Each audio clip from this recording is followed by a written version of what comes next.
Chapter 148, Be Careful of Explosions. Chapter 151 of Naruto, The Wind Calamity. Narrated by Fabelverse Audio. Yasuoka, Tado, and Kane moved quietly. They began from one edge of the base. They silently entered a hut, killed everyone in it, and moved on to the next hut. They were quite successful and kept killing in this manner. It continued until one of the bandits who was moving towards the hut noticed something entering it very quickly. He quickly moved towards the hut. Tadao, who was killing the ones inside the hut, noticed a bandit coming in. He killed everyone and waited inside the hut to kill the incoming bandit.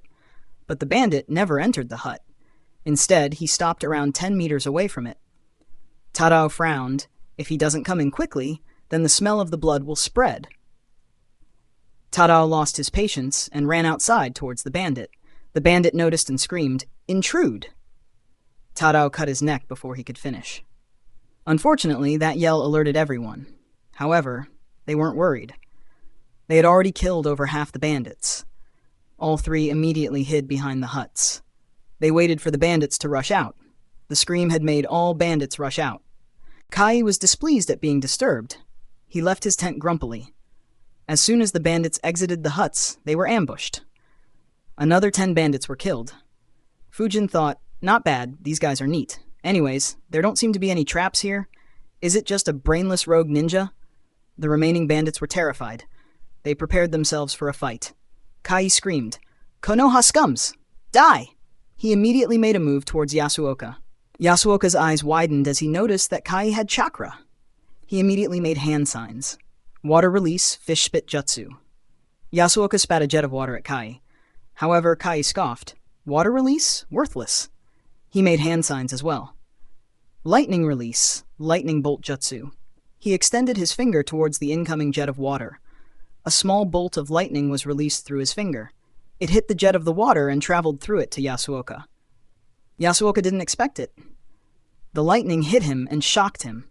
Though it didn't injure him critically, it made moving harder, and in combat, this alone was fatal. Kai smirked at seeing the terror on Yasuoka's face. He grabbed a kunai and ran towards Yasuoka. Tadao and Kane noticed it as well and got very worried. They immediately killed the bandits in their path and moved towards Yasuoka. Unfortunately, they were too far away.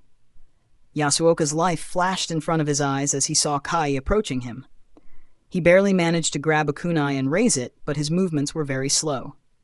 Kai began swinging his kunai at Yasuoka when a gay Acum bullet hit his forehead and pierced through it.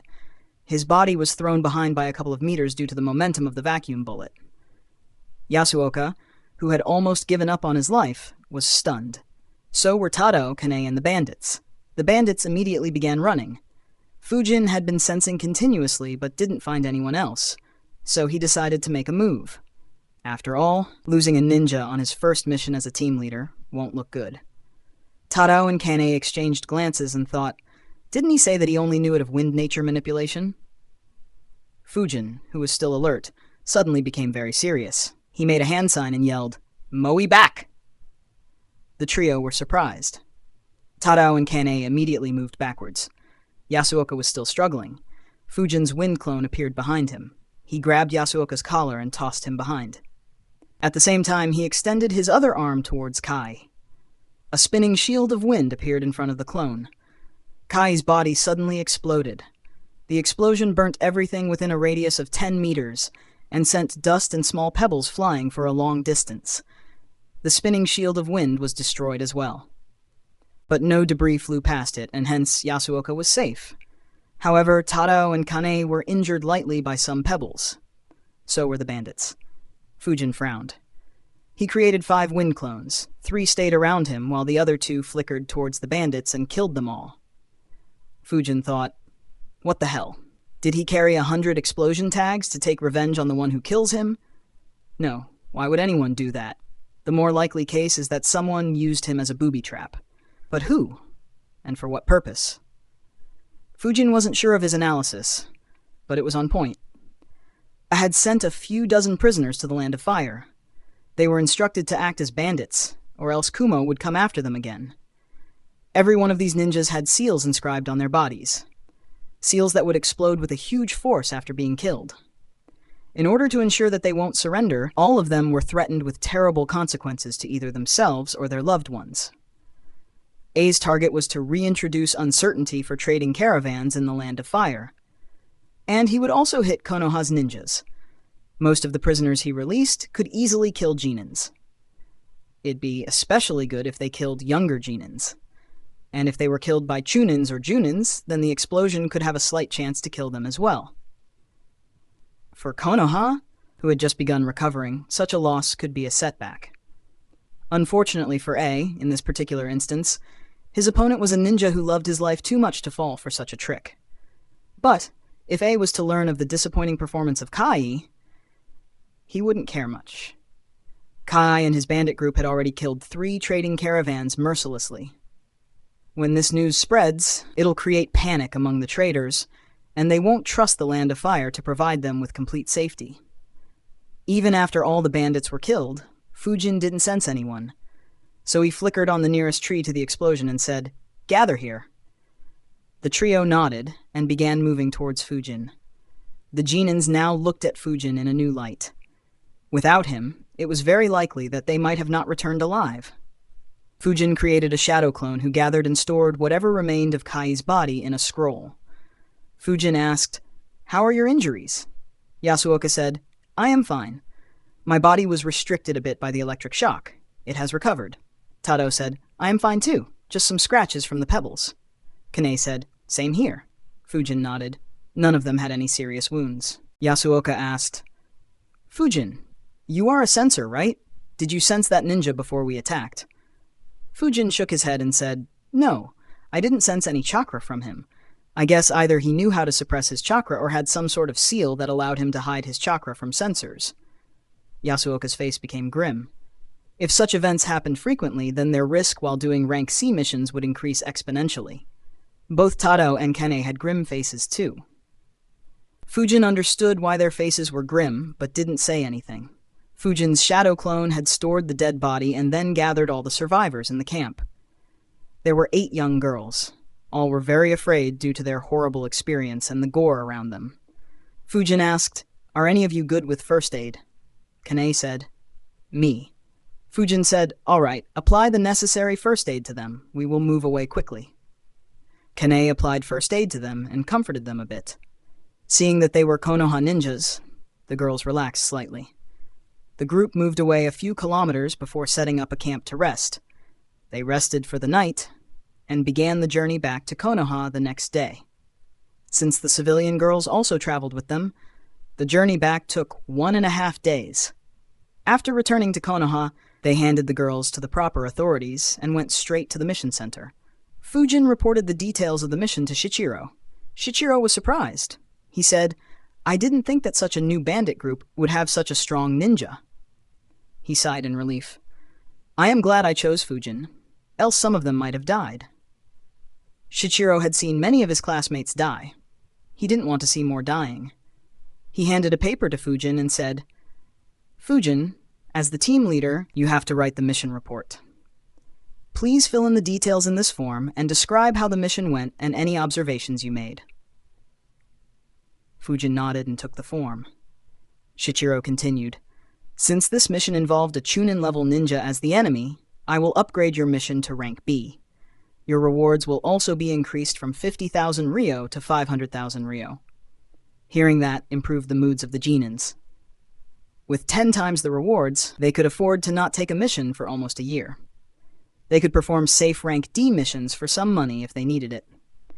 Fujin took 200k Ryo and gave the 300k Ryo each. The 4 said farewells and left. Before leaving, Fujin looked at Shichiro and reminded him, "Don't assign me to rank C missions again." Shichiro's eyes twitched. He said, "This was a rank B mission." Fujin replied, "It's not the same.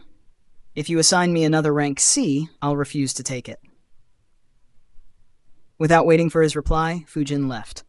Shichiro muttered, "These kids are so annoying, and how can I even assign him to a rank B mission? Did Renjiro-sama not talk with him?" An additional chapter on Sunday if the fic stays in top 100. If you can, then please support me on Patreon. Link.patreon.com/devilhex, no space. Can read up to 50 chapters ahead on Patreon. Thank you Sage Z and Caesar Oidon for supporting me on Patreon. Thanks for listening. Narrated by Fabelverse Audio. Subscribe for more. Support links in the description. Rights holder? Contact link in the description. Chapter 149, 3 months of non-stop training. Chapter 152 of Naruto, The Wind Calamity. Narrated by Fabelverse Audio. After returning home, Fujin began writing the report. He finished it before having dinner and meditated for a bit before sleeping. The next day, Fujin submitted the report and got back to training. He began practicing the Acum bullet jutsu. He had 2 aims. The first was to decrease the amount of time needed to form and shoot the Acum bullet. The second was to create 2 Acum bullets at the same time. While Fujin was training, his report, along with a few others, landed on Hiruzen's table. Hiruzen's expression wasn't good. There were quite a few people in his office, and most were waiting for the thoughts of one person. Nara Shikaku said, "It looks like someone isn't happy with the trade boom that we experienced recently, and seeing the jutsus used, these ninjas are most likely from Kumogakure. I believe that Kumogakure is using its prisoners to do this suicidal task. They should be unaware of the seals on their body." Hiruzen nodded. He too had reached the same conclusion. He asked, "What do you suggest we do?" Shikaku said, "It's quite easy. We will analyze the data of bandit groups and see which bandit groups rose abruptly. We will dispatch Anbu squads to crush those bandit groups. Junin squads, who are moving out to perform rank A and S missions, will also be tasked to clear out such bandit groups if they are near their route." Hiruzen nodded and said, "All right, I'll hand the command of this mission to you, Shikaku. Clear them out." Shikaku thought, "I analyzed the information and strategized so that you could assign them missions. Why are you handing me the command?" Unfortunately, it wouldn't look good if he complained in front of so many people. So he agreed.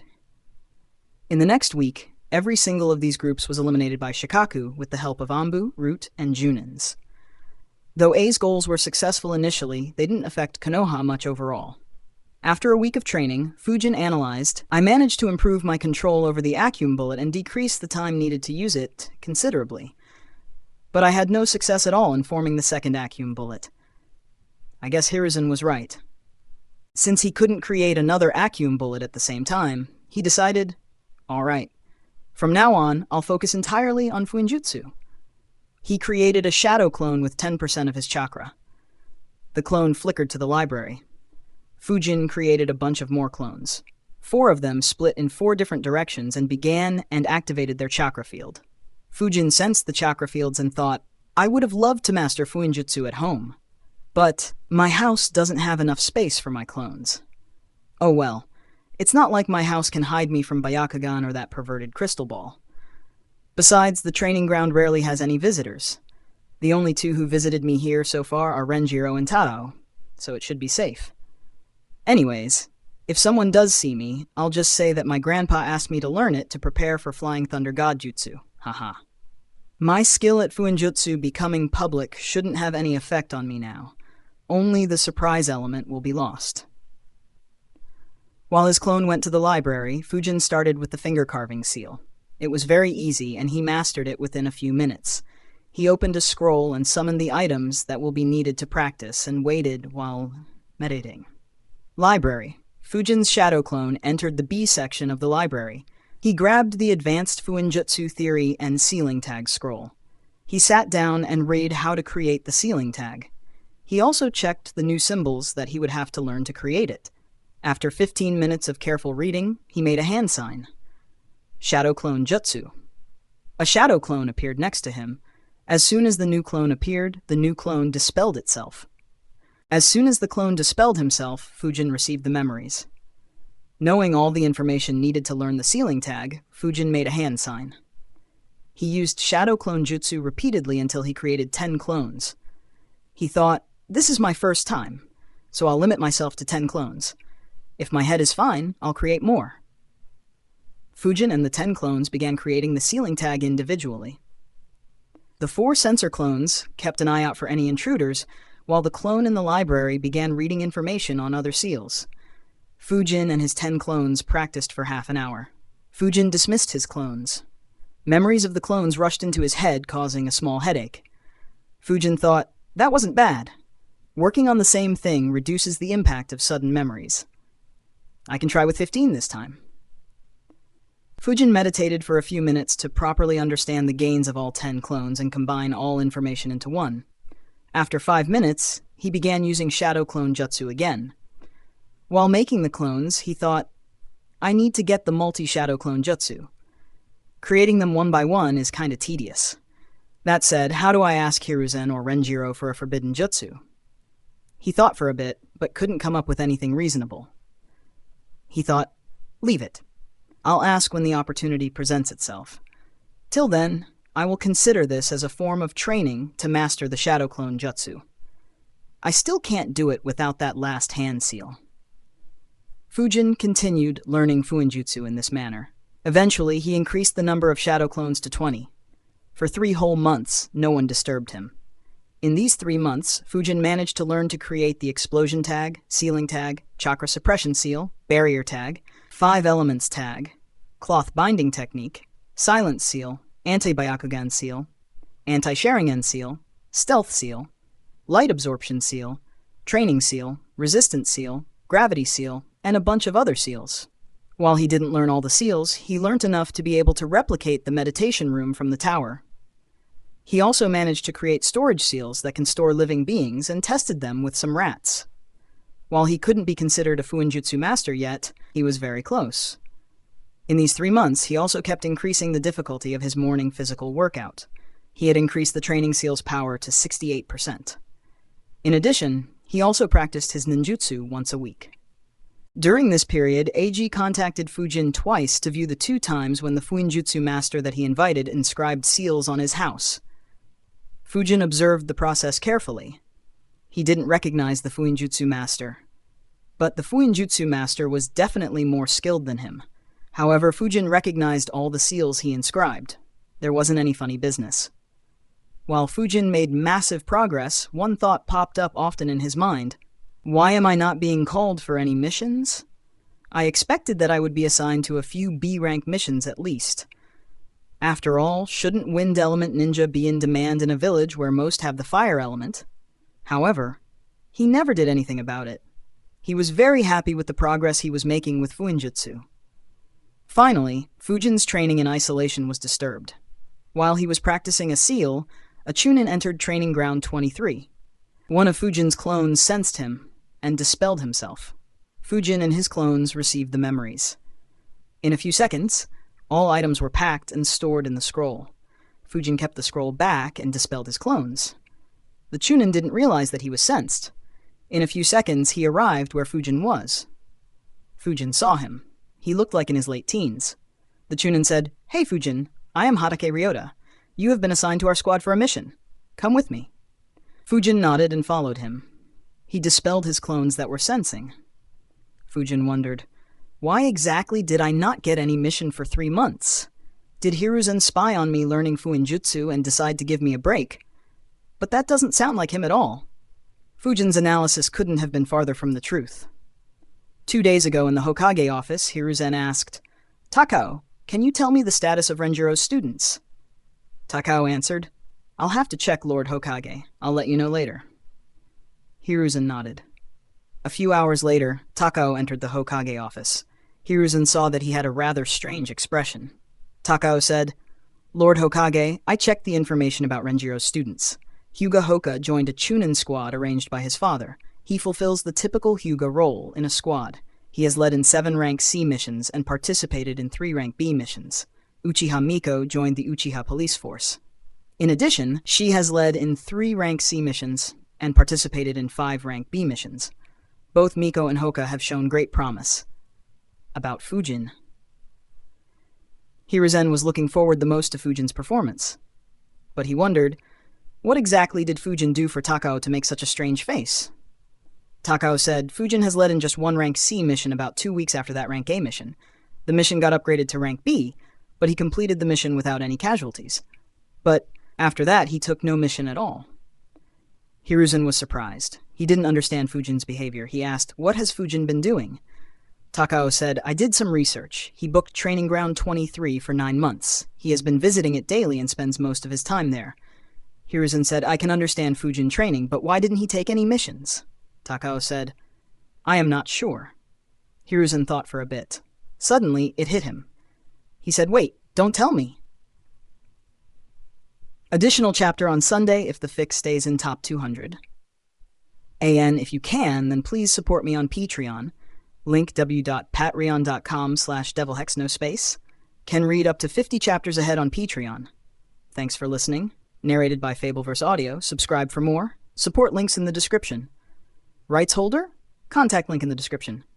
Chapter 150, The Importance of Socializing. Chapter 153 of Naruto, The Wind Calamity. Narrated by Fabelverse Audio. Takao saw Hiruzen.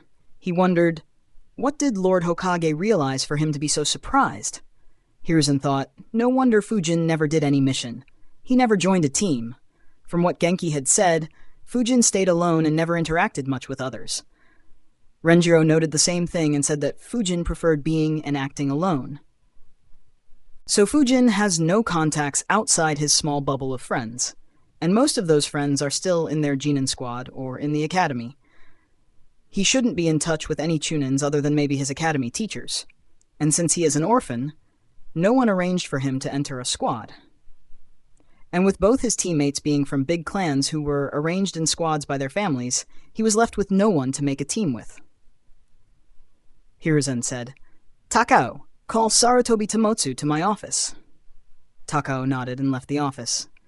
Hiruzen sighed. Renjiro didn't teach that kid to socialize, and Fujin didn't even approach anyone about it. If he had visited the mission center a few times and let others know about his wind release capabilities, lots of teams would have extended an invitation to him. Even if no one invited him, at least he could have improved his leadership skills by clearing out the rank C missions. Instead, he just chose to not do any missions at all. Hiruzen analyzed a few more things. In the end, he decided, I need to keep checking on Fujin's progress every month. While he isn't as talented as Minato or Orochimaru, he is still good. It'll be a waste if he loses interest due to not doing any missions and only training. Back to the present, Ryota led Fujin to Yakiniku. Fujin asked, shouldn't we be going to the mission center? Ryota replied, not really.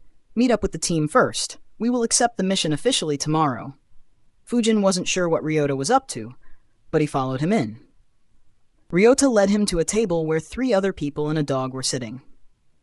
Fujin observed them. One of them was overdressed. Fujin noticed some bugs buzzing around him. Fujin concluded that he was from the Aburame clan. Another was a definite Inuzuka. He was in his late teens as well. A huge, ferocious-looking dog lay behind him. The dog noticed Fujin's gaze and stared back at him. The last person looked to be in his mid-20s. His face had a large burn mark. There were multiple scars on his arms as well. Of the 4 people in this team, his chakra was the highest. The scar-faced guy looked at Fujin and smiled. He said, so you are Fujin. I have heard a lot of good things about you. Come sit. Fujin sat down and said, I wonder who spoke about me. He chuckled. It was Lord Hokage. Fujin wondered, what is that old fox up to? The scar-faced guy said, let us introduce ourselves properly. I am Sarutobi Tamotsu. I am an elite Chunin and the leader of this group. I specialize in fire release. The other members of the group began introducing themselves. Ryota said, as I said, I'm Hatake Ryota. I am a Chunin, and I specialize in earth release. The man sitting with the dog said, I am Inuzuka Tadashi. This is my partner Kenta. I am a Chunin too. I am responsible for scouting, tracking, and smelling danger. I specialize in taijutsu and I can use a few fire jutsus as well. Kenta barked at Fujin as if to say hello. The last member, who was very quiet, said in a neutral tone, I am Aburame Katsumi. I am a Chunin. I am responsible for scouting, tracking, and trapping enemies. I can use some water jutsus. Fujin heard them carefully and remembered their specialities. Tamotsu said, our team lacks explosive power, so we were looking for someone who specialized in wind release. That way we could use a fire-wind combination jutsu. Unfortunately, ninjas with good control over wind manipulation are very rare in Konoha. That's why, when Lord Hokage recommended you, I agreed. So Fujin, would you like to join our squad? Fujin was a bit surprised. He asked casually, I can refuse. Tamotsu chuckled and said, of course you can. I can't force you to follow us. Ha ha! Fujin nodded and asked, can you tell me how teams work? Like how many missions you do. What are the rules or common practices of your group? I haven't been a part of any team before, so I don't know much about this. Tomotsu answered, You don't need to worry much, Fujin. We are very casual, so there are no strict rules as such.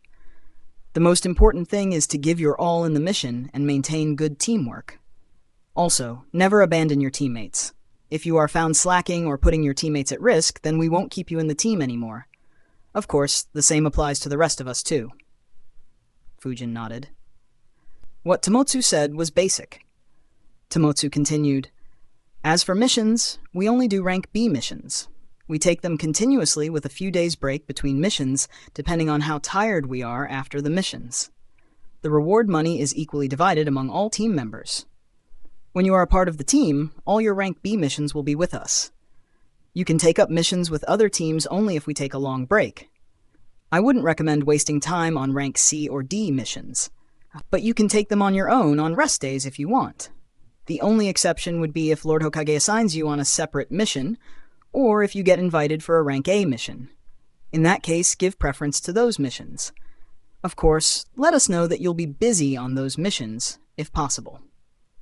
Fujin thought for a bit and concluded, That's very reasonable. Tomotsu asked, So do you want to be a part of our team, Fujin? Fujin replied, Sure, I would like to be a part of your team.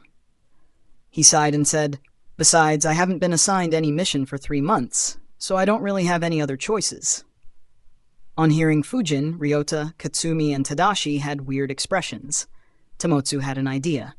He said, Fujin, you are aware that you have to form a team and then go to the mission center to get missions, right? Fujin looked at him and raised an eyebrow. He asked, What do you mean? He said, You get missions only if you go to the mission center with a team. Fujin was surprised. He thought, What the heck? I recall Hiruzen and Tsunade sending messages when they had to assign missions. I thought that job is done by Mission Center here instead. He asked, Are you sure? Tomotsu replied, Yes. You will be called only if Lord Hokage has a special mission for you, and usually only elite Junins get missions assigned that way. Fujin was stunned. He exclaimed internally, Fuck! No wonder I never got any missions. Fujin's new squad chuckled at his expression. Tomotsu didn't want Fujin to feel embarrassed on day 1. He said, Introduce yourself, Fujin. Fujin sighed again and said, I am Suzuki Fujin. I specialize in wind jutsus. I am also a censor, so I could aid Tadashi-san and Katsumi-san a bit. Tomotsu said, Good. Also, no need to be formal with us, Fujin. Just use our names. Fujin nodded, All right. At that time, a waiter came in and delivered meat. Tomotsu said, Let's celebrate getting a new team member.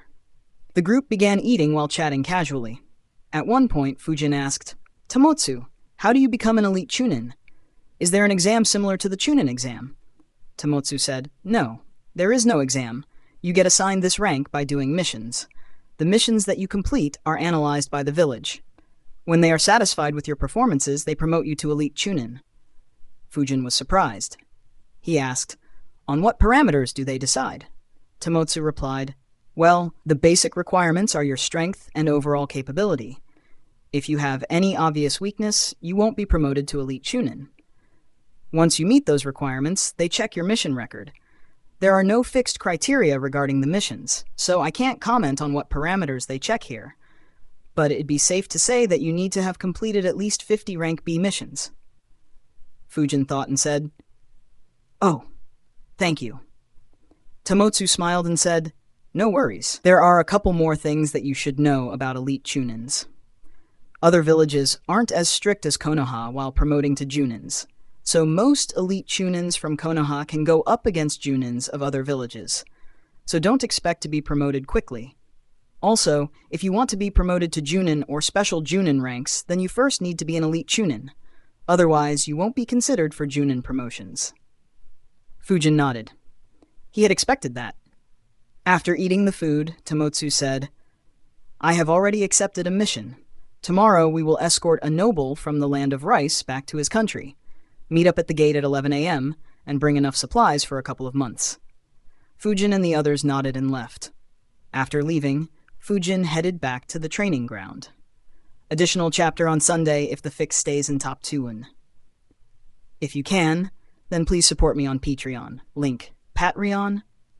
com/devilhex, devil, no space, can read up to 50 chapters ahead on Patreon. Thank you, Tom Captain, Specs, Lindsay Gen 7, Young Esco, Jeffrey Brown, and Lonely Agil for supporting me on Patreon. Thanks for listening. Narrated by Fabelverse Audio. Subscribe for more. Support links in the description. Rights holder, contact link in the description. Chapter 151, The First Mission with a New Squad. Chapter 154 of Naruto the Wind Calamity. Narrated by Fabelverse Audio. Hey guys, Jackie has sponsored a chapter. You can thank him for the Saturday release. En route, Fujin thought, so that's why I never got assigned a mission again. Sigh, at least someone should have said something to me. I guess Tomotsu's words indirectly came from Hiruzen. That said, even if I did know this, I don't have connections with any Chunins. It's the same issue that I concluded while going on the mission with Yasuoka and the rest. Just going around advertising my Winjutsu capabilities would have been stupid. After all, who knows what squad I'd join up with? I guess the only choices available were to ask Renjiro or Hiruzen to assign me to a team. It's probably what Hiruzen did. That said, not having any connections is kinda an issue.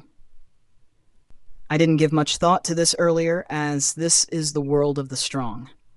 As long as I keep working hard and reach the top, everyone would be trying to create a relationship with me. But reaching such a level will need a lot of time, and I might need aid along the path. At the very least, the help I got from Renjiro was critical. And unlike Hiruzen, it was a selfless act from him. Sigh, I will have to interact more with other ninjas. While I won't ever need as much aid as Renjiro gave me, I will need to have connections in order to make different sorts of teams depending on missions. Still, how do I do that? It's not like I can hang around and drink alongside them, can I? Leave it. No point in acting desperate. I'll just make connections as I get opportunities in the future. Anyways, it's not an issue to not have done any missions in the last 3 months. These months have improved my skill with Fuinjutsu a lot. I have learnt all the important seals.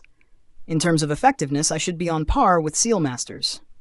I'll probably need a couple more months to learn all the remaining seals, but I think it'll be better to stop for now. I should practice the seals I have learnt for some time. After all, it's very unlikely that Hiruzen would give me the scroll for Flying Thunder God so soon. Fujin trained with his shadow clones to practice his ninjutsu, kenjutsu, and taijutsu for a few hours. The next day, Fujin began moving towards Konoha's entrance gate. He thought, Land of Rice, I hope I don't end up encountering Orochimaru. Encountering Kakuzu was plenty of excitement for a few years. Fujin gathered with his new squad at the gate. Tomotsu said, Our client will arrive here in a few minutes. I'll brief you on the situation. The Land of Rice had been peaceful after the Third Great Ninja War. But in the last few years, there have been many turbulences in the Land of Rice. Many rogue attacks have been reported. Many nobles are targeted too. Even their daimyo's retinue was targeted once, so we have to be very careful during this mission. Tadashi, you will be responsible for smelling any possible attackers. Katsumi and Fujin, you two will back him up. Ryota, you will be responsible for keeping our client safe. You will cooperate with his bodyguard. I will be responsible to attack any attackers. Tadashi will assist me and Katsumi will provide long-range support. Fujin, for this mission, only observe us. If you get an opportunity, you can attack. Fujin nodded. The arrangement was reasonable as he would need some time to fit into their team. Tomotsu briefed his team on a few matters until 2 men arrived at the gate. The younger man was a blonde wearing an expensive robe. The older man dressed as a ninja and had a similar mask to Kakashi. 2 swords could be seen on his back. They greeted Tomotsu as they interacted with him on the previous day. After discussing for a bit, they left. The young noble and his protector walked at the center. Tadashi, Kenta, and Tomotsu walked in front of them. Fujin walked to their right, and Ryota to their left. Katsumi handled the rear. The group took 7 days to reach the border between the Land of Fire and the Land of Rice. They didn't encounter any troubles on the way. On reaching the border, the protector said, We have been experiencing a lot of rogue attacks in the last year. We will need to travel another day and a half. Please be on guard and protect us. Tomotsu replied, Don't worry, we are always alert. The group continued moving. After a few hours, Inuzuka Tadashi stopped and said, There are 3 scents at this location. Someone was here not long back. Tomotsu looked at Fujin and Aburame Katsumi. Fujin activated his chakra field. Some bugs appeared around Katsumi and spread in the forest. Fujin said, "No one in 1 kilometer radius around us." Fujin chakra field could sense up to 125 kilometers, but he decided to report only 1 kilometer. In the future, if someone became aware of Fujin's capabilities and decided to hide just outside his stated range, then they would lose their element of surprise. Tomotsu nodded and looked at Katsumi. After a few minutes, Katsumi said, "No one is hiding around us." Tomotsu instructed, "Have your insects keep a watch. If those guys are planning trouble for us, then they might appear soon." Katsumi nodded and let his bugs fly around the group. The group continued walking for another kilometer. Some distance ahead of the group, 4 ninjas were waiting on a tree. One of them said, "Boss, that noble called Kobe Takuma should be traveling on this route soon, but he should be escorted by Konoha ninjas. Should we attack?" Before he could answer, another guy said, "Let's attack them and even kill Konoha ninjas. That way we will become famous throughout the land of rice." The third guy also wanted to attack, so their leader agreed and said, "We will attack and kill them all. Hide properly. We will launch a sneak attack and kill them before they even understand what's happening." All 4 dispersed in different directions and got in position. Unknown to them, their small meeting was conducted under the surveillance of a few bugs. Katsumi spoke without giving any signs of tension. "Don't react.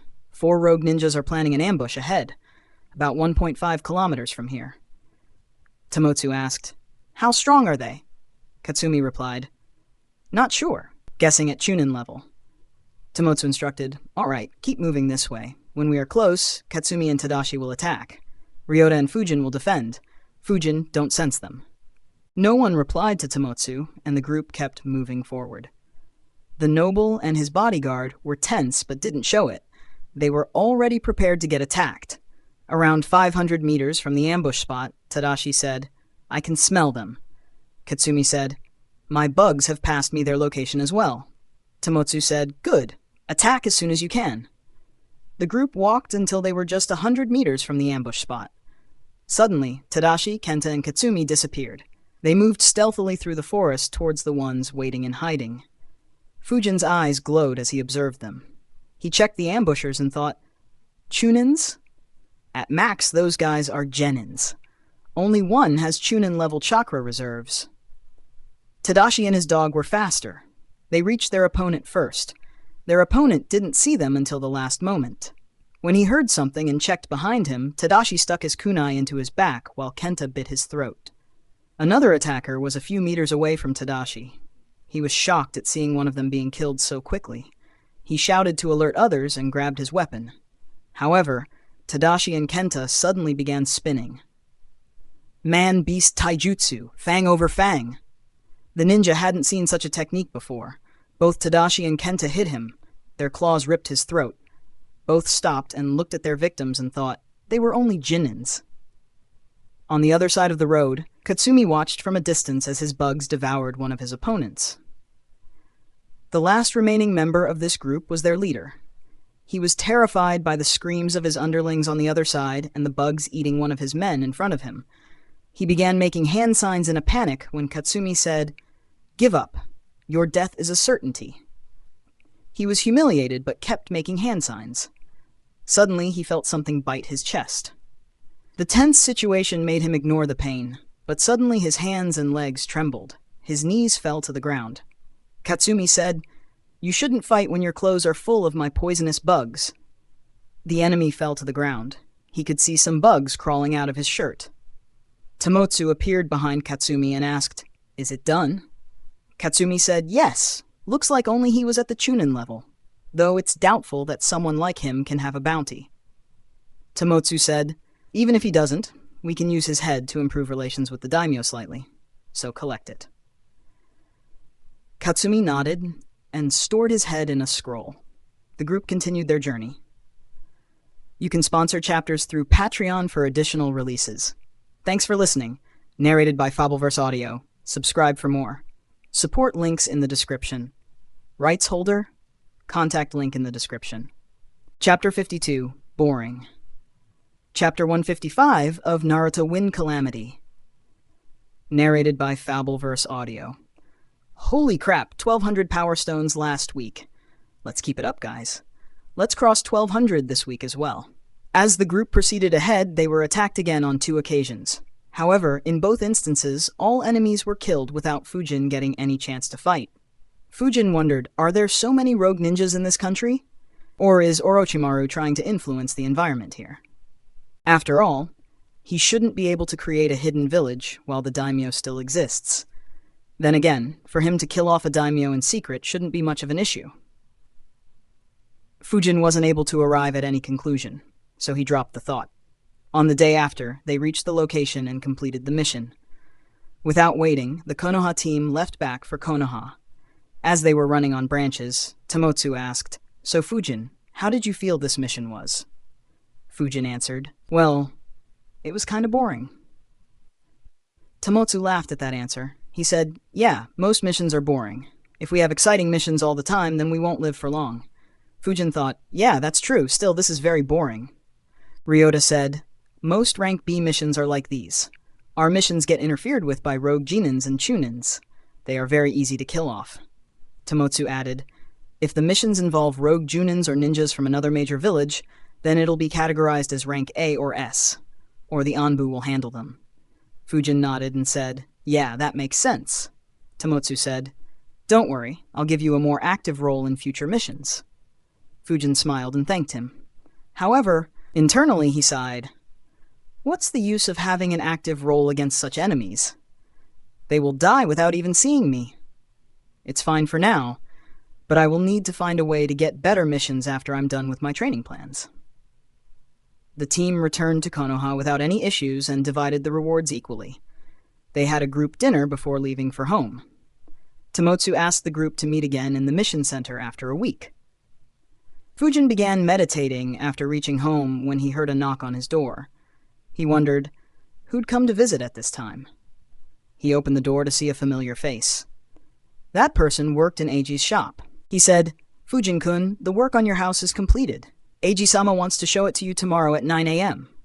Fujin replied, "Oh, that's great. I'll be there." "Thank you." The messenger nodded and left. Fujin thought, kinda convenient that it got completed today, right after my mission was completed. The next day, Fujin headed to the land he bought after completing his morning workout. When Fujin reached, he saw his new house. Fujin thought, "Wow, this looks great." The house in front of him was 3 stories high. It was circular in shape and was quite huge. A circular fence was built around the house. The rest of his land still had trees, making the surrounding of the house look great. While Fujin was admiring his house, Eiji arrived. He asked, "Are you lost in its beauty?" Fujin chuckled and said, "You have done a great job, old man." Eiji chuckled and handed him a key and said, "I finished constructing it 3 days ago, but it seems like you were out on a mission." Fujin thought, "Oh, was that guy checking my old house every night then?" He nodded and said, "Yes, I returned yesterday evening." Eiji said, "Let me show you the house from the inside." Fujin took the key and entered the house. The ground floor was huge. After entering the house, there was a circular room on the left. It had a big round table at the center, along with multiple sofas between the table and the wall. In addition, this floor had a kitchen and a couple of washrooms. At the center of the floor, there was a circular staircase. The remaining space on this floor was open. Eiji had placed a dining table, a few seats, and a few flower pots in proper positions to add to the aesthetics. After checking the ground floor, Fujin decided to check the floors above. The area of the floors above decreased successively. The first floor had 5 rooms, while the second had 3. On top was an open terrace. On both the first and the second floor, 1 room each had proper furniture to be considered a bedroom. The remaining rooms were empty. Fujin saw his house and commented, "Now that's money well spent. That said, I have no use for most of these rooms for now. But it's good to have some extra space in case I need it for some reason in the future. Anyways, I should check the important stuff now." Fujin and Eiji moved down the stairs to the basement. The basement had 2 floors too. If these 2 floors were included as well, then Fujin's house was a 5-story house. The first basement floor had very little space around the staircase. There was a 2 feet wide circular passage around the staircase. On the other side of this circular passage were 8 rooms. Fujin checked the rooms, and all were built very well. All the rooms were completely empty, other than having a few lights and some wire extensions in case Fujin decided to add some electronics in the rooms. Lastly, they moved to the bottom floor of the basement. In complete contrast to the floor above, this basement floor was completely open. There were only a few pillars on this floor to support the house above, but other than the pillars, nothing existed on this floor. IG said, "As you had asked, this floor is completely open, and everything here is extremely sturdy and strengthened even further by the Seal Master." Fujin nodded and built his chakra up. Wind release, breakthrough jutsu. Fujin suddenly exhaled a strong stream of wind from his mouth. The wind moved rapidly and hit all the pillars and the walls. Not a scratch appeared. Eiji, who was standing next to Fujin, was surprised. The high-speed winds crashed into the walls and some part of it was reflected back at them. He found it very difficult to stand steady. He said loudly, "What are you doing?" Fujin chuckled and waved his hand. He used Gale Palm Jutsu to quiet down the winds. He said, "Great work. Though that was one of my weaker jutsus, this room is very sturdy. Thanks again." Eiji grudgingly said, "All right, but don't try to kill me again." Fujin chuckled. Eiji said, "I have made the house according to our plan and even placed furniture as you asked. If you need anything in the future or want furniture for the remaining rooms, you can come to my shop." Fujin nodded. Eiji left the house, leaving Fujin alone in his new house. Fujin saw Eiji out and then checked his house once again. This time, he concentrated chakra in his eyes and inspected everything.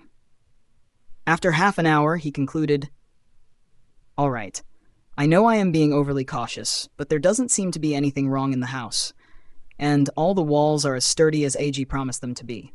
Anyways, now that I have my house, I can finally start my plans. But first I need to clean the house." As Fujin thought that, the wind began gathering around him. The wind gently flew through his entire house. It gathered most of the dust and soil and left his house. Then Fujin created as many shadow clones as he could, and they all cooperated to clean the home properly. When his house became very clean, Fujin closed the door and began inscribing seals on his new house. During the last 3 months, Fujin had debated a lot on whether or not to cover his house in seals. After a lot of analysis, he concluded the pros and cons of it. He concluded, if I don't inscribe my new house with seals, then my Fuinjutsu capabilities can stay a secret for long. That's the only plus point. On the flip side, my house could be checked by any passing Hyuga. If my luck is bad or someone decides to spy on me, then my training of lightning release and other stuff that I plan to keep a secret could be exposed. On the other hand, if I inscribe seals in my house, then my skills at Fuinjutsu will be exposed very easily. I could lie that I had hired a seal master while building the house, but I can't be sure how long that lie would last. Furthermore, others might think that I have something to hide and might get more interested in my house. As for the positives, seals would secure my house, and I can do all the shit I want without worrying about the n number of sensory abilities in this world. After analyzing both scenarios, Fujin decided, I'll cover my house in as many seals as I can. I'll eventually have to expose my ability in Fuinjutsu anyways. So might as well do it now. If Hiruzen or Renjiro ask me, I'll tell them that I used the Shadow Clone trick and instead pass hints to them that I need the multi-Shadow Clone Jutsu. As for the rest, I'll just give some lame excuses. Additional chapter on Sunday if the Fict's 1,000 Power Stones. If you can, then please support me on Patreon. Link w.rion.com/devilhex, no space. Can read up to 50 chapters ahead on Patreon. Thank you Tyler, JCZP, Brandon Watkins, Angel Perez, Brandon Turner, and Mason B for supporting me on Patreon. Thanks for listening. Narrated by Fabelverse Audio. Subscribe for more. Support links in the description. Rights holder? Contact link in the description. Chapter 153, When a Psycho Becomes a Seal Master. Chapter 156 of Naruto, The Wind Calamity. Narrated by Fabelverse Audio. Fujin spent the entire day inscribing seals in his house. He started with the anti-Byakugan, anti-Sharingan, and stealth seals. He followed it up by using seals to strengthen the doors, walls, and pillars even more, and also used seals to increase their resistance to fire, wind, lightning, and water. When he was satisfied with the protection that his house provided, he went to the basement and entered one of the rooms. Fujin observed this room and thought, "The dimensions of this room are exactly as the meditation room in that tower." Fujin opened the scroll where he had recorded the details of that room. He inscribed all those seals in his room and recreated that room. Fujin thought, "Great. Now I just have to buy those incense sticks and candles. Then this will be the only room where I meditate." Fujin checked all the seals again to confirm that everything was fine. He left the room and used the finger carving seal to write "meditation room" on the door. Fujin then went into the room on the opposite side. This one had a lot of holes in the walls. Fujin inspected them properly and thought, "I'll need to buy the proper tools to make this similar to the training room for dodging. I'll do that tomorrow." Fujin used his finger carving seal to write the name on the door and moved into another room. This room was completely empty. Even light bulbs weren't present. Fujin inscribed a few seals on the walls to produce light. Once there was sufficient light, Fujin began inscribing gravity seals on the floor. After some time, he analyzed, "Gravity seals have been inscribed evenly in this room. The gravity in this room is approximately 2.5 times as compared to the outside. Combined with my training seal, this place would be good to practice my taijutsu forms and do weight training. And I can increase the gravity by inscribing more gravity seals on the floor. But first, I should isolate this room properly. The increase in gravity in this room shouldn't affect the rest of the rooms, and it shouldn't damage the structural integrity of the house. It would suck if my new house just collapsed. That aside, in the future, I should experiment with whether I can combine the meditation room and gravity room. I wonder if that would help me meditate and condition my body at the same time. After all, I kinda have been having a feeling that in the future I will need to meditate a lot." Fujin decided to experiment with it later. He currently didn't have the expertise to create such a room, as the design for the meditation room was copied and not created by him. Fujin made a hand sign. It deactivated all the gravity seals he had inscribed in the room. Fujin began inscribing anti-gravity and isolation seals around the gravity room. He had to check multiple times. After some time, he was satisfied. The increased gravity in the gravity room was successfully isolated and wouldn't have any effect on the rest of the house. Fujin analyzed, "After I buy the tools, I will have these 3 rooms ready for use. As for the other 5 rooms, I haven't decided anything yet. I would have loved to make wind, lightning, and fire training rooms. Unfortunately, the elemental crystals aren't accessible to me yet. Even if they were, I am guessing that I would need a lot of them. Oh well, time for the 5-seal barrier." Ideas for the remaining 5 rooms are welcome. Fujin summoned 5 papers and laid them on the floor. The papers were brown in color and almost looked like the trunk of a tree. He grabbed a brush and made his chakra flow through it. He wrote "forbidden" on each of the 5 papers. He made a hand seal, and all 5 words disappeared. Fujin looked at the papers and thought, "Fuinjutsu is strange. Such a simple seal can defend against freaking S-rank jutsus." Unfortunately, the other 4 seals can't be placed inside the house. Otherwise, this seal would be completely broken. Fujin wrote, "Not at home" on one of the papers and attached it to his door. The remaining 4 papers he attached to the trees around the house. After the papers were attached, they were almost invisible to the naked eye. Fujin made a hand seal. The chakra that could be sensed from the papers became suppressed as well. He thought, "Perfect. Even Byakugan will have a tough time locating them now." Fujin walked to the front of his house. He formed a fist and concentrated chakra. He punched the door with full force. Fujin saw the result and exclaimed, "Excellent." As he had expected, there wasn't even a dent in the door. He thought, "This should keep the home safe during Orochimaru's invasion. I wonder if it can withstand the Shinra Tensei as well. I'm guessing that it won't." Fujin made a hand seal and deactivated the seal. He pulled the paper off and carried it back home. He began making more tags. He created 64 barrier tags. He installed them at appropriate locations inside his house. Once that was done, Fujin thought, "Barrier tag isn't as strong as the 5-seal barrier. but it can still take a couple of B-rank jutsus. Any more, and it will need to be provided with chakra. But this is enough for my needs. This will ensure that no one can sneak into my house. And it will also alert me. So barrier tags when I'm at home will be plenty.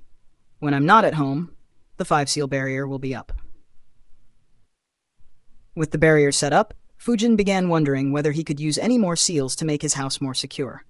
If someone knowledgeable in Fuinjutsu was to inspect Fujin's house, they would freak out. They would wonder which lunatic inscribed the seals. On top of the seals inscribed by the seal master, while constructing the house, Fujin had inscribed over 1,000 seals in his house. Even the Hokage building didn't have so many seals. Fujin couldn't think of anything else. So he began checking his scrolls. Soon, he found the one he was looking for. He made a hand sign and 2 items appeared in front of him. They were an incense stick and some wax from a candle. Fujin lit both of them on fire and inspected them properly. He thought, I memorized their appearance and smell. Now which shop sells these things? Fujin left his house, locked the door and put up the not at home sign. He had a meal and then began searching through Konoha's stores. Fujin searched various stores that sold ninja weapons and tools, without any luck. Finally, he found one. It was a multi-story shop that sold ninja tools and was very close to the Hokage building. Fujin bought a few meditation mats and a lot of those incense sticks and candles. He also bought a lot of training equipment to be placed in the gravity room. While checking the store, he also found the equipment and blunt wooded weapons needed for the dodging room and bought them as well.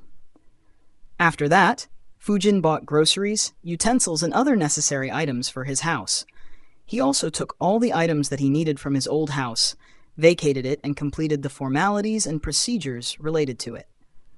By the evening, Fujin's new house was set. Fujin exhaled in relief. I forgot how much work it is to change residence. When I left the orphanage, I didn't own anything and barely had any necessities. Anyways, pretty much everything is set. The only remaining task is setting up the equipment and mechanisms in the dodging room. I'll do that tomorrow. For now, Fujin entered the meditation room and began meditating. He opened his eyes after 3 hours of meditation. A smile could be seen on his face. He thought, excellent, this room is a total success. Happy with his work, Fujin went to sleep in his new cozy bedroom. The next day, Fujin made a change to his training routine. He cut the morning physical training in the training ground from 4 hours to 3 hours. That last 1 hour, he spent training in the gravity room. He spent the remaining day setting up all the mechanisms in the dodging room. He tested the room a few times and had to make some changes until he was satisfied. Fujin thought, I think I can improve the efficiency of this room even more. Right now, I depend on my eyes and ears to sense incoming weapons and dodge. Once I'm able to dodge all weapons consistently, I will begin attempting it with my eyes closed. When I'm able to do that, I will use the silence seal to eliminate all noise. That should help improve my instincts. Anyways, all the plans that I had are completely implemented. Only one last thing to do. If the fic gets 1,000. If you can, then please support me on Patreon. Link www.patreon.com/devilhex, no space. Can read up to 50 chapters ahead on Patreon. Thank you Shik, Giant Sloth, and Ged Spears for supporting me on Patreon. Thanks for listening. Narrated by Fabelverse Audio. Subscribe for more. Support links in the description. Rights holder, contact link in the description. Chapter 154, Party. Chapter 157 of Naruto, The Wind Calamity. Narrated by Fabelverse Audio. Fujin left the basement and got on the ground floor. He opened a scroll and summoned a very long cloth. Fujin began inscribing some seals on the cloth. After some time, Fujin made a hand sign. Cloth binding jutsu. The cloth began moving around the staircase. Soon it covered up the way down to the basement completely. The remaining cloth kept rolling over it to form multiple layers. The staircase and the basement below became completely invisible. Fujin made a hand seal and the cloth began hardening. Fujin walked towards it and stepped on it. He moved around on the cloth and analyzed. Excellent. It looks and feels just like the rest of the floor now. Fujin spread his chakra field and tried to sense the basement, but he couldn't. He smiled. Now even sensors can't sense it. Though I guess someone like Renjiro can still find it. After all, he never said how he found the hiding spots of those Kiri ninjas.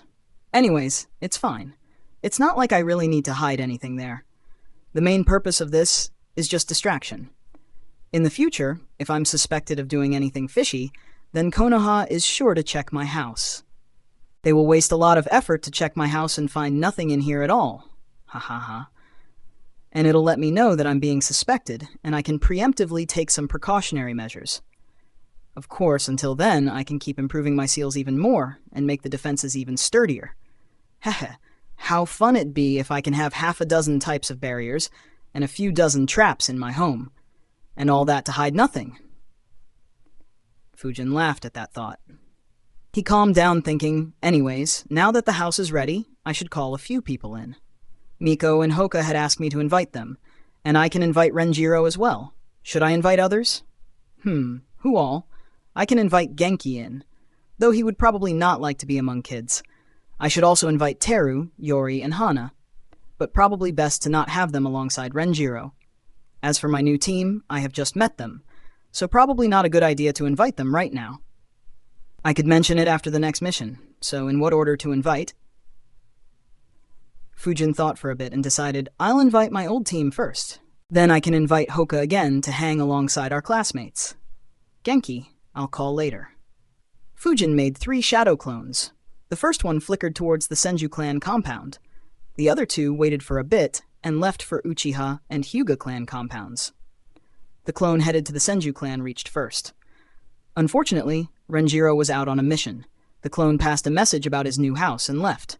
He searched for Teru's house and invited him. He chatted for a bit with Teru and dispelled himself. The memories of the clone were transferred to Fujin and other clones. The other clones had reached the respective compounds but didn't enter till they received the memories. Since Renjiro wasn't available, they invited Miko, Hoka, Yori, and Hana. After Fujin received their memories, he thought, that's surprising. All are available for tomorrow. Luckily, I bought a lot of snacks. Oh well, let's see how my first time playing host in this world goes. Unfortunately, no video games here. I should buy some board games and cards, though. Might be handy if I decide to keep interacting in the future. Fujin created a couple of clones. One went to Genki and invited him to visit in the evening. The other clone went to civilian shops and bought some games. The next day, Fujin once again began his day with the new morning workout routine. At 9 a.m., he went out to buy chicken. He made a shadow clone and went to the meditation room. The clone washed the chicken and left it to marinate with salt, turmeric powder, red chili powder, ginger garlic paste, and lemon juice. At noon, Fujin's friends began arriving. Senju Teru was the first one to reach. Fujin welcomed him home. Teru said, "Long time no see. I was surprised to see you yesterday." Fujin nodded and said, "Yup, one of the reasons why I thought it'd be fun to get together." Teru asked, "Who else is coming?" Fujin answered, "Hoka, Yori, Hana, and Miko." Teru asked, "Who is Miko?" Fujin answered, "She was on the same Jinin team as me and Hoka." Teru and Fujin chatted about their life after leaving the academy till others arrived. They sat in the circular room with the round table. Fujin had already arranged snacks on the table. They chatted while Fujin's clones served them fried chicken.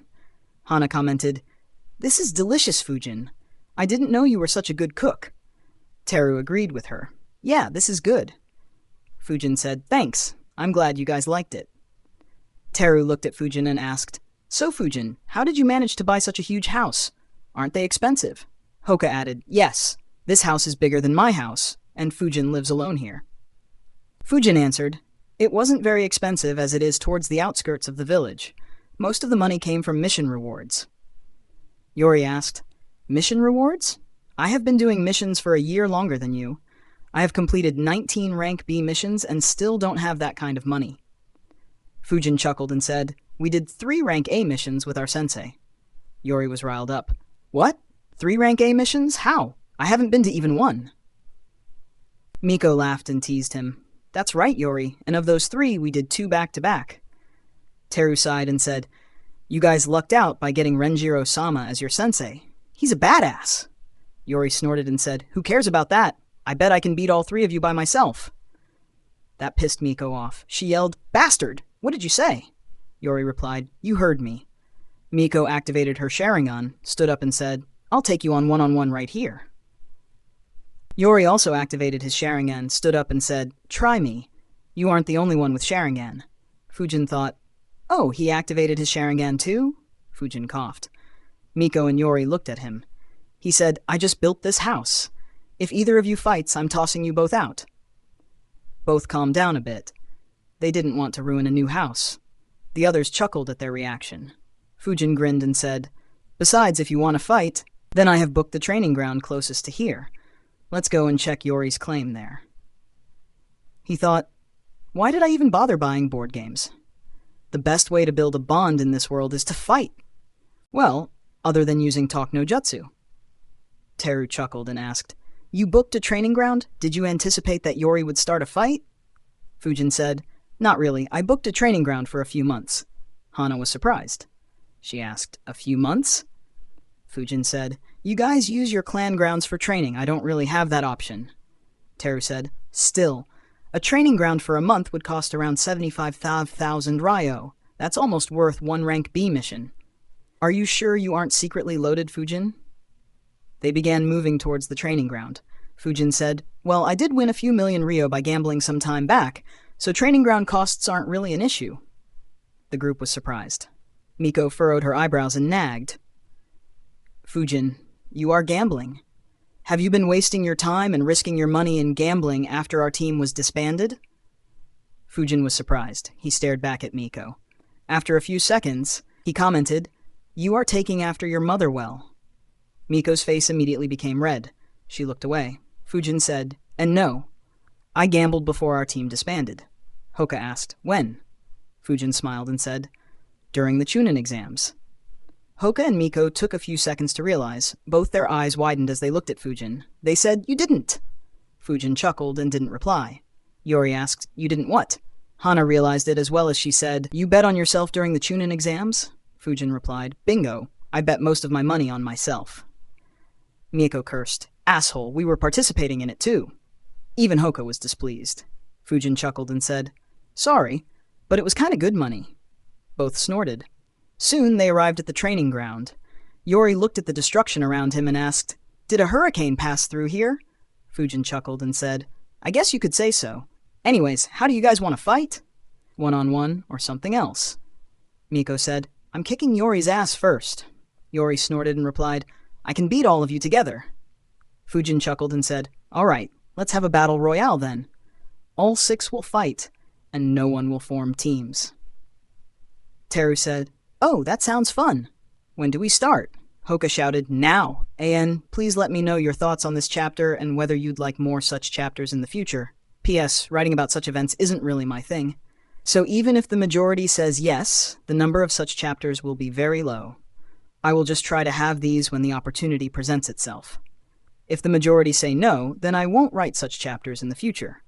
Instead, I will just describe such events briefly in one sentence or paragraph." AN. Additional chapter on Sunday if the fic gets 1,000 Power Stones. If you can, then please support me on Patreon. Link? patreon.com/devilhex, no space. Can read up to 50 chapters ahead on Patreon. Thank you Florin Durbaka and Hunter for supporting me on Patreon. Thanks for listening. Narrated by Fabelverse Audio. Subscribe for more. Support links in the description. Rights holder? Contact link in the description. Chapter 155. Another Battle Royale, Chapter 158 of Naruto, The Wind Calamity. Narrated by Fabelverse Audio. Hey guys, this chapter is sponsored by Squeen. You can thank Squeen for the double release. As soon as Hoka said yes, both he and Miko attacked Fujin. However, Fujin flickered before they got close. Teru, Yori, and Hana moved behind to create a safe distance. They were surprised to see Miko and Hoka attack their former teammate. A scowl formed on Miko's face. She complained, "Now he will keep hiding till we are done fighting." Teru asked, "What do you mean?" Hoka was about to answer when everyone noticed something. Airy strong winds were headed towards them. Yori thought, right, Fujin has an affinity to wind nature. Wind is weak against fire. He quickly made hand signs. Fire release. Fireball jutsu. Miko and Hoka saw the fireball and flickered away. The fireball hit the winds and was amplified and dispersed. Unfortunately, the winds carried these amplified flames back towards the group. Yori was shocked. Hana and Teru escaped underground. Yori also tried escaping, but he was slow. Fujin saw the flaming winds and smirked. As I expected, that moron blew fire into the winds. The jutsu he used was a powered-down variation of the infinite breakthrough jutsu. It focused more on the wind flow rather than creating sharp winds. So the jutsu was pretty harmless despite its great momentum.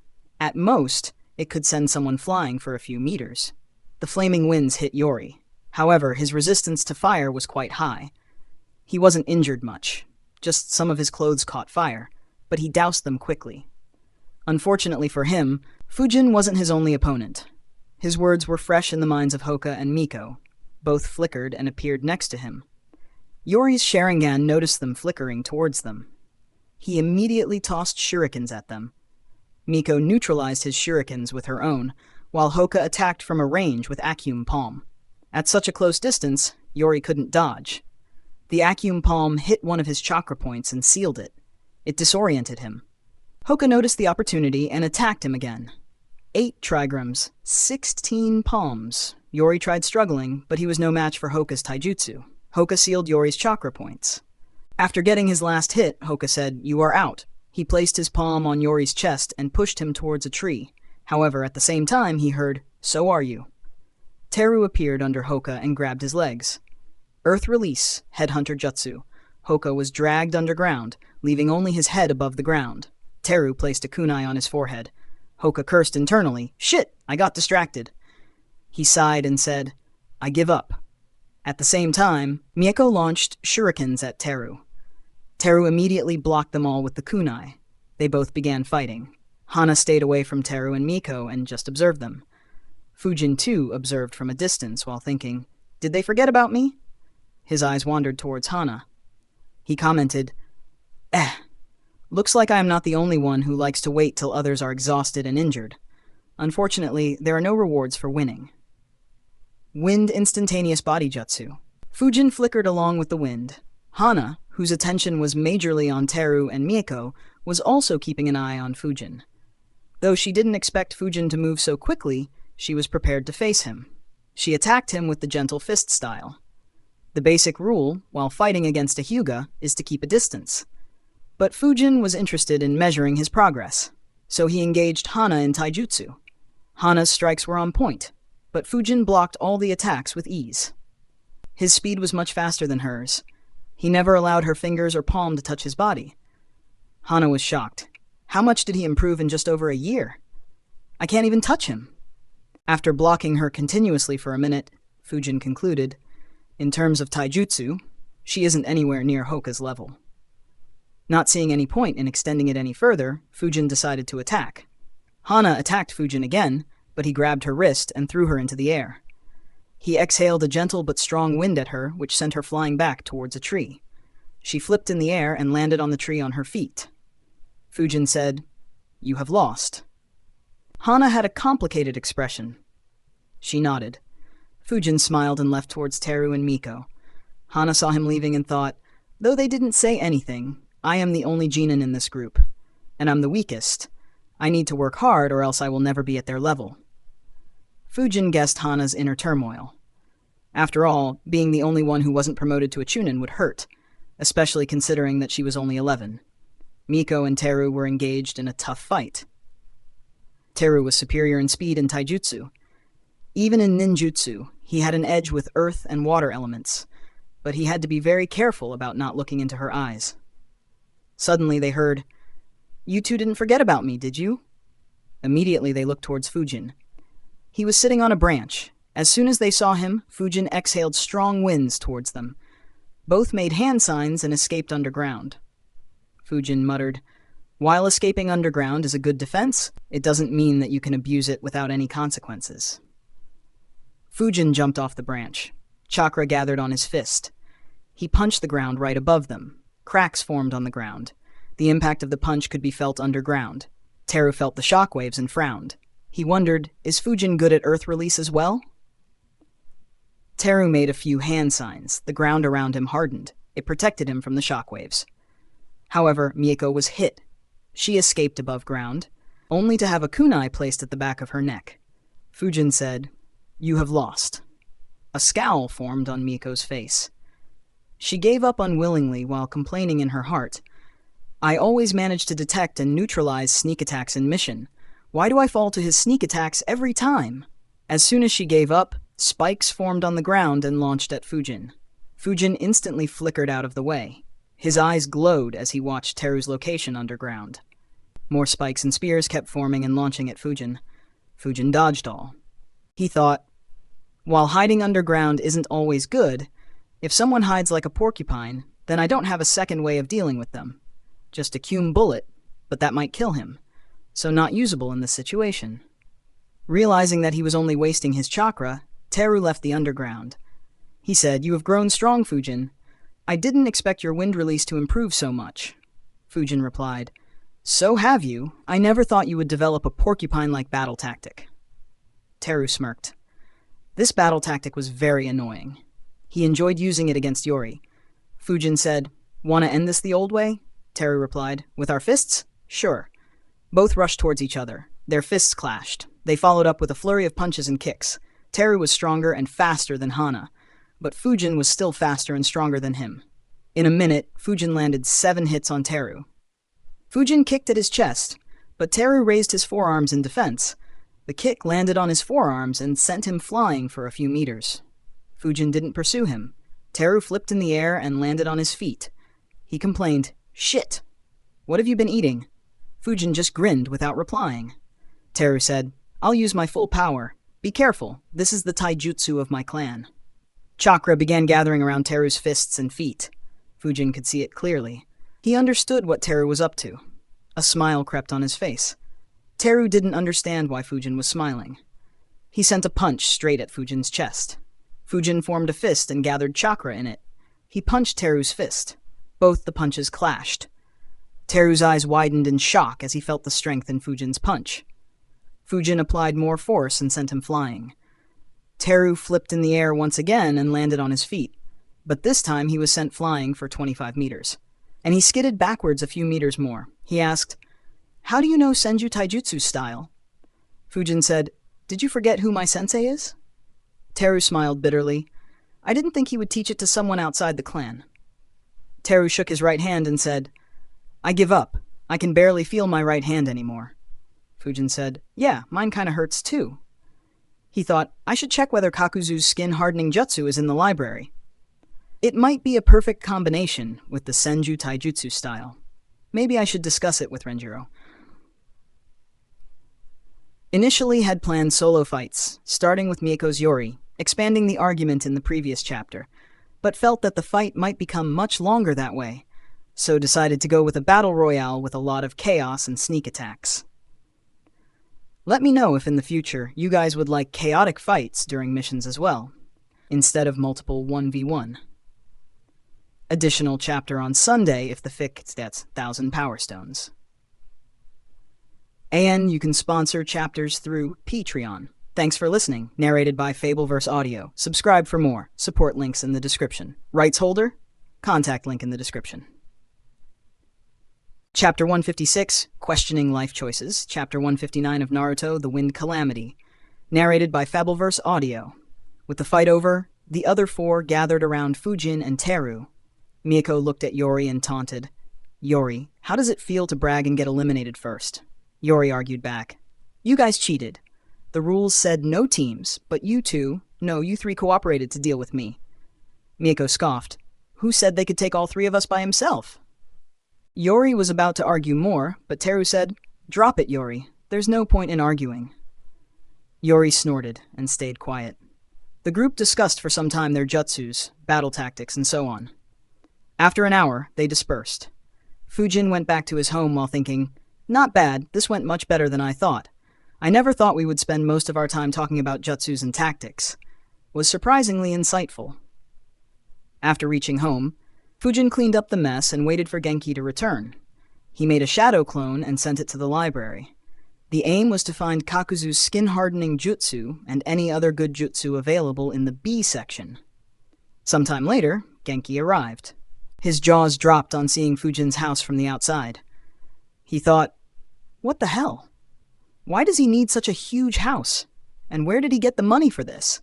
Did he somehow convince Lord Hokage to give him another reward? He knocked on the door with his mind full of questions. Fujin opened the door immediately and welcomed him in.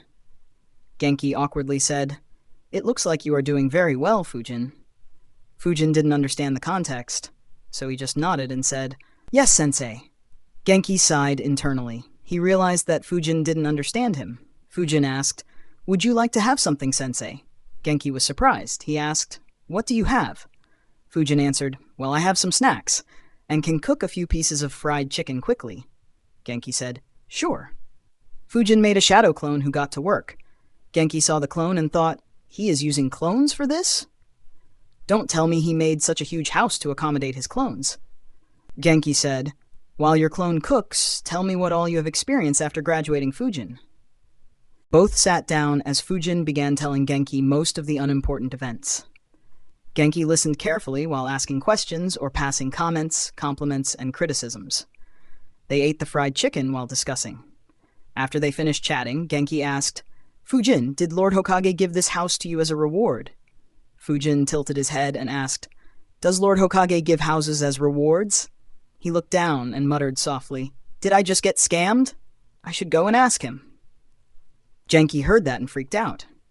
Given his past experiences, Genki was sure that Fujin would take his name and ask the Hokage to reimburse him. Heck, he might even ask for interest. He quickly refused. "No, no, no. Lord Hokage doesn't reward like this. I just asked because I was wondering how you could afford such a place." Fujin understood and said, "Oh, we did back-to-back rank A missions. I killed some ninjas with a bounty during it." Genki was surprised. He asked in disbelief, "Rank A missions?" Fujin nodded and said, "Yup, Renjiro-sensei took us with him." Genki didn't say anything. He thought, Fujin and his squad already did rank A missions? They did rank A missions at an age when I was still in the academy. Heck, I did my first rank A mission after Fujin graduated. Genki had arrived here to motivate and encourage his student and inspire him a little bit. Instead, he began questioning his life choices and achievements.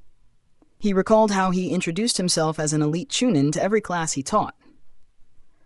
He recalled how he celebrated all night when he was promoted to junin. And now he found out that his students undertook missions at the same level of difficulty as him in just a year's time. And his students seemed to be doing financially better than him too.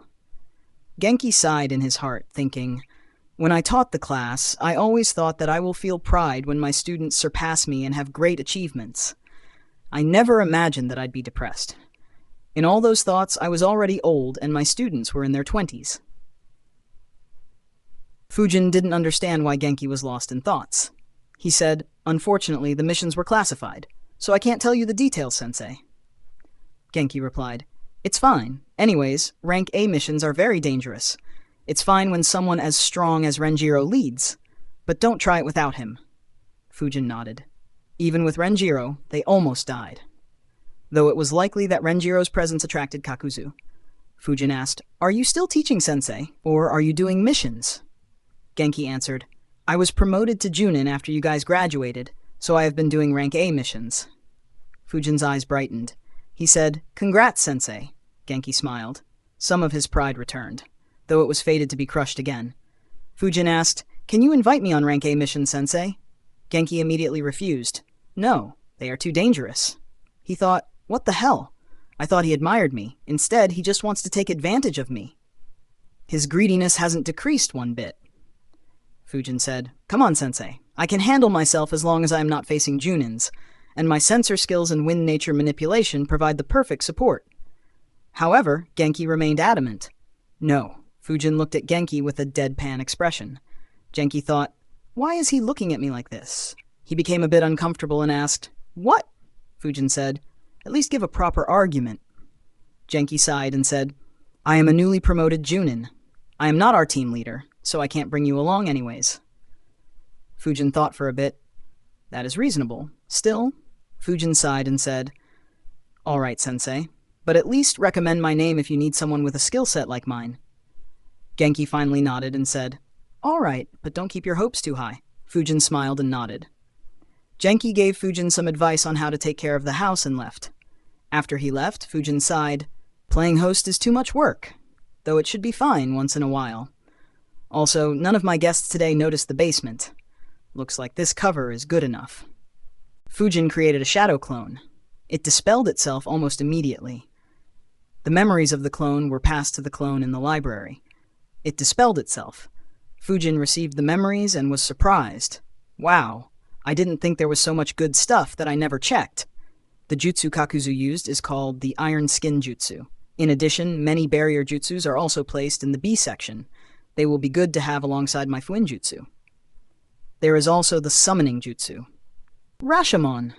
That would be another good defense to have, though there is no triple or more layered Rashomon jutsus. Still, even without them, this is great. Wild Lion's main jutsu is another good one. It is the jutsu that Jiraiya used to extend and strengthen his hair, and Needle Jizo jutsu based on this jutsu is also there. Actually, I can form a new defense system with Rashomon, Iron Skin, and Lion's main jutsus. Combined with my high speed and intercepting or deterring attacks at mid-range with wind jutsus, injuring me will become very difficult. Tobirama's Bringer of Darkness Genjutsu to target the Uchiha is present in the B section as well. So 5 B-rank jutsus that I will need to master, and might need some barrier jutsus as well. I will focus on these after I am done with my lightning release. Once I am done with all of them, I will try the summoning jutsu. With that good defense, I should be fine even if I encounter wild and ferocious summons who won't reason with anyone. Additional chapter on Sunday if the fic gets 1,000 Power Stones. If you can, then please support me on Patreon. link.patreon.com/devilhex, no space. Can read up to 50 chapters ahead on Patreon. Thank you, Clumbycast, for supporting me on Patreon. Thanks for listening. Narrated by Fabelverse Audio. Subscribe for more. Support links in the description. Rights holder, contact link in the description. Chapter 157, Castle Defense. Chapter 160 of Naruto the Wind Calamity. Narrated by Fabelverse Audio. Fujin entered the lowest floor in the basement. He extended his palm and looked at it. Chakra began spinning in his palm, taking a circular shape. Fujin decided, it's been a long time since I practiced this jutsu. In fact, I haven't practiced it since I graduated from the academy. Fujin began practicing the Rasengan. With all the seals he inscribed, he was no longer worried about anyone seeing this. He was able to form the Rasengan properly, though it was a bit slower. He continued his training using different methods. He initially tried decreasing the time needed to form it as much as he could. When he couldn't decrease it any further, he began trying to form the Rasengan while running. After training for 2 days, Fujin managed to improve his control over Rasengan considerably. He was able to form a proper sphere, and he improved the speed of creating the Rasengan by a huge degree. He could now create a Rasengan in fractions of a second, and while moving around freely and even while running on walls or ceilings. A smile formed on Fujin's face as he watched the Rasengan. He thought, great. Rasengan has been mastered to a sufficient degree, though I should still test it out in mock battles. More importantly, I can prepare for Rasen Shuriken when I'm ready. That's an S-rank jutsu that no living ninja would like to get hit by. Fujin played with the ball of chakra in his hand as he thought. That said, it's best to never use this jutsu. Aside from the trouble of explaining how I learnt this, there is also the issue of its effectiveness. A sword with wind chakra flow will be far more dangerous in most scenarios. The only time a Rasengan could be more effective is when I'm clashing head-on against another strong jutsu. But considering the high-speed nature of my fights until now, such clashes are almost non-existent. A giant Rasengan could be more effective, but it'll consume a lot of chakra. So again, it won't be worth it until I can find a way to significantly increase my chakra reserves. After observing the Rasengan properly, Fujin dispersed it and his clone and began training again. Since he already had formed a Rasengan properly, he was progressing rapidly. Fujin's next mission with Tomotsu and the rest was uneventful once again. It was a protection mission again, and they didn't even encounter any ninjas. After the mission, Fujin returned to training in his basement. Around him, there were multiple metal mannequin dummies. He had bought them to test his jutsus. Fujin created a Rasengan, stepped forward, and smashed the Rasengan into a dummy. The Rasengan sank into its abdomen, creating a hole in it. Soon, It exploded and blasted the dummy, sending its pieces flying across the basement. Fujin grinned. Excellent power. Now I need to test it in mock battles. Fujin made a hand sign and a shadow clone popped next to him. Both moved away from each other. Fujin began creating the Rasengan and charged at his clone at the same time. Meanwhile, the clone attacked Fujin with wooden shurikens and wind explosion spheres to keep him away. And it also moved away from him whenever Fujin managed to close the distance between them. Fujin's goal was to hit his clone with the Rasengan without using any other jutsu or distractions, while the clone just tried to avoid getting hit. After a day of intense training, Fujin was breathing heavily. He complained, "What the heck? It's impossible to hit someone who is as fast as you to hit with the Rasengan. I chased after my clone the whole day without any success, though my clone did use body flicker whenever I was about to succeed. I guess I should try performing Rasengan while flickering around, otherwise it will be hopeless." By the time he had to go for the next mission, Fujin could use the Rasengan while flickering in his basement. He had managed to hit his clone a few times. He was very happy with his progress. Fujin met Tomotsu and the rest outside the mission center. Since he had mastered the Rasengan, his mood was quite good. Sarutobi Tomotsu had just selected a mission.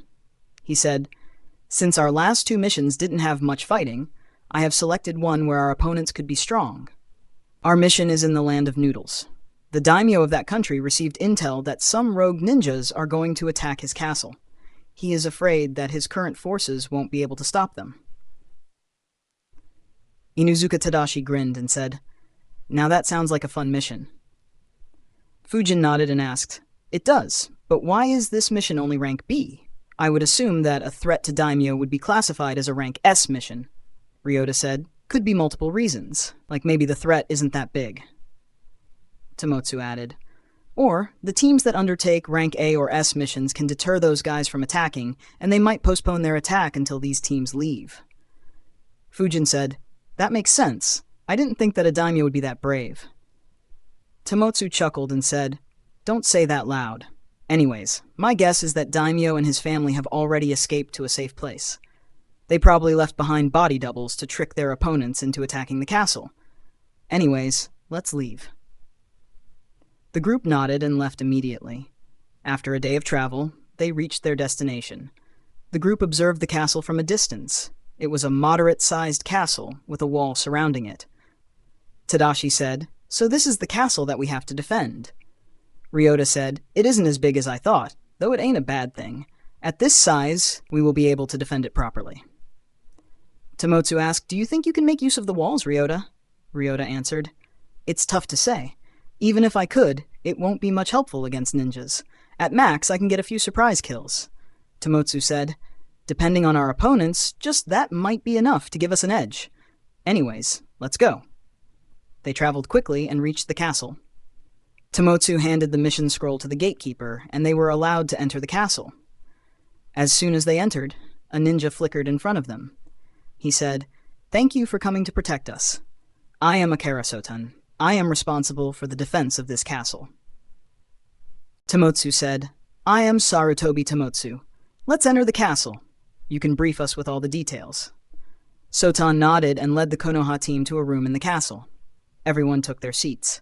Tomotsu said, "We didn't get much information in the mission statement. Can you tell me the exact details?" Sotan nodded and said, "I can't give you the source of the information, but from what we know, we expect to be attacked by 18 rogue ninjas. Most of them will be at the Chunin level. We don't know who their leader is, but we expect him to be at the Junin level as he is able to organize such an attack. As for the defense, I am the only Junin in the castle, so I will take on the enemy leader. We also have 12 Chunins and 17 Jinins, so we are confident at defending. But we asked for help in case something outside our calculations happens, and to decrease our casualties." Fujin heard the details and his left eye twitched. He thought, "This guy is considered a Junin?" Tomotsu nodded and inquired, "Do you know where those guys are located? We could launch preemptive attacks and cause them casualties." Sotan replied, "No. We don't know their hideout. Also, the daimyo wants us to kill every last one of them. If we attack their hideout, then many of them might manage to escape." Tomotsu said. All right, is the daimyo still in the castle? Sotan didn't speak and just shook his head. Tomotsu asked, do we have any idea when the attack will happen? Sotan answered, no. I will arrange for you guys to live on the highest floor with daimyo and his family. That floor also provides a good view of the surroundings, so you can keep an eye on any attackers. Of course, give priority to your rest as we need you guys at full readiness when the attack happens. Sotan led them to the topmost floor. There were 3 rooms on this floor. There was also a small balcony on all sides equipped with binoculars and other tools to assist in keeping a watch on the surroundings. One of these rooms had a few people who looked very scared. They were the body doubles of the daimyo and his family.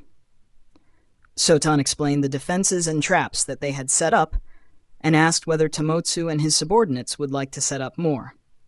Tomotsu agreed and asked Ryota and Katsumi to add more traps. They both got to work. Tadashi volunteered to go scout the nearby areas. Tomotsu went to check out some stuff. Meanwhile, Fujin decided to laze on the top floor. He thought, I was kinda excited, but this mission seems to be a bore too. If Sotan is considered a Junin, then I could probably go and kill the entire enemy camp. Sigh. I guess only rank A and S missions will be exciting. Anyways, this country is known as the Land of Noodles. I wonder how good the noodles from here taste. Fujin left to find the cooks in the palace. The cooks and other common people weren't aware of the incoming attack, so they were relaxed. But they recognized the headband on Fujin's head and were very respectful to him despite his young age. The head cook met Fujin and asked with a smile, I am the chief cook here. How may I help you, young one? Fujin replied, Hello, chief. I was wondering how good the noodles from this country are. The chief cook's smile disappeared, and he asked seriously, Young man, are you underestimating the noodles from here? Fujin kept his smile and said, Nope, I'm just a normal foodie, so give me your best. The chief cook said, We have 19 varieties of noodle dishes here, and all the 19 varieties are the best among any noodles. Fujin said, Oh, that's cool. I'll try all 19 varieties during my time here then. Additional chapter on Sunday if the fic gets 1,000 Power Stones. If you can, then please support me on Patreon. Link, www.patreon.com/devilhex. No space. Can read up to 50 chapters ahead on Patreon. Thank you, Aaron and Fahad Khan, for supporting me on Patreon. Thanks for listening. Narrated by Fabelverse Audio. Subscribe for more. Support links in the description. Rights holder? Contact link in the description. Chapter 158, The Carefree Foodie. Chapter 161 of Naruto, The Wind Calamity. Narrated by Fabelverse Audio. Over the next couple of days, Fujin tried 17 varieties of noodle dishes. All were delicious and could be put at a similar level as Ichiraku. Sotan was dissatisfied with Fujin's carefree nature and acting as if he was on a vacation. But Fujin paid him no heed. Tomotsu and the rest also noticed Fujin's attitude, but didn't say anything. They concluded that Fujin had gotten carefree after a couple of very easy missions. They themselves had a similar experience. They believed that Fujin's attitude would improve after they get a mission that gets very serious. Of course, their analysis was incorrect. Fujin was very alert. Despite his carefree attitude, he was very serious. Once the fighting begins, he will be as serious as he can be. His actions were only a result of him deciding to relax mentally and physically after a longish training routine, as they had nothing to do until their opponents decided to show up. On the third afternoon in the castle, Fujin was sitting on the edge of the balcony on the top floor, eating the last of the 19 dishes. It was chicken and mushroom-sauced noodles with basil. As he grabbed the noodles with his chopsticks and ate, he looked straight ahead. His eyes glowed blue as he observed numerous silhouettes trying to approach the castle stealthily. He swallowed the noodles and said with a steady voice, "They are here." After saying that, he began eating again while thinking, "Just 18? These guys need to find their source and hang him. There are over 50 attackers, and all have chakra, though none are exceptionally strong. Anyways, I didn't think that standing at an altitude would increase the range of my chakra-enhanced eyesight so much. I can barely see a few hundred meters when at ground level, but from here I can observe for almost 3 kilometers. A shame that the chakra field doesn't extend in this manner too." Fujin's voice was heard clearly by the people on the top floor. Tamotsu, Ryota, Katsumi, and Tadashi immediately appeared behind him, only to see him eating in a very relaxed manner. Black lines formed on their faces. Fujin said, "The intel was incorrect. There are over 50 attackers." Hearing that, all four became serious and began observing the surroundings. The attackers were still over a couple of kilometers away. But the Konoha Chunins could see the slight movements in the trees as they moved. Tamotsu made a shadow clone who went to warn Sotan and get him to ready his men. Ryota said with a bitter smile, "It looks like we hit a steel plate this time. It will be a tough fight." Tamotsu said, "Focus on keeping yourself alive. I know that the mission statement is to keep them alive, but keeping ourselves alive is the most important thing. We can't do our mission if we are dead. Especially you, Fujin. Don't get too excited." Fujin replied, "Don't worry. Though their numbers are high, none of them seems exceptionally strong, so we should be fine." Tamotsu was surprised. He said, "I didn't expect your sensory skills to be so strong." Fujin replied, "The altitude helps in covering more area, but I can't extend my chakra field that far away. So I am not 100% sure, and we should consider the possibility of someone being able to conceal their chakra." Tamotsu nodded and said, "It's good that you are considering these aspects." Fujin asked, "So what's our plan? With the enemy outnumbering us almost 2-1, the old plans are unusable." Tamotsu nodded and said, "We won't focus on trying to defend. Instead, we will move in groups and kill as many of our enemies as quickly as we can. Tadashi and Katsumi will move together. Ryota and Fujin will move with me." Fujin said, "My teamwork with you guys isn't that good yet. It could be bad considering the scale of this battle. Can I move alone instead?" Tamotsu frowned. He didn't expect such a request to be made by Fujin. He thought, his request is logically correct. But Lord Hokage asked me to ensure that he doesn't die prematurely. That said, he also said that Fujin is quite strong and could put up a fight even against me. Tamotsu asked, "Are you sure? It will be very risky with no one to watch your back." Fujin said, "Don't worry. I can sense who is strong and who ain't, so I will focus on clearing the weaker ones." Tamotsu agreed and said, "All right, but be careful." Fujin nodded without looking at him and continued eating his noodles. His teammates watched him with strange looks in their eyes. Meanwhile, Sotan began arranging his subordinates into proper positions. Every ninja in the castle became very alert. The common people realized that they were about to be attacked and quickly evacuated to the underground safe house under the castle. The attackers finally began entering within 1 kilometer of the castle and into Fujin's chakra field. Fujin began sensing all of them properly. He didn't find anything odd with any of them. The attackers were spread out across the forest, moving in groups of 2 or 3. He analyzed. 43 are at the Genin level, 14 barely into the Chunin level, and 2 might be closer to the elite Chunin level. Though, since they aren't from Konoha, their official ranks might be higher. I guess that the strongest 2 are Junins. Still, they are weak. I kinda wish that I got some experience points for grinding these weaklings. Fujin swallowed the remaining noodles in his bowl and placed the bowl down. He said, "I'm going in first." Without waiting for anyone's response, he used Wind Instantaneous Body Jutsu. His teammates were surprised again. Tadashi said, "Did he really go to take the attack to the enemy?" Katsumi noted, "More importantly, he left with chopsticks in his hands rather than his swords." Ryota asked, "Will he be all right?" Tamotsu said, "Let's hope that he stays fine. Anyways, they are almost here. Get ready." All 4 began preparing their opening jutsus. Fujin appeared on a tree about 50 meters from a group of 3. 2 in the front were at the Genin level, while the one in the back was at the Chunin level. Fujin hid behind a tree. Soon, 3 figures appeared close to Fujin.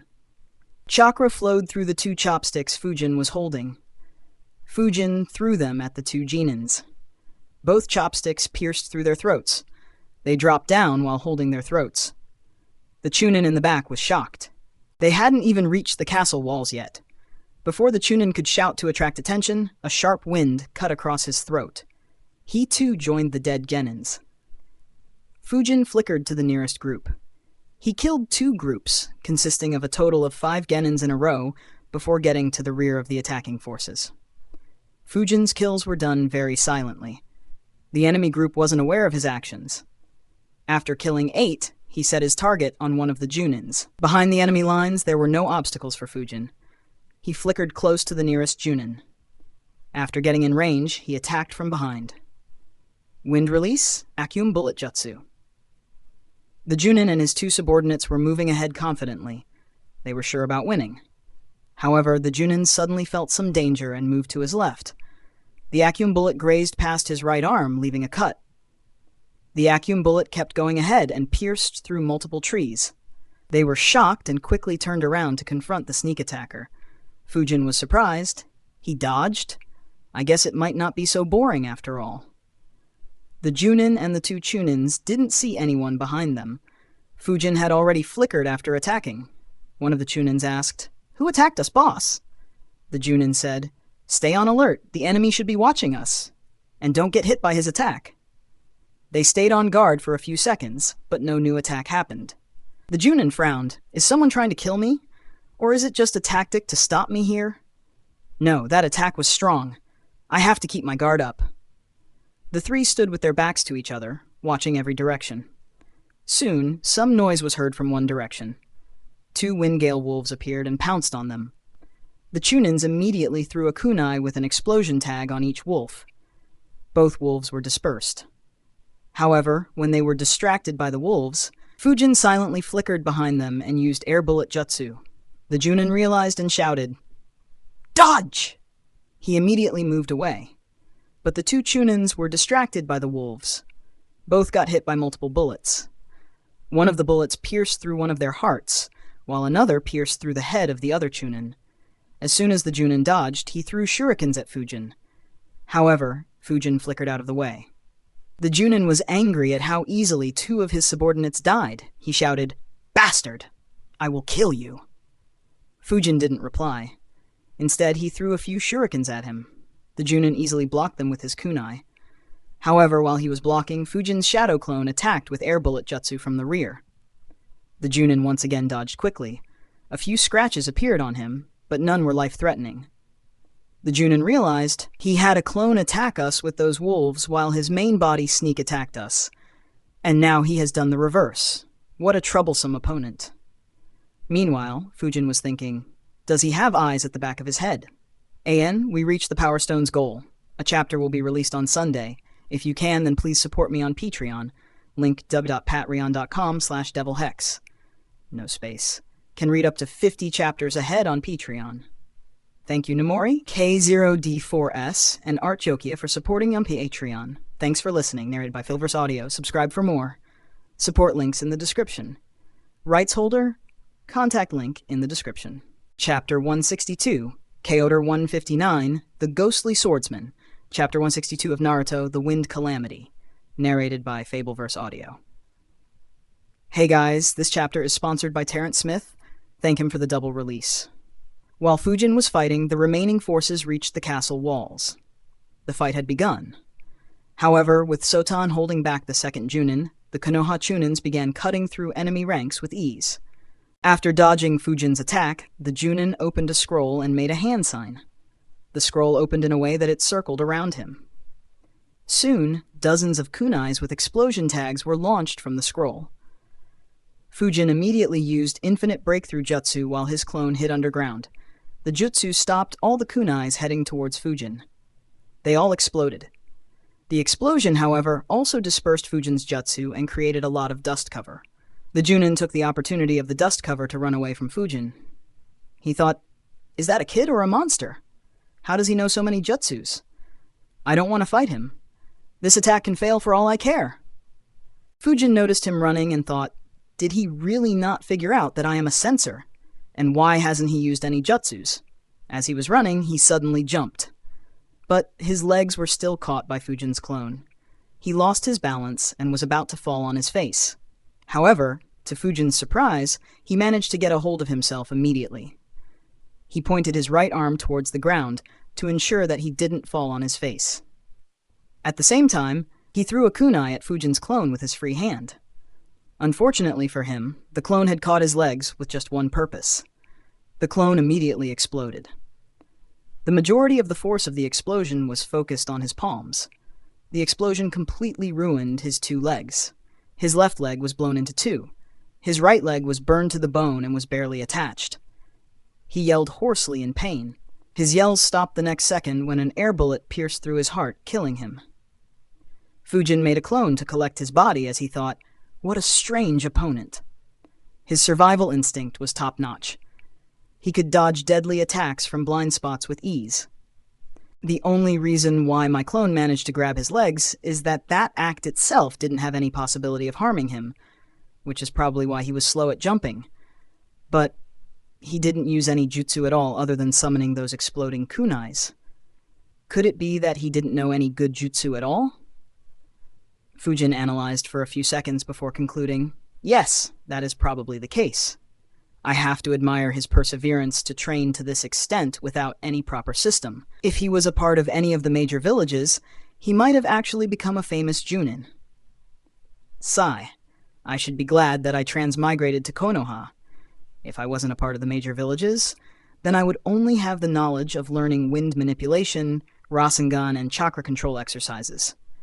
Even becoming a ninja would have been difficult. Fujin spread his chakra field to observe the battle happening on the walls.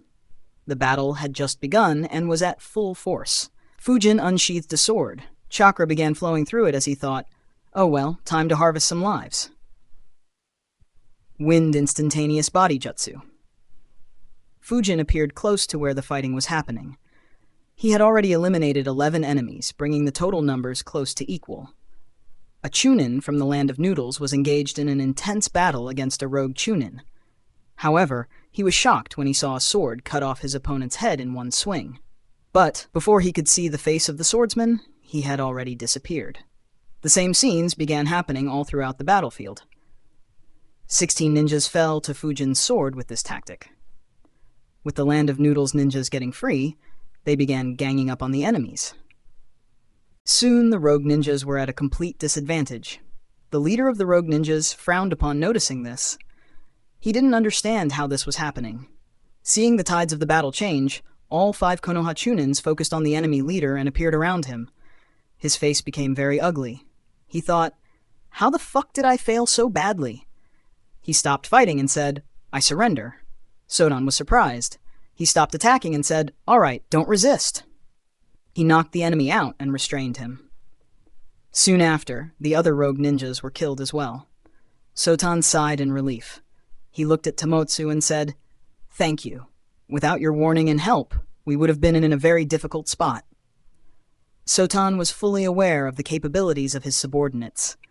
He had prepared himself for a loss and prayed for a miracle when he heard the enemy numbers. Seeing how easily they won, he figured that the Konoha ninjas won him the war. Tamotsu chuckled and said, you need to thank Fujin. He was one who sensed and reported them to me. Tamotsu said this intentionally as he was aware that Sotan was dissatisfied with Fujin. Sotan was surprised.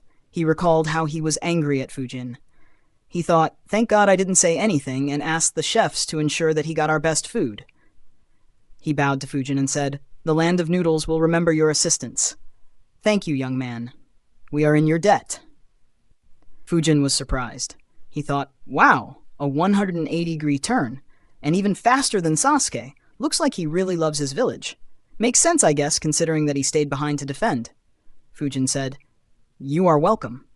There are 10 dead bodies in the forest. Preferably have your subordinates clear them. If the civilians see them, they might freak out. Sotan was about to nod when he realized what Fujin had said. He thought, 10. Fujin's teammates were shocked as well. Tamotsu asked, Fujin, did you kill 10 enemy ninjas in the forest before the attack reached us? Fujin replied, well, 11. One of them was a bit strong, so I stored his body in case he has a bounty. Hearing Fujin's answer left them speechless. Unlike the Land of Noodles ninjas, the Konoha ninjas had noticed Fujin cutting down the enemies. Though they didn't see all his kills, they all had only one thought. Did this 11-year-old kid kill more than us 4 combined? Sotan was the first one to overcome his shock. He said, show me the body. I'll tell you whether he has any bounty. Fujin looked at Tamotsu, who nodded. Fujin summoned his body from the scroll. When Sotan's eyes lay on the dead body's face, he was terrified. He yelled, The noodle thief! His shout attracted attention. The Land of Grass ninjas were very surprised on hearing it. On the other hand, the Konoha ninjas thought, the what? Sotan looked at Fujin with a terrified expression on his face. He said, he is the noodle thief. He is a terrible rogue ninja. How did you manage to kill him? Tamotsu and others watched Fujin. However, Fujin was dumbfounded. He thought, terrible rogue ninja? He really was terrible, but I don't think he means the same. How the heck did this weakling get such a response from him? Fujin asked calmly. Can you give details about him? Sotan said with some fear in his voice. He is a rogue ninja from the land of Tea. He was expelled from the village when he was only a genin. Apparently, he trained by himself to reach the Junin level without any guidance.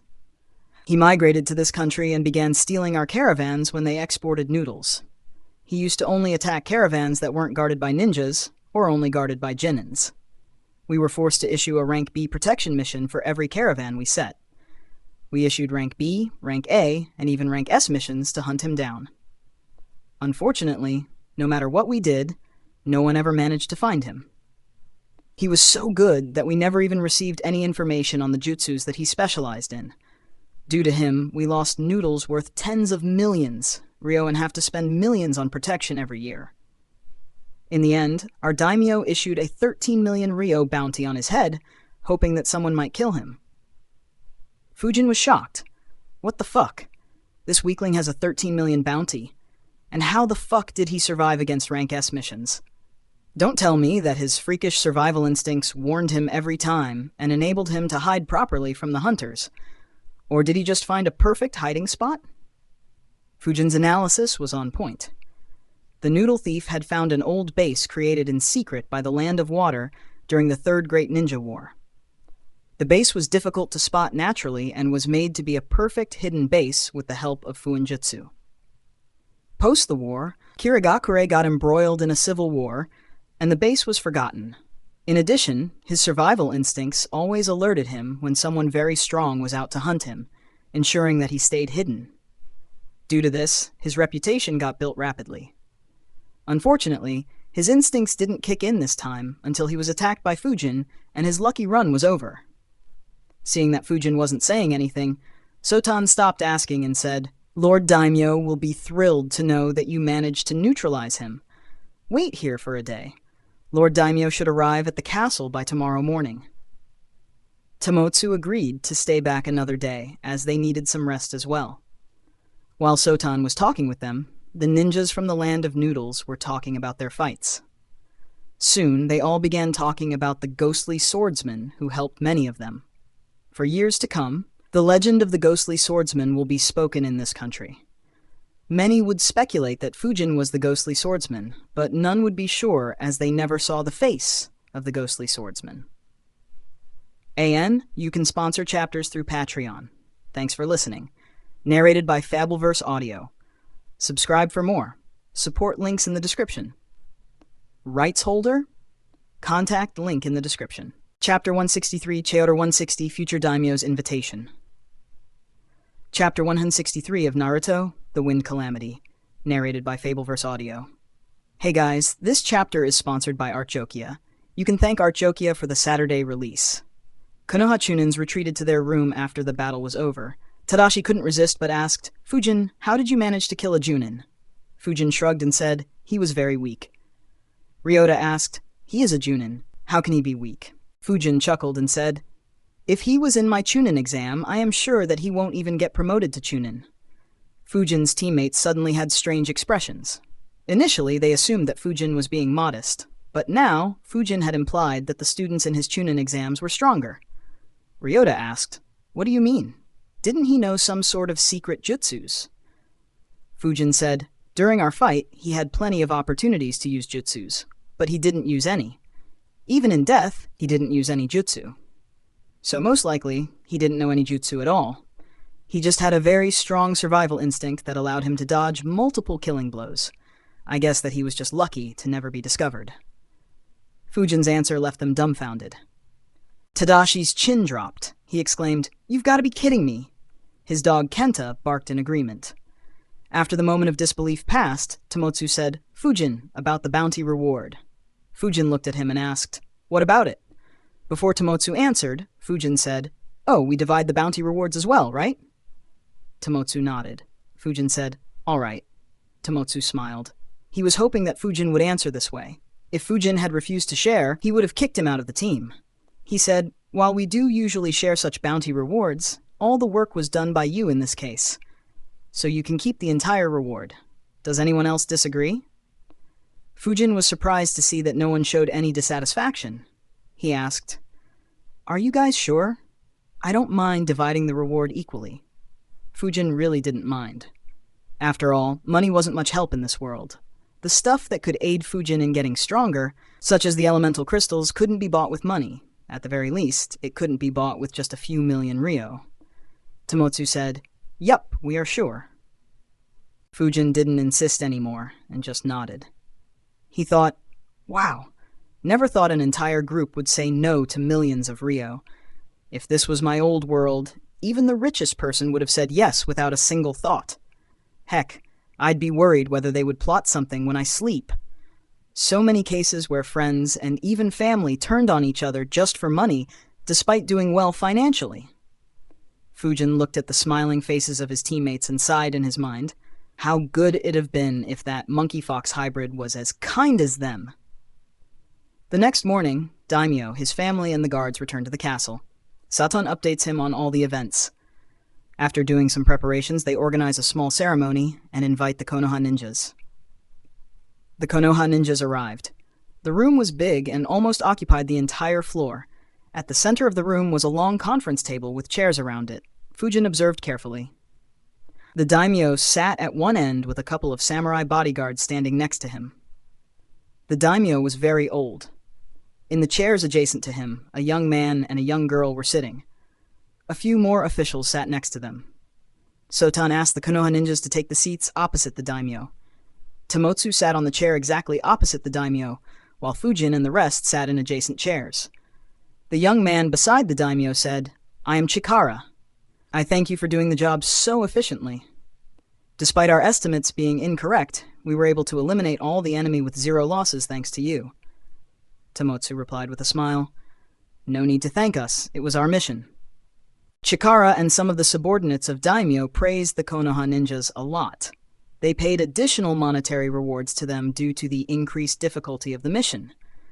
The daimyo signed a letter addressing Hiruzen praising the work done by them.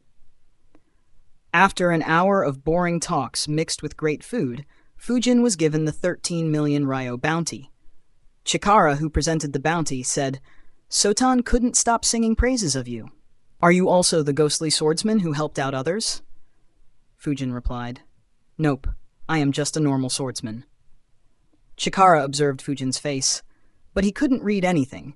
He thought, based on the information, I'm sure that he is the one who cut them down, but looks like he doesn't want the extra attention. Chikara was very impressed with Fujin. He was young, strong, and didn't seek fame. He said, "Fujin, I will be sworn in as the daimyo for this country in a couple of years. Would you like to be a part of my guardian team?" Chikara's proposal surprised a lot of people. Meanwhile, Fujin's eyebrows twitched involuntarily. He politely said, "I will consider it." Before waiting for any response, he turned around and joined his team. Chikara looked awkwardly as his first ever invite was ignored in this manner.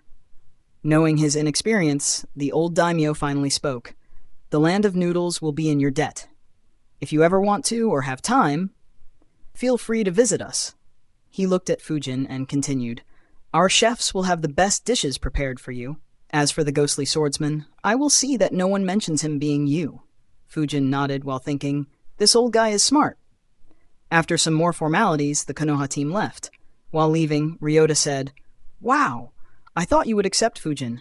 Being a guardian of a daimyo is a huge honor." Fujin replied, "I doubt I'll get many opportunities to gain experience as a bodyguard.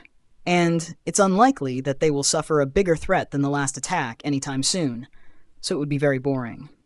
While Fujin said that, his thoughts were completely different. Seriously, why do strong ninjas even have respect for the daimyos? It's not like they have any real power. Their only real achievement is being born as the first child of a daimyo.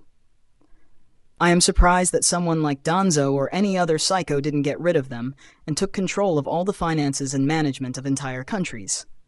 Tomotsu said, while the job is boring, it is very prestigious, and there are a lot of perks to being a guardian of a daimyo. The most important being that you can be an ambassador for our village and use your influence to send most of the missions to Konoha. Fujin said, Oh, I didn't think from that point of view. But isn't our mission center full of missions anyways? Tomotsu said, Yeah, that's true. He became silent as he recalled the losses from the previous Great Wars. After a day's journey, the group returned to Konoha and accepted the mission rewards. Tomotsu said, You guys can leave. I will hand the daimyo's letter to Lord Hokage and report him on the mission as well. Others nodded and left. Tomotsu entered the Hokage's office and greeted Hiruzen and handed him the letter and said, Our mission this time became a few times more difficult. The daimyo of the land of noodles sent you a letter. Hiruzen read it and said, Looks like that the daimyo is very impressed by your work. He has especially praised Fujin a lot. How is your experience with him so far? Tomotsu nodded and said, The kid is good. He didn't do anything in the previous 2 missions, but in this mission he was invaluable. He spotted the attack long before others. In the fight, he killed 1 Junin, 6 Chunins, and 20 Janins, and he helped subdue the leader of the rogues as well. Hiruzen analyzed for a bit and said, The data on the noodle thief seems inconsistent. Though he had a huge bounty, there are no records of him being in any significant fight. Tomotsu said, Yeah, actually, Fujin said that he was very weak. He just had a good survival instinct. I thought he was just being humble. But that might indeed be the case. Hiruzen nodded and said, Regardless, it is a very good performance. Tomotsu agreed and added, His attitude is good too. Though he killed the noodle thief by himself, he was willing to share the bounty with the entire team. We didn't accept it, but the kid is very selfless. A weird expression formed on Hiruzen's face as he thought, Selfless? Is he talking about the same person? Tomotsu didn't notice the change in expression. He reported the remaining details to Hiruzen before leaving. After he left, Hiruzen wondered, It's good that he was willing to share the rewards with his team, but how did he become so selfless all of a sudden? Does he only become greedy in front of me? Hiruzen's analysis was very close to the truth.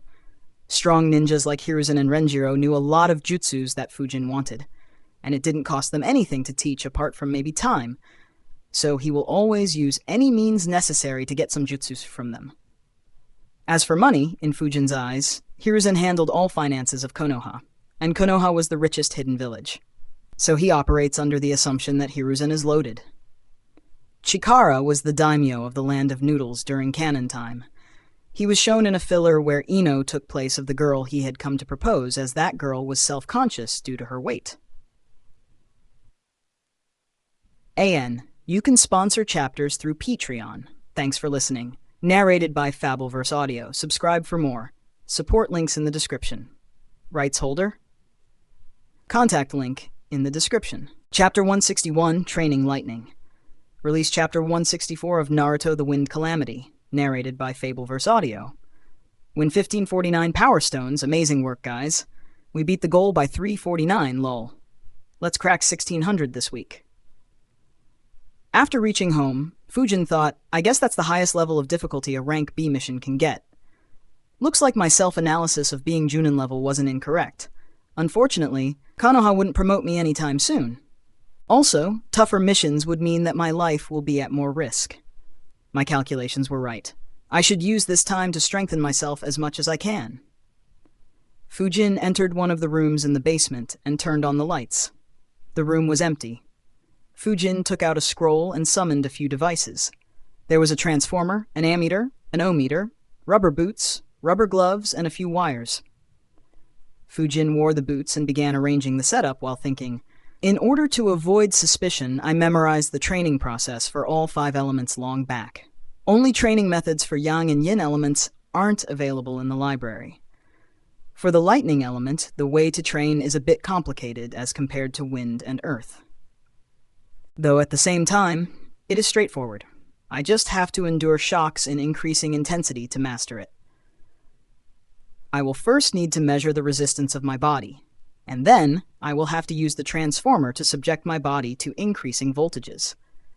That will induce a current to flow through my body. Even that has to be done in phases. My limbs can endure a higher current, but if a current passes through my heart or brain, then it could be lethal. Those two parts will have to be trained separately.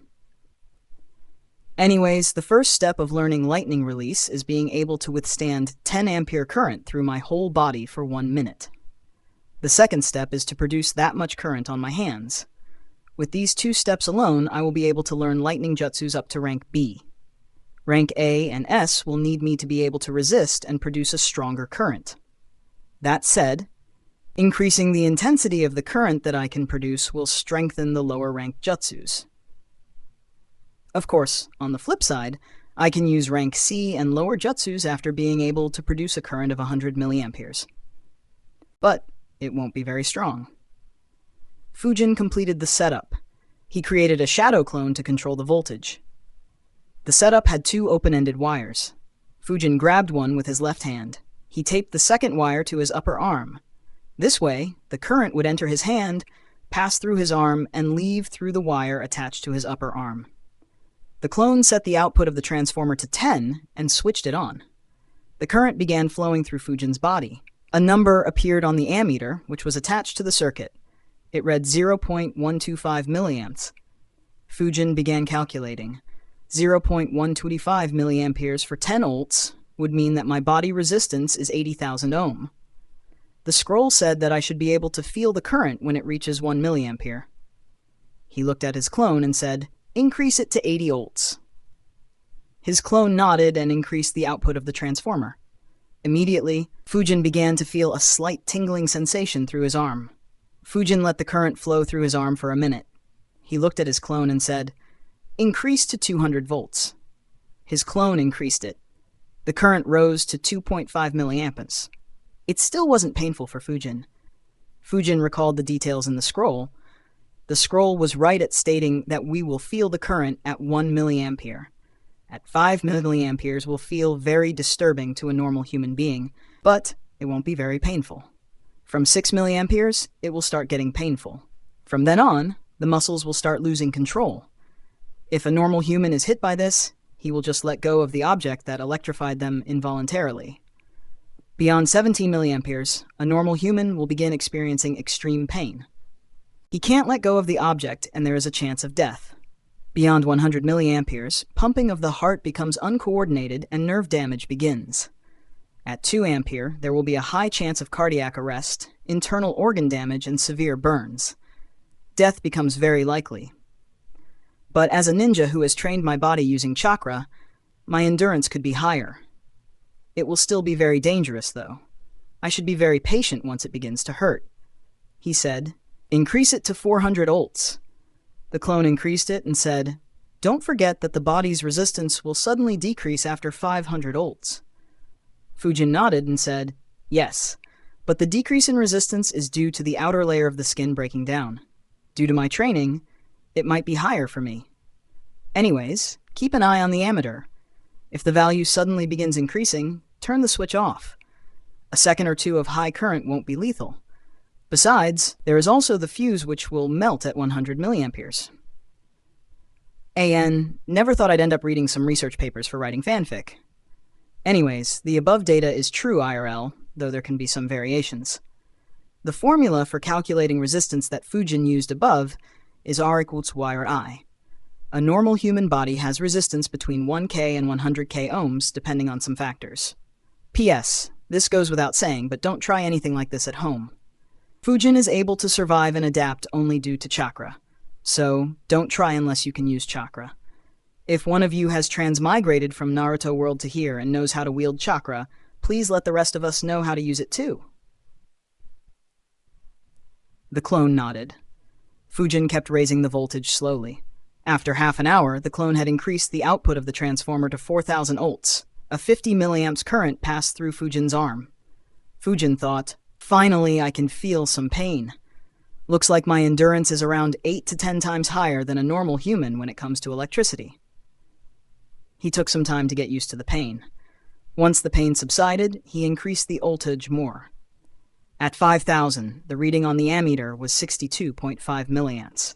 However, it suddenly began increasing rapidly. The clone immediately turned the switch off. Fujin let go of the wire and removed the one he attached. He shook his arm a few times and said, "That hurt." The clone chuckled and said, 62, 5 milliampere in under an hour is great progress. However, Fujin shook his head and said, "This is just the natural endurance I have developed over the years. The main training will start from now onwards. I have a feeling that this will take a long time just to reach the necessary endurance." He thought, I wonder how Sasuke managed to learn lightning release and master Chidori in under a month. Was it just his talent and the Sharingan? Or does Kakashi, no, the Hatake clan have a better way to master the lightning release? Fujin repeated the same training for his remaining 3 limbs. He followed it up by sending current from one hand to the other, allowing the current to flow through his chest. He started low and stopped at 5 milliamps. He repeated the same for a current to pass from the top of his head to the ground after removing his shoes. Fujin trained this way for a week.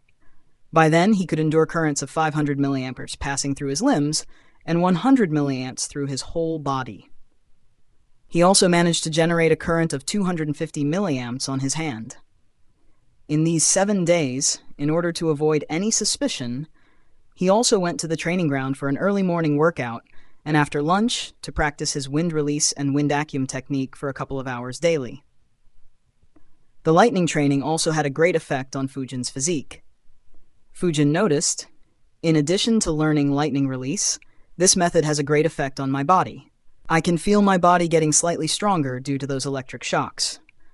Though I guess that it will become ineffective after some time, just like the Senju Taijutsu style increased my chakra. Still, this physical buff will be very helpful. For the next couple of months, Fujin focused on training his lightning element. The lightning training along with the intense morning workout had done wonders for his body. He now operated the training seal at 95% capacity. During this time, his team did 7 rank B missions. Having seen his capabilities, Fujin was given a much more active role in the team. Unfortunately, the missions weren't very challenging. Finally, Fujin managed to generate 10 ampere current. He and his clone grinned as they read 10A on the ammeter. Fujin said, "Time to learn lightning ninjutsu now. You go to the library. Check out the jutsus of lightning, fire, and water release." The clone nodded and left. Fujin meditated in the meditation room until the clone sent the info back. The clone began going through all fire, lightning, and water jutsus in sections E, D, C, and B. Of course, he only read the lightning jutsus with full focus. As for the fire and water element scrolls, the clone analyzed the lightning jutsus he read while pretending to read those scrolls. After a couple of hours, the clone dispelled and sent the information back. AN, additional chapter on Sunday if the fic gets 1,000 power stones. AN, if you can, then please support me on Patreon.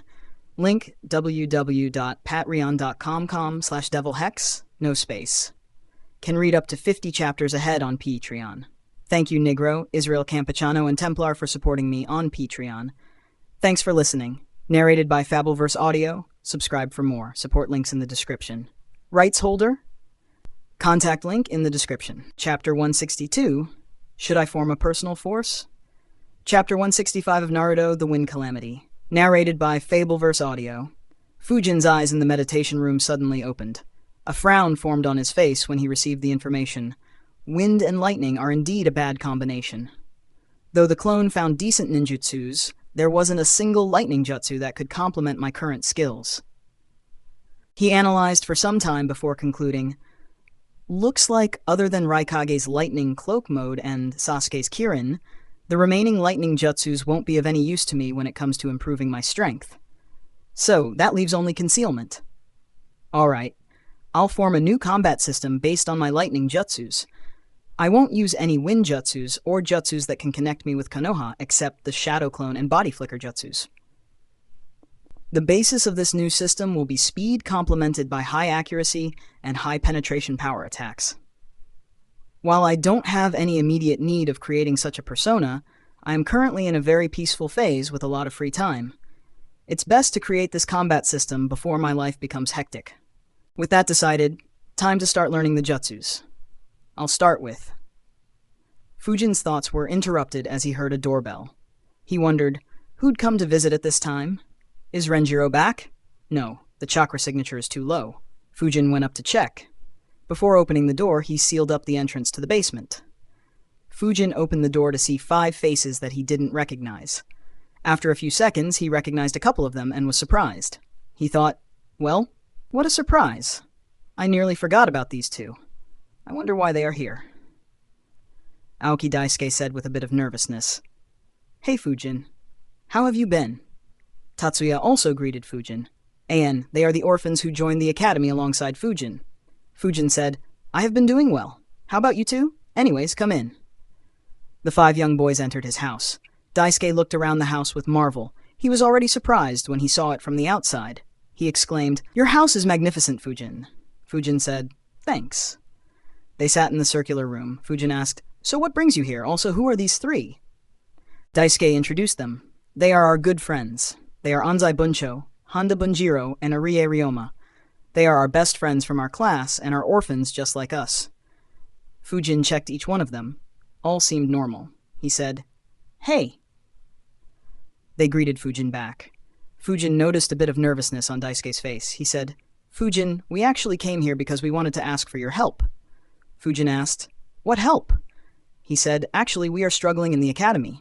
Our graduation exams are less than half a year away, and I am afraid that we will fail. We saw your fight in the Chunin exams and saw how you defeated everyone with ease. Even the kids from ninja clans weren't a match for you. So we wanted to ask for your help and guidance to pass the exam. Fujin was surprised to hear that.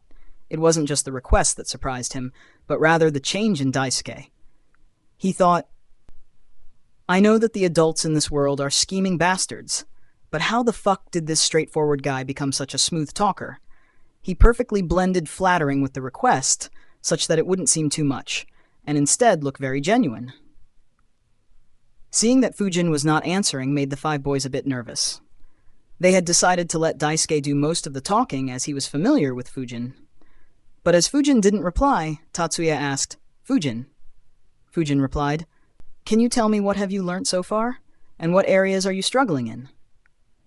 They immediately began telling Fujin their issues. Fujin paid half attention to their words.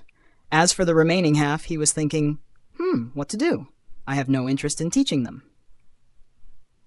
After all, even though I have time, I also have a crazy amount of stuff that I want to learn. The only gain I can see from helping them is getting their favor. Another possible gain could be an improvement in reputation if my kind deeds are spread, but neither gain is significant. Even if I gain their favor, what can a bunch of genins do for me? And in a world where power reigns supreme, reputation isn't worth anything. At most, it could improve my image in Hiruzen's eyes, but I don't expect him to give me any more benefits anytime soon. The only gain that could be worth it is if I gain their loyalty and they become my subordinates. In that case, I could create a small power base in Konoha. It won't be as powerful as any clan, but it would have great potential to grow, especially once Danzo is out of the picture and the insane casualties of the Fourth Great War leave a lot of orphans that I could recruit. But do I even need such an organization, especially within Konoha? And will these guys be that loyal? Fujin analyzed quickly before reaching the conclusion. No. A faction within Konoha will be watched by many eyes. If I infringe upon the benefits of others, we will be hit by a multitude of schemes that would leave us a mess, and it would eat into my precious training times. All the attention would also make it much more difficult for me to do anything in the dark. More importantly, these guys cannot be trusted to be that loyal. The Root is loyal to Danzo as he picked them up when they were orphans, and has completely brainwashed and indoctrinated them. While Orochimaru picked up kept kids who had lost everything, and had no hope, and gave them food, power, hope, and dreams, which is why his subordinates were loyal to him. Of course, in addition, both also used seals to keep their subordinates in check. Neither of those 2 cases applies here. Even if I stayed in touch with them after I entered the academy and became best friends and helped them, I wouldn't have that level of loyalty. At most, it will be a strong friendship bond and a sense of camaraderie, like the bond between Naruto and Shikamaru. That said, I do plan on creating an organization outside Konoha. I have a lot of plans that an organization could simplify. Perhaps training these guys could provide me with insights on how to train the ones I take in my future organization. I guess I will need to create a proper training system for the organization in order for them to be useful. Or perhaps create something like the curse mark to strengthen and control them. After a long internal debate, Fujin decided to aid them. He had heard what Daisuke said. Apparently, their class wasn't taught as much as Fujin's class was. They were taught the 3 Academy ninjutsu in the 6th year. In the previous 5 years, they were only taught theory, hand signs, leaf concentration, shuriken throwing, kunai wielding, and various survival skills needed to be a ninja. None of the 5 ever mentioned visiting the library. After they stopped speaking, Fujin said, "Let's go outside. Show me how you perform the 3 jutsus." Their eyes brightened when they heard it. It meant that Fujin was planning to teach them. They left the house. Daisuke started first. He said, "I will start with the substitution jutsu." He began making hand signs. Fujin thought, correct hand signs, but too slow. Daisuke wanted to use the substitution jutsu to impress Fujin, but Fujin was staring right at him without looking away. The substitution jutsu worked on misdirection. With Fujin staring directly at him, he had no way to misdirect Fujin. He tried to time his substitution jutsu to the time Fujin blinked his eyes, but Fujin saw it clearly as he grabbed the log next to him and swapped positions with it. Seeing Fujin's eyes following him left him embarrassed. Fujin said, "This looks all right, though you have to be faster. Show me the transformation jutsu. Transform into Tatsuya." Daisuke nodded and made hand signs and transformed into Tatsuya. There were a lot of imperfections in the jutsu. Fujin said, "You will have to practice this more. Show me the clone jutsu." Daisuke made hand signs. Immediately, a clone appeared next to him, but the clone looked nothing like him. In fact, Fujin doubted whether it could even walk. Fujin thought, I guess Naruto isn't the only one who sucks at this. Daisuke was embarrassed looking at the clone. Fujin asked the others to display their jutsus as well. All 4 could do one jutsu satisfactorily, but struggled in the remaining 2. Fujin said, "Actually, there is not much I can do to aid you with the jutsus directly. You guys will just have to practice until you learn. I will instead help you with some other techniques that would aid you in learning jutsus faster." Their expressions fell when they heard that Fujin won't be able to help them, but on hearing that he will teach them other techniques, they got excited. They had seen the jutsus Fujin used in the Chunin exam. They thought, if he taught us even one jutsus from the ones he used in the exam, we will be the strongest in our class. Unfortunately, their sky-high expectations were set to fall on the ground and be broken into a million pieces. Additional chapter on Sunday if the fic gets 1,000 Power Stones. AN, if you can, then please support me on Patreon. Link, www.patreon.com/devilhex, no space. Can read up to 50 chapters ahead on Patreon. Thank you Jimmy Ryan and Iskanuro for supporting me on Patreon. Thanks for listening. Narrated by Fabelverse Audio. Subscribe for more. Support links in the description. Rights holder, contact link in the description. Chapter 163, Learning Lightning Jutsus. Chapter 166 of Naruto, The Wind Calamity. Narrated by Fabelverse Audio. Fujin said, "How long can you guys hold the leaf on your head during the leaf concentration exercise?" Daisuke answered, 23 minutes. Tatsuya said, 28 minutes. Buncho said, 17 minutes. Bunjiro said, 38 minutes. Ryoma said, 26 minutes. Fujin said, "That's very low. No need to practice any ninjutsu for now. Increase that to 1 hour." Tatsuya immediately complained, "But that exercise is so boring." Fujin said, "Not really a choice, Tatsuya." Ryoma complained, "Can't you just teach us any of your jutsus, Fujin?" Fujin looked at him and said harshly, "The reason why I could become strong is that my basics are good. If any of you can't maintain the leaf for an hour, you should give up your dreams of becoming a ninja and drop out of the academy." Fujin's reply shocked them. Fujin was their age. They expected him to be cordial with them and help them like a friend. They never imagined that he'd be stricter than the academy teachers. Before anyone could make another comment to upset Fujin, Daisuke said, "All right, Fujin. We will work on it." Fujin said, "Come back after you guys manage this. Oh, and come around noon. If I'm not at home at that time, then I'm doing a mission. So check after a few days." Daisuke nodded. Fujin returned back home while they left his property. They immediately began complaining. Banjiro said, "This was a waste of time. I admired him so much. I never thought that he would be so arrogant." Ryoma agreed. "Yes. He asked us to quit the academy if we can't do a stupid leaf exercise." Daisuke said, "Though we grew up together, we haven't been very close since we joined the academy. We should be glad that he at least agreed to help us." Buncho added, "I heard that he was able to hold the leaf for over an hour in his second year in the academy, so his advice could be right." Tatsuya sighed and said, "Anyways, we are struggling in the academy. Let's give his method a try. If it works, we will become ninjas. If it doesn't, it won't be much different." They talked for a bit before deciding to follow his instruction. Fujin had anticipated such a reaction when he said those harsh words, but he didn't care. He didn't care about these 5. It didn't matter to him if they graduated or not. He was just seeing how he could instruct any future subordinates properly. If his future subordinates complained as they did, he would just let them go or kill them depending on the situation.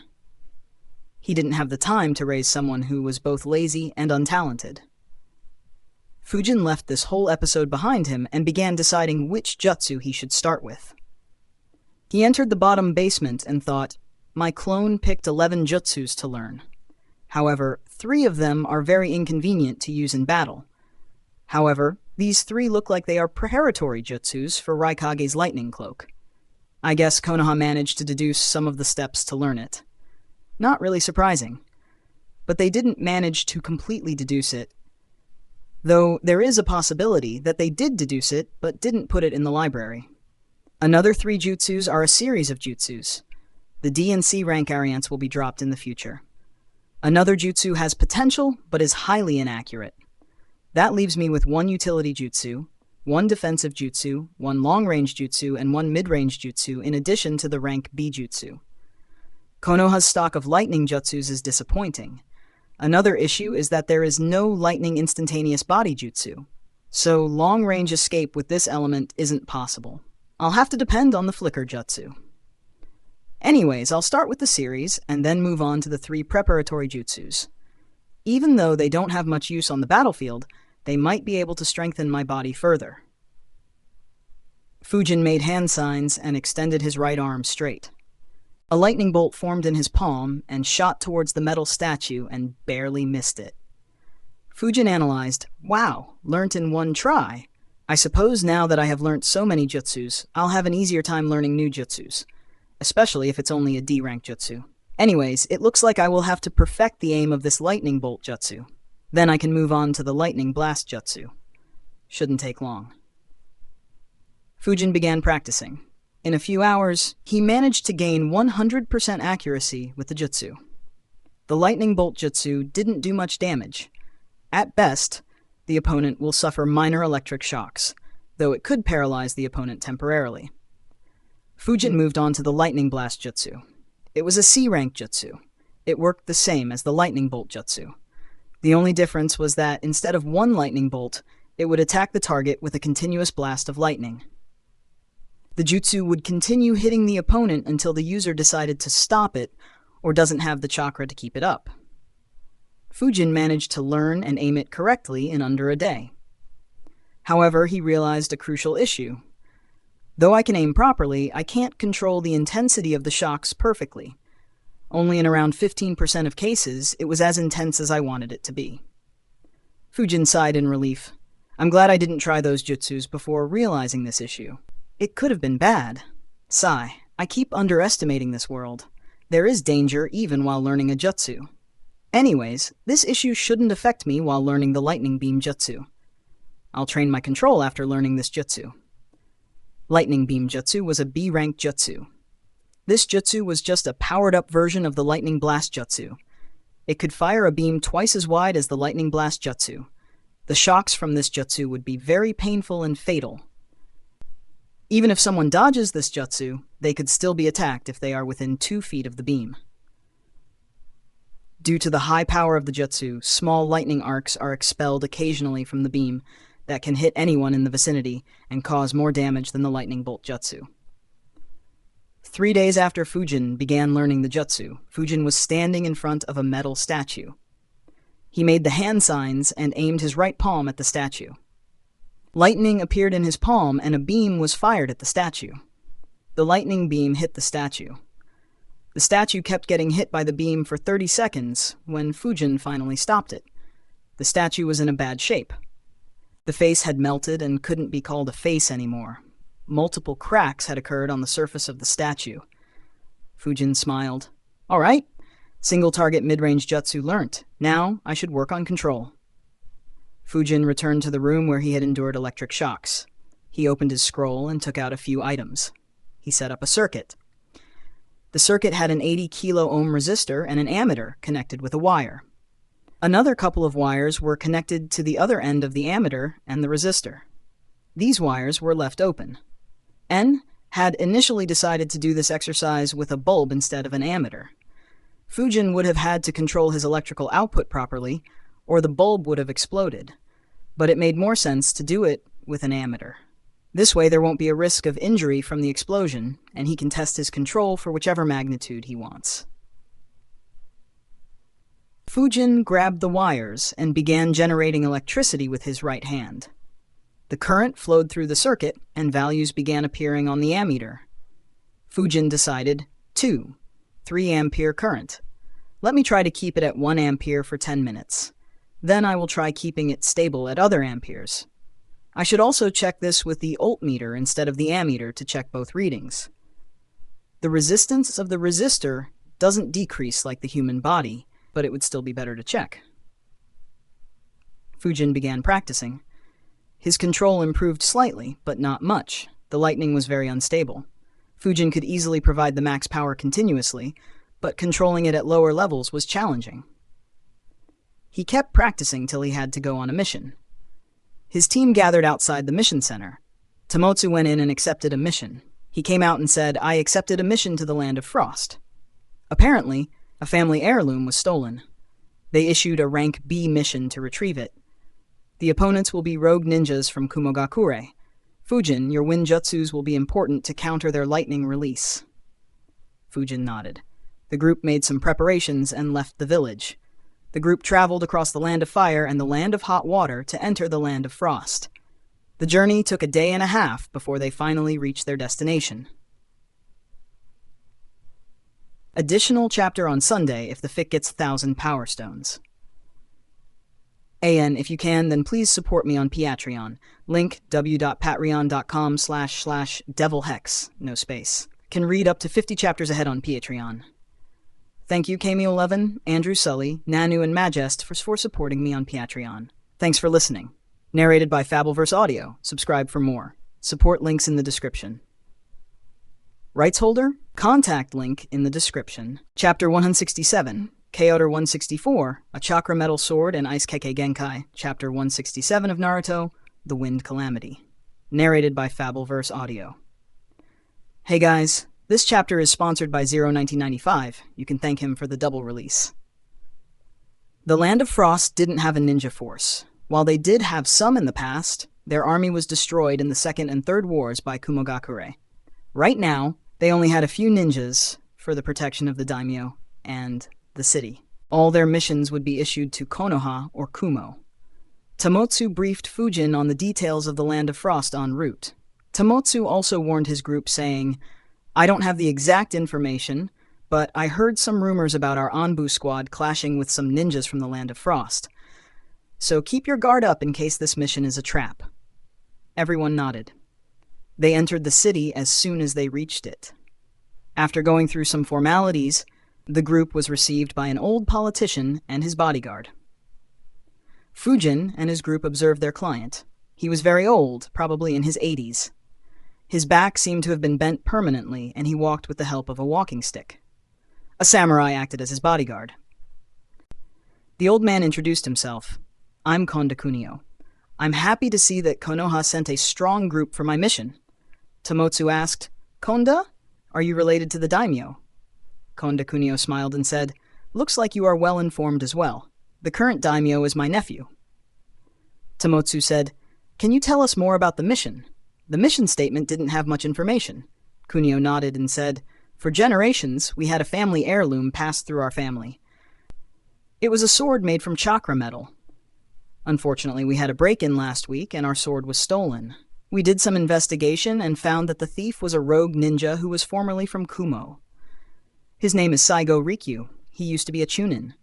He became a missing nin 3 years ago.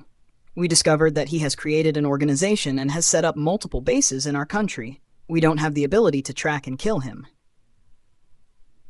As he was speaking, the samurai led down a map on the table. It was a map of the Land of Frost. It had 5 red crosses. Kunio continued, "We have discovered that his organization has these 5 hidden bases, but we don't know which one he is hiding in. We also don't know the exact number and strength of his forces. So your mission is only to retrieve the heirloom. There's no need to kill him or his group. Of course, if you kill him and eliminate his group, that would be the best. You can claim his 2.5 million Ryo bounty if he is killed." The Konoha ninjas analyzed the information. There was a lot of information that hadn't been confirmed. The mission could be very risky if stronger ninjas were hiding in the hideouts. Tamotsu asked, "If such a group is operating in your country, why didn't you issue a higher-ranked mission to eliminate them and resolve the issue forever?" Kunio didn't reply for a few seconds. He let out a sign and said, "It's complicated. Every time we issue a high-ranked mission to clear such a rogue group, another takes its place. It's a never-ending cycle. My nephew decided that as long as they don't kill anyone, we won't spend money to hunt them down. Unfortunately, I don't have the money to issue a higher-ranked mission without getting funds from him." He took out a small book and placed it on the table and said, "I reiterate that your mission is just to retrieve the heirloom. However, if you are able to exterminate the rogue group, I will reward you with this book. This book contains research conducted by the previous generation of our ninjas on how to combine water and wind manipulation into ice manipulation." This info shocked the group. They began staring at the book. Fujin thought, "You gotta be kidding me. How does a weak country have such a book, and how did he manage to hold on to it?" The old man saw the expressions on the faces of Konoha ninjas and said, "I would like to clarify that the research is incomplete. Though we tried a lot, none of our ninjas ever learned Ice Keke Genkai." The group calmed down. It made a lot more sense now. They guessed that the Land of Frost would have multiple copies of this book. Tamotsu said, "All right, we will get your heirloom back and investigate the rogue groups as well." Kunio smiled and got up. He said, "Enjoy your feast. I'll send someone to show you your rooms for the night." He and his samurai bodyguard left. The Konoha group didn't discuss the mission at all. They rested for the night and left the city early in the morning before the sun had risen. After they were a sufficient distance from the city, Ryota asked, "What are your thoughts on the mission?" Fujin answered first, "It is very tricky.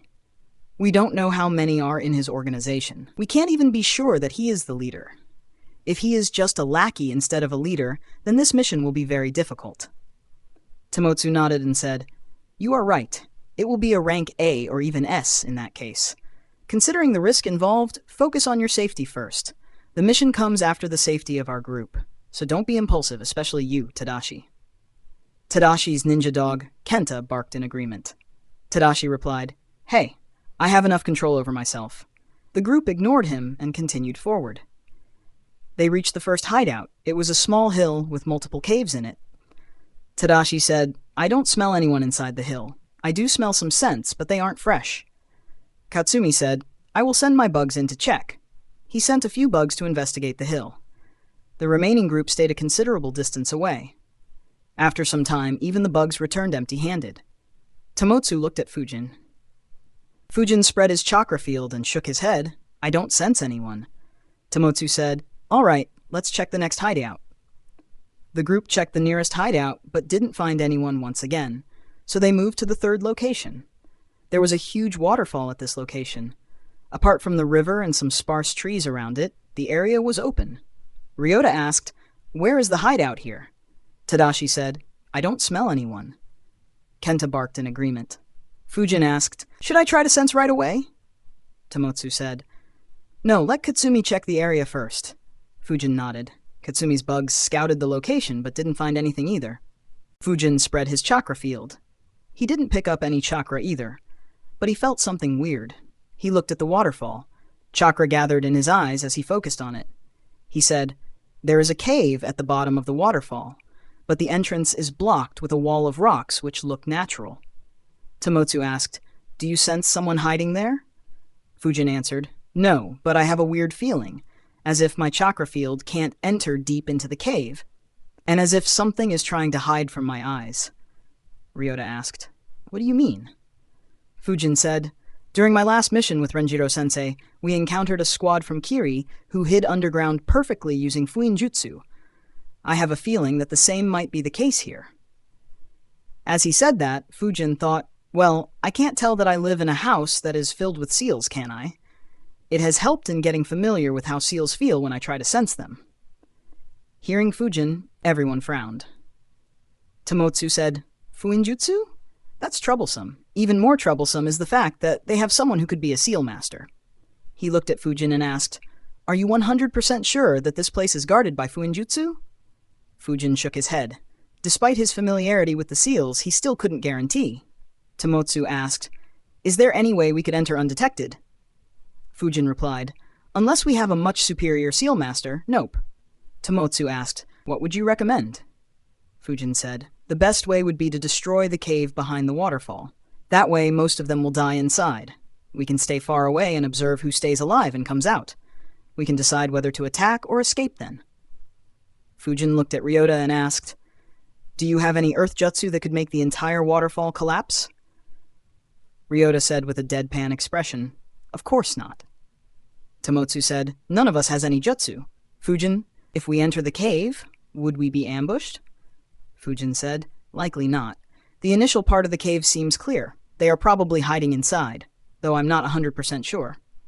Tomotsu said, "All right, let's enter the cave then. We will see if there is any way to infiltrate deeper stealthily. If not, we will blow up the whole place with explosives." The group grinned at that idea. The group entered the waterfall. Fujin pointed at one spot, and Ryota used a jutsu to create a path. Katsumi first checked the insides with his bugs, and the group stepped in when they confirmed that there were no traps. You can sponsor chapters through Patreon. Thanks for listening.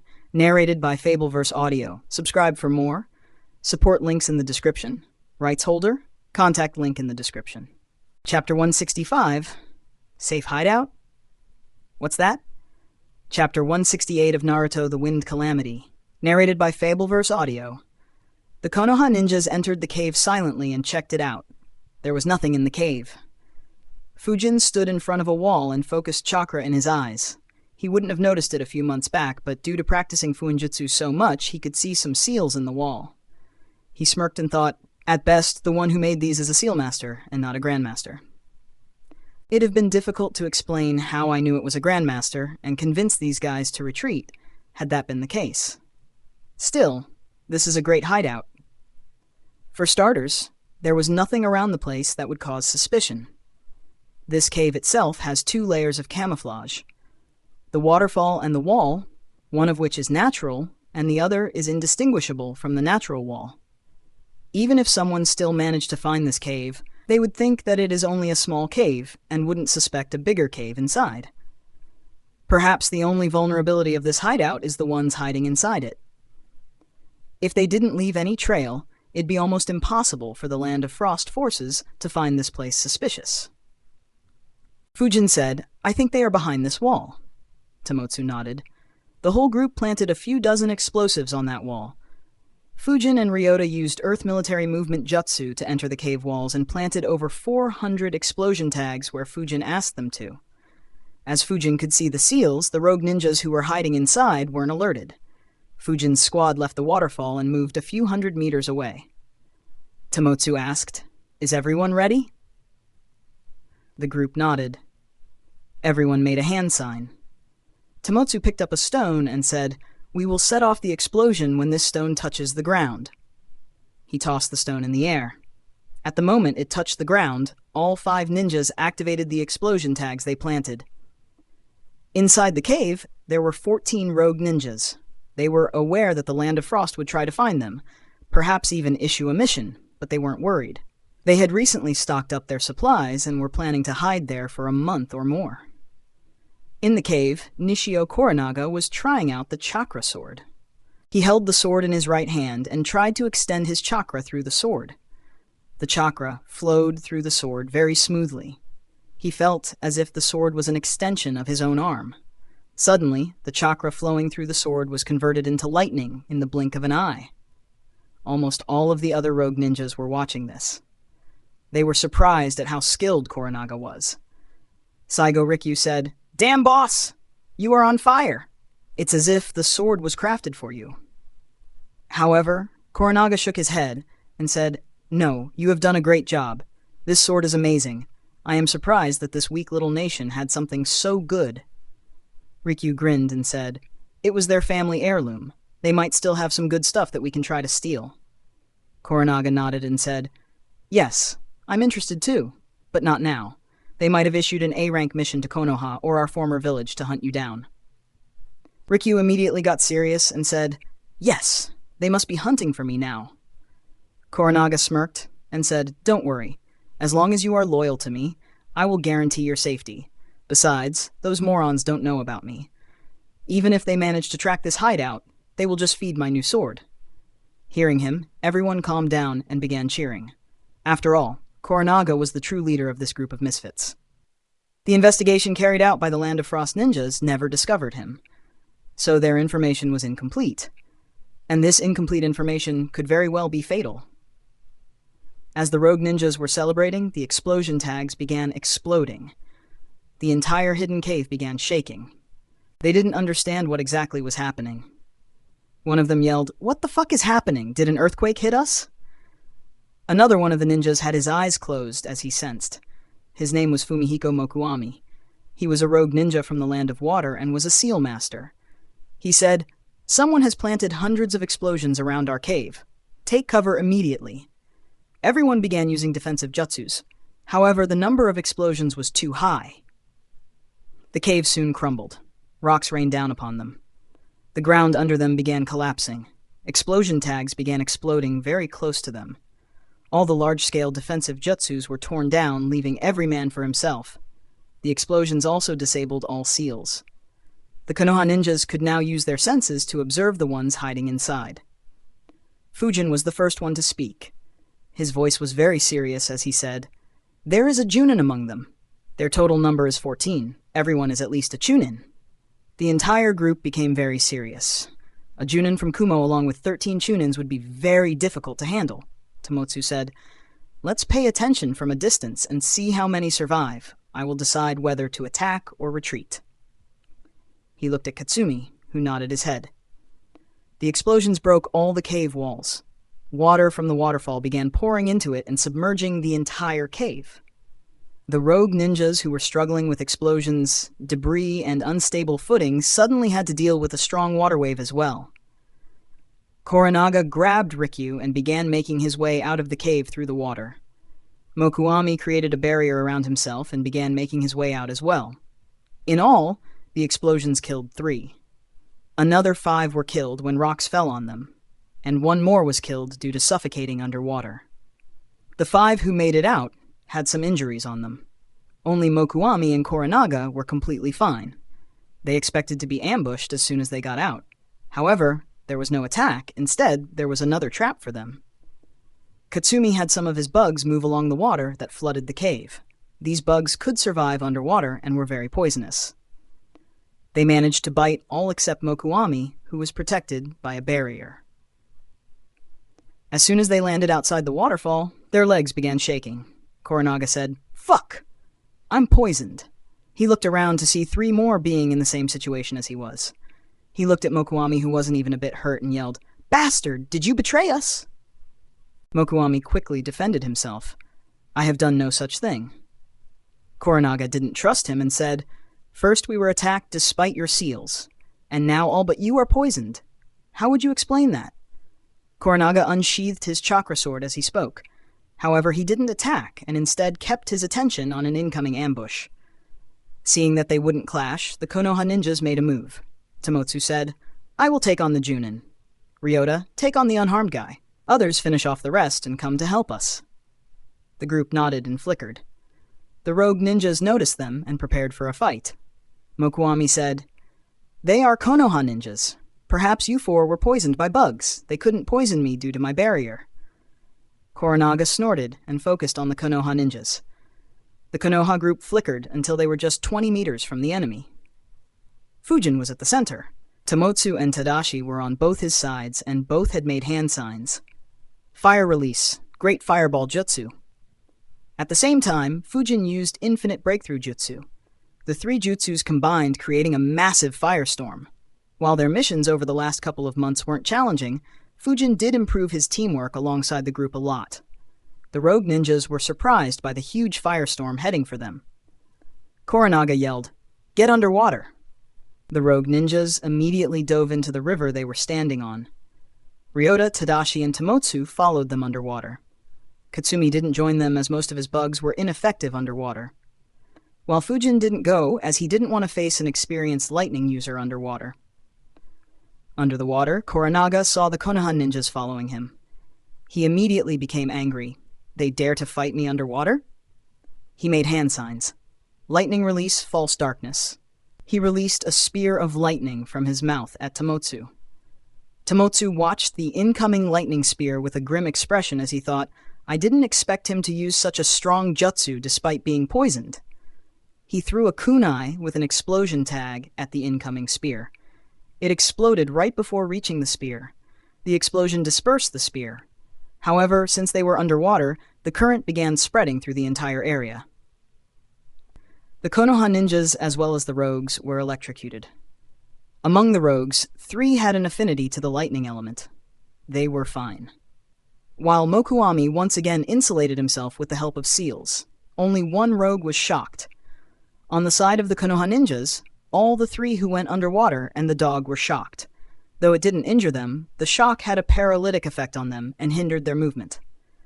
They immediately began exiting the water. Their advantage had been reversed with a single jutsu. AN, additional chapter on Sunday if the fic gets 1,000 Power Stones. And if you can, then please support me on Patreon. Link www.patreon.com/devilhex. No space. Can read up to 50 chapters ahead on Patreon. Thanks for listening. Narrated by Fabelverse Audio. Subscribe for more. Support links in the description. Rights holder? Contact link in the description. Chapter 166, The Hunt Begins. Chapter 169 of Naruto, The Wind Calamity. Narrated by Fabelverse Audio. The immediate reversal lifted the spirits of the rogue ninjas. They began making hand signs to use more lightning jutsus. However, Koranaga was frowning. "My entire body is hurting. This poison is very troublesome. We will need to win this fight or escape successfully within 5 minutes. Otherwise, we all might die here." While the rogue ninjas were making hand signs, someone watched them like a hawk. Fujin's eyes were glowing as he watched the only rogue ninja who got shocked.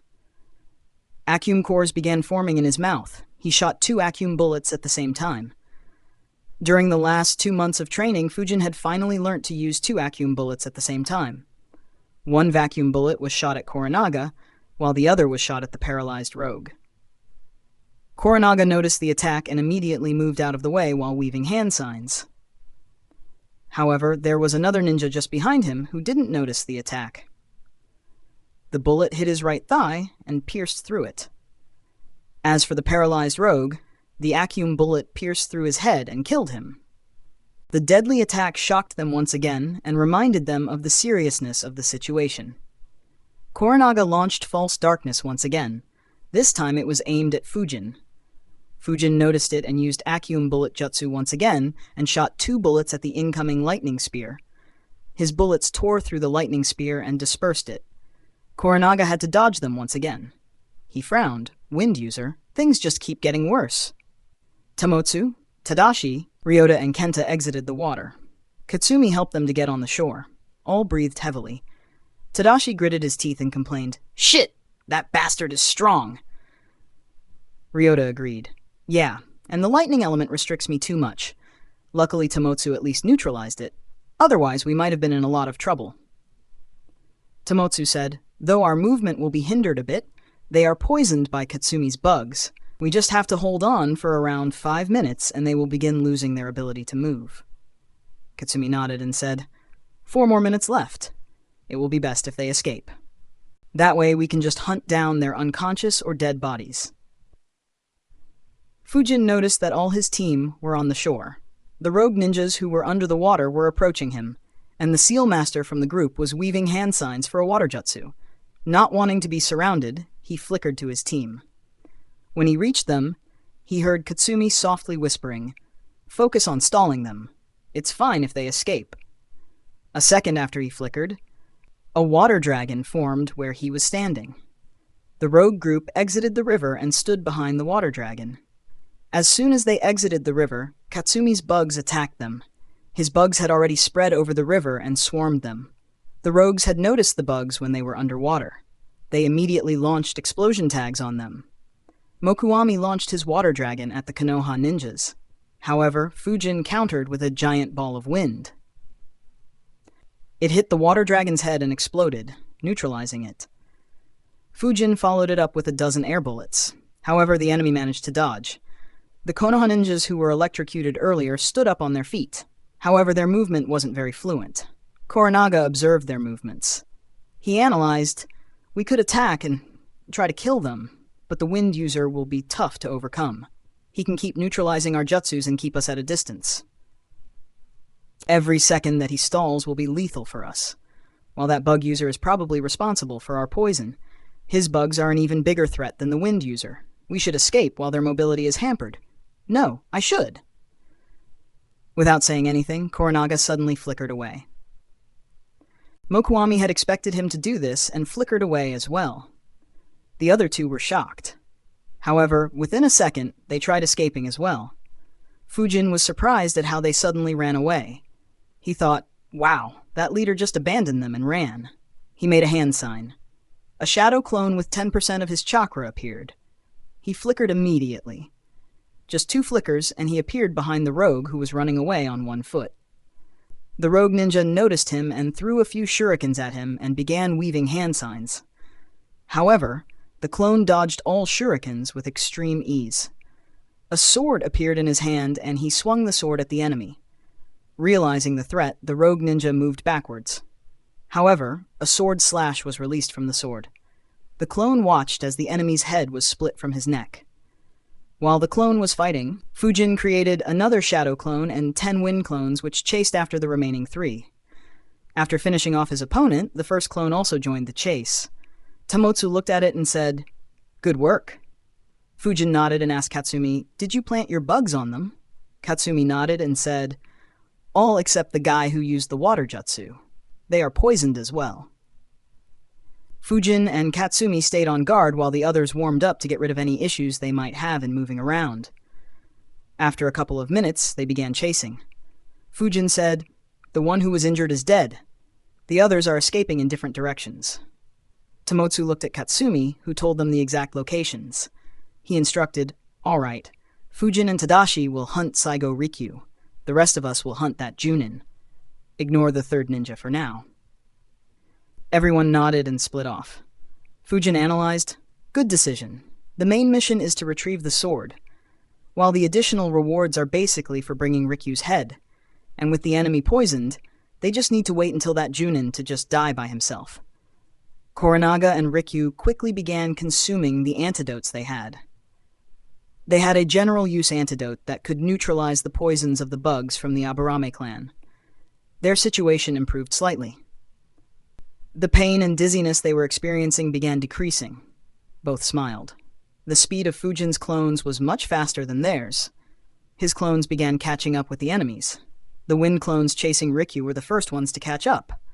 Rikyu turned around to see 3 wind clones chasing him. He thought, "Wind clones? So annoying." He began weaving hand signs while escaping. The wind clones knew that they wouldn't be able to defeat him, so they only focused on stalling him. Rikyu turned around and used the jutsu he prepared. Lightning Release, Discharge Jutsu. He extended his palms ahead. Lightning appeared on his palms and was launched towards the clone. However, instead of it moving at a rapid speed, it moved slowly and instead spread in all directions. The eyes of the clones widened as they retreated. They thought, a low-damage AoE jutsu. It's perfect for dealing with clones. As the lightning discharged approached the clones, one of the clones stepped forward and poured all his chakra into a great breakthrough jutsu. The winds neutralized all the discharge and instead attacked Rikyu. However, after using the jutsu, Rikyu had already started running. The remaining two clones began chasing after him. Mokuami was the next one to clash with the clones.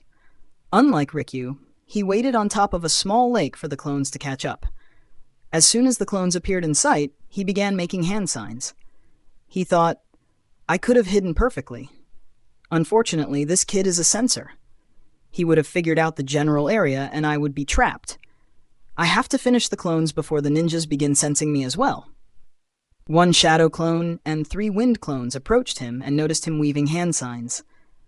Water release, raging waves.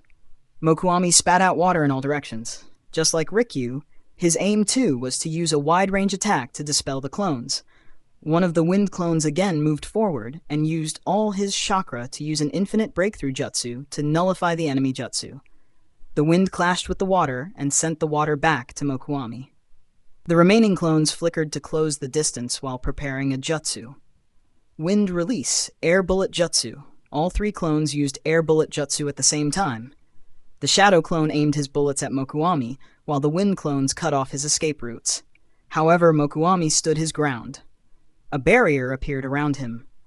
The air bullets hit the barrier and were stopped. The shadow clone observed him carefully. He analyzed, impressive. His speed at creating barriers is very fast. I should study barriers properly. They provide a very strong defense. That said, he is lucky that I can't use Acum jutsus with a clone yet. Else he might have died despite the barrier. Behind the barrier, Mokuami was rapidly weaving hand signs. His chakra suddenly flared. The winds from the infinite breakthrough jutsu had died down. Water once again began gathering around him. Water release, piercing rain jutsu. The water formed a sphere around him. The surface of the water sphere began forming spikes. Soon, innumerable water needles were shot in all directions at a high speed. Additional chapter on Sunday if the fic is 1,000 power stones. If you can, then please support me on Patreon. Link, patreon.com/devilhex. No space. Can read up to 50 chapters ahead on Patreon. Thank you, Mamadou Diop, for supporting me on Patreon. Thanks for listening. Narrated by Fabelverse Audio. Subscribe for more. Support links in the description. Rights holder, contact link in the description. Chapter 167, A False Sense of Security. Chapter 170 of Naruto, The Wind Calamity. Narrated by Fabelverse Audio. The wind clones tried dodging the incoming water needles, but there was no room as they were too densely packed. The shadow clone escaped underground. Mokuami weaved more hand signs and slammed his hands on the lake. Water release, corrosive liquid jutsu. The water from the lake began spreading above the ground for hundreds of meters. This water was corrosive and harmful. If it came in contact with a ninja, it would begin feeling an itch over their body. However, if it hit a clone, the clone would be dispelled. Mokuami observed as he thought, though we made this jutsu to counter the ninjas who hide underwater, it also works for those who hide underground. Now that clone will be trapped there. He began planning his escape. Meanwhile, Fujin's clone frowned. He thought, what a troublesome opponent. He managed to neutralize my clones very easily. Still, all his fighting plans are based on the assumption that I don't know lightning jutsus. A strong current through the water will reverse the battle situation. Unfortunately, I have to keep it hidden. The clone made a hand sign. A wind clone appeared behind it containing half his chakra. The remaining half of his chakra gathered on the clone's fist. He punched the ground above him diagonally. A shockwave was sent through the ground. It hit the underwater walls of the lake and sent stones flying at Mokuami, who had just relaxed his guard slightly. Around 4 to 5 stones hit him. Unfortunately, the speed of the stones wasn't fast enough to make them lethal. Their speed was further reduced by the water. Though the stones barely hurt him, his instincts were screaming. He quickly made a barrier in the direction from where the stones came. The shadow clone's punch had created a small but linear hole. The wind clone used infinite breakthrough jutsu and poured all its chakra into it. However, unlike the usual infinite breakthrough jutsu that spread for dozens, even hundreds of meters wide, this one traveled in a narrow hole. It almost looked like a wind spear. The wind jutsu hit the barrier hard. As the impact was only on a small area, the entire barrier was pushed back. Mokuami controlled the barrier and made it turn slightly to divert the direction of the jutsu. However, the wind spear pierced through the barrier. Fortunately, he managed to change the direction slightly. The spear passed through the side of his abdomen, cutting a half-inch semicircle through his right side. Mokuami watched in shock as the left side of his abdomen began bleeding profusely. He thought, "Who the fuck is that kid? And which jutsus did he use to do something like this?" However, he stopped thinking about Fujin and began thinking about his own vulnerable situation. They have an Inuzuka. He will smell my blood. Hiding has become 100 times more difficult now. He removed all his clothes as they all had some blood on them. He used the water to clean the wound. Once the wound was cleaned, he lit a fire and burned the wound to stop the bleeding. He gritted his teeth due to the pain. The fire cauterized the wound and stopped bleeding. He applied some bandages over the burned area and made a hand sign. 4 water clones appeared around him. Each of them picked up some of the bloody clothes and ran in different directions. Mokuami ran in another direction without bothering to wear any clothes. He ensured that he left no trail behind. After moving some distance, he hid underground and used seals to hide properly. The last set of clones clashed with Koranaga, but they were defeated promptly. Fujin, who was chasing Rikyu, received the memories of his 2 shadow clones. He analyzed, "These guys are tough. I don't think this mission is rank B anymore." Rikyu also managed to dispel the last 2 wind clones. They were escaping with confidence when something happened. Both Rikyu and Koranaga suddenly lost their footing. They fell to the ground and vomited blood. Both were shocked. What the heck? What happened? Did I get poisoned again? How? Both were confused. They didn't understand. Other than Katsumi, the remaining Konoha ninjas were also in the dark about this. They were aware that the rogue ninjas were poisoned. However, they never saw the rogue ninjas use antidotes. The sudden flaring of the poison in Rikyu and Koranaga was a hidden strategy of the Aburame clan. The entire clan used the same bug to poison the enemies. Hence, every major village had ready-made antidotes available for that poison. However, in reality, the Aburame clan had a large variety of poisonous bugs. One of those bugs had poison similar to the normal poisonous bugs. However, instead of being neutralized by the antidote, it would be temporarily suppressed and flare up a few minutes later. The Aburame clan keeps this a secret by only using it against enemies when they are confident that they will kill the enemies. Otherwise, they wouldn't use it. Due to this reason, no one was aware of this. And due to this reason, the Aburame clan would always be considered a clan that Konoha's enemies hated to fight during wars. Rikyu and Koranaga stopped escaping and tried to inspect themselves. They both speculated that they were poisoned with a different poison, so their antidote wasn't effective. However, even after speculating correctly, they couldn't do anything about it. Rikyu decided to stop escaping and hid behind a tree, as it was very difficult for him to move. On the other hand, Koranaga turned around and rushed back to where the Konoha ninjas were. Around half a minute later, Koranaga encountered Tamotsu, Katsumi, and Ryota. A vicious look could be seen in his eyes as he looked at Katsumi. He threatened, "Give me the antidote for your poison. If not, I will kill you all." Tamotsu chuckled and asked, "Do you really think that we would just hand you the antidote?" However, he and Ryota were on alert. They had the same thought. Why did he escape if he didn't have the antidote? Did he set up any trap here? Unlike them, Katsumi wasn't that worried. They began fighting. Fujin and Tadashi caught up with Rikyu as well. His blood was very easy to smell for Rikyu, while Fujin could sense him when they entered in range. They stealthily approached him from behind. They could hear him coughing. Tadashi grabbed a shuriken that had a string attached to it. He threw it around the tree from behind. It went around the tree and trapped Rikyu. Though Rikyu had stopped moving, his condition worsened. He vomited blood multiple times. Even moving had become difficult. Tears had formed in his eyes as he realized that he would die in that unknown place. He saw the shuriken and the string, but it was too late. He didn't have any energy to move. The string tied him to the tree. He tried struggling, however. 2 Acum bullets hit him. One pierced his heart, and the other pierced his neck. He died without troubling Fujin and Tadashi much. Tadashi said, "That was easy." Fujin nodded. "Yeah, Katsumi's poison is very strong." Tadashi grinned and said, "Yeah, it is. He bailed us out multiple times thanks to it." He went forward and stored Rikyu's body in a scroll. They began moving towards Tomotsu and company.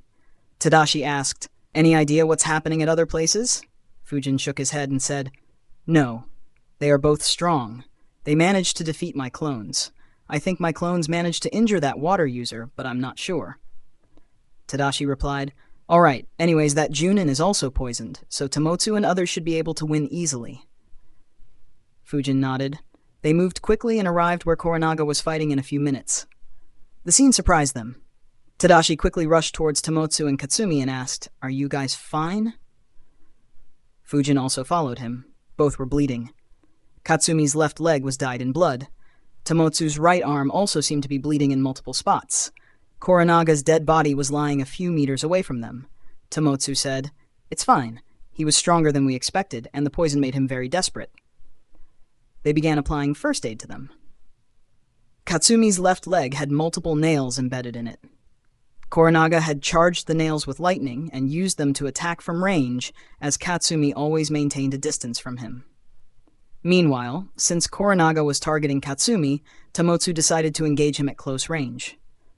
That resulted in 2 long and deep slashes on his right arm with the chakra sword. While applying first aid, Ryota said, "This guy was very strong, especially with the chakra sword. It's lucky that he was poisoned, else we might have been in severe trouble."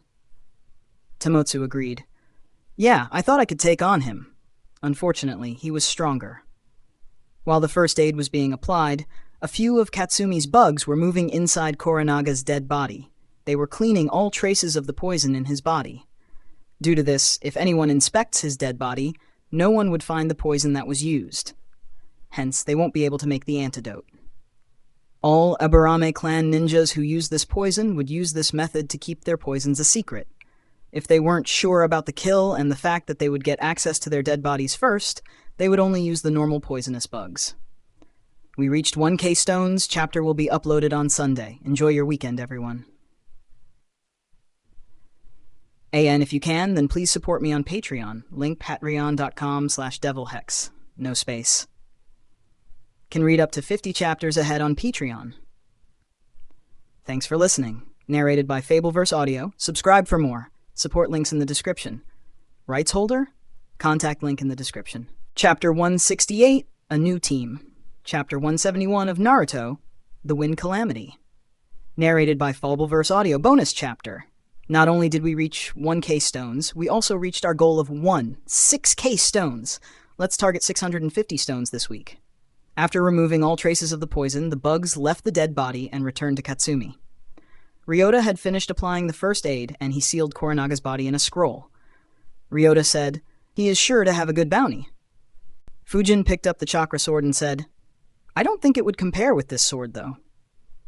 He began flowing his chakra through the sword and changed its nature to wind. He was surprised. "Wow, so smooth. I thought my swords were good. This one is probably better than the one Hiruzen asked to be made for me." Noticing that Fujin's attention was on the sword, Tomotsu coughed and said, "That's our mission requirement, Fujin." Fujin looked back and chuckled. "I know, just saying." Haha. He thought, "Oh well, if I need such a sword in the future and I can't get it any other way, I can just steal this sword from that old guy. It's not like he would ever use it anyways." Since Katsumi and Tomotsu were injured, they decided not to hunt that last rogue ninja. The group began returning. Katsumi couldn't walk properly, so he rode on Kenta. They returned the chakra sword to Konda Kunio. Understanding the difficulty of the mission, Kunio increased the mission ranking from B to A and increased the mission rewards to 2 million ryo. He handed them the book that had theories and research on learning the Ice Keke Genkai and made the arrangements to help them claim the bounties. He also invited their medical ninjas to treat Katsumi and Tomotsu. Tomotsu's wound healed properly. They bandaged his arm. It would leave 2 scars on his arm, but he didn't mind it. Katsumi's injuries, however, were serious. He was wounded down to the bone. They healed him as well as they could. The healer said, "That's as much as we could do. Your village has the best healers, so I would recommend you to get treated by them as well. Also, I would recommend you take a few months' break." Katsumi nodded and thanked them. They rested in the Land of Frost for some time. In this period, they went through the Ice Release book. Fujin was the first one to read. He analyzed, this book is good. It contains research of over a dozen ninjas. And still, none of them managed to create the ice element. Kinda shows how tough creating a Kekkei Genkai will be. Though I don't have the water affinity needed for the ice element, this book could give some insights if I try to create scorch or magnet elements. The others read the book as well. Only Ryota and Tomotsu were interested in a Kekkei Genkai, and neither had the wind or the water element. So after reading carefully, the book was given to Fujin for keeping. After resting for a couple of days, they began moving back to Konoha. Their speed was a bit slower as they had to ensure that Katsumi didn't strain his leg. He rode on Kenta the entire journey. He was admitted to Konoha's hospital after returning. The group decided to meet after 2 days in the hospital. Fujin continued his training to improve his control over the lightning element. He brought some fruits and visited the hospital at the decided time. Others had already gathered. Fujin placed the fruits on the table next to Katsumi and asked, "How is your leg?" He said, "It has been treated properly. Unfortunately, I have to rest for a couple of months for the damage to the bones to be healed and for the bone to become strong once again." Fujin replied, "Oh, that's bad. I'm glad that there are no permanent injuries, though. Take a good break." Katsumi nodded. Tomotsu said, "I have something to discuss." The entire team looked at him. Tomotsu said, "We have been taking missions continuously for quite a long time. I was thinking that it would be best for our team to take a few months off. I was thinking about a 3-month-long break." The group was surprised. Tadashi asked, 3 whole months? Tomotsu nodded. He said, "Along with missions, it's also important to build up your strength. Take these 3 months to train newer skills or master the old ones further. In that time, Katsumi will also get healed, so we won't have any issues with team composition. Also, we do need a break from the missions." The group began analyzing. Ryota, Tadashi, and Katsumi were thinking about the things they could learn in the 3 months. Meanwhile, Fujin thought, "Seriously, another 3 months break? I didn't think completing 50 rank B missions would be so challenging." As no one spoke anything, Tomotsu said, "The last mission gave all of us 5 million ryo, so we shouldn't have any monetary issues. Once we get stronger, we could try to do tougher missions more frequently. A substantial increase in strength could improve your chances to become elite chunins or even a special junin." The prospect of promotion excited them slightly. They agreed. Tomotsu looked at Fujin, who hadn't said anything yet. He said, "Fujin, your strength is already very high. Perhaps if we had you in the team that faced Koranaga, we might have killed him without taking any injuries. And I understand that you may want to take multiple rank B missions to reach close to the 50 missions mark." Fujin nodded. Tomotsu continued, "If you want to, you can form or join other teams in this time period. But we would love it if you join us again after 3 months. But we would understand if you don't." Fujin smiled and said, "You are thinking too much, Tomotsu. I'll be back in this team." Tomotsu and others smiled. The group talked for a bit before leaving. Fujin thought, "Now I have to find a new team again. Though this may not be all bad. I should try to form a new team. A younger team that would want to take continuous missions. That way we could reach the 50 mission criteria soon. If I get promoted to Elite Chunin, my sword and sensor skills would get me promoted to Special Junin rank 2. Then I could join teams that do rank A or even rank S missions. Still, doing more missions would mean getting less time for training. What to do?" Fujin analyzed his situation. In the end, he almost pulled his hair as he couldn't decide. He thought, "Ugh, this is so fucking confusing. Missions give me combat experience that no amount of training would provide me. On the other hand, training will increase my strength and skills, which would be useful for missions. Fuck it. I'll first master the control over the lightning element. Then I'll try forming the team and doing a month or two of non-stop missions. For the next 10 days, Fujin devoted the majority of his time to mastering his control over the lightning element. He practiced with 10 shadow clones at all times. Finally, he sighed in relief. Finally done! I can freely control the electric current from 10 milliampere to 10.5 amperes. I can also control voltage from 200 volts to 840,000 volts. Time to head for missions. He left his basement. He was about to send clones when he heard his doorbell. He opened the door to see Miko. His eyes involuntarily twitched as he thought, I was just about to send a clone to her. He waved his hand and asked, What's up? Miko entered his house and asked, Do you have any missions lined up? Fujin shook his head and said, No, my team just took a break. Her eyes sparkled. She said, Great, I am recommending you to my team. Fujin observed her carefully. He asked, What do you mean? She said, I was assigned to a team that is planning to undertake a rank A mission. Unfortunately, the member that specializes in Winjutsus is injured, and we need a replacement to take that mission, so I recommended you to my team. Come with me. Fujin locked his home and followed her. He asked, They just agreed? She sighed and said, No, I had to convince them a lot. The injured guy is a Junin, but they couldn't find any other option, so they had to accept my recommendation. Fujin nodded. He knew that wind users were too rare in Konoha. Not a single clan specialized in the wind element. He said, Actually, I was about to look for you too. She looked back at him and asked, Why? He said, My team has taken a 3-month-long break. I was thinking about forming a team with you, Teru and Hoka, to undertake rank B missions continuously. We could undertake 15 to 20 rank B missions in around 2 months. It would help us secure the elite Chunin promotion quicker. Miko's eyes widened. She asked, 15-20 rank B missions in 2 months? I only do 3 every month. Fujin nodded and said, Most rank B missions are very easy. We could focus on doing missions that take less time to complete and are easier. Unless the mission gets upgraded to rank A, we should be able to complete it with ease. Once we get the elite Chunin promotion, the promotion to special Junin wouldn't be far, so we can start taking rank A and even S missions. The thought of undertaking rank S missions excited Miko. She said, All right, let's do it after this mission. Fujin smiled and said, Great, I'll try to convince Hoka and Teru after this mission, Miko said.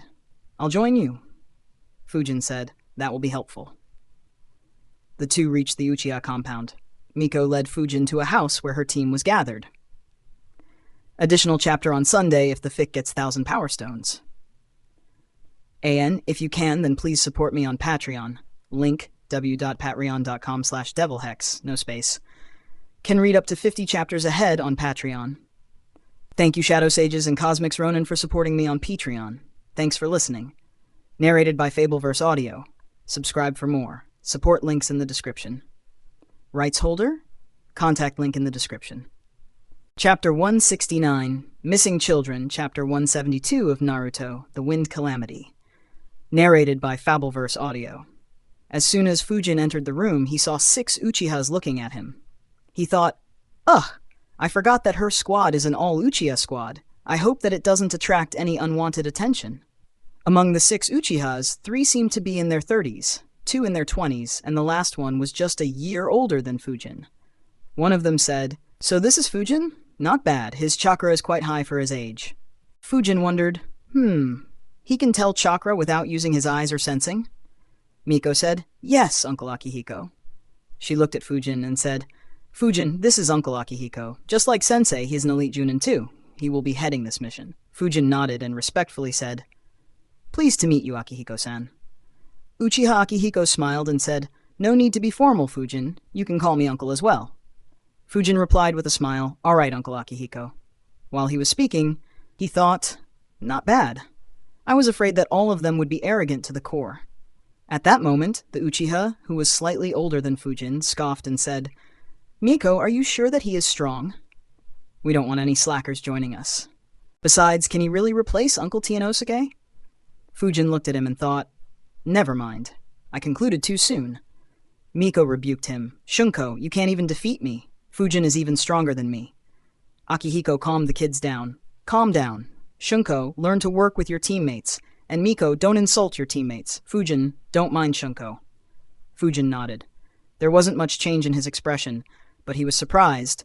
Who'd have thought that she would admit that she was weaker than me? Akihiko asked, Miko, you and Fujin can do the fire-wind combination jutsu, right? Miko and Fujin nodded. Akihiko said, All right, Tianosuke could do the fire-wind combination jutsu with all three of us. But that was due to us taking missions together for years. We won't be able to reach the same efficiency with Fujin in this little time, so this combination jutsu will be left to you guys. Miko grinned and replied, Don't worry, we got it, Akihiko said.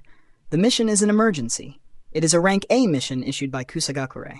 Over 100 kids younger than the age of 6 have suddenly gone missing, and all their attempts at investigation have failed. Instead, some of the search teams have gone missing as well. Our mission is to investigate this event and rescue those kids. We will leave the village in 30 minutes. Gather your supplies and weapons and meet at the village gate as soon as you can. Everyone nodded and left. Miko looked at Fujin and guessed, You are carrying all the supplies that you need. Fujin nodded. Yup. What about you? Miko grinned and said, Same here. Let's race to the gate. She flickered before Fujin could reply. Fujin sighed and flickered as well. He very quickly caught up with Miko and commented softly, Why do you arrange a competition that you have no chance of winning? He overtook Miko but didn't create a huge difference between them. Miko snorted at his confidence. She tried hard to catch up, but Fujin's physique as well as the mastery of body flicker jutsu was better than hers. Fujin reached the Illage Gate. However, he wasn't the first one there. Akihiko and the other 2 older Uchihas were already at the gate. Miko reached a few seconds after Fujin. The 3 senior Uchihas saw them. One of them smirked and said, Looks like both of you lost the race. Miko was annoyed by his smirk and taunt, but at the same time, she was happy that Fujin lost too. So she didn't complain and looked at Fujin with a smirk. Fujin shrugged his hands and asked, Aren't you too old to be racing with preteens, mister? His smirk immediately fell, while the other 2 laughed at his expense. Miko introduced them. Fujin, he is Uncle Masaru. He likes teasing young kids, and he is Uncle Sora. Masaru immediately said in embarrassment, Hey, don't speak nonsense. Meanwhile, Fujin wondered, Is this entire world filled with pedos? Miko laughed at his reaction. Akihiko said, Don't mind him, Fujin. He is very competitive and playful. Anyways, are you 2 ready? We will be moving at a full speed. We will only rest once before reaching Kusa. Both Miko and Fujin nodded. In 5 minutes, the remaining 3 members arrived. The 8-member squad left immediately at full speed. They traveled without resting until they reached the border between Konoha and Kusa.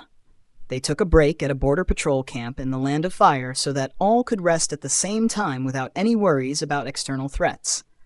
The next morning, they continued their journey and reached Kusagakure a few hours after noon. On reaching, Fujin thought, I don't recall much about Kusagakure. I only remember Karen and her mother. I wonder if there are any others of significance from this village. Fujin slowed down as they neared the gate, but the others didn't. Fujin was confused and increased his pace. A couple of guards guarded the village gate. They noticed a few ninjas moving towards them at high speed and got alert. They were already on edge due to the cases of missing kids. Akihiko and Sora activated their Sharingans.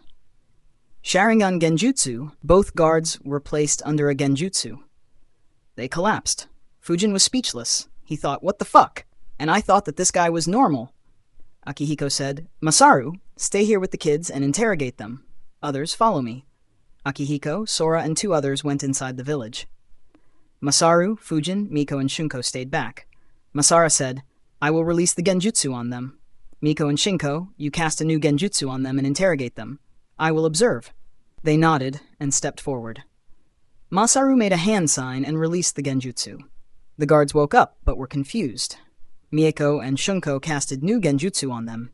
They asked basic questions and some tricky questions. Unfortunately, the guards didn't know anything. They were innocent.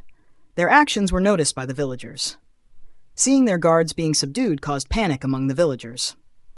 A few ninjas stepped forward, but Masaru said, We have been assigned the mission to recover the missing children. This is a part of the mission. Stay back. Hearing that, the ninjas didn't come very close. However, they stayed in their position and observed the actions of Konoha ninjas. Many of them were unhappy. A few thought, the Uchiha clan. They are so fucking arrogant. Under normal circumstances, they would have lashed out. But the missing children had put them on an edge. They gritted their teeth and endured the humiliation. While the interrogation was on, Akihiko's group entered the central building in the village. They were quickly led to the room hosting the leader of Kusagakure and the daimyo. The current leader of Kusagakure was Ashikaga Hiroshi. He said, "Welcome to Kusagakure, Uchiha Akihiko. I am glad that you arrived so quickly." Akihiko nodded and said, "It is an emergency after all. Can you brief me on all the details of this mission? We will begin investigations immediately." Hiroshi nodded and said, "Until now, 176 kids have been reported missing. There isn't anything common between these children, other than the fact that they are aged between 2 and 6. Around 12 went missing from this village itself. The remaining went missing from civilian villages across this country." He led down a map on the table. The map had locations of villages and the number of children missing from each village. In all, they went missing from 7 more villages. And all these 7 villages were the villages closest to Kusagakure. Akihiko observed the map and asked, "Where did you investigate and what were the results of it?" Hiroshi answered, "We didn't find anything." He began marking locations on the map and said, "We have investigated all these areas but didn't find any clues. Instead, in this location we lost 3 rescue teams. We sent a huge force to investigate it but didn't find anything. It's as if they have disappeared from the face of the earth." Akihiko and the other Uchihas frowned. This case was very tricky. They didn't say anything and kept observing the map to see if they could decipher any patterns. Hiroshi and the daimyo didn't disturb them. After a few minutes, a knock was heard on the door. Without waiting for any response, the door was opened and a man stepped in. He said, "Lord Daimyo, Lord Hiroshi, there are Ko." As he was speaking, his eyes went to the Konoha ninjas in the room. He instantly stopped talking. Hiroshi was confused. He said, "Keep going." The man said, "The guards on the gate are being interrogated by a few Konoha ninjas." Before Hiroshi could say anything, Akihiko said without taking his eyes off the map, "Don't worry, they are my subordinates." Hiroshi was speechless. He asked, "What do you mean, don't worry?" Akihiko said, "The children went missing from your village. No one is more suspicious than the guards." "Don't worry, we won't ask for any personal or confidential information, but they have to be interrogated. I hope you can bring me the other guards as well to interrogate." Akihiko's tough stance intimidated Hiroshi. He said, "All right." He commanded the man who delivered the message to gather the remaining guards. Additional chapter on Sunday if the fic gets 1,000 Power Stones. If you can, then please support me on Patreon. Link, w.rion.com/devilhex, no space. Can read up to 50 chapters ahead on Patreon. Thank you Nika Malukson, Austin Olsen, Eber Games, and Idris Khan for supporting me on Patreon. Thanks for listening. Narrated by Fabelverse Audio. Subscribe for more. Support links in the description. Rights holder? Contact link in the description. Chapter 170, A Difficult Task. Chapter 173 of Naruto, The Wind Calamity. Narrated by Fabelverse Audio. Akihiko's group couldn't find anything substantial on the map. They took the map and decided on a few locations to investigate. They also checked a file containing information about all the missing children, but didn't find anything else. They first interrogated all the guards, but all guards were innocent, so the Konoha group left the village. The guards were very dissatisfied with being treated in such a manner. Hiroshi said, "I apologize for what just happened, but I hope that you guys understand the severity of the situation and the concerns of the Konoha team. They came here less than 2 days after issuing the mission and left without even resting, so I hope that you forgive them." Hearing that, the faces of the guards softened a bit. They all noticed that the Konoha ninjas seemed tired from traveling and still didn't take any rest. Elsewhere, Fujin's team was moving rapidly. Shunko asked, "We have no clues at all. How are we going to investigate?" Masaru answered, "Almost a couple hundred children have gone missing. No matter how good the kidnappers are, they will leave some clues behind. We just have to search until we find one." Akihiko nodded. We will start where the 3 rescue squads went missing. That place should have the highest chance of finding clues. If we don't, then we will investigate every missing child. Sora added, We should start investigating the children who went missing more recently. After all, due to having so much success, they would get overconfident and leave some clues behind. Akihiko nodded. Fujin also agreed with the analysis.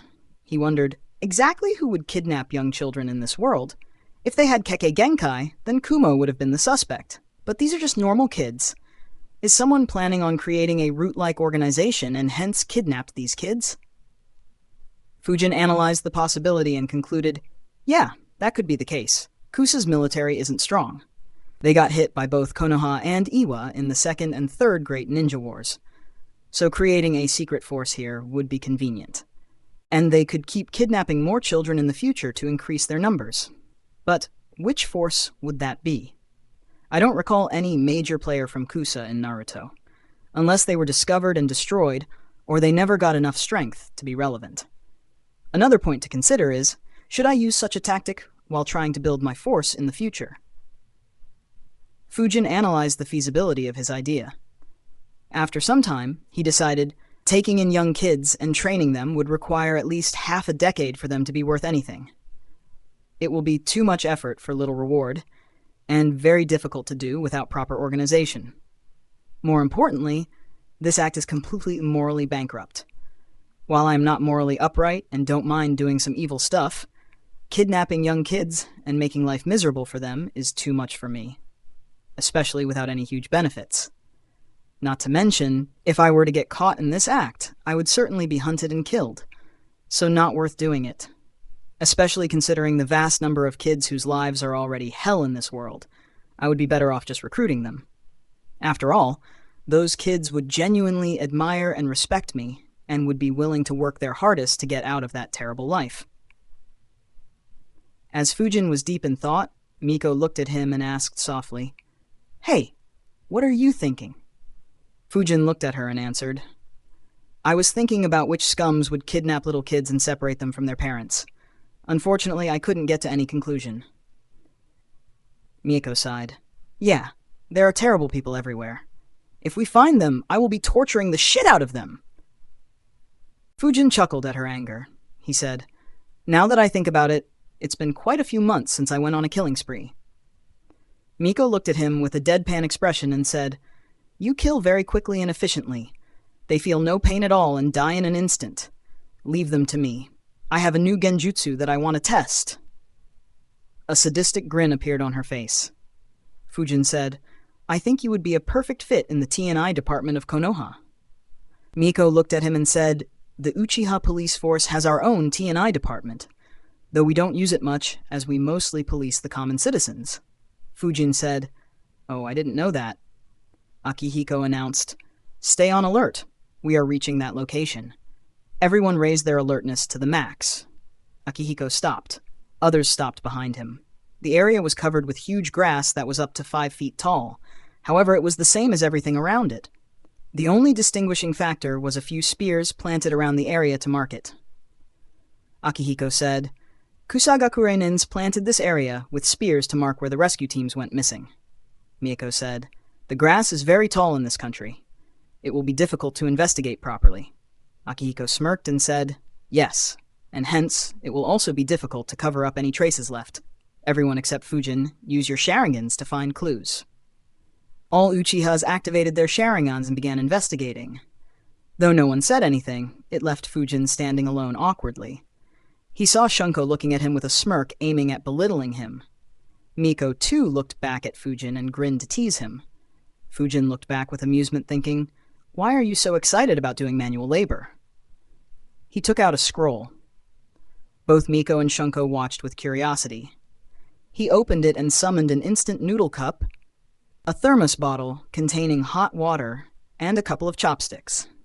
He opened the instant noodle cup, poured water, and stirred it slightly and waited for a couple of minutes. Now Miko and Shunko had dark faces.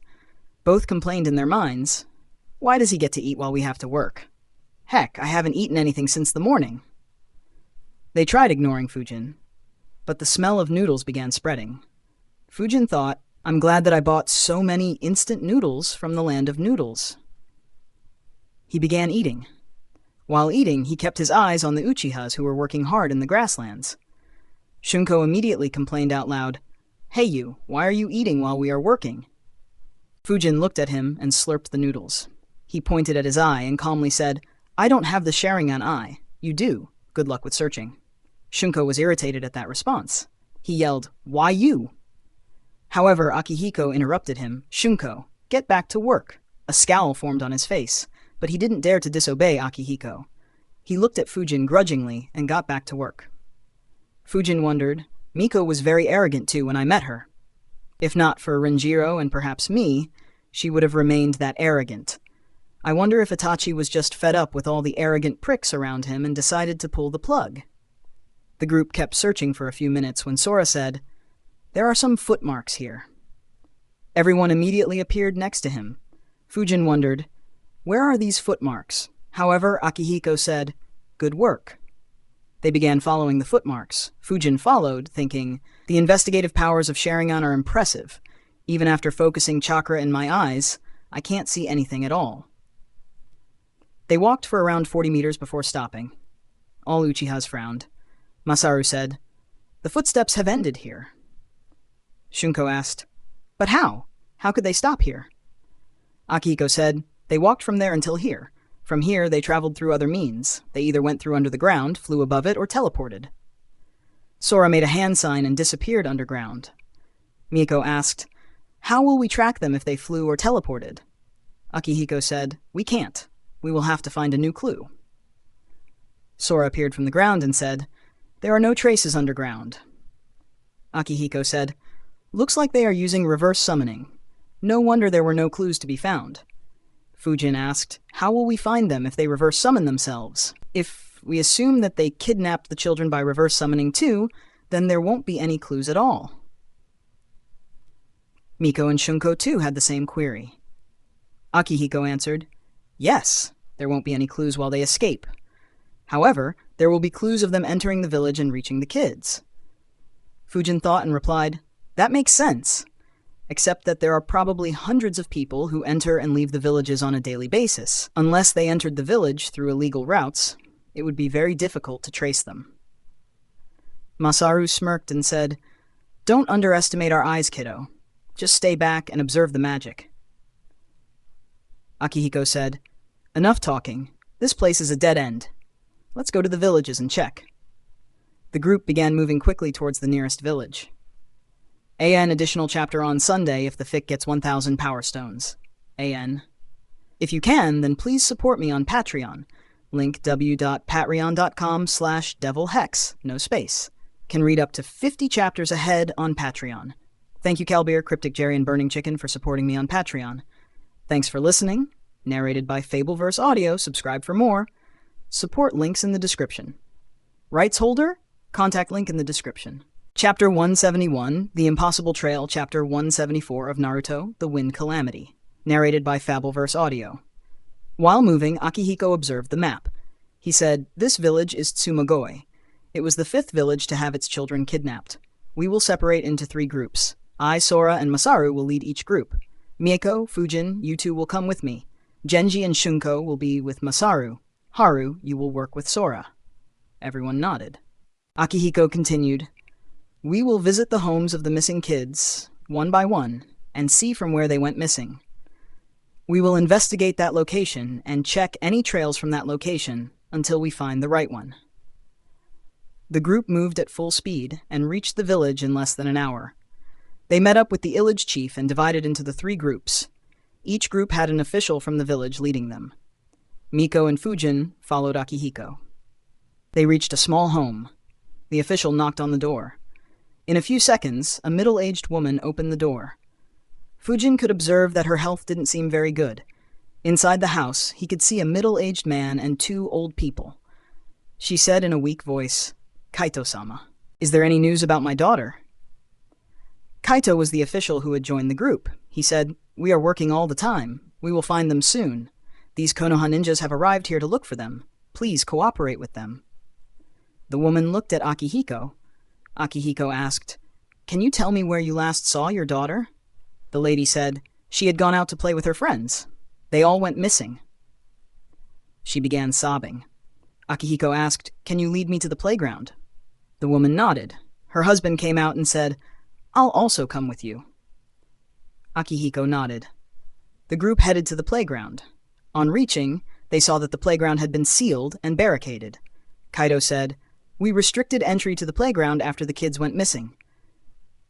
Akihiko asked, "Did all children who were playing in this playground go missing?" Kaido answered, "No. Only 6 children went missing from this playground. More children were playing here, but they didn't notice anything. In total, 23 children went missing from the village. In addition to these 6, 11 more were playing in other playgrounds before going missing." Akihiko nodded and said, "Mieko, check the playground for footsteps with me. Fujin, use your sensor skills to see if you can find anything odd." Mieko nodded and entered the playground alongside Akihiko.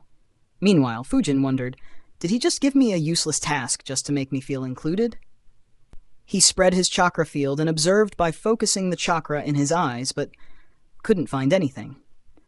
Since it was pointless, he stopped wasting his chakra and just waited for Akihiko and Miko to find something.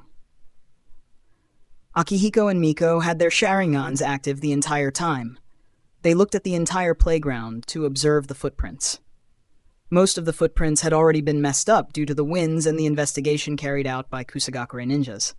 However, their Sharingans could still notice the footprints.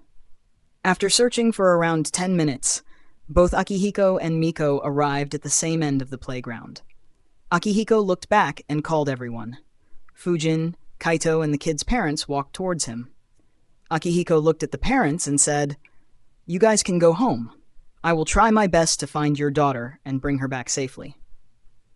The woman broke down again, while her husband thanked him and left with her. Akihiko said, "There are many footprints leaving the playground. Most of them are at normal exits. However, this area isn't someplace where anyone would leave the playground normally. There are footprints of 6 small kids and 2 adults here, and someone has tried to hide them with wind jutsu." As he said, he looked at Kaito. Kaito immediately said, "I'm sure that no one from our village would do it. It is probably the kidnappers." Akihiko nodded and made a shadow clone. He said, "Fujin, stay here with my clone." Fujin nodded.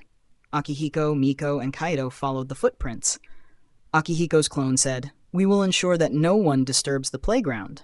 If anyone comes here unintentionally, make them turn back. If anyone tries to create trouble, then you have permission to kill. Though if you can avoid killing, then just knock him unconscious for us to interrogate." Fujin nodded. Akihiko and Mieko kept following the footmarks. They walked for around 200 meters before stopping. The place where they stopped was completely isolated. There were no homes in this area. It was completely covered by trees and had no roads in it. Hence, the villagers would never walk through here. Mieko said, "The footprints end here. Instead, more footprints are coming from other directions." Akihiko nodded and said, "Yes, 21 of those footprints are of young kids, 8 of adults." Mieko frowned and said, "Assuming that they brought all the kidnapped kids here, why are 2 footprints missing?" Akihiko replied, "Perhaps the kidnappers were carrying them. After all, some of the kidnapped kids are just over 2 years old."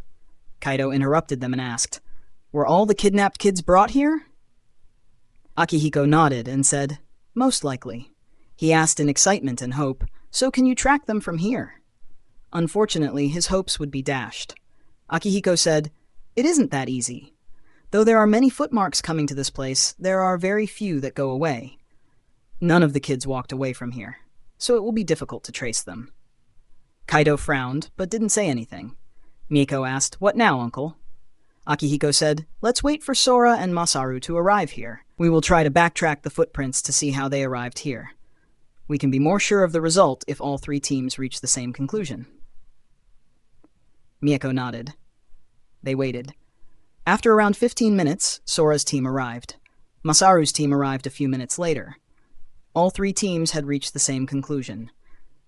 Akihiko said, "Let's trace these 8 footprints and see where they come from. It will be easy if some of them are from this village. Else, we will be out on a long trail." Sora and Masaru nodded. All 3 teams began tracing the footprints. Akihiko and Mieko soon returned to the playground where Fujin was. Akihiko's clone dispelled itself. Akihiko and Mieko followed the trail of the footprints in the playground. Fujin followed behind. Soon they left the playground. They walked through the streets. At some point, the footprints split in two directions. Akihiko made a clone to trail the other footprint, but soon they met again. After trailing everything, they reached the village gate. Mieko sighed, "We will have to search in the wild." Akihiko nodded, "And we can't even rest. Otherwise, we might lose the trail." Fujin thought, "Wow, I never thought that I would be the slacker in the team. That said, it doesn't feel bad to just relax and even eat while others do all the hard work, haha. And they can't even complain."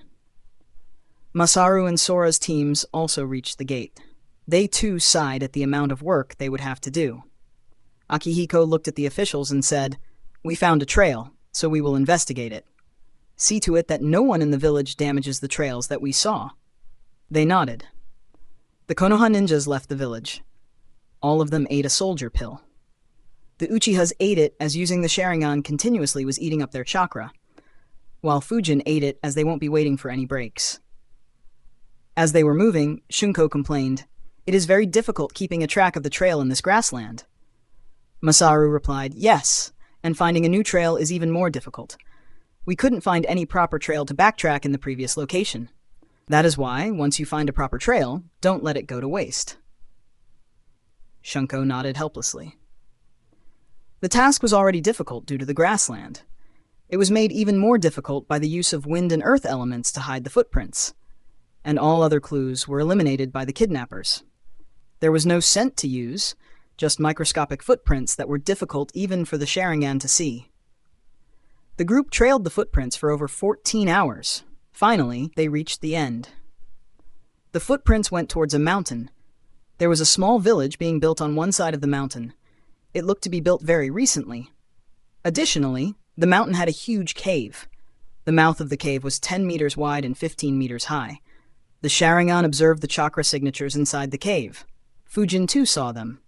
Masaru said, "That's one big cave." Shunko wondered, "Who are these people? And are the kidnapped children here?" Akihiko answered, "Most likely. I'm guessing that they are imprisoned somewhere inside the cave. Don't engage in combat and stay hidden until we find the kids." As they were speaking, a group of people exited the cave. The Konoha ninjas stopped talking and observed. They were already hidden properly, and hence weren't worried that they would be noticed. However, Fujin's eyes widened as he saw those people. Additional chapter on Sunday if the fic gets 1,000 Power Stones. AN. If you can, then please support me on Patreon. link.patreon.com/devilhex. No space. Can read up to 50 chapters ahead on Patreon. Thank you David Moore and Sifu for supporting me on Patreon. Thanks for listening. Narrated by Fabelverse Audio. Subscribe for more. Support links in the description. Rights holder? Contact link in the description. Chapter 172 to Chapter 175 of Naruto, The Wind Calamity. Narrated by Fabelverse Audio. Hey guys, this chapter is sponsored by Madison Brown. You can thank him for the double release. 7 people exited the cave. All had weird symbols on their faces and wore robes. One of them said, "We need to find around 175 children to complete the ritual. If we don't bring them here in time, then Zankoku-sama will skin us alive." Another said, "But how can we do that? All villages in this country are on high alert. It's impossible to kidnap more of them." The man standing in the center said, "In that case, we just need to go to the neighboring countries and kidnap 175 children before they become alert." However, the other members weren't entirely convinced. They said, "But reverse summoning over long distances will need a lot more chakra. It will be very difficult." However, the man insisted, "There is no other way. We will kidnap children from the land of Waterfall. We will focus on the villages close to the border area, so the distance won't be much larger." As they were discussing, Fujin's mind was busy analyzing as well. Though I don't recall Hidan's tattoos well, their tattoos make me think of the marks that would appear on Hidan after he licked someone's blood. Safe to say that these guys are followers of Jashin. But what the heck are they doing here? Wasn't Hidan from the land of hot water? Also, why do they already have those marks? Aren't they useless unless they stand in that diagram made from blood? No, I don't think these guys are as strong as Hidan. Otherwise, their group would be too strong. I guess that they have just made the tattoos manually, and they don't have the same mastery of whatever this craft is as Hidan. Still, why are there so many Jashin followers? I thought Hidan was the only one, or perhaps one of very few. That said, except for the one in the center, their chakra seems quite low. So I guess they just got wiped out before Hidan completed his ritual. Perhaps in this mission itself. Another point to consider is, wasn't Konoha completely unaware of the existence of Jashin? Shouldn't this mission have made them aware of the existence of Jashin, or at least his followers and their rituals? So did they not report this mission accurately, or will Konoha be aware of them? Fujin thought for a bit and concluded, no. A religion that engages in kidnapping and sacrificing, staying secret for so long in a world full of ninjas is unlikely. It's more probable that all 5 villages are aware of them. Just that either they didn't consider Jashin to be much of a threat, or Jashinists managed to hide or escape from them. There is also the matter of Orochimaru. He is exploring ways to attain immortality. So, did he also experiment with Jashin? That's one research I'd like to see. After all, though Hidan was weak, there wouldn't be any ninja who wouldn't want his survivability. Though Orochimaru left the Akatsuki before Hidan joined it, he should still be aware of Jashins. At the very least, he should become aware of them after Hidan joins the Akatsuki. Oh well, I will consider this later. There is no point in thinking about this for now. As he was analyzing, Fujin saw them talk. Unfortunately, the distance between them was too high, so he couldn't hear anything. However, the same wasn't the case with his teammates. Each one of them understood the entire conversation by reading their lips. Shunko and Miko frowned. Anger could be seen on their faces. Shunko asked softly, "Can we kill them, Uncle?" Akihiko replied, "Not yet. The kids should be alive. Our main mission is to ensure that the kidnapped kids are safe. Don't attack anyone impulsively." Shunko nodded unwillingly. Akihiko said, "The tents have 17 people. They are probably from this group. In addition to these 7, there are 20 more patrolling around the village and the mountain. However, my Sharingans can't observe any chakra inside the mountain. It looks like they have a seal master," Sora said. "Unless this group is backed by one of the 5 villages, their mastery of Fuinjutsu shouldn't be too high. I'll deal with the seals, but I will need some time, and my actions could be noticed by the ones outside that cave." Fujin looked at Sora and thought, is he a seal master? Or do those broken eyes also neutralize Fuinjutsu? Akihiko began analyzing a plan. Fujin said, "I could assassinate the ones under Elite Chunin levels silently." However, Akihiko shook his head and said, "No, there is no guarantee of assassinating silently when dealing with ninjas. Just one miscalculation will blow up our cover." He looked at Sora and said, "Sora, you take a look at the seals and begin neutralizing it. Haru and Genji would go with you. For now, move under the ground so that your cover isn't blown." They nodded and made a few hand signs and disappeared under the ground. Akihiko said, "The guy in the center of the group is at Junin level, and there is another Junin level opponent in the central tent. Fujin, how confident are you in assassinating at a quick speed?" Fujin replied, "I can launch 12 air bullets at the same time and accurately. Unless the enemy's reaction speed is very fast, they will die." Akihiko said, "That's good." He observed the Jashin worshippers entering the central tent. Inside the tent, there was a big circular table, and there were 6 people, one of whom was the Junin level ninja that Akihiko had talked about. The others were at Chunin levels. As they entered the tent, the Junin level ninja in the tent asked, "Datsuron, is there any command from the Grand Priest?" Datsuron was the Junin from the 7 kidnappers who had left the cave. He stood on the other side of the table, nodded, and said, "Yes, we have to kidnap 175 more kids between the ages of 2 and 6, Yasuhiro." Yasuhiro frowned. He understood the difficulty of the task. He looked at his followers in the tent. His followers understood that he needed some privacy to discuss something important. All but 2 left the tent. Datsuron, too, did the same. His followers also left the tent. So only Yasuhiro, Datsuron, and 4 Chunins were in the tent. Yasuhiro said, We need to discuss from which villages we should kidnap more children, and also need to consider how many people we will need to successfully reverse summon from that distance. Datsuron nodded. He was about to speak when suddenly he felt something. He quickly turned around and looked behind. A minute ago, when the majority of the Chunins left the tent, Akihiko decisively said, "We will move through the ground and enter the tent from below. Fujin, use your air bullets on the 4 Chunins in the tent. Leave the Junins to me and Masaru. Mieko and Shunko, you two follow as well. If Fujin fails to kill his opponents, you two would step in. Don't allow them to make a lot of noise and alert others." Everyone nodded and moved through the ground. Chakra glowed in Fujin's eyes as he noticed that the Chunins were standing on opposite sides behind the Junins. He thought, "I could target them all with air bullets, but the ones who are away from me will have more time to see and dodge. If they do dodge it, my air bullets will pierce through the walls of the tent and alert others.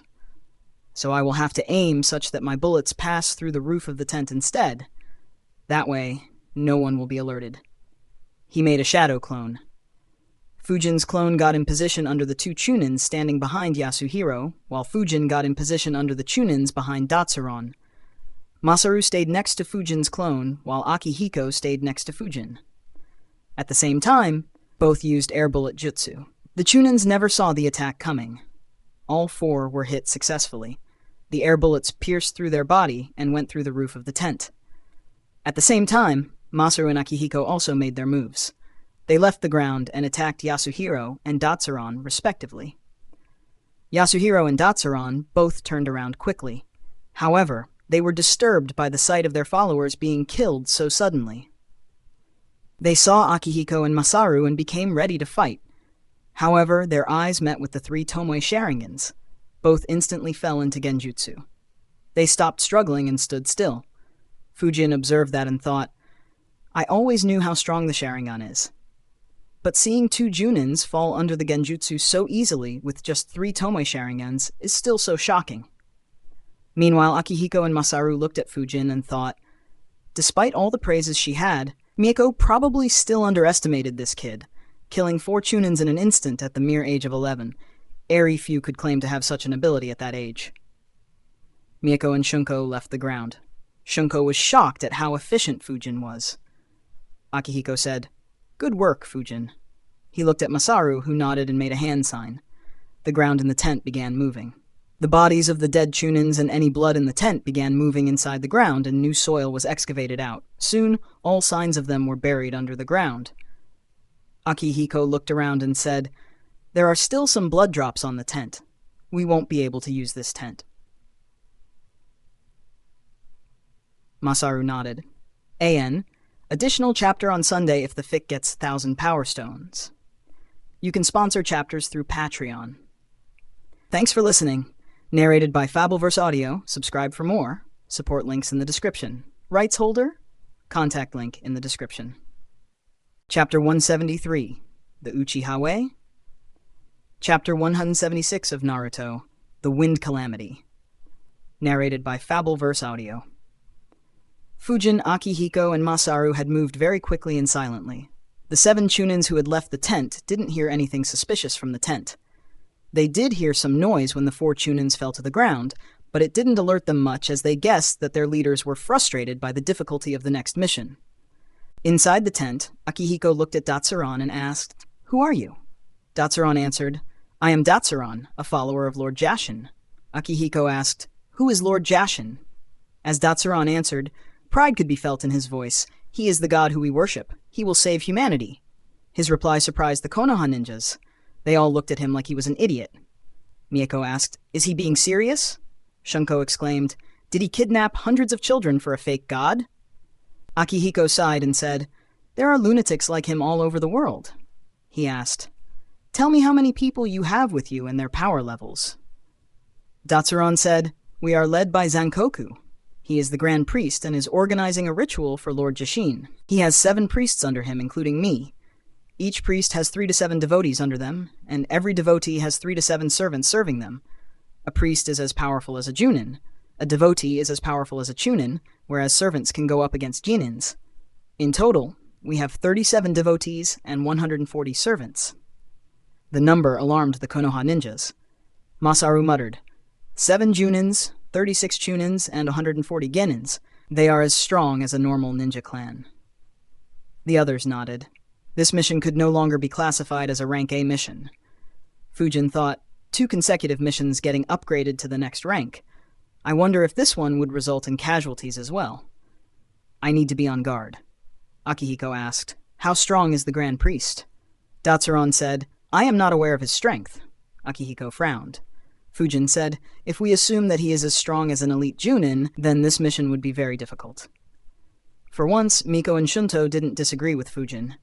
Akihiko sighed and said, "If I knew that this mission would be so difficult, I wouldn't have brought you kids along. Sadly, we have no choice but to act. Stay on guard." He looked at Fujin, Miko, and Shunko and said, "You are still very young, so you aren't aware of how the Uchiha clan operates in the missions. See how the events play out carefully, especially Miko and Shunko. In the future, you will have to lead Uchiha squads into missions." Both nodded obediently. Fujin too heard carefully and thought, "I am intrigued. I hope he puts up a good show." Akihiko asked Datsuron, "Are the children you kidnapped still alive?" He answered, "Yes." Akihiko asked, "Where are they?" Datsuron answered, "They have been imprisoned in the cave." Akihiko asked, "Why did you kidnap them?" Datsuron answered, "Zankoku-sama is conducting a ritual. For this ritual to be successful, we have to offer young kids to Lord Jashin. If he is successful, he will receive the blessing of Lord Jashin." His answer angered Miko and Shunko. Masaru and Akihiko looked composed. Fujin analyzed, "Blessings of Jashin? Is this ritual the one that granted Hidan his immortality?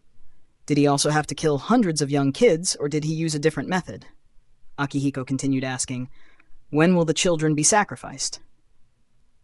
Datsuron answered, "Zankoku-sama still needs another 175 children as sacrifices for his ritual to be successful. All sacrifices will have to be done at the same time." Hearing that, the Konoha ninjas sighed in relief. Fujin said, "That means that they won't hurt the children. Instead, they would do everything they can to keep them safe." Akihiko nodded. "Yes, we have time. The only worry will be if this Zankoku realized our threat and decides to kill the children before escaping. That possibility put some pressure on them again. However, with the knowledge that the children will be safe, they knew that they can proceed with the mission without taking undue pressure or risks." Akihiko looked at Datsuron and commanded, "Leave the tent. Make your remaining 4 followers follow you into an empty tent, and make them sit next to each other with their eyes closed." Datsuron followed his instructions and left. Akihiko looked at Fujin and said, "Fujin, follow me." He disappeared underground and followed Datsuron. Fujin followed him. Datsuron left the cave and looked at his followers and said, "Follow me." The 4 devotees that had arrived out of the cave with him followed him. One of them asked, "Where are we going? And what happened to the—" However, Datsuron harshly said, "Just follow me." His tone surprised the devotees. They thought, "Normally he is very cordial with us. Did he get into an argument with Yasuhiro-sama for his mood to become so bad?" Not wanting to upset him, they followed him silently. Datsuron soon entered an empty tent. His 4 devotees followed. Datsuron looked at them and said, "Sit down in a meditative position. Close your eyes and listen to what I have to say." They nodded and followed his instructions. As soon as they sat and closed their eyes, Fujin launched air bullets at everyone's hearts and brains. Not expecting any such attack, all 4 were hit. They all died without making a sound. Fujin and Akihiko appeared from under the ground. Akihiko made a hand sign that buried all the dead bodies. Fujin looked at Akihiko. His thoughts became heavy as he thought, "His tactic? Don't tell me." Elsewhere, Masaru looked at Yasuhiro and instructed him the same. He followed Yasuhiro along with Miko and Shunko through the ground. They used the same tactic. However, since Fujin wasn't with them, they had to cut their heads off from behind. They were able to do it successfully. Akihiko looked at Fujin and said, "Transform into one of the devotees." Fujin nodded and transformed. Akihiko checked his transformation and transformed into another devotee. He looked at Datsuron and said, "Lead us into the tents of others." Datsuron obeyed and left the tent as Fujin and Akihiko followed him. Masaru too used the same tactic. In no time, All the remaining 11 people in various tents were dead. The two teams met. Masaru said, "Now we just have to deal with those 20 who are patrolling." Akihiko nodded and asked Datsuron, "Can you call them back a few at a time?" Datsuron replied, "No. Yasuhiro is responsible for patrol teams." Masaru asked Yasuhiro. He said, "Our patrol teams move in pairs. I can call them all back one by one." Masaru said, "Do it." Yasuhiro immediately began recalling the patrol teams one by one. The patrol teams were made exclusively of servants. They were all very weak. The Konoha ninjas killed them all without giving them any chance to alert anyone. With all but the two priests dead, they moved towards Sora, who was analyzing the seals. Sora noticed them coming. Despite the disguise, he could recognize their chakra easily. He left the underground. Haru and Genji also followed him. Sora said, "The cave has 120 seals inscribed in it. I will need some time to disarm them one by one without alerting their seal master." Akihiko said, "We have these two under our control, and they are ranked very high, so it may be better to just disguise as their followers and go in." However, Sora shook his head and said, "No. One of the seals is an identification seal. The tattoos on their body act as an identity card for the seal. We won't be able to replicate it with the transformation jutsu. Also, some of the seals are inscribed in a combination, so entering without disarming them could be lethal." Akihiko frowned. He asked Datsuron, "How frequently do you guys travel in and out of the cave?" He answered, "Everyone inside the cave is very busy with the ritual, so they don't come out frequently. I and Yasuhiro were responsible for deciding our targets and making the necessary preparations. Tomorrow, 2 more priests, their devotees, and their servants would leave the cave. One of them is responsible for combat, while the other specializes in reverse summoning. We would have left tomorrow for the next round of kidnapping." Akihiko looked at Sora. Sora said, "That should be enough time. It's already evening, so we can assume that we would have around 10 hours at the very least. It should be more than enough for me to get rid of the seals." Akihiko nodded and said, "All right, we are already in enemy territory, so we can't rest. In case they decide to come out in large numbers for some reason, we will be in a tough spot if half of us are sleeping. So eat your food pills. We will stay up until the children are secured." Everyone nodded and ate their food pills. Fujin asked Sora, "Can I observe you while you deal with the seals?" Sora was surprised by the request. He asked, "Are you interested in Fuinjutsu?" Fujin nodded. Sora said, "All right, you can follow me." Akihiko said, "In that case, we will leave the task of protecting Sora from any sneak attacks to you, Fujin. The rest of us will keep an eye on the cave entrance." AN. Additional chapter on Sunday if the fic gets 1,000 Power Stones. AN. If you can, then please support me on Patreon. Link www.patreon.com/devilhex, no space. Can read up to 50 chapters ahead on Patreon. Thank you, Royce and Liam Darrell, for supporting me on Patreon. Thanks for listening. Narrated by Fabelverse Audio. Subscribe for more. Support links in the description. Rights holder? Contact link in the description. Chapter 174, The Battlefield. Chapter 177 of Naruto, The Wind Calamity. Narrated by Fabelverse Audio. Everyone nodded. Except for Fujin and Sora, the others took positions that would allow them to keep an eye on the cave entrance and help them in ambushing the enemy. Akihiko and Masaru also interrogated Yasuhiro and Datsuron about the interior of the cave. They drew up a rough map and also marked where the children were imprisoned. They also learned that the Seal Master was a priest as well, and he would never leave the cave. Meanwhile, Sora began releasing the seals that he had observed and put fake seals in their place instead so that the Seal Master inside the cave wouldn't be alerted. Fujin followed him and observed his work properly. He was surprised. Fujin thought, "Wow, his mastery of the seals is way beyond mine. No wonder he was so confident. I wonder if he is a grandmaster in Fuinjutsu." Fujin observed him very carefully. Though Sora used some seals that Fujin didn't know, most of the seals he used were the ones that Fujin knew or had read in the library. Though the seals were similar, Sora used many different methods to use the seals. What intrigued Fujin the most is how he placed fake seals and the speed at which he made them. The fake seal was placed almost instantly. Fujin's knowledge about seals grew every minute. Sora noticed Fujin observing him. He thought, looks like he is intrigued by the seals. Unfortunately, Fuinjutsu is very boring. He will be bored in some time. However, to his surprise, Fujin didn't lose his concentration for hours. In the end, he couldn't resist but ask, Fujin, are you interested in becoming a seal master? Fujin nodded and said, yes. I have studied some seals from the library, though I am still a long way from becoming a seal master. If it was earlier, Fujin would have never exposed his skill with the seals. However, after inscribing his home in 10 times more seals than what the Jashinists inscribed on their base, it was only a matter of time before his skills became known. So he didn't bother hiding it actively anymore. Sora was surprised. He thought, now it makes sense why he has been observing my actions with so much concentration. He said, that's good. If you have any questions, you may ask me. Fujin immediately thanked him. Thank you, Uncle Sora. Fujin was aware that an opportunity to ask queries to someone as skilled as Sora in Fuinjutsu would be very rare. Fujin asked him for every doubt that he had. Surprisingly, Sora answered every question patiently while doing his job.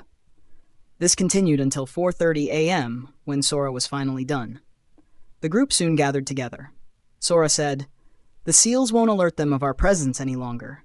We can enter the cave. I also added some seals that would help us deal with any more seals they might have inscribed inside the cave, so I would be able to neutralize them in much less time. Akihiko nodded and said, good work, but let's wait here for now. The 2 groups who would leave the cave will become suspicious if they don't find anyone here, so we will kill them first. Set up a battlefield here. I want them trapped outside the cave and also ensure that they won't be able to send any messages outside. One of them specializes in reverse summoning, so shut that down as well.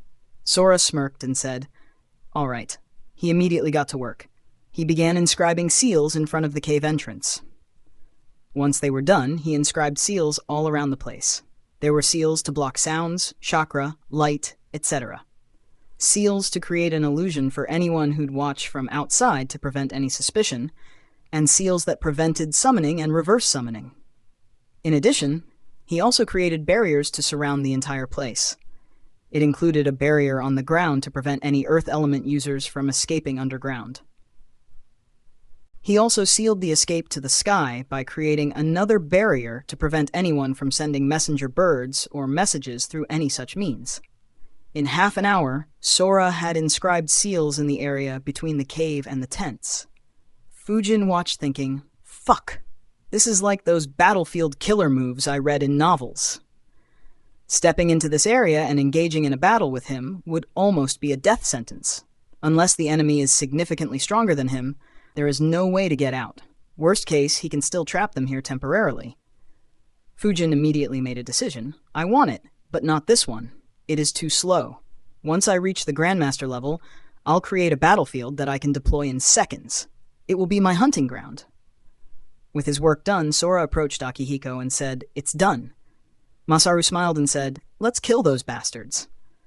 Other than Akihiko, Masaru and Fujin, the other 4 weren't aware of what was happening. Miko asked, what exactly did you do, Uncle Sora? Sora said, I have inscribed seals in order to create the perfect ambush spot. Once they leave the cave, they will be trapped. We will be able to kill them all. The 4 were impressed. Akihiko said, but we will kill them as soon as we can. No wasting time. I am having a bad feeling about this god of theirs. Sora, tell everyone their spots, and keep Fujin and Miko together. They will begin the ambush. Sora nodded. He assigned positions to stand for everyone. Once everyone was in place, he said, as long as you are standing at the assigned spots, the enemy won't be able to see, hear, or sense you. Of course, when you attack, they can guess from where the attack is coming. He looked at Miko and Fujin and said, I will put up a barrier against the cave entrance once everyone leaves. Once you see the barrier, you can attack. They both nodded and stayed in their position. Their position was directly next to the entrance.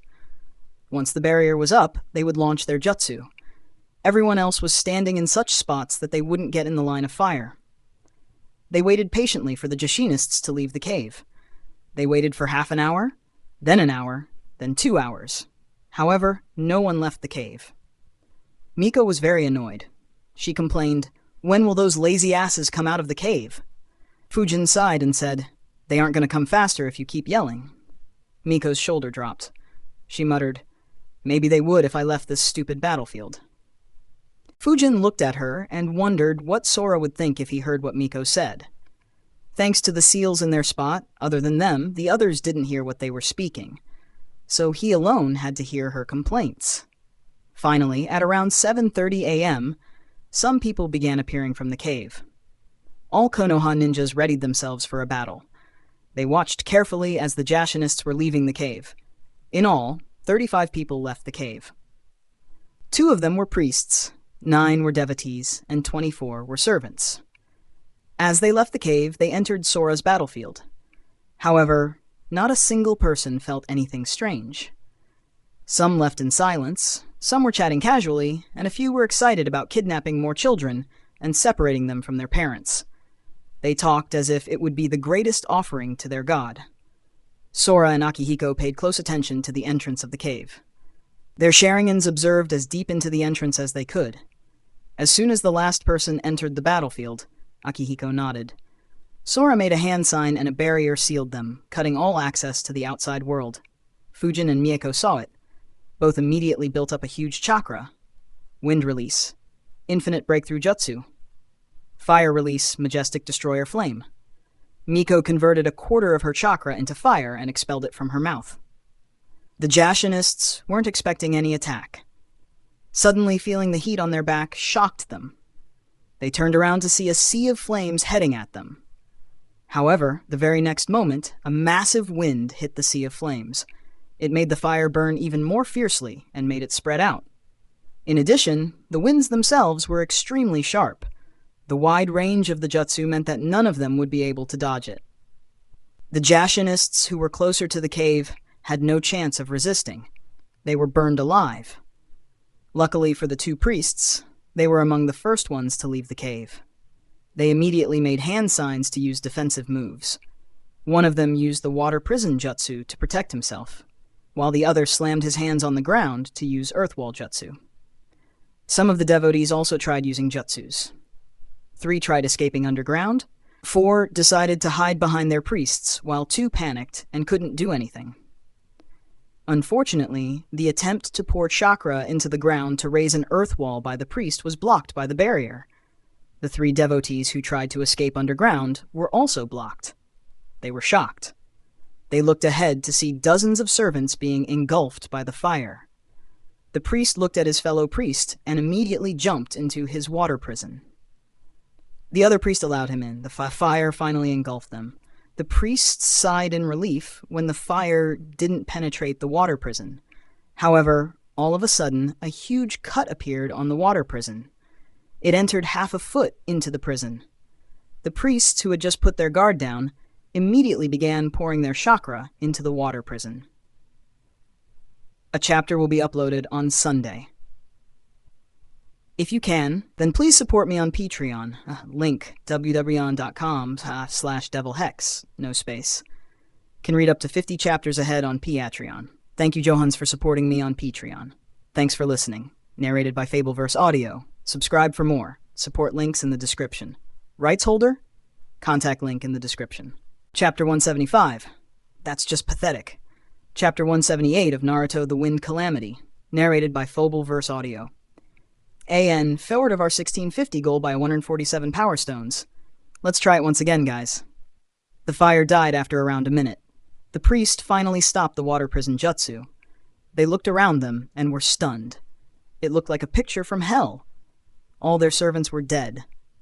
The stench of their dead bodies burning lingered in the air. 6 of their devotees were dead as well. The remaining 3 had terrifying burns on their bodies. Fujin looked at their expressions. He could see the fear on their faces.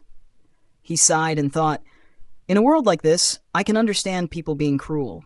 After all, there are so many wars, so many evil schemes, and thousands of people with superpowers. There will be people who have horrible pasts. There will be people who are ambitious. However, if you are cruel to ones weaker than you, then you should be prepared for the same happening to you when you meet someone stronger. These guys are cruel to those civilians and children, but are terrified while facing us. Now that's just pathetic.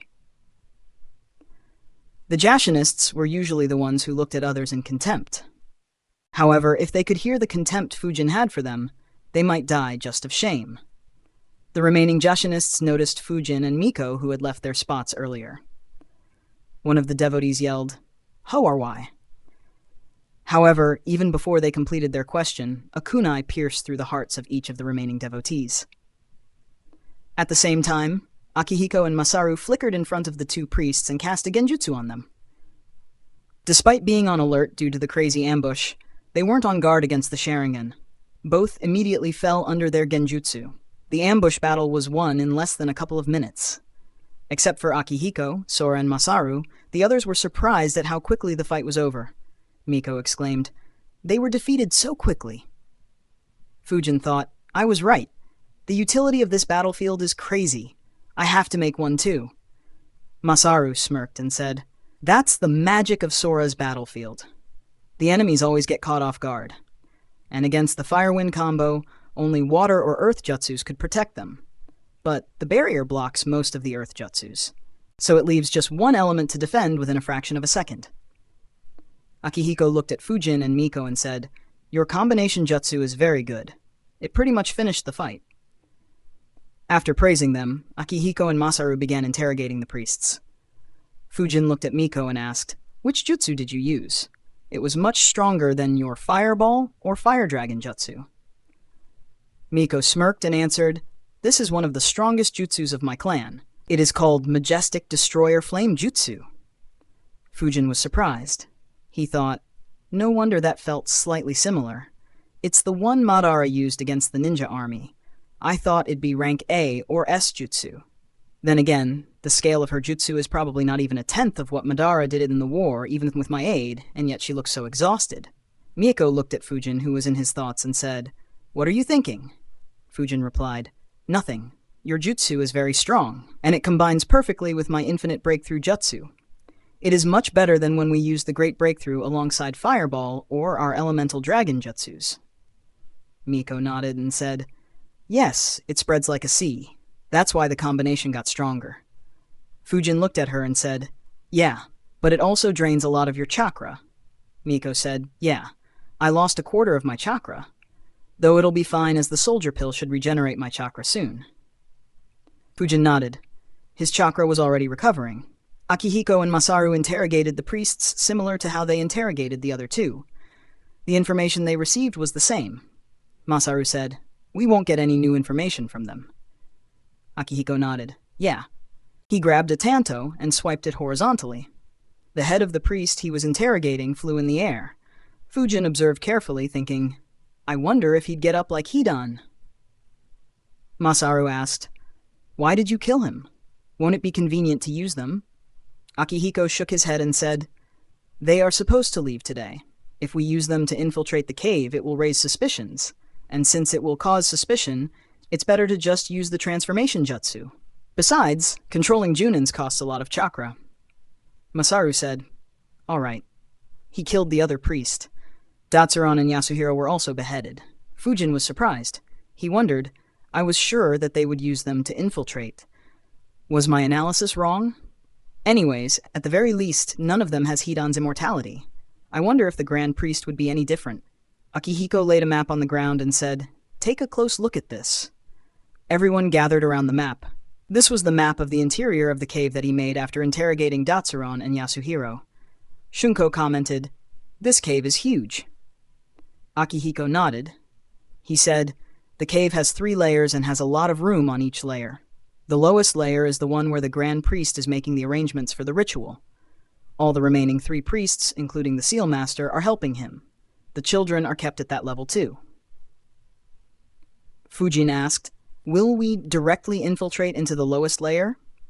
Or will we kill off the devotees and servants on the layers above?"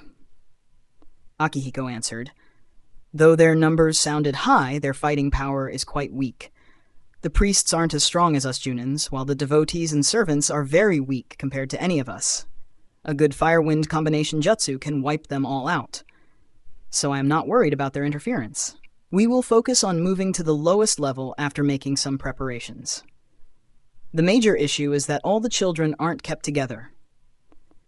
As you can see, At the lowest layer, there is one central room and 5 rooms surrounding it, forming a perfect pentagon around the center room.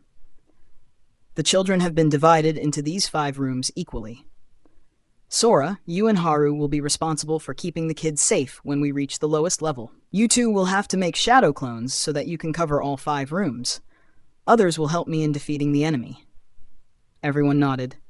Akihiko made a hand sign and disappeared underground. Others followed him. They entered the mountain. The group skipped the first layer and entered the second layer without any obstacles. However, the lowest layer was protected by some more seals. Sora said, "I will need around 10 minutes to resolve them." Akihiko replied, "Take your time. Just don't alert them. Haru, stay with him. Others come with me." The group split into 2 once again. After moving some distance, Akihiko stopped and looked straight ahead at a cavern. He said, "According to the intel, the devotees of the Seal Master stay in this cavern, and he is the only priest that has 7 devotees." Shunko asked, "Should we kill them?" Akihiko said, "No, they are useful to us alive." He looked at the 3 Chunins and said, "Keep an eye on the entrance. If someone enters, let them come in and kill them silently." The 3 Chunins nodded. Deep in the cavern, 3 men were eating breakfast. However, their meal looked to be a lot for a morning breakfast. One of them said, "The work has been so high lately. We had to stay up all night." Another sighed and replied, "Yeah, and we have to get back to work by noon. I hope Zankoku-sama's ritual gets completed soon." As they were talking, they saw a few silhouettes. They quickly looked at them and recognized them instantly. They stood up immediately and asked, "Datsuron-sama, why are you here?" In front of them, Datsuron stood along with 2 of his devotees. All 3 wondered what they were doing in this part of the base, but suddenly the eyes of Datsuron and his devotees turned red. The 3 weren't able to take their eyes off them and fell into a genjutsu. Masaru smirked. "Easy as always." Akihiko nodded. The Uchihas cast more genjutsu and left. The group moved around the cave. They put 5 devotees and 12 servants under genjutsu before returning back to where Sora was. Sora said, "I can deactivate the seals now." Akihiko said, "Wait a few minutes." Sora knew what Akihiko was planning. He nodded. Soon, 3 devotees suddenly moved from the second layer into the lowest layer of the cave. Due to the seals, there were no physical guards present anywhere in the cave. After entering the lowest level, they went towards the Seal Master. Akihiko said, "Deactivate the seals without letting him catch on." Sora deactivated the seals and placed fake seals in place. Immediately, all 8 of them headed to the lowest level while still staying underground. Sora and Haru split off from the group and headed to where the children were kept. The others headed towards the Grand Priest. Additional chapter on Sunday, if the fic gets 1,000 Power Stones. If you can, then please support me on Patreon. Link, www.patreon.com/devilhex. No space. Can read up to 50 chapters ahead on Patreon. Thank you, Daniel and Alexander, for supporting me on Patreon. Thanks for listening. Narrated by Fabelverse Audio. Subscribe for more. Support links in the description. Rights holder, contact link in the description. Chapter 176, A Blood Dome. Chapter 179 of Naruto, The Wind Calamity. Narrated by Fabelverse Audio. In the central room at the lowest level of the cave, the Grand Priest was meditating at the center of the cave. The Grand Priest was from the same generation as Konoha's legendary Sanins. His body was extremely muscular. However, he had numerous sword scars and burn scars all over his body. Even his face had 2 huge sword scars forming an X on his face. In addition, his left cheek had a burn scar that covered it entirely. The room was quite unique as well.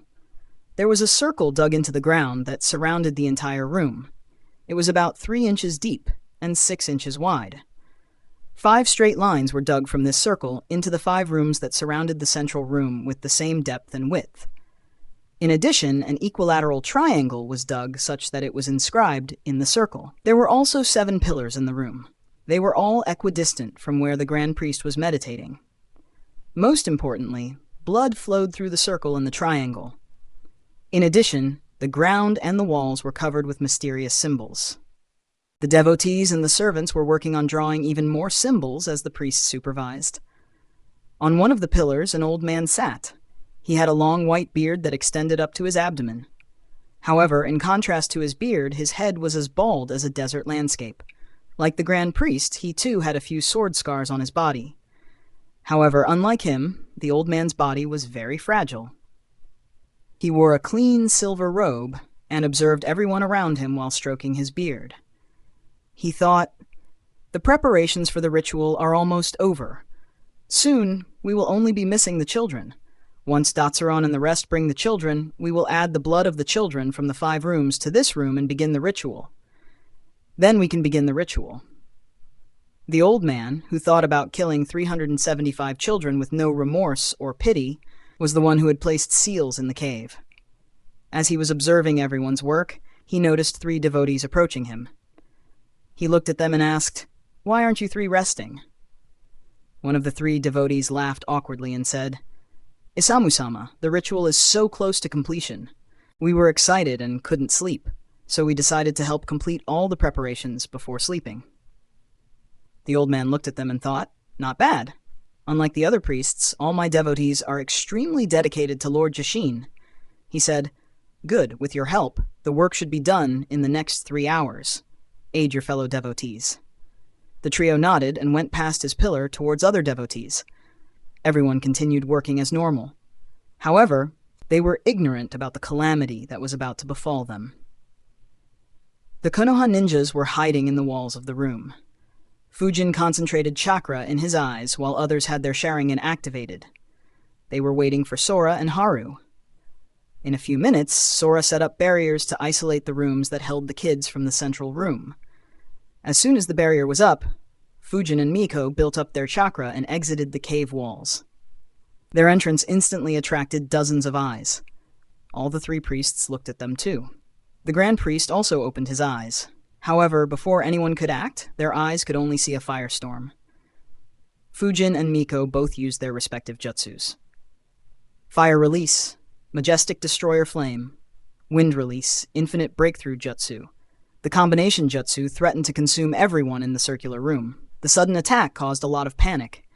Many tried making a jutsu, but the short time meant that most couldn't. Only 2 people managed to act in time. Izamu made a hand seal. Immediately, a barrier appeared across the room. It divided the room into 2, with Miko and Fujin on one side and all the priests and the Grand Priest on the other side. The Grand Priest Zankoku was the other one to act. He controlled the blood in the room to rise up and act as a barrier. However, the short time meant that he couldn't infuse much chakra into the blood to make the barrier sturdy. Fujin's winds blasted through the blood barriers. The firestorm hit Izamu's barrier and was halted. However, all the Jishinists on their side of the barrier were burnt alive. Many painful screams could be heard in the fire. Their screams unnerved the Jishinists. The kidnapped children also heard the screams and began crying. All the devotees and servants who were alive gathered around their priests. Everyone took out their weapons. Only Izamu's devotees were all alive as they were working behind him. The other 2 priests lost half of their subordinates. Izamu said loudly, "It looks like the rats from the Land of Grass have found our hideout. Don't panic. This is our base. They will be sacrificed to Lord Jashin." However, Zankoku looked menacingly at Isamu and asked, "How did you not know that there are intruders in our hideout, Isamu?" Zankoku's menacing tone frightened him. He looked back at him and said, "Zankoku-sama, I am not sure how they infiltrated so deep without alerting me. I had inscribed all the seals properly." He truly didn't understand how they infiltrated the hideout without triggering a single seal. After all, he had inscribed over 100 seals in the cave. Zankoku said, "Let us first deal with these insects. Then I'll take care of you." Izamu's expression was grim. He focused his eyes beyond the barrier. A firestorm was still raging in that part of the room. He thought, "How the fuck did these rats appear here? I need to finish them off personally. Otherwise, I might be the unlucky person to suffer Zankoku-sama's wrath."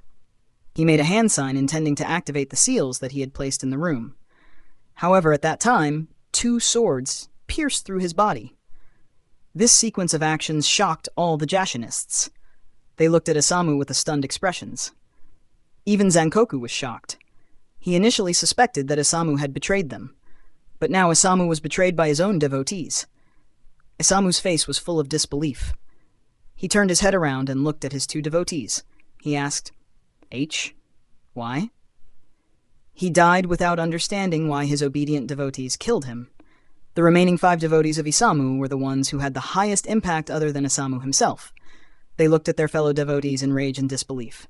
One of them yelled, "Why did you kill our priest?" One of the killers shouted, "This perverted old leecher killed my mother." The other one shouted, "He killed my friends. He is as sick as that pedophile Jashin." Their words shocked everyone. They were filled with rage. Zenkoku shouted, "How dare you commit blasphemy?" Akihiko saw these interactions and smirked. He thought it's so easy to rile them up. Their small argument caused a distraction. Zankoku was about to kill them when he heard a cracking sound. He looked to see that the barrier that Isamu had erected was getting broken.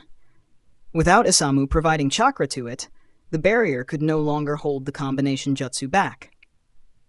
A frown formed on his face as he made a hand sign. All the blood around him rose and formed a dome with him at the center. The dome also covered the other 2 priests and their subordinates. However, the subordinates of Isamu were left without any protection. With Isamu dead, his devotees understood that they wouldn't get any help from Zankoku. They looked at Isamu's killers in anger while making hand signs to use a jutsu to protect themselves.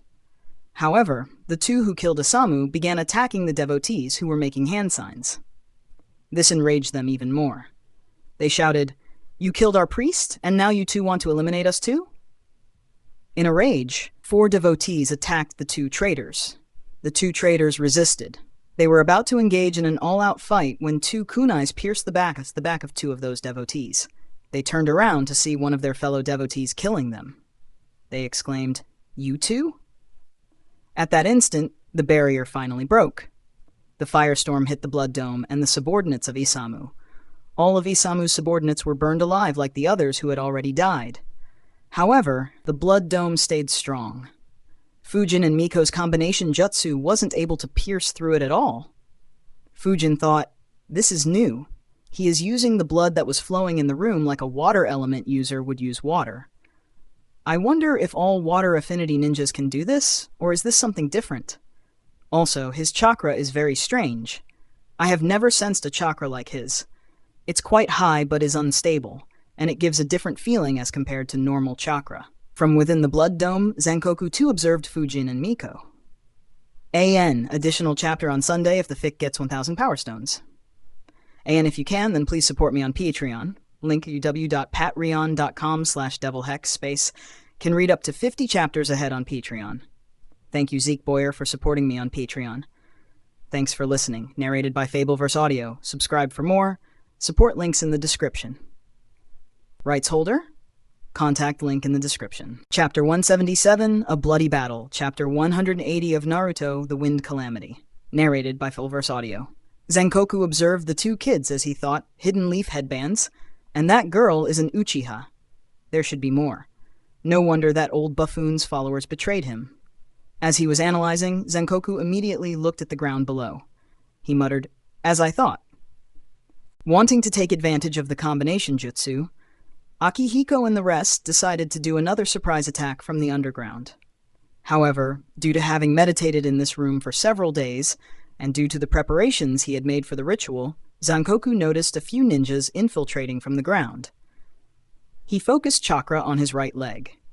His leg was covered in a red aura. He raised his right leg and slammed it down with all his power. He decided, "It's impossible to conduct the ritual here. They will keep coming like flies no matter how many I defeat. But I am definitely killing these fuckers who destroyed my ritual." He shouted, "Escape the cave!" Zankoku kicked down at the center of the cave. Cracks began appearing. They expanded without slowing down. A shockwave was also sent into the ground towards Akihiko and company. They all were hit by the shockwave. Fujin and Miko watched as the cracks moved towards them. Both flickered and entered into the walls at the same time and used Earth Instantaneous Body Jutsu to escape the collapsing cave. Akihiko and the rest were hit by the shockwave, but weren't much injured. They too employed means to escape the cave. As the cracks spread, they also reached the 5 rooms where the children were held. Sora and Haru and their clones watched with grim faces. Sora had only created one barrier to stop any random attacks from entering there. Fujin and Miko's combination jutsu hit all the barriers that he had created. But this barrier won't protect the kids if the entire cave was collapsing. Sora, Haru, and the kids noticed as the ground began cracking. The children immediately began crying loudly. Sora and his clones desperately made hand signs. After making hand signs, they slammed their hands on the floor. A barrier appeared along the floor, barely protecting the kids from any harm. However, at that time, the walls had begun cracking. Haru and his clones immediately placed their hands on the walls and poured earth chakra into the walls to strengthen them slightly and prevent them from collapsing. Sora and his clones used this window of time to create more barriers. They first made a barrier along the ceiling to prevent any rocks from falling on the kids.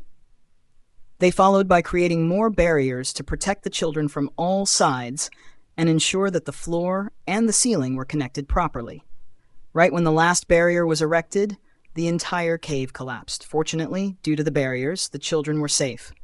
Sora and Haru were breathing heavily, but a smile could be seen on their faces. The kids were sage. However, despite being safe, the kids were still wailing loudly. After all, the experience was very scary.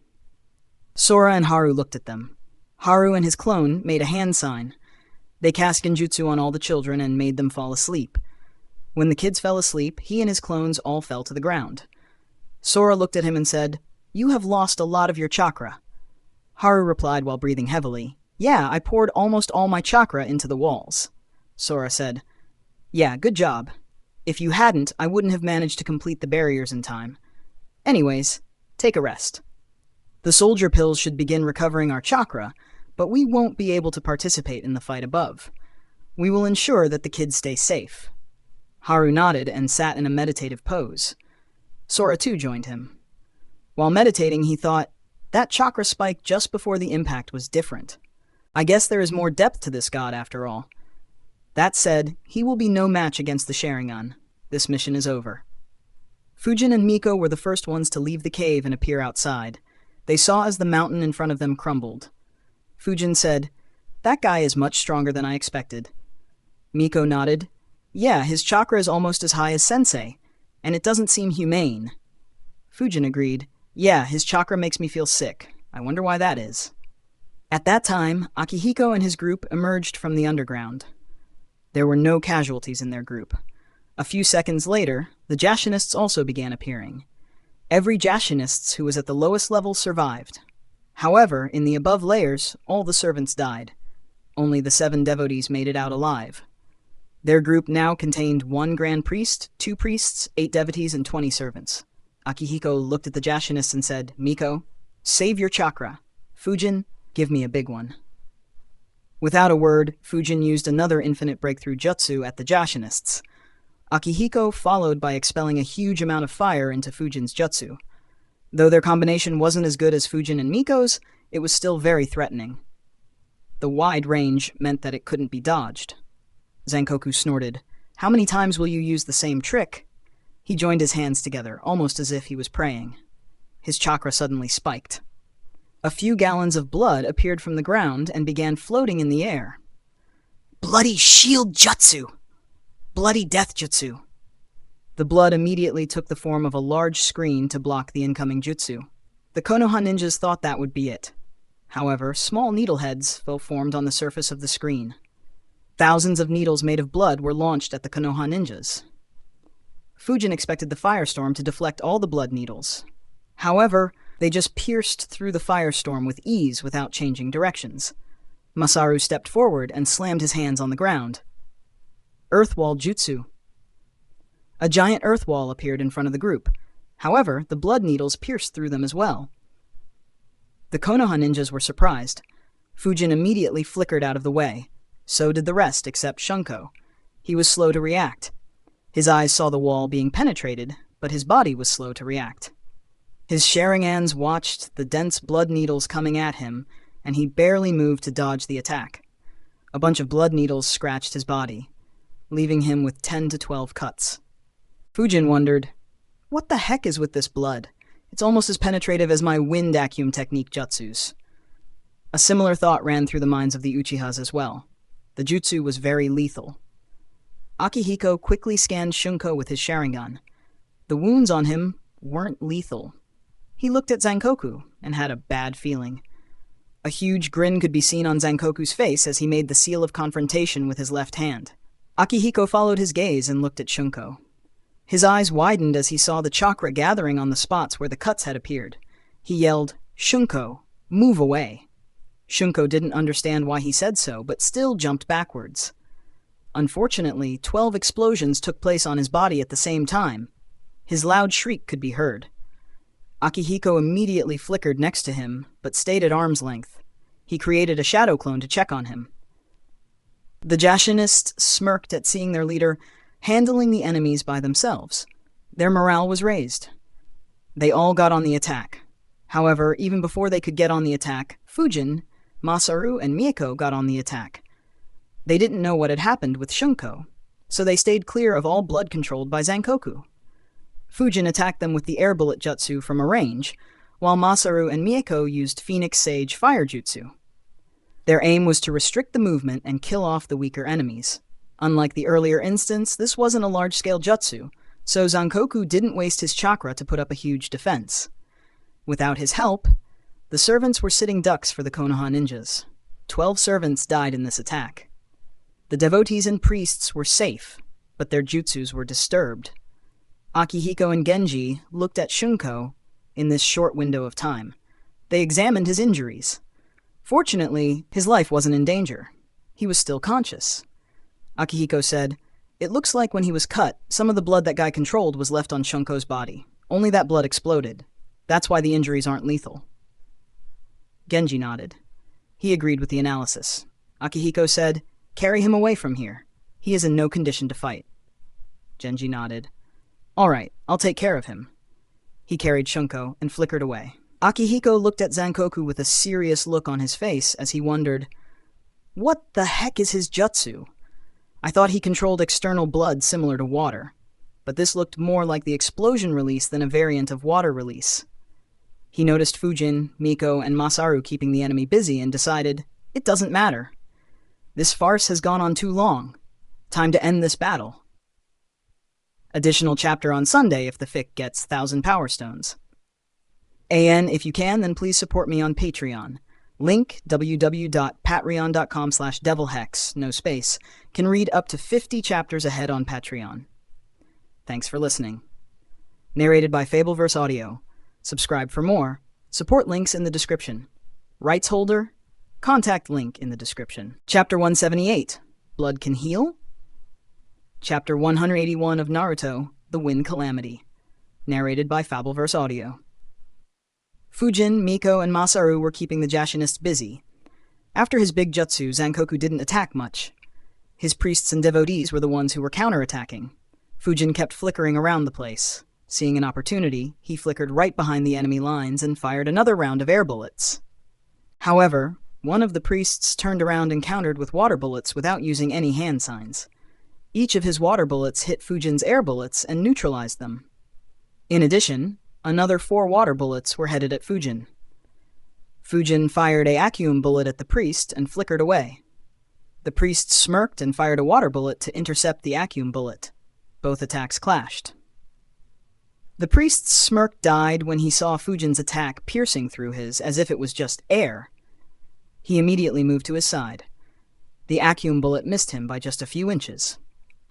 The priest could feel the suction force of the vacuum bullet as it passed him. A servant was behind him in line. The vacuum bullet pierced through his chest and left a hole in his right lung. The priest shouted, "Be careful of that boy's air bullets. They have a very high penetrative power." Fujin wasn't out of harm's way either. As soon as he flickered, his new position was pelted with shurikens and kunais by the devotees. He had to flicker a few more times. On the other side, Masaru and Mieko were fighting with the other priest and his devotees. Both spammed the Phoenix Sage Fire Jutsu, but were stopped by earth walls raised by the devotees. The priest stayed behind his devotees while making hand signs. Lightning Release, Lightning Fingers Jutsu. He pointed his fingers at Miko and Masaru. Lightning bolts were fired at high speeds at them. Both dodged in a hurry. Some sparks hit Miko, causing the hair on her body to stand up. However, no harm was done. At that moment, a few blood drops gathered at the tip of Zankoku's fingers. He waved his hands as if to throw the blood.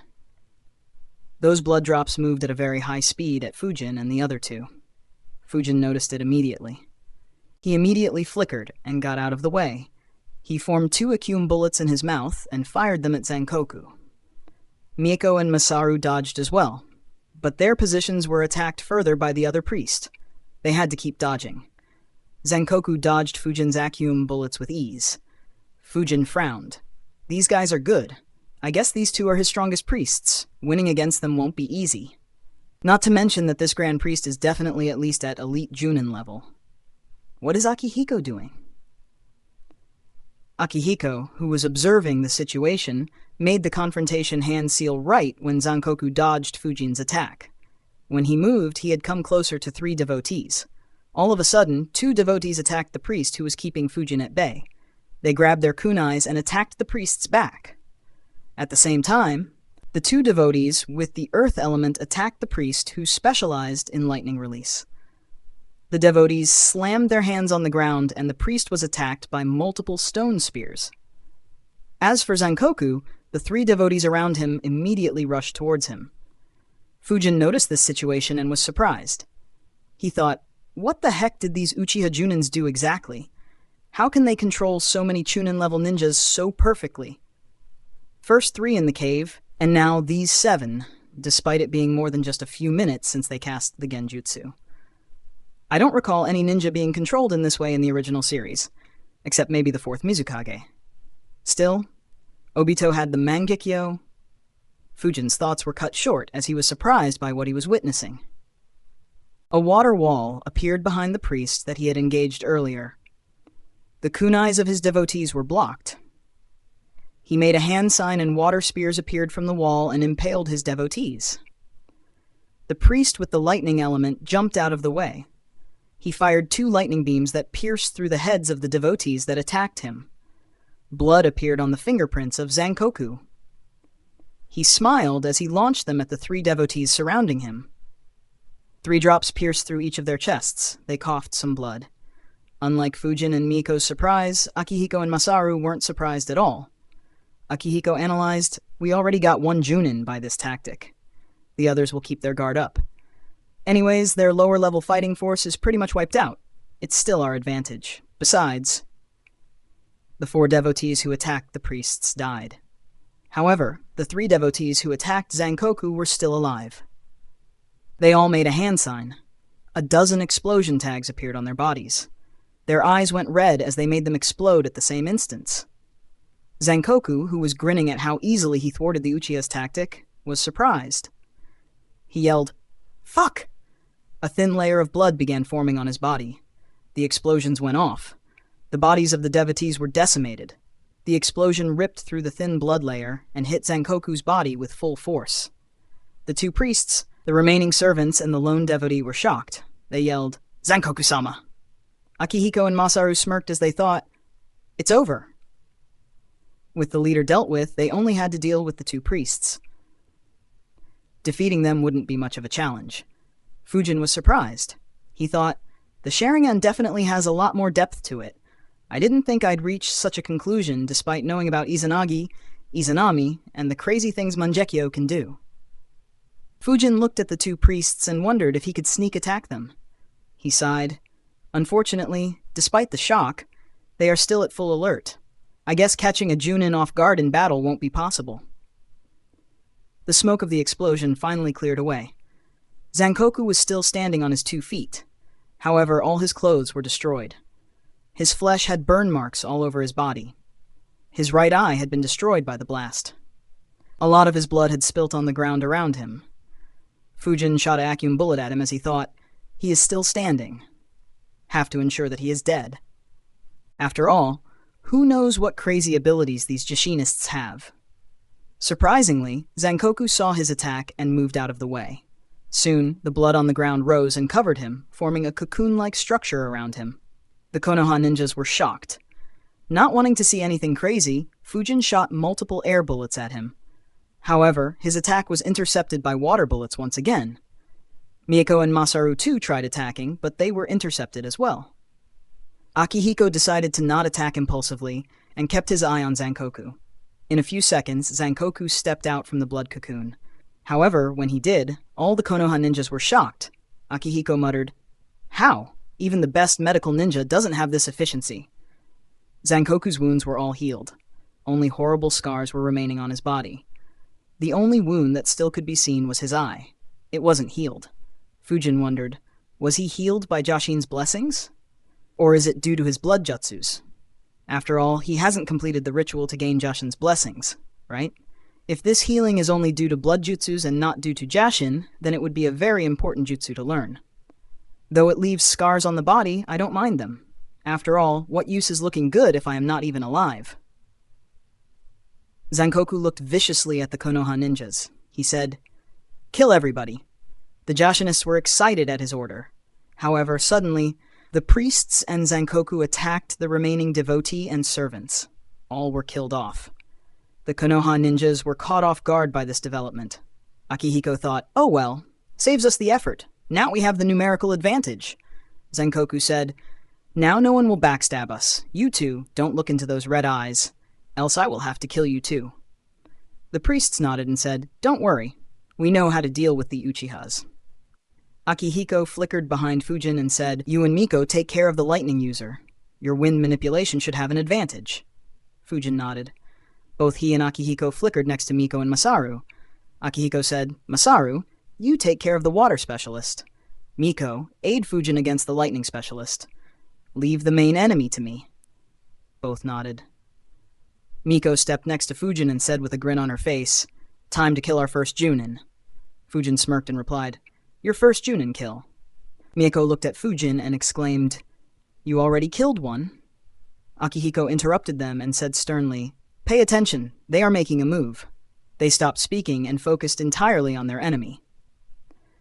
Additional chapter on Sunday if the fic gets 1,000 power stones.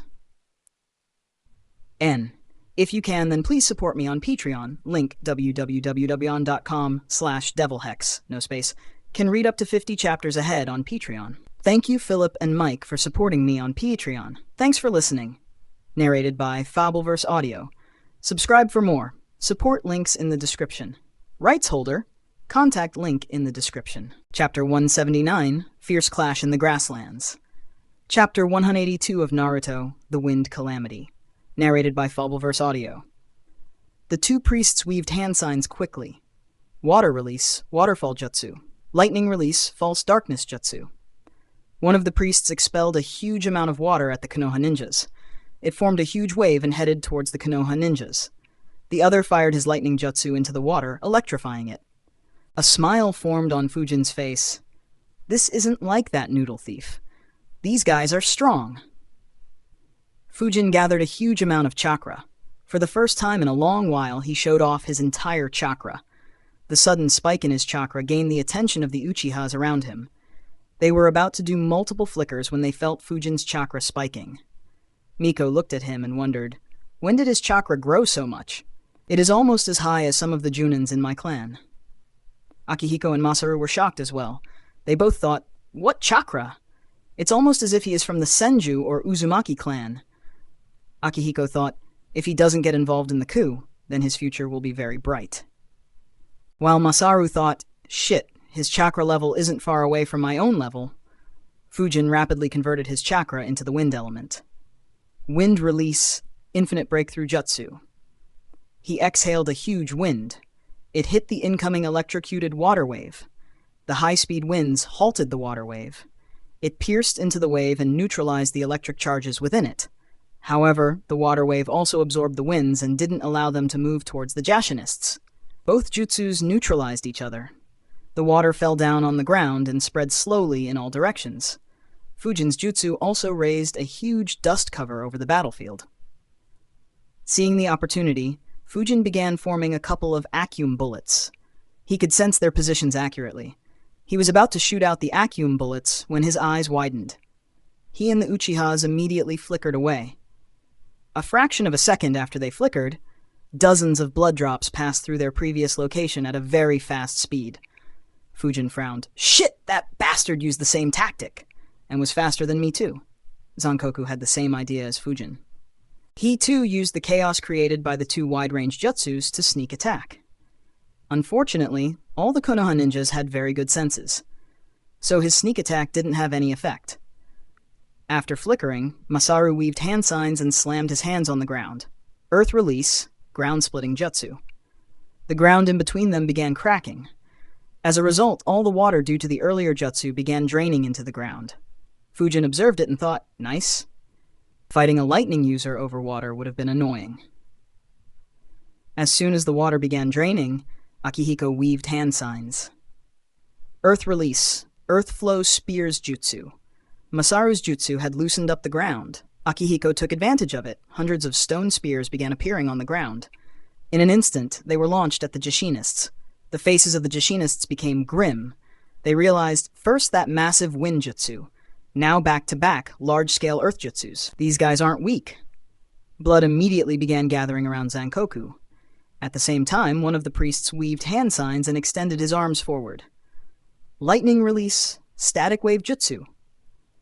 A lightning current was released from his palms in all directions, forming a net.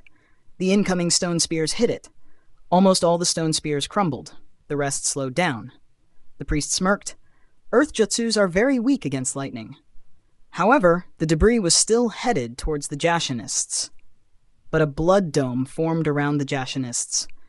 The stones and pebbles were about to hit the dome when hundreds of needle-shaped blood drops were launched in all directions from the dome. They pierced through the stone spears and debris, reducing or halting their momentum as well as attacking the Konoha ninjas. The Konoha ninjas dodged once again. Fujin, who had to stop creating Acum bullets once again, frowned. He thought, shit, this bastard keeps attacking even while defending. It restricts my ability to use sneak attacks successfully.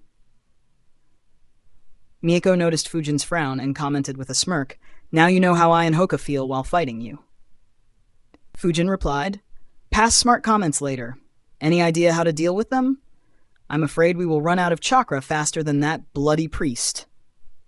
Even before Fujin completed his statement, both Akihiko and Masaru flickered towards the blood dome. While moving, they tapped a scroll holding pocket on their jacket and retrieved a scroll each. At the same moment, both weaved the same hand signs. Fire release, exploding flame formation, they opened the scroll. The scroll transformed into hundreds of explosive tags with fire release technique, which were launched at the blood dome in the blink of an eye. The explosive tags began exploding as soon as they hit the dome. The explosions released a huge amount of fire that wrecked the dome and allowed the remaining explosive tags to enter the dome. Fujin saw the damage and wondered, is this a variation of Tobirama's jutsu? I wonder what Tobirama would think if Uchihas are so good with a jutsu he created. That said, he did have an Uchiha student. The Jashinists immediately moved backwards. However, Akihiko and Masaru controlled the explosive tags and aimed at them. They aimed the explosive tags such that they would have to separate from each other. The explosions forced them even further from each other. Fujin and Miko were watching them carefully. As soon as their target was separated from the other two Jashinists, Fujin flickered in front of him. The priest was surprised to see him. He was about to attack when Fujin blew very strong winds straight at him. Facing such a wide-range jutsu at such a close range meant that the priest couldn't dodge the attack. The winds hit him head-on and sent him flying and rolling backwards for more than 100 meters. Multiple cuts appeared on the body of the priest. In addition, getting dragged along the ground caused him even more minor wounds. Despite the wounds, the priest got in a fighting stance right away. However, his opponent wasn't just Fujin. As soon as he got up, his position was showered by shurikens. The priest immediately moved, but Miko flickered in front of him. Fire release, great fireball jutsu. The priest saw a giant fireball heading towards him. He frowned. These kids are relentless. I need to take the initiative back. He quickly made hand signs. Lightning release, false darkness jutsu. He fired a lightning spear at the incoming fireball. The lightning spear pierced through the center of the fireball and dispersed it. However, the priest had no time to celebrate. Miko was no longer behind the fireball, and Fujin had appeared right next to him and was swinging his sword at him. The priest stepped behind and pulled out a black-colored retractable spear. It was a spear he used during rituals. As he moved it to block Fujin's sword, lightning began flowing through it. The sword and the spear clashed. The priest was expecting Fujin to be electrocuted. However, his eyes widened as he saw Fujin's sword cut through his spear. Realizing the danger, the priest leaned backwards. Displaying excellent flexibility, the priest almost leaned parallel to the ground by bending at his knees and leaning backwards completely. Fujin's sword slash went from above him. Even the winds alongside the slash didn't hit the priest due to how well the priest moved. A sword slash cut through the grass for over 100 meters without hurting anyone. As soon as the sword slash passed, the priest kicked at Fujin. Fujin, who was planning to bring his sword down, kicked his leg. Not wanting to face his sword in close range, the priest used the force of Fujin's kick to fly backwards. Fujin followed his kick with a vertical slash with his sword at his opponent, who was still in the air. Seeing the attack, the priest dug the half-cut spear into the ground and used it as a base to move out of the line of attack. Miko, who was watching his every movement with her Sharingans, realized the direction where he would be dodging. She launched multiple kunais with explosive tags at the place where he would land. However, the priest noticed the attack and extended his arms at them. Lightning sparks were released from his palms. They hit the explosive tags and disarmed them. They also slowed down the kunais and just sidestepped them. Fujin and Miko were about to press on the attack once again, but they halted after seeing their enemy's actions. Lightning had once again gathered in the palms of the priest without any hand signs. He slammed his hands on the ground. Lightning was discharged in a radius of 25 meters around him. Miko immediately flickered behind Fujin, who casually swung his sword and sent out a wind wave that neutralized the lightning discharge, heading around him. The priest looked at his two opponents and took a deep breath. At last, he had broken their initiative. He said, "This one never expected that he would be pushed so much by little kids like you. Lord Jashin would be very pleased when this one sacrifices you to him." Fujin and Miko's eyes twitched as they thought, "This one? Who the hell speaks like that?"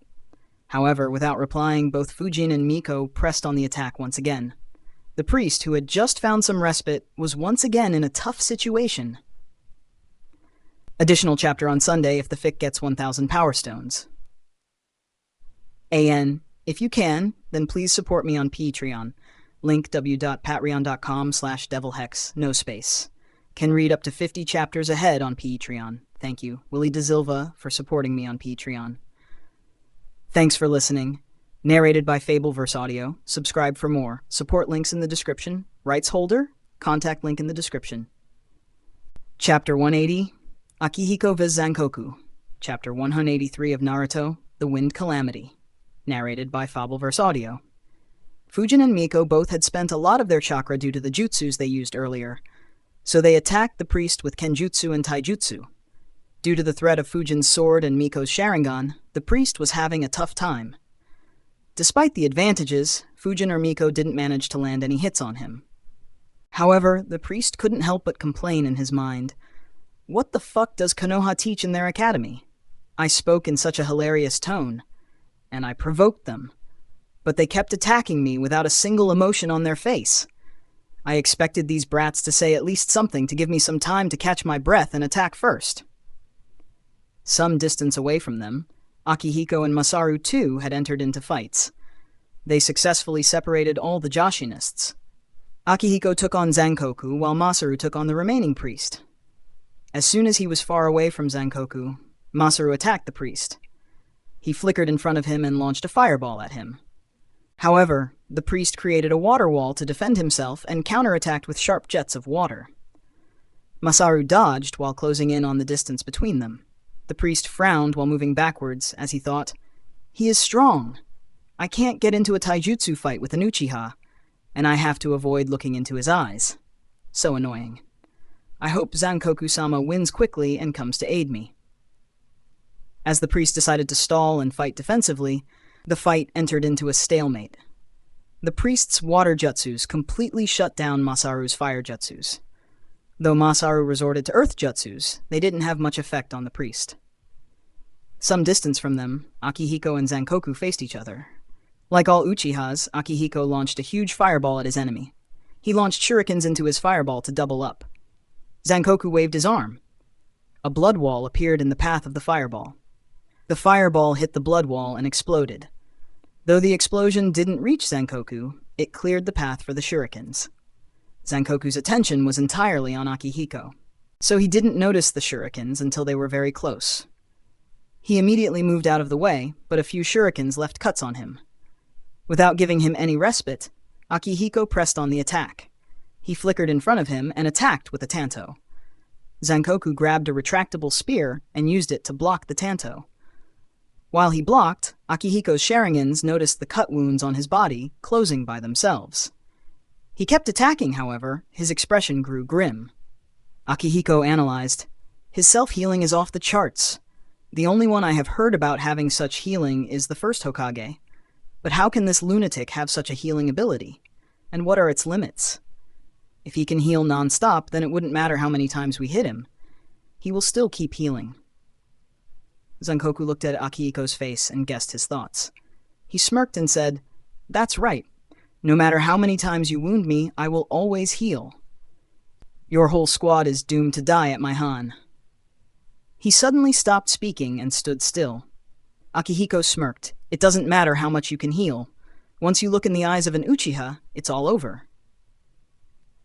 While he was speaking, Zankoku looked into Akihiko's eyes. Akihiko didn't waste the opportunity and cast a Sharingan Genjutsu instantly. Akihiko stepped forward while thinking, "Now let me see if you can heal yourself after being beheaded." He raised his arm and swung his tanto at Zankoku's neck. However, all of a sudden, Zankoku attacked. He swung his spear with all his might. Akihiko's Sharingans noticed the movements and he immediately jumped backward. However, he couldn't dodge completely. The spear hit his right shoulder and left a deep cut up to his abdomen. He began bleeding profusely. A sadistic grin appeared on Zankoku's face. In order to not alert Akihiko, he used no chakra in that attack. That is why Akihiko was caught off guard. Akihiko quickly moved back while inspecting his injury. He looked at Zankoku and asked, "How did you break my genjutsu?" Zankoku grinned and said, "I have been blessed by Lord Jashin. Do you think your pathetic eyes will be able to cast a genjutsu on someone blessed by Lord Jashin?" While he was speaking, Akihiko analyzed. "While the cut is deep, he only managed to cut my flesh. None of my organs is hit. However, it hurts to move my right arm. I won't be able to fight with my right arm with my full strength or speed." What a shit situation to be in. Akihiko narrowed his eyes and replied, "The ones who worship Jashin can't be put under a genjutsu? Bullshit. I slaughtered all your forces with my genjutsu." Zankoku didn't reply and began attacking. He noticed that his words didn't have any demoralizing effect on Akihiko. Instead, Akihiko was just taking the opportunity to rest and stall for time. Akihiko fought back while cursing in his mind, so he heals his wounds and is immune to genjutsu. How the fuck should I fight him? The two engaged in an intense taijutsu and kenjutsu battle. Zankoku held the advantage, but Akihiko managed to hang on and didn't take any more damage. Seeing him not making any headways, Zankoku controlled his blood and attacked Akihiko with a blood needle rain once again. Akihiko quickly flickered away while making hand signs. Fire release. Fire Dragon Jutsu. A huge 50-meter-long fire dragon was formed. It headed straight at Zankoku. Zankoku once again defended himself with a blood dome. The dragon hit the dome and exploded, but no harm was done to Zankoku. While Zankoku was defending, Akihiko made hand signs and placed his left palm in front of the cut. A gentle chakra was released from his palm, and he began healing the wound. He immediately stopped the bleeding. He wanted to heal more, but he was once again attacked. He stopped using mystical palm jutsu and defended himself. As he defended, Akihiko analyzed, "I can't defeat him. Though I know more jutsus, the blood he controls is very versatile, and his chakra is higher than mine as well. I guess I should just stall. Defeating him without Sora's Fuinjutsu wouldn't be possible." Seeing that he couldn't win, Akihiko fought with the intent of only stalling. Zankoku attacked very aggressively, but he couldn't get through Akihiko's defense again. He also tried to get away from Akihiko without any success. The entire battlefield turned into a stalemate. Whoever won first would turn the scales in their favor. Miko and Fujin were extremely annoyed. They held the advantage for the majority of the time, and yet they didn't manage to land a single hit on their opponent. And while Renjiro's training had taught them to ignore all enemies' words, his constant taunts and slurs were getting on their nerves. Having fended off the latest round of attacks, the priest said, "This one was born in the land of lightning. When this one fought in the Great Ninja Wars, your parents hadn't even fucked each other. Run back to your academy, runts." Finally, Miko couldn't control her mouth. She attacked while yelling, "By the time I am done with you, you won't be capable of fucking anyone." The priest blocked her kunai and dodged Fujin's sword and replied, "I serve Lord Jashin. I haven't fucked anyone for over a decade." Fujin glanced at Miko. He thought, she is about to lose her cool. He looked at his opponent and thought, I haven't engaged much in trash talking. I should consider adding it to my skills. I can think of a bunch of strong opponents who would go berserk with a good trash talk. Not wanting Miko to lose her control, Fujin commented casually, "I heard that you Jashinists have to sacrifice to your dumb god. Don't tell me that you have to sacrifice your private parts in order to be inducted into your little cult." Miko was surprised by Fujin's words. She wondered, when did he become so foul-mouthed? Even the priest watched Fujin with surprise. He said, "Of course not, we have to con." Fujin interrupted him and said, "Considering that you are so proud about sacrificing them, I guess that they were very pathetic." The priest immediately yelled, "You little burr." However, Fujin instantly flickered in front of him and slashed with his sword horizontally. The priest immediately moved backward and jumped out of the path of Fujin's attack. Seeing that his opponent was in the air, Fujin fired a dozen air bullets at him. While attacking, he thought, what a pro! Even his anger was fake. The priest immediately weaved a couple of hand signs and extended both his arms forward. Lightning arcs appeared between his palms. Lightning release, lightning beam jutsu. The priest fired a lightning beam straight at Fujin. The beam was very wide and completely covered the priest. All the air bullets crashed into the beam. They hindered the lightning beam slightly, but couldn't pierce through. Fujin watched the lightning beam coming at him. He didn't move. He focused chakra in his throat and converted it into wind.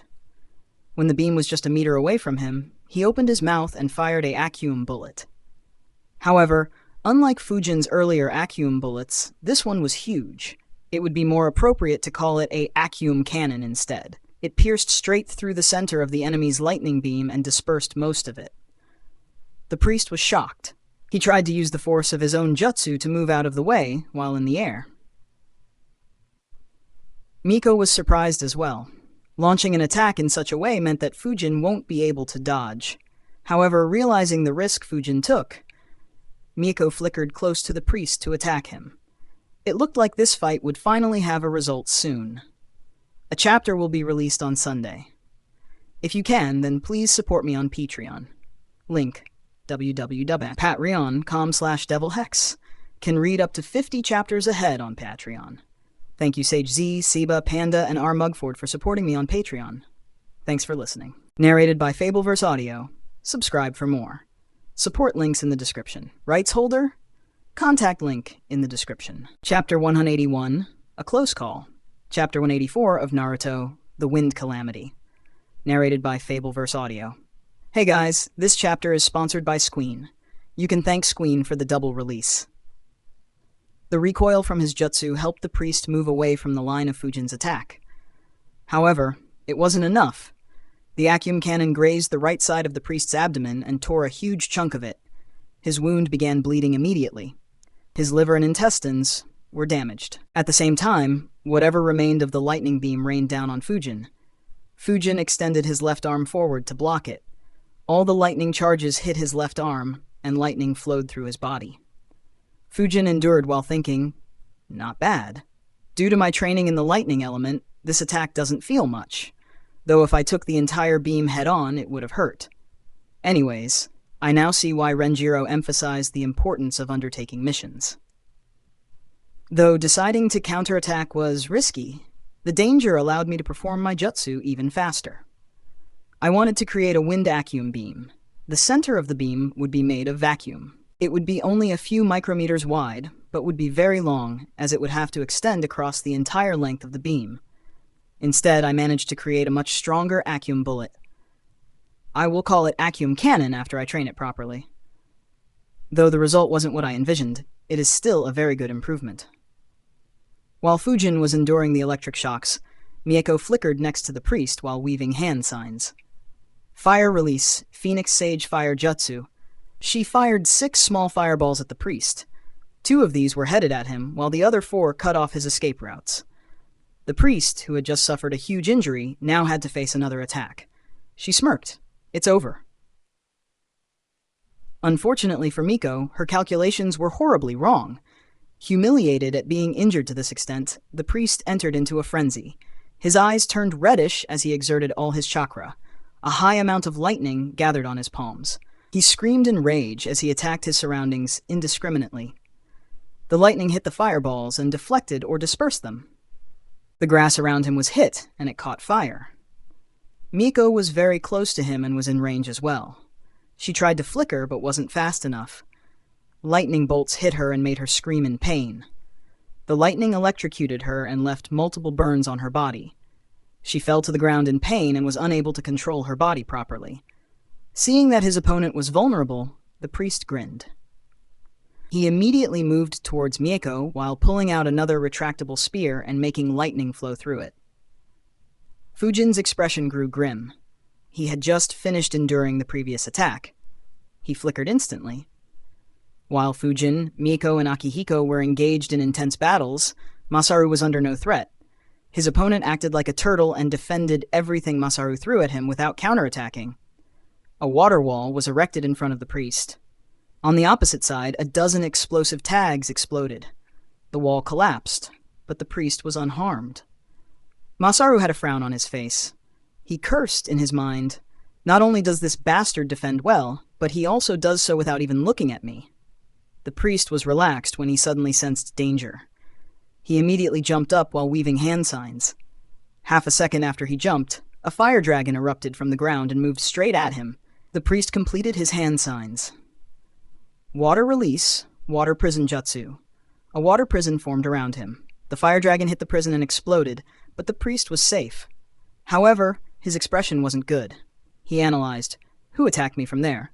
Did he create a clone sneakily, or is it someone else? He prayed that it wasn't the second scenario. If Zenkoku or the other priest was defeated, then his death would be only a matter of time. Right after the fire dragon exploded, a dozen kunai with explosive tags were launched from the ground at the water prison. At the same time, Masaru flickered and tossed more explosive tags at the water prison. Under the intense attack, the water prison crumbled. However, the priest jumped out of harm's way. Masaru followed him and attacked him with kunai. Not wanting to risk looking into his eyes, the priest moved away from him while looking at his feet. Surprisingly, he saw the Sharingan eyes on the ground in front of his feet. In an instant, he fell into a genjutsu. At the very next moment, a kunai stabbed into his skull through his eye. Masaru smirked as a figure appeared from the ground. He said, if he avoids looking into 2 Sharingans, we can just use 4. The enemy will succumb eventually. Great job, Genji. Is Shunko safe? The person who had just interfered in the fight was Genji, who had earlier taken Shunko away. Genji nodded and said, I healed his wounds as best as I could and left a shadow clone with him. He isn't in any mortal danger, though we can't expect him to join the fight and might have to carry him on the way back. Masaru replied, Great work. I will go and aid Akihiko. You aid the 2 kids. They are fighting above their weight class. Genji was surprised to hear that Mieko and Fujin were fighting against a priest by themselves. He had observed Masaru's fight and had realized that the priest he was facing was stronger than him. He nodded and quickly moved towards them. Mieko was in a state of shock. She had seen Fujin's attack wound their enemy critically. She pressed on with the intention to finish the fight, but the tables were turned in the blink of an eye. A lot of her skin was burnt due to the lightning shocks. Her body couldn't move properly, and her Sharingan saw the priest running towards her like a savage. She desperately tried to get her body to move, but to no avail. The priest reached her and raised his spear up and slashed it down at full power. Terror spread through her mind as she realized that her life could end. Memories flashed through her mind. She thought about her mother, her father, her childhood friends, her relatives, her sensei, Hoka, and Fujin. At that very instant, Fujin appeared in front of her and slashed his sword at the spear. Mieko's eyes shined as she watched Fujin. The priest also noticed him, and the grin on his face grew wider. The two weapons clashed. Fujin expected his sword to cut through the spear once again, but unexpectedly it didn't. The priest yelled loudly and exerted all the force he could on the spear as he thought, "I knew this kid would jump in front of her. Even though these kids are ruthless, the Konoha ninjas are all softies. If they were from Kumo or Kiri, I would have worried about the other cutting my head while I cut their teammate's head. But with Konoha, the possibility of such an action is minuscule. So I have poured all my remaining chakra into this spear. The victory or defeat would be decided with this one attack. With one swing, I'll kill them both." Fujin realized that his opponent had focused all his chakra on the spear. The force that the priest exerted began to push Fujin's feet backwards. But suddenly, Fujin controlled and focused his chakra. Some chakra gathered on his soles to stabilize his position. He was no longer being pushed behind. However, compared to his feet, a lot more chakra flowed through his sword. He pushed back with his full power.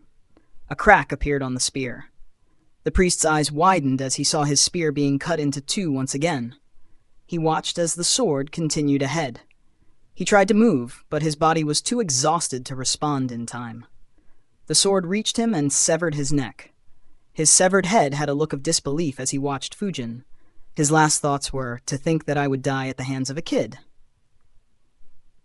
The last priest under Zenkoku was killed. You can sponsor chapters through Patreon. Thanks for listening. Narrated by Fabelverse Audio. Subscribe for more. Support links in the description. Rights holder? Contact link in the description. Chapter 182, Evolution. Chapter 185 of Naruto, The Wind Calamity. Narrated by Fabelverse Audio. Fell short of our 1650 goal by 103 power stones. Let's try it once again, guys. Miko watched the priest's head fly in the sky. Her body and mind finally relaxed. For the first time in her life, she was genuinely grateful to someone. Genji reached this battlefield to see Fujin cut his opponent's head off. His eyes noticed Fujin's chakra flare at the last moment and left him astounded. Fujin sensed someone rushing towards him and immediately looked at Genji.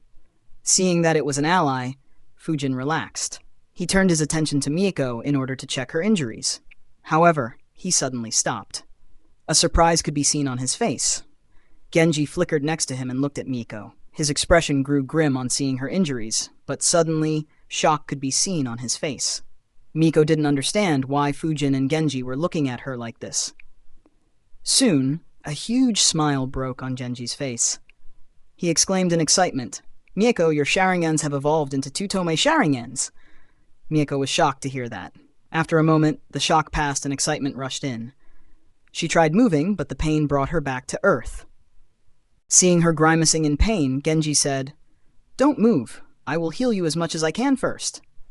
He began using mystical palm jutsu to treat the burns on her body. Fujin observed them as he thought, "I thought I had huge gains from the fight, but mine don't even compare to hers. That Sharingan is a huge cheat. Though to be fair, my life wasn't at risk. Even if my jutsu had failed, I was confident about surviving that attack without affecting my ability to fight." On the other hand, her life probably flashed in front of her eyes. Fujin turned his attention to his dead opponent as he analyzed. This guy was very good. His every move was a scheme, and he managed to reset initiative and flip the table multiple times. My attack should have finished him off, and yet he managed to reverse the situation. If I didn't know chakra flow, or if my chakra reserves were close to empty, he would have managed to kill us both. Even assuming that I didn't make a move or was slow, Miko would have died. Perhaps in that case he wouldn't have exerted all his chakra in that attack. Either way, he perfectly calculated or guessed our moves and made the right plan. More importantly, I shouldn't underestimate someone just because they are critically injured. Even though no one will go off like Deidara, the final struggle can be very tricky, especially when dealing with veteran Junins. He focused back on Miko and observed Genji's jutsu without disturbing him. Genji was slowly healing the burn marks on her body. Fujin realized, He doesn't seem to be very good with medical ninjutsu. Genji noticed that Fujin was observing him. Without taking his eyes off Miko, he said, "Don't worry, I'll take care of her. If you can still fight, you can go help out Akihiko and Masaru. They are fighting against the Grand Priest." Fujin asked, "So Masaru won his fight?" Genji nodded. Fujin looked in the direction that Akihiko, Masaru, and Zankoku were fighting. He could feel that an intense battle was happening there. He said, "I am very low on chakra. I won't be able to help much in the fight, and seeing the way he controls blood, I could be a burden instead." Genji was disappointed with that answer. However, he said, "All right, look after Miko after I'm done healing her." Fujin replied, "I will." Genji stopped talking. After a minute, Fujin asked, "Are you a medical ninja, Genji-san?" Genji answered, "No. I just copied the mystical palm jutsu and practiced it for a bit." Fujin replied, "I see." He thought, "As I thought, I guess most of the Uchihas have copied this jutsu. After all, it should be very convenient to heal yourself and your teammates without having to depend on a medical ninja that can't fight or defend well." Just like Genji, Masaru rushed towards Akihiko's battlefield. He went sneakily and hid in the tall grass as he observed the fight. His eyes widened as he saw Akihiko's condition. A huge scar was visible on his right chest. His jacket was dyed red by blood. A frown formed on his face. How is Akihiko struggling so much? Is the opponent so skilled that he can dominate him while needing to avoid looking into his eyes? As he was analyzing, he suddenly realized something. Wait a minute, he is directly looking at Akihiko. He isn't avoiding the Sharingan at all. But why isn't Akihiko casting Genjutsu? He thought hard and concluded, "The only possibility I can think of is that Genjutsu doesn't work on him for some reason. Whatever, I'll know when I join the battle." He stayed put in his spot, waiting for an opportunity to sneak attack. Akihiko and Zankoku kept fighting, unaware of Masaru's presence. Tanto and Spear clashed multiple times without anyone landing hits. In one such clash, Zankoku exerted a lot of force and pushed Akihiko backwards. However, Akihiko just used Zankoku's force to move away from him. Tired of being stalled, Zankoku chased with full speed. Unfortunately, he moved very close to where Masaru was. As he was chasing, he felt heat on his right. He turned his head to see a long fire dragon heading straight at him. Due to how close they were, he couldn't dodge or defend. The fire dragon opened its huge mouth and chomped down on him. Inside the fire dragon, Zankoku screamed loudly as his flesh burned. In a few seconds, the fire dragon exploded. Akihiko moved away from the explosion, and Masaru appeared next to him. He smirked and said, "Bullseye." However, Akihiko's expression didn't change. He said, "It isn't over. He can heal from all wounds, and Genjutsu doesn't work on him, so don't put your hopes on it." Masaru frowned. He pulled out a scroll and said, "No wonder you have been struggling so much." He made the confrontation hand seal. The scroll transformed into hundreds of explosive tags and rushed into the place where the explosion had happened. All of Zankoku's skin was burnt. He was covered in blood. However, he still stood straight. The blood on his body rapidly healed him. New skin was forming, but it was horrible to look at. At that moment, he saw hundreds of explosive tags heading at him. He immediately formed a cocoon of blood around him. The explosive tags stuck on the cocoon and began exploding. The cocoon was destroyed. Zankoku tried running away, but most of the explosive tags exploded right next to him. Akihiko and Masaru observed him with their Sharingan. They saw his flesh was blasted. But the blood that poured out of his body kept protecting and healing him. Masaru asked in an annoyed tone, "Does his body have an infinite amount of blood?" Akihiko answered, "My guess is that he produces it with his chakra. We may have to exhaust his chakra to truly win. Or we will need Sora's Fuinjutsu." Masaru asked, "Have you tried cutting him into pieces?" Akihiko answered, "Haven't been successful so far." As they were speaking, they heard Zankoku yelling in anger. A few dozen blood drops formed around him, and he fired them in all directions. Akihiko and Masaru dodged quickly.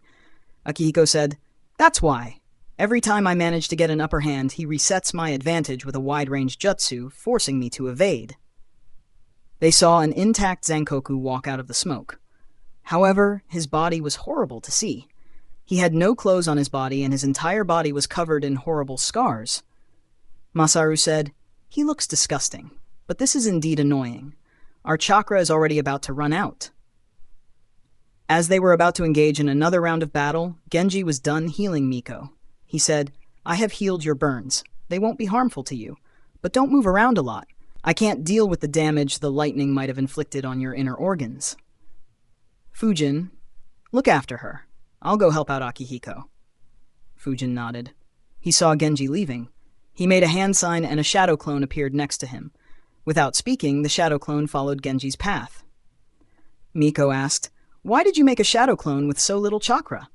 Fujin shrugged and said, I'm interested in seeing how that battle ends. This guy is probably the strongest opponent we have ever faced, other than that incident when we were returning from hot water, of course. Miko said, That's true. I wish I could see it too. They didn't say anything for a few seconds. Suddenly, Miko said, Fujin, thank you. I was very scared after I got hit. Fujin looked at her. He could feel that she was very grateful to him. He said, Our team might have been disbanded, but we are still teammates. No need to be thankful for such stuff. Miko didn't reply and just smiled. Fujin asked, How are your injuries? Miko sighed and said, My whole body is aching. That bastard fried my body inside out. Fujin replied, Yeah, he was fierce. Iteran Junins are still too strong for us. Additional chapter on Sunday if the fic gets 1,000 Power Stones. AN, if you can, then please support me on Patreon. Link, www.patreon.com/devilhex, no space. Can read up to 50 chapters ahead on Patreon. Thank you Nathan Williams and John for supporting me on Patreon. Thanks for listening. Narrated by Fabelverse Audio. Subscribe for more. Support links in the description. Rights holder? Contact link in the description. Chapter 183. How the fuck did Itachi kill them all? Chapter 186 of Naruto, The Wind Calamity. Narrated by Fabelverse Audio. While Fujin and Miko talked, Genji and Fujin's shadow clone reached the battlefield. Genji hid the same way as Masaru had, while Fujin's clone stayed away and observed from a long distance. He had no intention of interfering in the fight. With Masaru's help, Akihiko finally had the upper hand. They inflicted injuries on Zankoku frequently, but all of his injuries healed automatically. Genji was stunned. He thought, how do I sneak attack someone who heals without any jutsu? Fujin's clone too was shocked. He watched the fight as he analyzed, this guy is strong, ridiculously so. While Hidan couldn't be killed, I don't recall him having such a healing ability. Tsk. Now I am even more interested in his blood jutsus. I hope Hiruzen orders the Yamanakas to dig out all the information from his brain. Though asking it from Hiruzen would require some effort, he no longer rewards me sadly. After observing for a while, Genji decided, my sneak attacks work on the basis that I would injure my prey critically or trap him in a genjutsu. It's pointless to hide against an opponent like him. The kid made a good decision to not show up here. Genji revealed himself by throwing some shurikens at Zankoku. Zankoku barely dodged them. His expression grew grim as he saw another opponent. He asked, You killed all my priests? Disbelief could be felt in his voice. Masaru replied, That is the case. You are all by yourself. Stop your misery and surrender. Only then you would live. Hearing those words, Zankoku began to laugh loudly like a lunatic. He said loudly, Do you think that killing those weaklings will make me surrender? I will sacrifice all of you to Lord Jushin and get even more blessings from him. As he was speaking, he began bleeding. Soon, his entire body was covered in blood. His chakra, which was getting exhausted, spiked once again. Without paying any attention to his defense, he moved towards the Uchihas. Akihiko and Masaru's expressions grew grim. Zankoku closed the distance and swung his arm at them. Multiple drops of blood were released from his arm at the Uchihas. They immediately flickered away. Zankoku chased them. Not wanting to waste chakra unnecessarily, the Uchihas tossed explosive tags at him to hinder his path. But Zankoku ignored it all and continued the chase. Fortunately, he wasn't as fast as the Uchihas. While engaging in combat, Akihiko said, Genji, what's the status of others? Genji threw a kunai at Zankoku and said, Miko and Shunko are injured. Fujin is fine, but his chakra is very low. Akihiko instructed, Okay, leave this battlefield. Team up with Fujin and get Sora out. Leave a clone to watch over Shunko and Miko. Genji replied, All right. He flickered away from the battlefield. Akihiko looked at Masaru and shouted, Masaru, let's go all out. We will keep him tied down here. Masaru nodded and launched a fire dragon at Zankoku. A blood armor formed on Zankoku as he rushed into the fire dragon. However, unlike a normal fire dragon jutsu, this one had dozens of explosive tags in it. The fire dragon caused a massive explosion while Zankoku was in it. His momentum was finally stopped. Without waiting for the dust to clear up, Akihiko flickered into the spot of the explosion. Zankoku's body was being healed when Akihiko attacked him once again. He was blasted back as he cursed in his mind, "How many fucking explosive tags do these Uchihas have? Bastards have used more than 1,000 so far." Despite the damage, Zankoku counterattacked immediately. Akihiko and Masaru engaged in an intense fight. Fujin's clone watched as the battle went on. After a few minutes, Fujin was awed. He thought, "Holy fuck, these two are very good. I didn't expect Masaru to be this good as well, and Akihiko is a beast as well." However, he suddenly had a thought that troubled him a lot. He thought, if these guys are so strong, how the fuck did a 13-year-old Itachi kill them all by himself? Even with Obito's help, killing all of them in a single night would have to be a Herculean task. After all, Akihiko isn't the only elite Junin in the Uchiha clan. From what I remember, there are 4 more elite Junins other than him and Fugaku in the Uchiha clan, and they also have far more Junins than any other clan in Konoha. Not to mention, not everyone would give up and offer their lives like Fugaku and Makoto. In fact, I doubt anyone did so. So is Itachi so ridiculously overpowered, or will there be some other factors involved as well? Fujin's clone tried thinking, but he couldn't figure it out. Even with 2 S-rank ninjas, killing so many strong ninjas in a few hours didn't seem to make any sense, especially after he had just witnessed the abilities of some of the Uchihas. In the end, he concluded either there were more factors involved in the massacre, or the gap between a rank A and rank S ninja is way bigger than what I remember. He sighed. If it is the second case, then reaching that level will be a lot tougher. While the fight was going on, Genji moved towards Fujin. He created a shadow clone and dispersed it to send a message to his clone, which was looking after Shunko. The clone carried Shunko and moved towards Fujin's location. Fujin and Miko were chatting casually. Miko finally managed to get up and sit. Suddenly, Fujin looked away in a direction. Miko asked, "What happened?" Fujin replied, "Genji is back for some reason. Did they already win?" At the next moment, Genji appeared in front of them. He said, "Fujin, you'll be helping me get Sora out." Fujin raised an eyebrow. He asked, "What's the situation?" Normally, Genji wouldn't have wasted time, but since he was waiting for his clone, he said, "The opponent has a very high regenerative ability and is immune to genjutsu. We need Sora's fuinjutsu to trap him." Fujin and Miko were surprised. Miko said, "I didn't think the opponent would be so strong." Genji's clone finally arrived. He was carrying Shunko on his back. Genji said, "Fujin, follow me." Miko quickly said, "I want to come too." Genji looked at her and shook his head. He said, "No, you are too weak right now. If he assaults us when we are getting Sora out, you will be a burden." Without waiting for her reply, he left. Fujin followed him. They arrived at the place where the cave had collapsed. Fujin said, "Uncle Sora should be all right. I guess he didn't come out as he needs to stay there to ensure the kids are safe."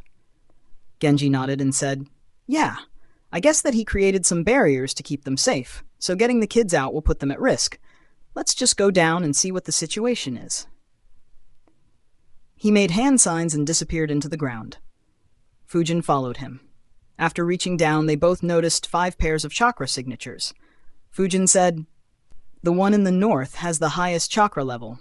The rest should be clones." Genji and Fujin went towards them. They moved until they reached the barrier.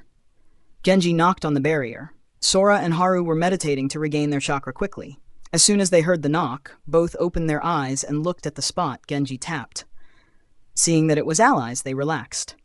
Sora made a hand sign and created an opening in the barrier. Fujin and Genji got in. Without wasting any time, Genji briefed Sora about the situation. Sora and Haru frowned after hearing about Zankoku's abilities. Sora made a shadow clone and said, "The barrier needs me to monitor, so I'll leave a shadow clone here. Haru and Fujin stay here and ensure that the kids remain safe. Genji, come with me." Everyone nodded and followed Sora's instructions. Fujin and Haru were low on chakra, so Sora didn't involve them in the fight. Sora and Genji left, leaving Haru, Fujin, and Sora's clones to look after the kids. Sora's clone said to Fujin, "We shouldn't be in any danger here. The barrier can withstand all the weight above it, and can withstand some attacks too. The only danger is if that Grand Priest decides to launch an all-out assault on the barrier. But that isn't likely to happen, so just relax and focus on recovering your chakra." Fujin nodded and sat in a meditative posture. Sora and Genji reached the battlefield and observed from a distance. Akihiko and Masaru were engaged in an intense battle. Both were breathing heavily, but so was Zankoku. His inability to land a hit on the two Uchihas in front of him annoyed him. Sora observed Zankoku's fighting style and jutsus carefully, and began analyzing and calculating how he should trap Zankoku. AN. Additional chapter on Sunday if the fic gets 1,000 Power Stones. AN, if you can, then please support me on Patreon. Link www.patreon.com/devilhex, no space. Can read up to 50 chapters ahead on Patreon. Thank you, TJF, for supporting me on Patreon. Thanks for listening. Narrated by Fabelverse Audio. Subscribe for more. Support links in the description. Rights holder, contact link in the description. Chapter 184, The Result, Chapter 187 of Naruto, The Wind Calamity. Narrated by Fabelverse Audio. After observing for a minute, Sora said, "He is very strong.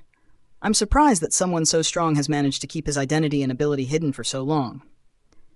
Genji asked, "Can you trap him with Fuinjutsu Jutsu?" Sora replied, "It'll be tough. Hopefully Akihiko and Masaru will keep him occupied. Keep an eye on the battle. If he suspects something and tries looking for me, you'll expose yourself and attack him." Genji nodded. Inscribing seals around the battlefield would need time, and anything could happen in battle. His job would be to ensure that Sora's presence stays hidden. Sora began inscribing seals around the place where the fighting was happening. Genji followed him closely. Luckily, Zankoku's entire attention was on Akihiko and Masaru. Since Sora didn't leak any killing intent or take any actions that would directly threaten him, Zankoku stayed oblivious to his actions. Akihiko and Masaru were oblivious to Sora's actions too, and fought intensely. Multiple fires were burning in the area due to their fire jutsus. A lot of the ground was dyed in blood. Akihiko and Masaru stayed away from such areas. Zankoku's blood manipulation had raised their alertness to the maximum. Fujin's clone, who was secretly observing, had to change his locations a few times due to Zankoku's wide-area attacks accidentally targeting his locations. After a few minutes, Zankoku stopped attacking. He looked at Akihiko and Masaru. They were breathing heavily. Though there weren't any critical injuries on them, Zankoku knew that they wouldn't last for much longer. He said, "You won't last much longer." Masaru was looking for opportunities to waste time.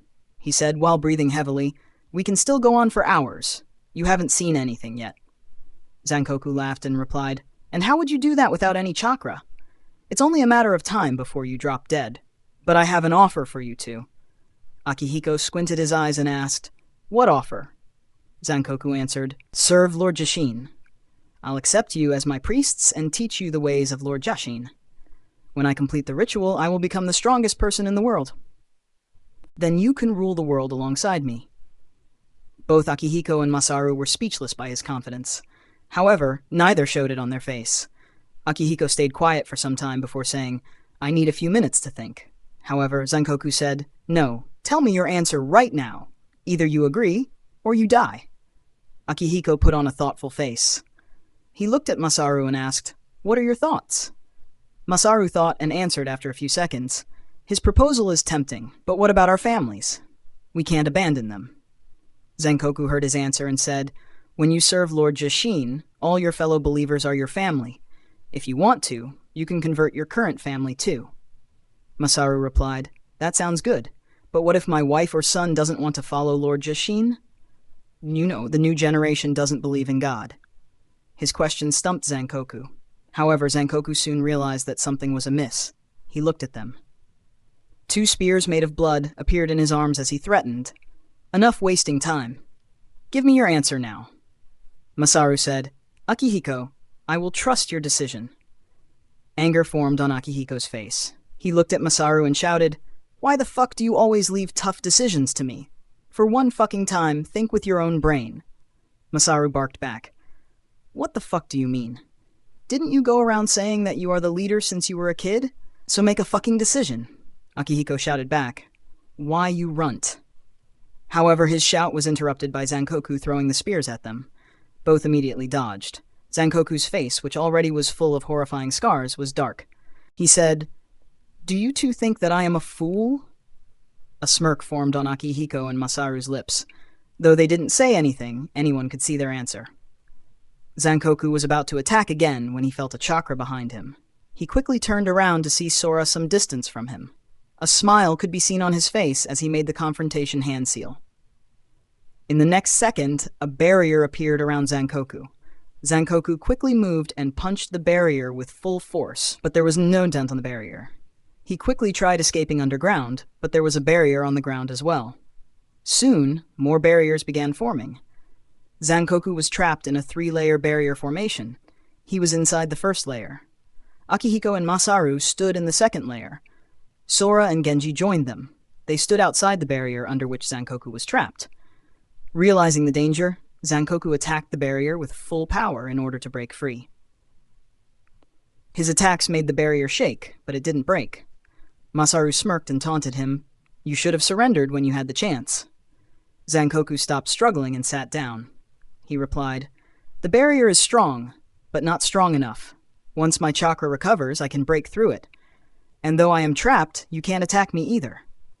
However, Sora smirked and replied, I am not a half-assed seal master like your priest. He grabbed a kunai with an explosive tag attached and threw it at Zankoku.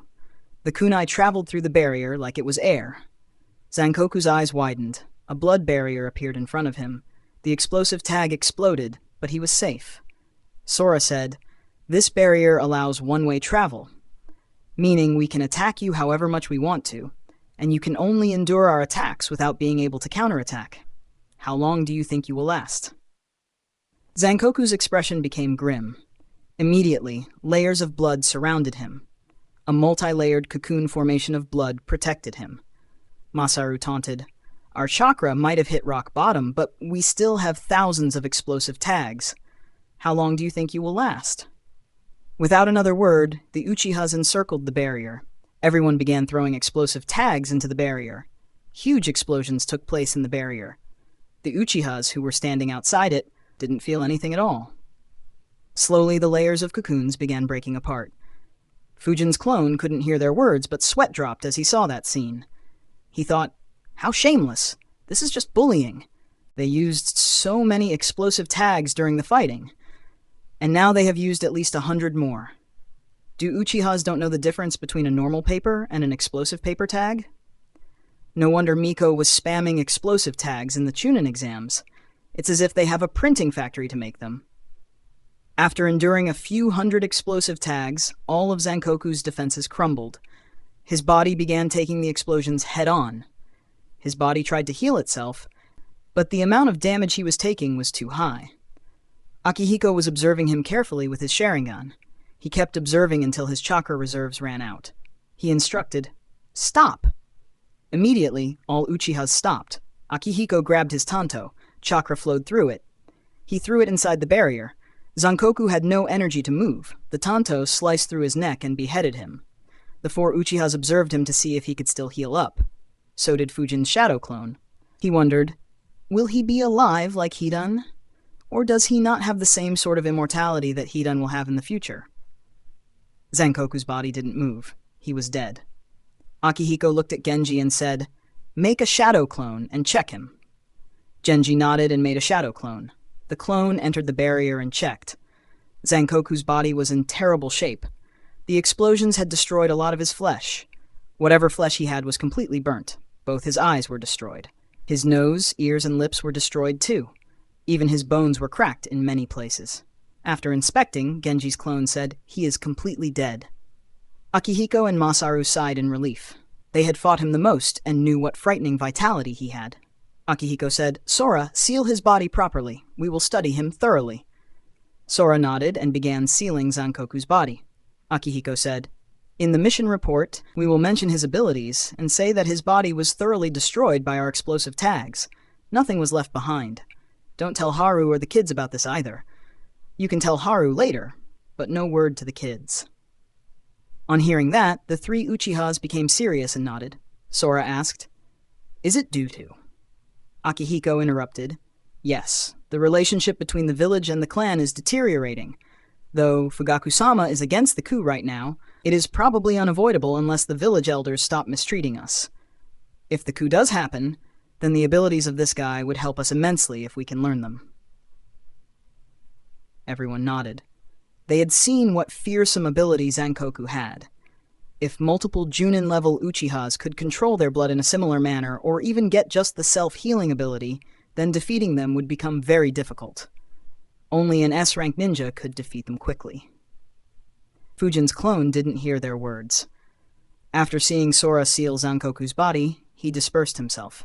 The Uchihas were unaware that the fight and the result had been witnessed by him.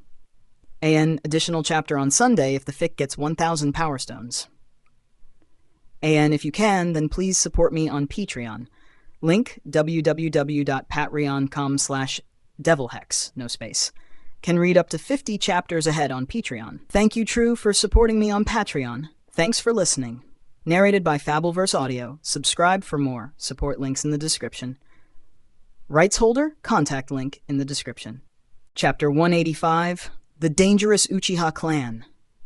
Chapter 188 of Naruto, The Wind Calamity. Narrated by Fabelverse Audio. Fujin received the memories of his clone. He opened his eyes but closed them again. He thought, "Damn, I never thought they'd be so strong." That said, that Grand Priest turned out to be the real surprise. I never imagined he'd be able to face off against an elite Junin and two Junins at the same time and still have an upper hand. I can understand the healing ability, but why was he immune to Genjutsu? Fujin tried analyzing but didn't reach any conclusion. He sighed. I hope Hiruzen is able to get the Yamanaka clan to read all his memories. Autonomous healing and Genjutsu immunity are skills that would be immensely helpful. Though considering that I never saw anyone use this in Naruto, it's likely that these abilities can't be gained without worshipping Jashin. I hope that isn't the case. Sora sealed Zankoku's body parts. He also collected as much blood as he could that was scattered on the ground. After he was done, Masaru asked, "What next?" Akihiko looked at Sora and asked, "Are the kids safe?" Sora nodded. Haru delayed the collapse of the cave until I could raise the barriers. He also put them to sleep. With all enemies dead, they will stay safe. Akihiko said, "Great. We will pick up Miko and Shunko and rest in the barrier. In a few hours, the pills should bring our chakra back to full. We will return the kids and head back to Konoha before the effects of the soldier pill ends and exhaustion hits us." Everyone nodded. The group moved towards Miko and Shunko. Both were resting. Genji's clone noticed them coming. After confirming that they weren't enemies in disguise, he dispersed himself. Miko saw Akihiko and asked, "Did we win, Uncle?" Akihiko nodded. "Yes, all enemies are dead." Miko asked, "Where is Fujin?" A worry could be seen on her face. Masaru chuckled and said, "Don't worry, he is with the kids along with Haru. We will be heading there as well and will take a break for 6 hours. Miko blushed on hearing the chuckle. She said, "All right, let's go." She walked ahead of the group. Shunko still couldn't move properly, so Genji picked him up and carried him. They arrived in front of the collapsed mountain. Akihiko looked around to see a bunch of dead bodies. He said, "Collect and store all the dead bodies. We will hand them to the authorities of this country." Everyone nodded and began sealing the dead bodies. Except for the bodies that were buried under the mountain, the remaining bodies were stored in storage seals. They entered the place where Fujin and Haru were resting. Fujin and Haru got up on seeing others arrive. Haru asked with a smile on his face, "Is it over?" Akihiko nodded. He looked at everyone and said, "We have killed all the Jashinists that we had investigated. All the priests, devotees, and servants are dead. We collected most of their bodies. Their leader, the Grand Priest, had a terrifying healing ability, so he had to blow him to smithereens to defeat him. His body has been completely destroyed." Fujin was surprised. His thoughts ran at lightning speed. "What the hell? Shit! These guys have the same idea as me. But they want to keep it with their clan instead of passing it to the village. Fucking hell. Their coup should be very close, so it's understandable that they want to build up some trump cards. But should I let this opportunity slip?" Though Fujin tried his best to not show any emotions on his face, Akihiko noticed that something was off. He asked, "Is there any issue, Fujin?" Fujin looked back while thinking, "Shit," he sensed that something was off. He quickly said, "No, I just have one doubt, but I wasn't sure if it would be appropriate to ask." Akihiko said, "Don't worry, just ask. If it is inappropriate, I won't answer." Fujin nodded and said, "I was wondering how you could place so many ninjas under genjutsu and control their actions. After all, I heard that it is difficult to control more than one at a time." Masaru smirked and commented, "That would have been inappropriate if it wasn't already known to every veteran ninja in Konoha." Sora explained, "The genjutsu that we cast on them jumbles up their memories. We implant some false memories in their mind and make them surface at the right moment. So we don't control them. Rather, they just make a move due to their false memories. For instance, the ones who killed the Seal Master all thought that he killed one of their loved ones." Fujin's face became serious. He said, "Wow, that is a very strong method. No wonder we won so easily." However, Sora shook his head and said, "Though this technique might seem very strong, it isn't that effective. In war, most enemy ninjas will frequently disrupt their chakra to ensure that they aren't placed under a genjutsu by us. So unfortunately, it isn't that effective anymore." Fujin instinctively wanted to disrupt his chakra, but controlled himself. He thought for a bit and nodded. "That makes sense. Though if it did work as well as this time, Konoha might win all the wars without any problem." Akihiko nodded. "Yeah, unfortunately, it won't happen again unless we create a more advanced genjutsu. Anyways, we can discuss this later. For now, let's rest." Everyone sat in a meditative posture. Fujin recalled Sora's words and analyzed the implications of such a jutsu. Though nothing could be seen on his face, his thoughts became very grim. Damn, no wonder Danzo, and perhaps Hiruzen too, chose to let Itachi cause the massacre. If a coup were to happen, I don't think the Uchihas would be a match for Konoha in a head-on confrontation. But with this jutsu, they could wreak havoc in Konoha. My memories from my previous world have faded a lot. But I remember this very well. Every single Naruto fan thought that the Uchiha coup was a stupid idea. The Uchihas were just no match against Konoha's entire might. They didn't even know that Fugaku had Mangekyo Sharingan. Everyone agreed that in a war against Konoha, they would be vastly outnumbered and lose pointlessly.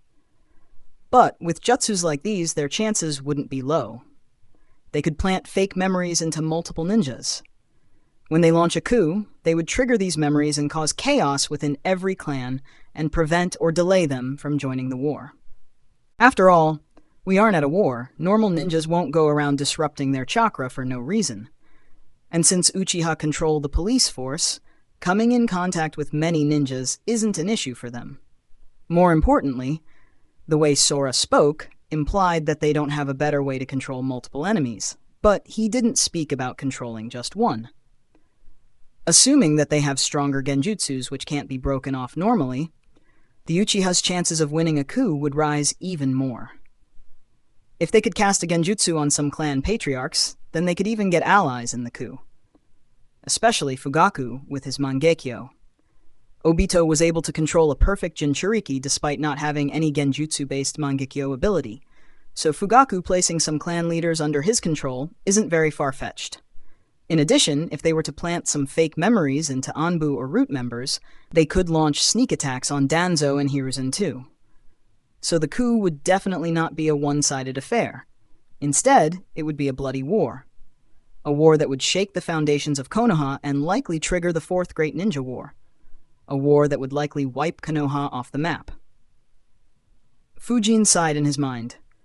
He had never taken the Uchiha coup seriously. Even though the information he gained wouldn't have any impact on how the events progress, he realized how deep the waters in this world ran. A clan that was isolated and schemed against for years still possessed the power to shake the entire ninja world. He concluded, "I never thought I'd say this, but Itachi's actions make more sense now. With the Konoha leadership staying stubborn with their restrictions on the Uchiha clan, and the Uchiha clan wanting to revolt, the end result would be the complete destruction of the village." His choices were to either see the village and his clan be destroyed, or just see his clan's destruction. That said, I wonder why Itachi and Shisui didn't compel the elders to drop the discrimination against the Uchiha. Wouldn't that have dropped all the plans of a coup? Fujin analyzed for some time before stopping. Leave it. I can't think of a reason that I can be sure of. Perhaps there were more factors involved, or the Illage elders convinced them that the Uchihas needed to be monitored and kept on the outskirts of the Konoha. Either way, this issue is way beyond my power to even consider interfering. For now, my main concern is, how the heck should I take that Grand Priest's body from them? Asking shamelessly is out of the question. I'll end up buried along with the Joshinists. Could I try to steal? No, they will keep it in the Uchiha clan compound. Not only do the Uchihas monitor it, even the Anbu and Root monitor that area. Should I try to tell Hiruzen? I could approach him innocently and tell him that the Uchihas lied. But does he have the power to take the body back from the Uchihas in that case? Fujin analyzed this method carefully. After a lot of analysis, he concluded it is too risky. For starters, the Uchiha clan and Hiruzen are at odds. Hiruzen might not even ask them for it. If he does, he will most likely mention that I reported it to him, and the Uchihas might get very upset with me. Though they aren't going to live for long, I don't want to antagonize them when rewards aren't a certainty. Worst case scenario, what if Akihiko and the rest deny that, and demand Hiruzen to verify my information? I'd be fucked if Hiruzen asks a Yamanaka to inspect my memories to get proof. Shit! There is no good way. Fujin thought more until an idea struck him. That might be possible. But it is still very risky, but at least my life won't be threatened directly. More importantly, there is no guarantee of success, and even if I succeed, I might not get what I actually want. He tried to think of more options before giving up. I can't think of any other way. Leave it. I'll just have to prepare better in order to ensure that my identity doesn't get leaked. Additional chapter on Sunday if the fic gets 1,000 Power Stones. AN, if you can, then please support me on Patreon. Link, patreon.com/devilhex, no space. Can read up to 50 chapters ahead on Patreon. Thank you Giancarl and Sergio for supporting me on Patreon. Thanks for listening. Narrated by Fabelverse Audio. Subscribe for more. Support links in the description. Rights holder? Contact link in the description. Chapter 186, concluding the mission. Chapter 189 of Naruto, The Wind Calamity. Narrated by Fabelverse Audio. Sorry for the delay, guys. Was busy rewriting a chapter. The Konoha ninjas rested for 6 hours. Everyone recovered most of their chakra. During this period, Miko and Shunko's wounds were healed twice more. The wounds that could be seen were all healed. Only the internal wounds remained, as no one had the expertise to deal with them. When everyone was well rested, Akihiko said, "Work with Sora to get all the children out. I will contact Hiroshi." He left the underground barrier, and opened a scroll and let it on the ground and made a hand seal. At the next moment, a man was summoned. He opened his eyes and looked at Akihiko and asked, "Are the children safe?" The man was a clone of Hiroshi, the leader of Kusagakure. Akihiko nodded. "They are, but we are very far away from any village. You'll have to call your forces here to escort them safely." Hiroshi nodded and handed Akihiko 6 scrolls and said, "You can summon them. They will make the arrangements." Akihiko took the scrolls. He was about to summon them when Hiroshi's clone bowed deeply and clasped his hands together in front of him as he expressed his thanks. "Akihiko-san," he said, his voice full of emotion, "I cannot express how grateful I and the entire Kusagakure are for what you have done. We will never forget it." He stayed bowed for a few moments longer, his head lowered as a sign of respect and gratitude, before straightening up and looking at Akihiko with a deep sense of appreciation. Akihiko nodded and said, "It's fine. We too don't want to see young children having to suffer. I am glad that they are safe." Hiroshi's clone smiled. Akihiko opened the 6 scrolls and activated them. 6 Junins of Kusagakure appeared. Hiroshi's clone instructed them to follow Akihiko's instructions and asked them to arrange for the children to be sent back. All 6 Junins used whatever means they had to send messages to the villages from where the children went missing. When the villages got the messages, they immediately sent their forces out to bring the children back. Meanwhile, Akihiko informed Hiroshi's clone about the Joshinists that kidnapped the children. Hiroshi's face grew grim after hearing how strong and numerous the enemies were. He upgraded the mission rank to S. Akihiko passed a few scrolls to Hiroshi's clone and said, "These contain dead bodies of kidnappers. You can use them to placate any anger towards you." Hiroshi accepted the scrolls and thanked him again. In the barrier, the Konoha ninjas made a tunnel to exit underground. Haru canceled his genjutsu. The kids began waking up. The Konoha ninjas brought them out of the underground. They left the kids in the care of the 6 Junins and just stayed around to ensure that nothing unexpected happened. One of the 6 Junins had brought a lot of food materials. They cooked a delicious lunch for the kids to calm them down. The Junins also checked every child and verified whether every child was present. They sighed in relief after verifying that all children were safe and present. After a few hours, Kusagakure ninjas sent by the villages began arriving in groups. They took the children from their villages and left after thanking Konoha ninjas. After the last group left, Hiroshi's clone handed Akihiko the mission rewards for the upgraded rank. He thanked Akihiko once again and handed a scroll to one of his Junins with all the details of his talks with Akihiko before dispersing into a rock. The Konoha ninjas left. Shunko and Miko were having trouble moving at full speed, so Genji and Haru carried them on their backs, respectively. After a day's travel, the group returned to Konoha. Akihiko said, "Great work with the mission. It was completed successfully. I'll report the mission to the Hokage. Sora, take the kids to the hospital. Masaru, inform their parents about it. Others can leave." Akihiko looked at Fujin and said, "Fujin, I was a bit skeptical when Miko suggested your name. I accepted because we didn't have time to wait for someone else. But you have done a great job on the mission. Keep training hard." Fujin nodded and said, "Thank you, Uncle Akihiko." Shunko saw Fujin with some jealousy in his eyes. Of the 3 Chunins to take part in this mission, Fujin was the only one who wasn't injured. While he and Miko had to be hospitalized, Fujin didn't even have a scratch on him. The group dispersed. Fujin walked back to his home while analyzing what he should do next. "I have to talk with Teru and Hoka and check whether they are ready to form a team with me and Miko. Though I'll have to check up on Miko first and see when she will be fit for undertaking missions. I also have to do some research to come up with a proper plan to sneak in. If I can't find and learn methods that would assure me of safety and anonymity, then I might have to scrap those plans. No point in risking my safe environment for rewards that I might not even get. In addition, I also have to learn Acuum Cannon, and since it needs so much chakra, I won't be able to use chakra for anything else when I train.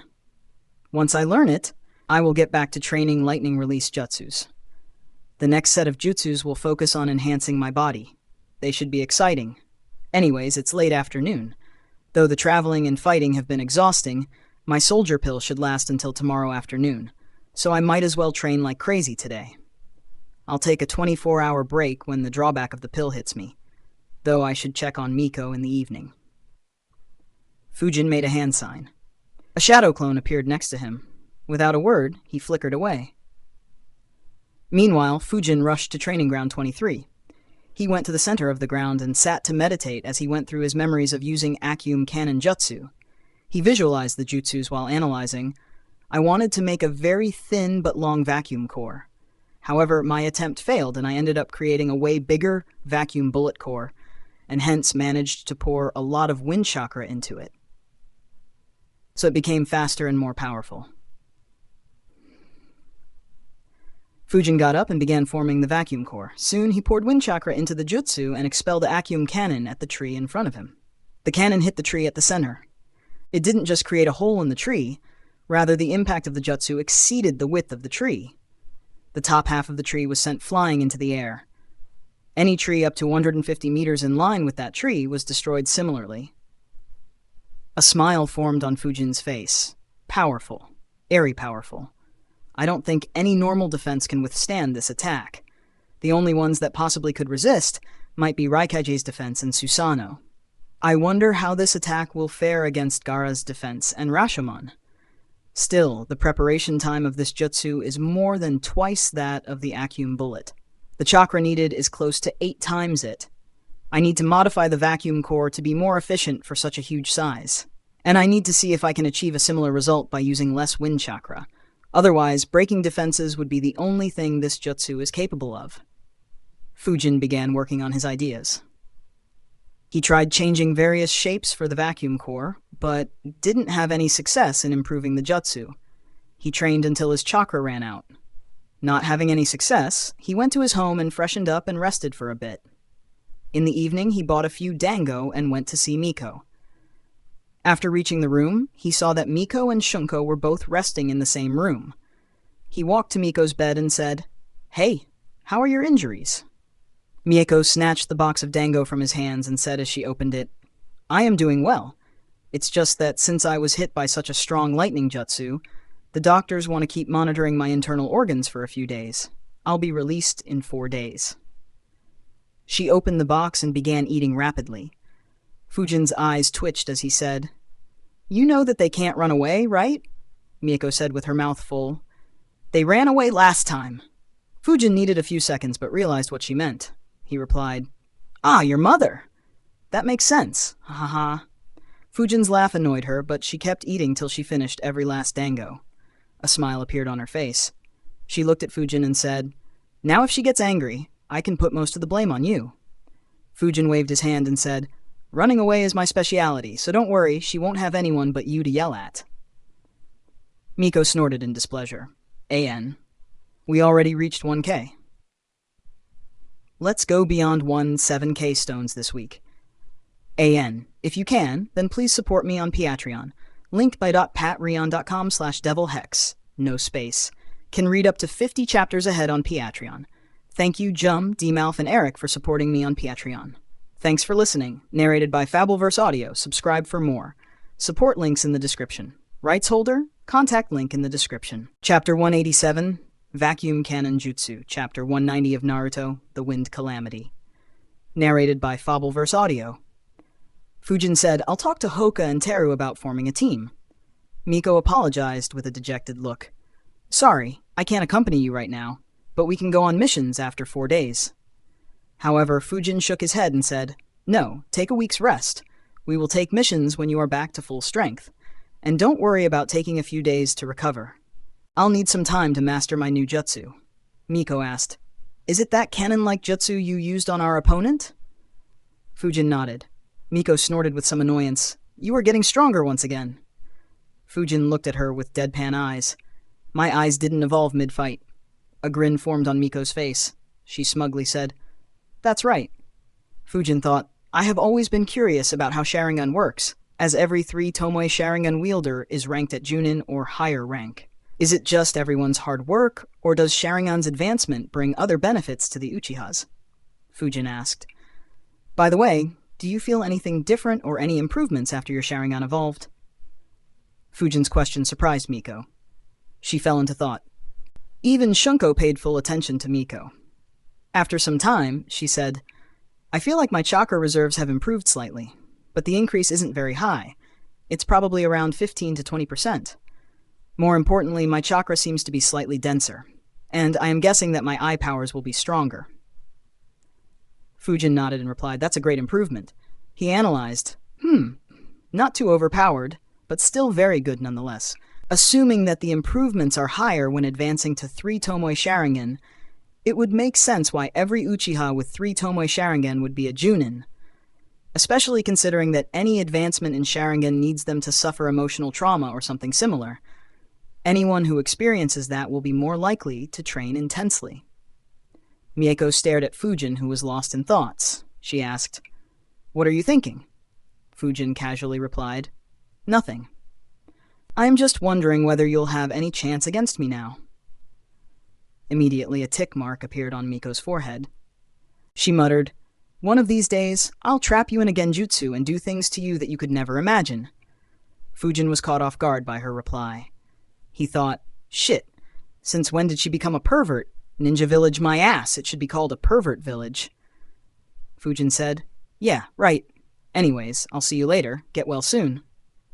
He was about to leave when Shunko said, "Fujin, when I am healed, I want to fight you." Fujin stopped and looked at him and asked, "Why?"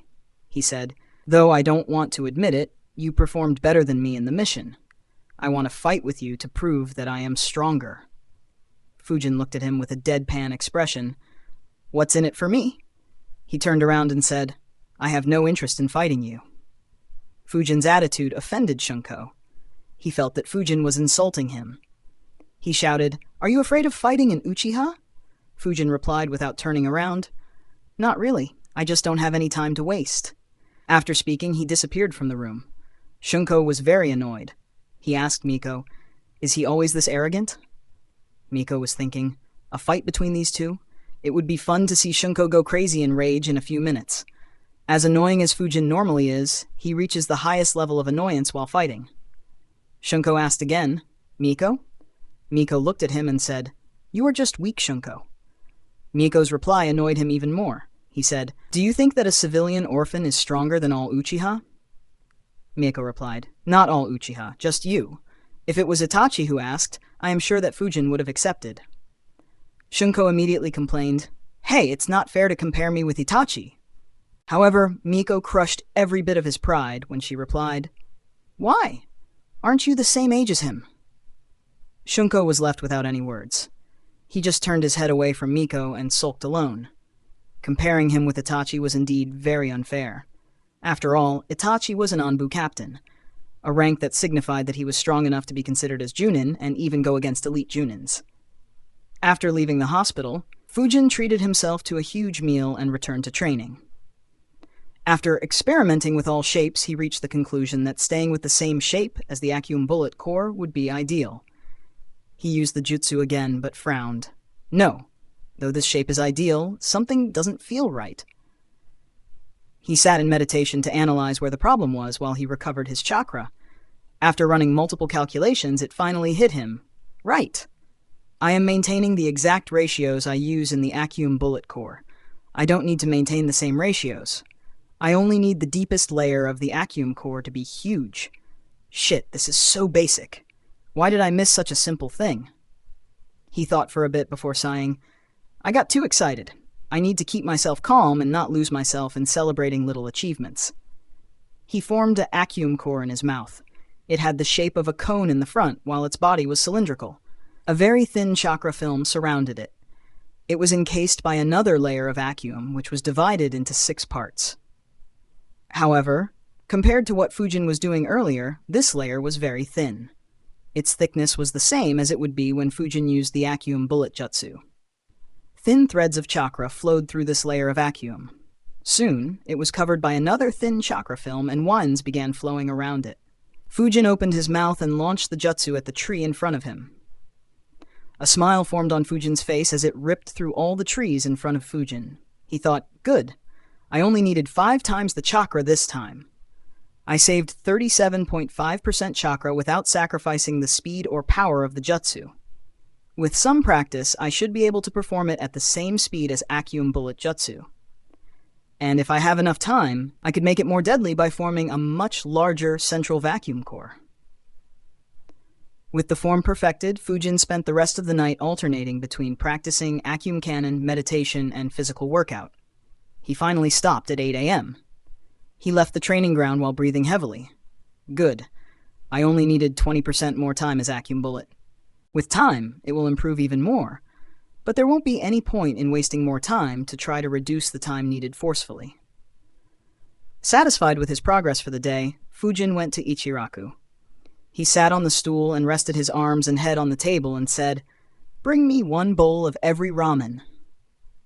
Since it was early morning, Tochi was preparing the essentials. He was surprised to have a customer so early in the day. Ayame came out to see Fujin. She and Fujin interacted often, as Fujin visited Ichiraku rather often, and they were of the same age. She was about to say hi excitedly when she saw his state. She asked in a worried tone, Fujin, why do you look so bad? Fujin looked at her and replied without lifting his head, Nothing much. Just ended up training a bit too much. Ayame puffed her cheeks and said, I told you to not train so much, but you always keep training. Fujin sighed and replied, Will you continue lecturing or get me something to eat? Ayame sighed at the unenthusiastic reply and left to help her father prepare the noodles more quickly. Fujin ended up eating 8 bowls of ramen before leaving for his home. He made his way to the bathroom and turned on the faucet, letting the cold water fill the tub. He grabbed all the ice he could find in his home and poured them into the tub and jumped in to rest. With a deep breath, he lowered himself into the frigid water, feeling the cold seep into his bones. Despite the sudden cold, he felt a sense of relief wash over him, the cold water soothing his tired muscles and calming his mind. After resting for some time, he made a shadow clone and dispersed it. The clone that he had made earlier received his message. After a few minutes, he dispersed himself and sent all the memories back to Fujin. Fujin felt a slight headache, but soon relaxed in the icy water. He spent an hour in the bathtub before heading to his bedroom and fell asleep. He ended up sleeping for 18 hours straight to compensate for exhaustion and the drawback of the soldier pill. Let's go 7K Power Stones till Sunday. AN. If you can, then please support me on Patreon. Link wpatreon.com/devilhex. No space. Can read up to 50 chapters ahead on Patreon. Thank you, Jack, Anthony, and Faint Meteor for supporting me on Patreon. Thanks for listening. Narrated by Fabelverse Audio. Subscribe for more. Support links in the description.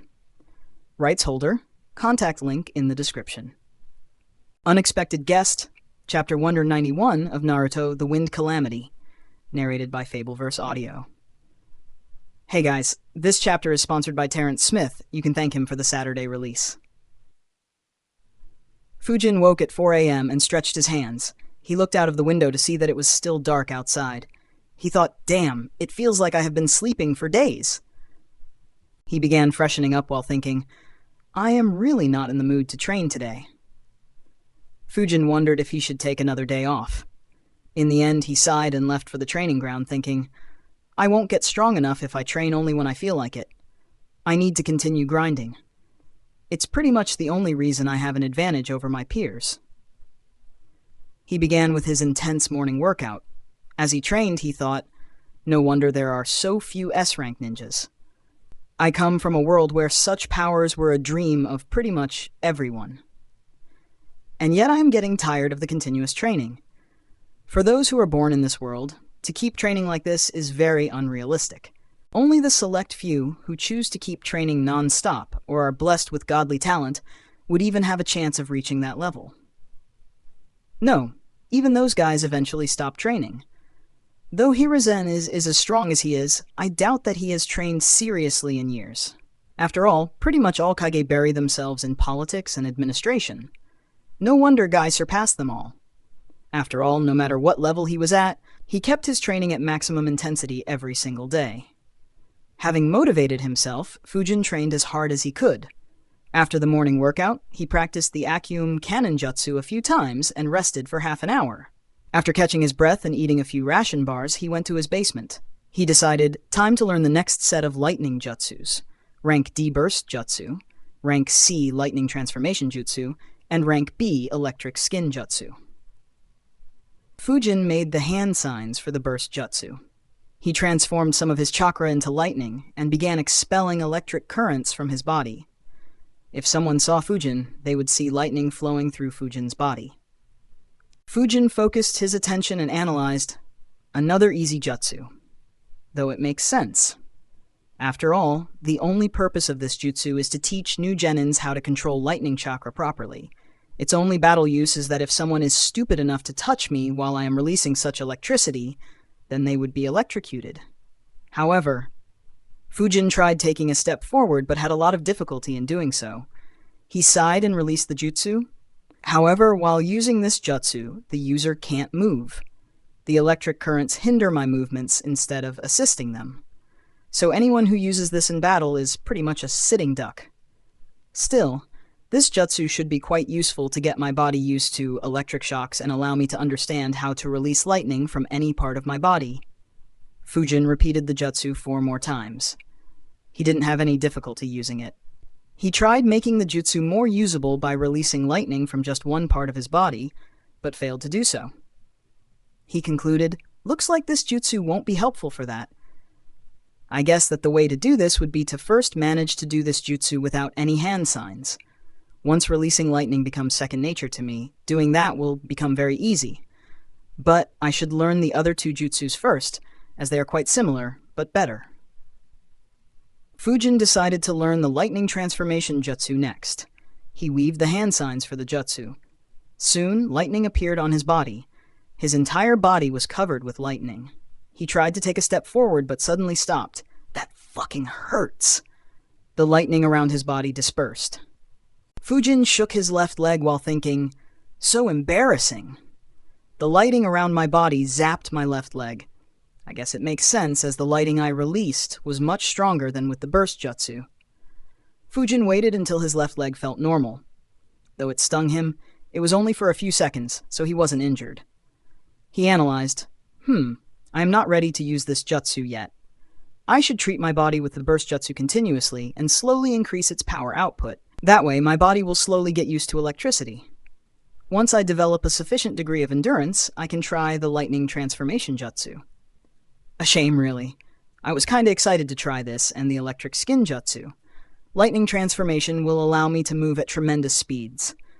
Though I can't change directions, I can bounce off other objects till I reach my target. Electric skin jutsu also works on similar principles. It conducts electricity on the skin and boosts the power of any lightning jutsus used. And the lightning could electrocute someone who'd try to touch me, just like the other two jutsus. After I master these two jutsus, I will be able to move at speeds comparable to body flicker and zap my enemies on touch. Though it isn't comparable to Raikage's lightning chakra mode, it will still be very handy and should help me dominate weaker ninjas. This speed will be the basis of my lightning combat system.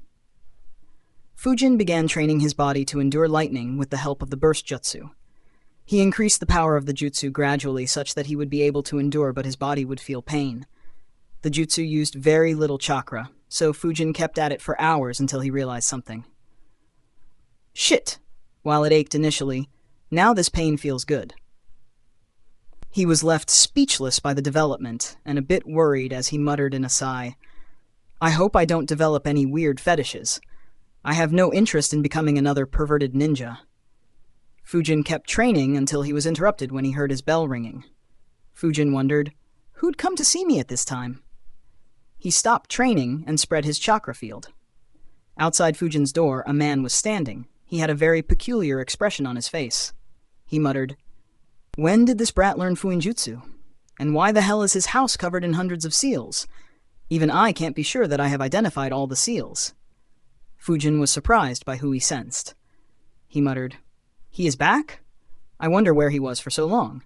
Fujin left the basement and made a hand sign. The entrance to the basement was sealed and disguised.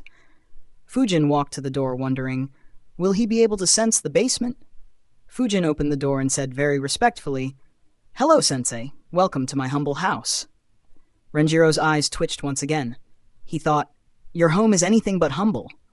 Knowing his student's antics, he sighed and said, I see that you haven't changed one bit. Fujin tilted his head and asked, why would I change, sensei? Renjiro ignored his question and entered the house. He said, I have a lot of questions to ask you. Let me start with this. He looked into Fujin's eyes and asked, why did you get such a huge house, and that too so far away from the center of the village? Fujin replied, houses are expensive. And since I had the money, I decided to spend a lot just one time instead of worrying about switching houses later. Also, there isn't really anything else that I would like to spend my money on. I would have liked to buy the elemental stones, but I don't know where to buy them. Renjiro replied, makes sense. You wouldn't be able to buy the elemental stones in the market. Lord Hokage has some facilities that allow Anbu to use elemental stones, so if you get an offer to join Anbu in the future, take it. Fujin thought, Anbu, unless the level of a rank B mission gets elevated to rank A, almost all rank B missions are quite boring and not so useful. Looks like joining Anbu would be the way to get exposure to better fights, though I would prefer to join after the route is disbanded. Fujin asked, Sensei, how can I join the Anbu? Renjiro answered, it isn't in your hands. If Lord Hokage thinks that you are worthy of being included in Anbu, he will call you and ask you. Fujin said, oh, all right, I'll wait then. Renjiro chuckled on hearing his reply. Fujin's words showed that he had no doubts about his capabilities. Renjiro asked, so when did you become an expert with Fuinjutsu? Fujin looked at Renjiro thinking, As expected, he discovered them. Fujin replied, I learnt it sometime after our squad was disbanded. Renjiro stared at Fujin, but Fujin didn't say anything. Renjiro asked, Fuinjutsu is extremely complicated. I have seen extremely talented ninjas slam their foreheads on failing to learn Fuinjutsu. You want to tell me that you learnt Fuinjutsu in slightly more than half a year?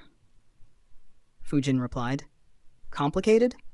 I found it pretty fun and easy to learn. Though it has a lot of theory and symbols, I sped up the learning process with shadow clones. Renjiro was surprised. He asked, You spammed shadow clones to learn Fuinjutsu faster? You do know that it can be dangerous, right? Fujin nodded.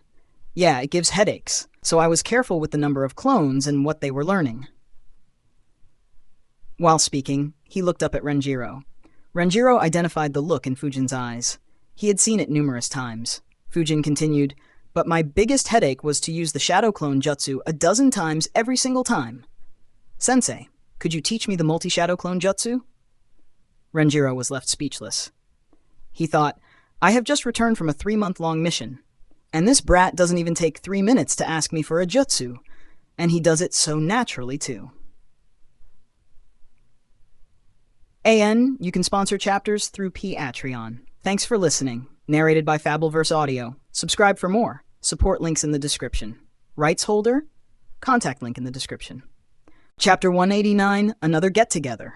Chapter 192 of Naruto, The Wind Calamity. Narrated by Fabelverse Audio. Hey guys, this chapter is sponsored by Artjokia. You can thank Artjokia for the double release on a Saturday. Renjiro replied, Sure, right after you show me what you are hiding under your home.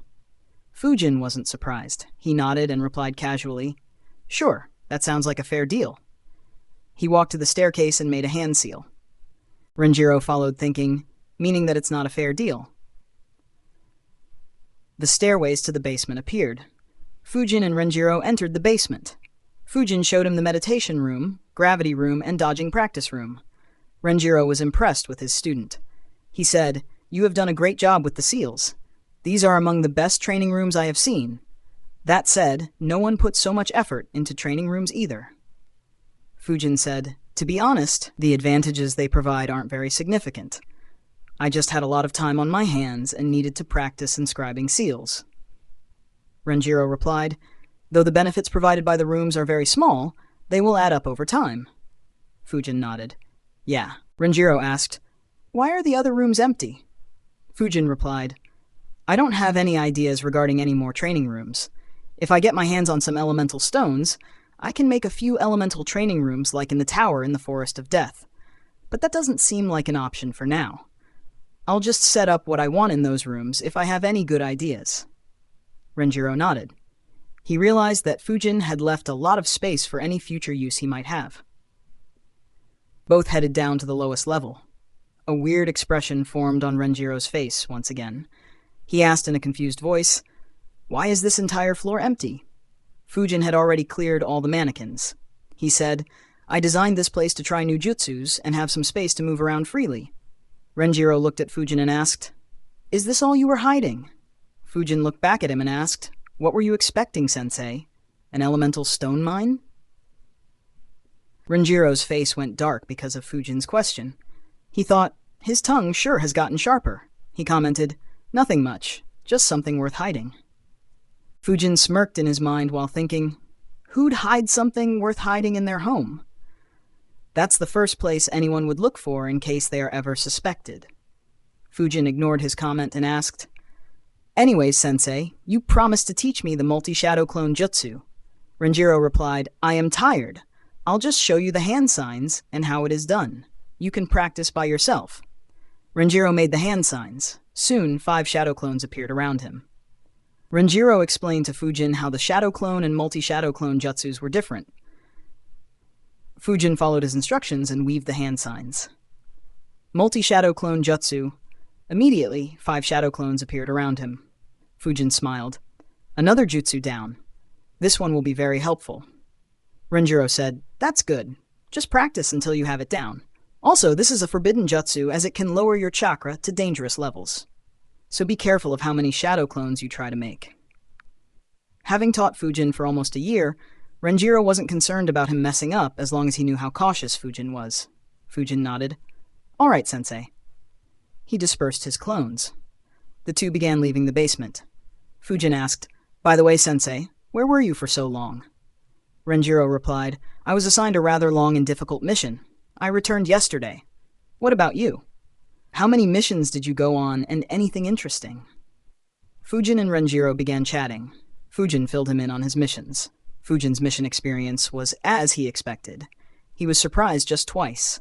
The first time was when Fujin told him about the 13 million Ryo bounty he claimed. The second time was when he talked about the Joshinists. During the conversation, Fujin asked, Are you aware of them, sensei? Renjiro nodded and answered, Yeah, I had encountered one of their factions before the Third Great Ninja War. But they weren't very strong.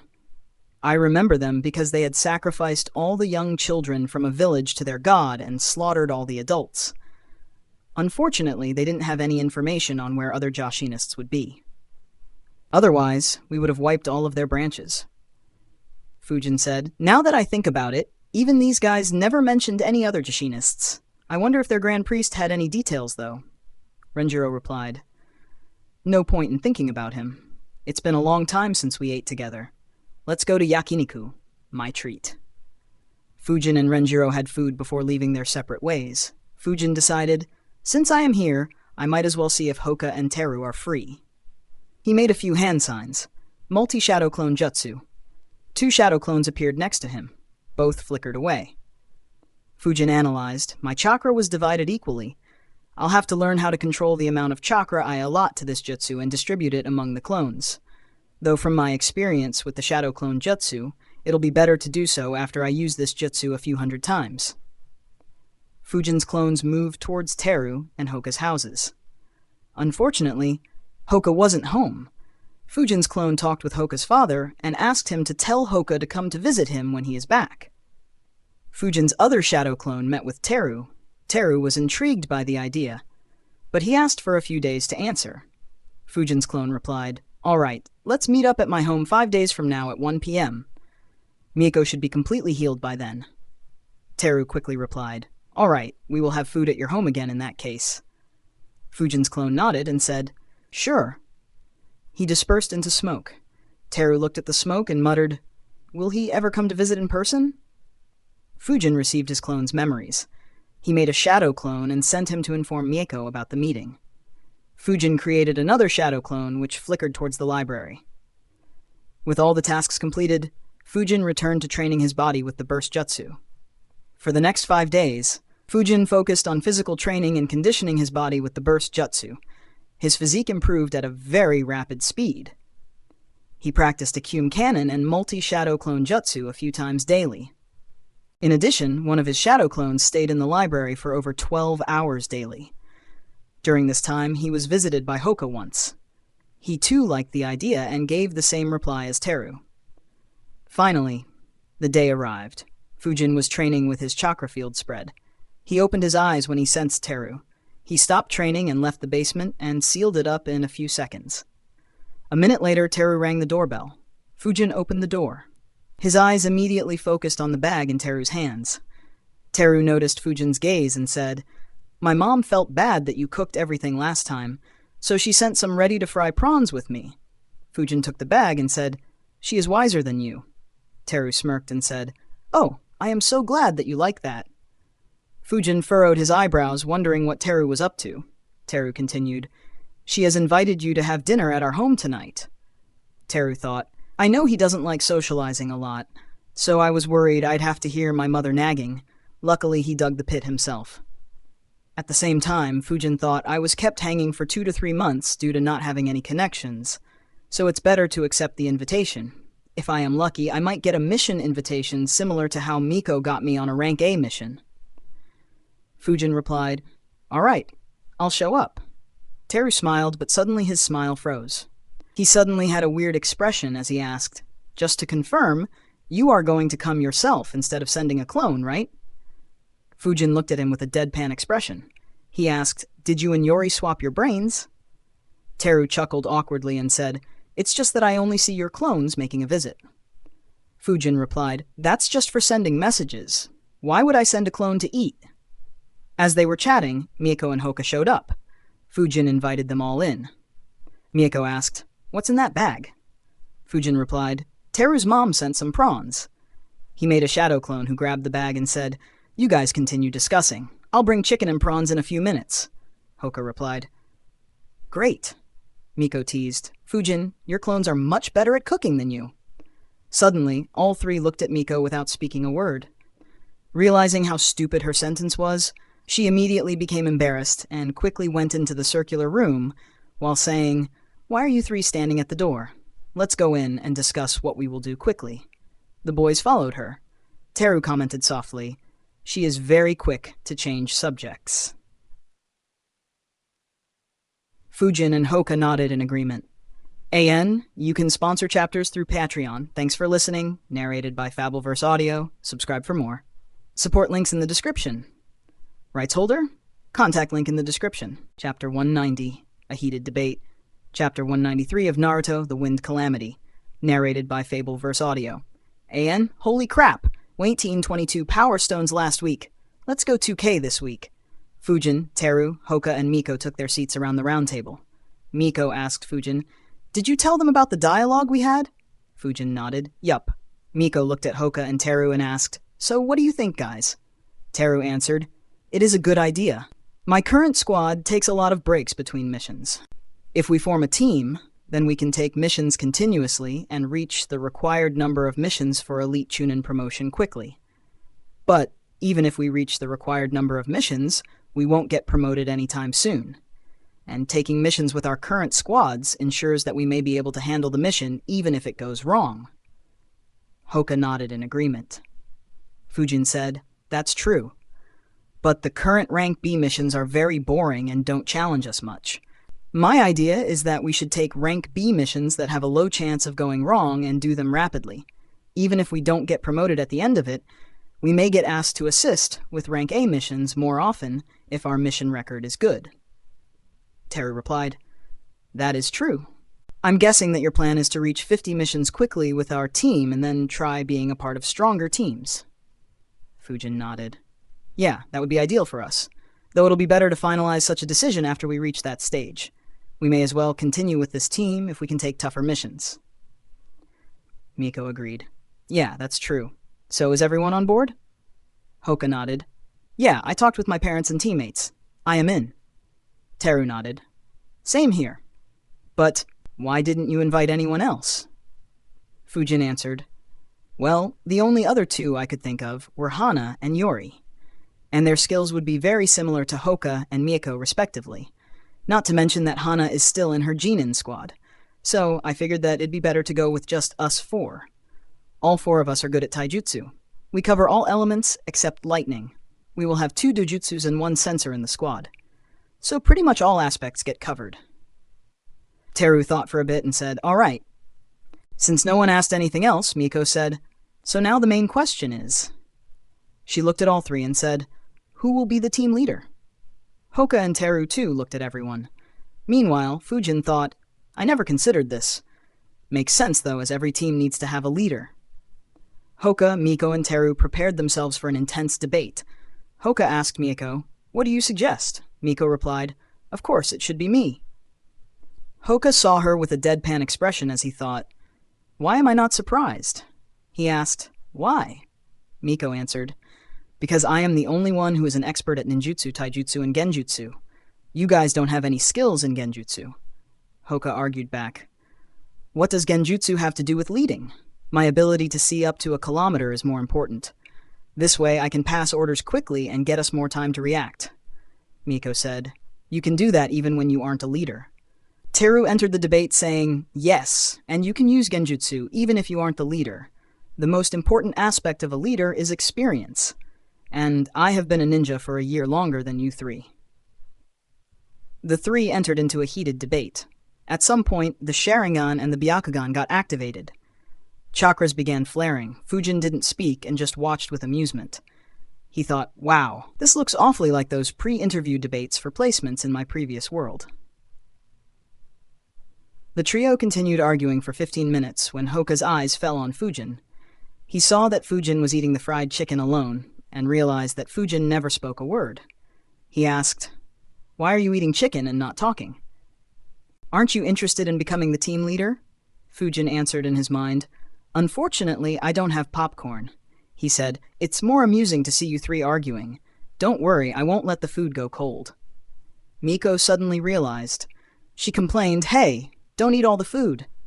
Fujin shrugged and continued eating. The change in the subject made the trio calm down. Teru realized that arguing was pointless and said, "It doesn't look like we will reach any conclusion." Fujin replied, "You sure? Maybe another 15 minutes of debate might provide a result." Miko, Teru, and Hoka's faces went dark.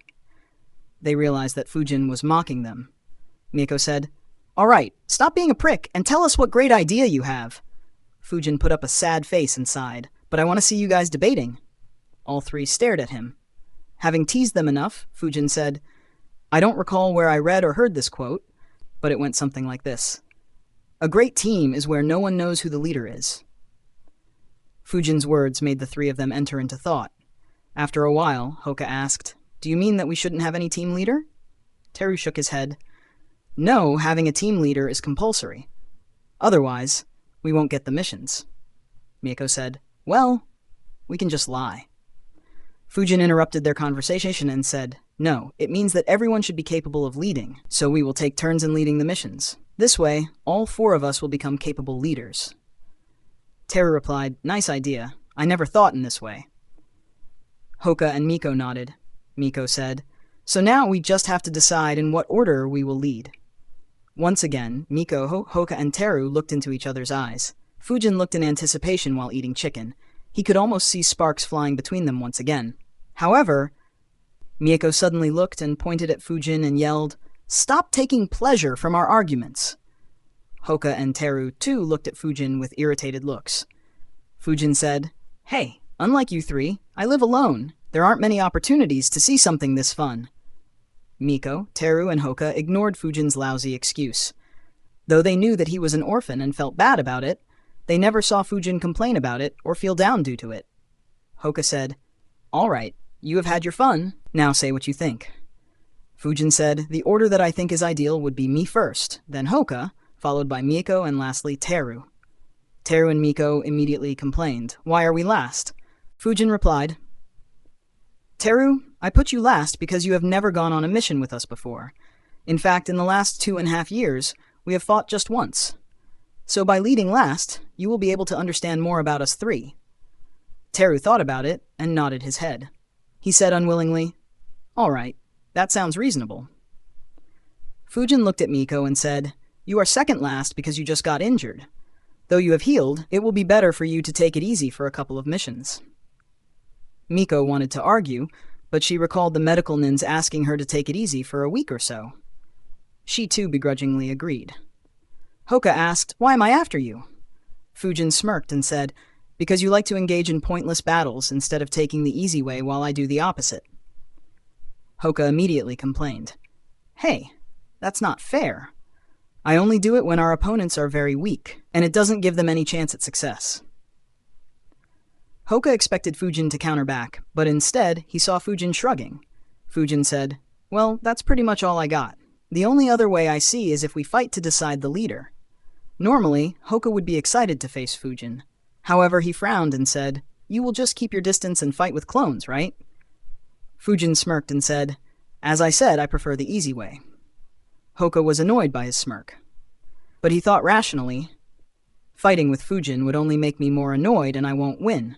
Worse, if the fight becomes intense, I'll be left with a lot of cuts on my body. We may have to delay our missions if that happens."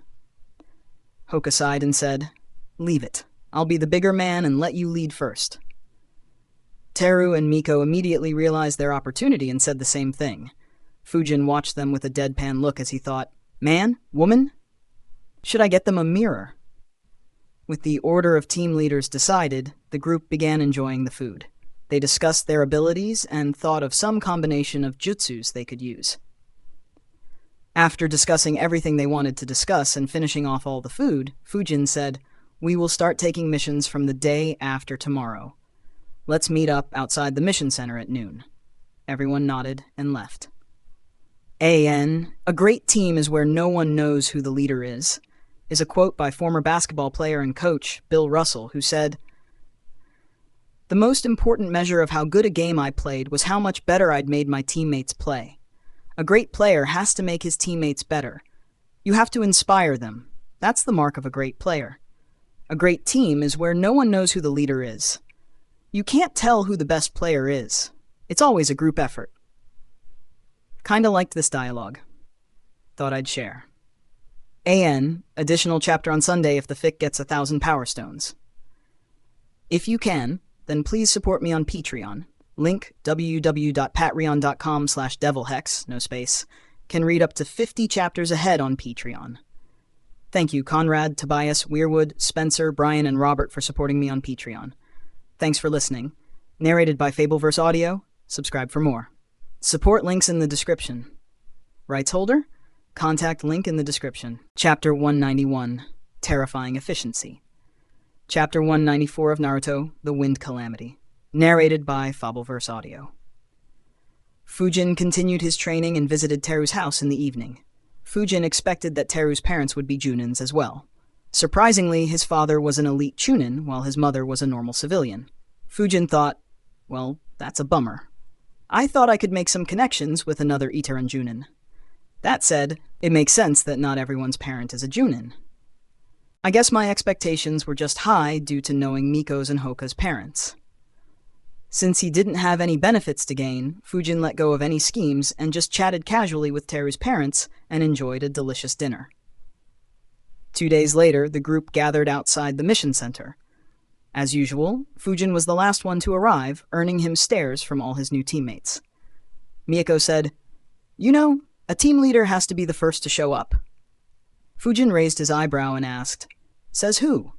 He thought, I remember someone who was 3 hours late on average. To stop Miko from exploding, Hoka said, "Fujin." Fujin shrugged and said, "It's still 5 minutes to noon.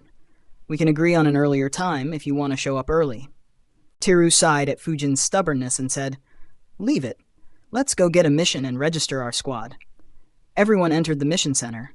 They saw Shichiro and approached him. Shichiro noticed them as well and smiled. "Why are you guys here?" Fujin said, "I want to register a new squad and accept a mission as well." Shichiro observed the 4 youngsters. He asked, "Are you 4 forming a squad?" They nodded. Shichiro was surprised. He thought, "This is the first time I'm seeing such a young team." Fujin asked, "Is there an issue?" Shichiro said, "Not really, but are you guys sure?" Miko said, "We wouldn't be here otherwise." Shichiro said, "All right, let me get the paperwork." Shichiro got busy. The group waited and watched him doing all the work. Miko suddenly had an idea. She looked at Teru and asked softly, "Teru, will we have to do more paperwork while changing the leader?" Teru thought for a bit and nodded. "Yes, but we can avoid it by not doing it officially." A grin formed on Miko's face. She said, "Let's keep changing our leader officially for every mission. It's about time that we got some revenge for those insane number of bandit hunting missions." Fujin and Hoka immediately nodded. Hoka said, "That sounds great." Fujin added, "I agree." Teru looked at the 3 of them in surprise and asked, "How many bandit missions were you guys assigned?" Fujin replied, "Too many." Miko followed up, "I did 75. Fujin was surprised. He looked at Miko and asked, 75? Why so many?" Miko said, "He kept giving me bandit hunting missions till I joined an Uchiha squad. I was so mad at him back then." Hoka said, "Me too." Miko looked at Fujin and asked, "How many bandit extermination missions did you do after we disbanded?" Fujin replied, "Just 1." Miko and Hoka looked at him with surprise. Hoka asked, "Why just 1 for you?" Fujin replied, "I remember threatening him that I'll plant evidence stating that he is the boss of those bandits if he gave me another mission like that." Miko and Hoka were surprised. Miko grumbled, "I threatened him with violence and genjutsu, but they never worked. Also, my parents asked me to take those rank C missions." Teru watched their conversation. He finally asked, "Why did you do so many bandit hunting missions?" Fujin said, "Our sensei took us to do a lot of them, and we kinda gained a reputation. Leave it. It's embarrassing. Anyways, I like your idea, Miko. Let's do that." Shichiro was finally done. He handed Fujin a paper and said, "These are the details of your team." Fujin read the paper. It had some basic details about those 4, and Fujin was mentioned as the team leader. While Fujin was reading the paper, Shichiro asked, "Which missions are you interested in taking?" "I have a bunch of bandit extermination missions lined due." He suddenly stopped talking and involuntarily stepped back. 3 pairs of eyes stared at him. One pair was as black as the abyss itself. Another pair of eyes were red and spinning. The last pair of eyes were as white as they could be. He quickly said, "I'm just kidding. No need to look at me like this." He picked up a file and handed it to Fujin and said, "You can select a rank B mission from this file." Suddenly, his voice became serious as he warned, "Don't bite off more than you can chew." Fujin nodded. He looked through the missions. Most of the rank B missions were escort missions for merchants or important officials. Fujin wasn't interested in taking missions that would be slow to complete. He began looking for target elimination missions. After looking through all of them, he thought, "As I thought, none of them is in the Land of Fire." He removed 3 mission papers from the file and handed them to Shichiro and said, "We will take these 3 missions." Shichiro was surprised once again. He accepted the mission papers and asked, "3 at the same time?" Fujin nodded. "Yeah, they are close to each other." Shichiro read the papers. All are missions to eliminate rogue forces in the Land of River. Given the data, it's unlikely that either of these would be tougher. He looked at the youngsters in front of him and said, "All right, good luck and ensure that you stay safe." Fujin nodded and accepted the papers and left along with his team. Fujin shared the mission papers with his squad and said, "I have selected 3 missions in the Land of River. They are very close to each other and not very far away from the Land of Fire border, so if anything goes wrong, we can retreat to safer places quickly." Everyone nodded. After they were done reading, Fujin said in a serious tone, "I am the leader of these missions, and my policy is always safety first. I am fine if our mission fails, but none of us must die or be crippled, so always emphasize more on our safety rather than the mission. Is this clear?" Hoka, Miko, and Teru were surprised by the seriousness in Fujin's voice. Miko teased, "Wow, Fujin, you sound exactly like Sensei." Hoka agreed, "That's true." Fujin sighed at their antics and asked again, "Is it clear?" All 3 nodded and said, "Yup." Since everyone agreed, Fujin asked, "Is everyone prepared to go?" Everyone nodded. The squad immediately left Konoha. The group traveled the whole day at top speed and took a break at a patrol camp close to the border at night. They got up early the next morning and continued their journey. At around 8 a.m., they finally arrived close to their destination. They stopped around 2 kilometers away from their destination. Fujin looked at the map and said, "They should be around 3 kilometers to the west from here. Keep an eye for traps." Hoka activated his Byakugan and Miko activated her Sharingan. The squad moved forward. Finally, Hoka said, "I can see them. They have built a small camp ahead." Fujin asked, "What sort of camp?" Hoka replied, "Mostly bamboo huts next to a river. There are 35 people in the camp. Only 12 have chakra, with 3 at Chunin level and 1 at elite Chunin level." Fujin said, "All right, that should be manageable. Let's get close and stick to the plan." The group immediately flickered through the forest and stopped at the outskirts of the camp. Fujin asked softly, "Are there any who aren't in the camp?" Hoka checked the surroundings and answered, "I can see 4 people in a 1-kilometer radius, but they don't have chakra." Fujin thought for a bit and replied, "All right, let's ignore them. We will destroy this camp directly. Prepare your jutsus." Everyone quickly made hand signs. Wind release, infinite breakthrough jutsu. Fire release, majestic destroyer flame jutsu. Instantly, a massive fire approached the camp. Since they didn't detect anyone, everyone was caught off guard. Only their leader acted quickly and weaved hand signs. Water release, water wall jutsu. The water from the river suddenly flowed out and formed a wall between the camp and the incoming fire. The fire-wind combo jutsu hit the water wall and went straight through it. Their leader shouted, "Everyone, escape underground!" The few ninjas who knew Earth Release quickly escaped underground. The fire engulfed the entire camp and burned everything down. Over 30 died by being burnt alive. Their screams were all that could be heard in the vicinity. However, the attack wasn't over. Hoka saw the 4 rogue ninjas escaping underground and said, "Now!" Both he and Teru slammed their hands on the ground. Earth Release, Stone Spear Jutsu immediately. Spears formed around everyone who had escaped underground. The rogue ninjas had just relaxed slightly on escaping death. Not a single one was prepared to defend. A dozen spears pierced into the body of all 4 of them. Hoka watched and said, "They are all dead." Fujin spread his chakra field to recheck. He said, "Yeah, none of those 35 survived, and there is no one in a 1-kilometer radius who can use chakra." Miko sighed and said, "That doesn't feel like a rank B mission at all." Fujin replied, "It is a rank B mission, just that they feel too easy. This was the reason for forming this team, remember?" Teru said, "Yeah, let's complete the remaining 2 missions today as well." Everyone began moving towards their next target. After completing a rank B mission in less than a minute, the newly formed squad completed another 2 rank B missions on the same day with terrifying efficiency. Additional chapter on Sunday if the fic gets 1,000 Power Stones. AN, if you can, then please support me on Patreon. Link www.patreon.com/devilhex, no space. Can read up to 50 chapters ahead on Patreon. Thank you, T5P6 and Imran, for supporting me on Patreon. Thanks for listening.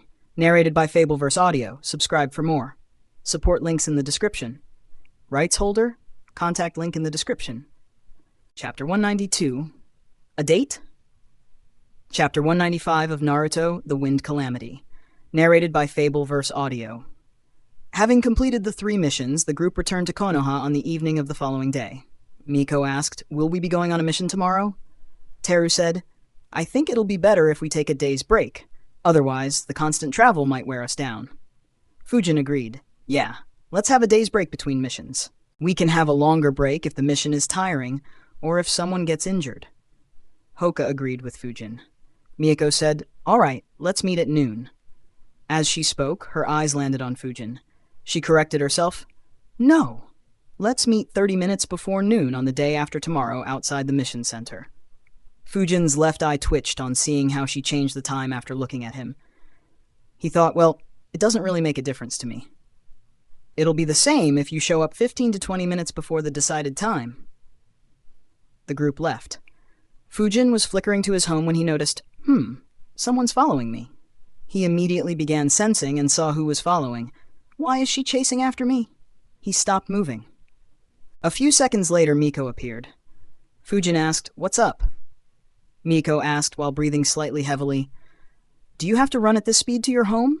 Fujin replied, "Not really. Just save some time. Anyways, why did you follow me?" Miko began a bit fidgety.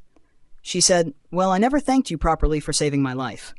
I thought about how I should thank you properly but couldn't think of anything. So I—" Fujin interrupted her, saying, "I already said that you don't need to thank me. We are teammates. I got your back and you got mine." Miko was about to nod in agreement, but suddenly stopped as she realized, "Wait, did I ever have to save him? No, I have never seen his life ever be at stake." She said, "That's all good, but I still want to thank you. I asked my mother how I should thank you, and she suggested that I treat you to dinner." Fujin was surprised. He asked, "What did she say?" Miko replied, "That I treat you for dinner." Fujin's left eye twitched once again. He thought, is her mother trying to set us up? Did she find out about Dango and wanted to get revenge on me or something? Seeing that Fujin wasn't speaking, Miko got upset and asked, "What's the issue? I'm treating you to a free dinner. Just come." Fujin was about to say no, but hearing what Miko said, he thought, well, if she puts it that way, then how do I logically say no? Fujin said, "I am not a fan of eating dango for dinner." Miko complained, "Hey, who said I eat dango for dinner? I wanted to go to that sushi restaurant." Fujin sighed in his mind. "Leave it, I'll agree. It will be annoying if she tries to find more ways to thank me if I keep refusing." He said, "All right, let's go." Miko cheered upon hearing him agree.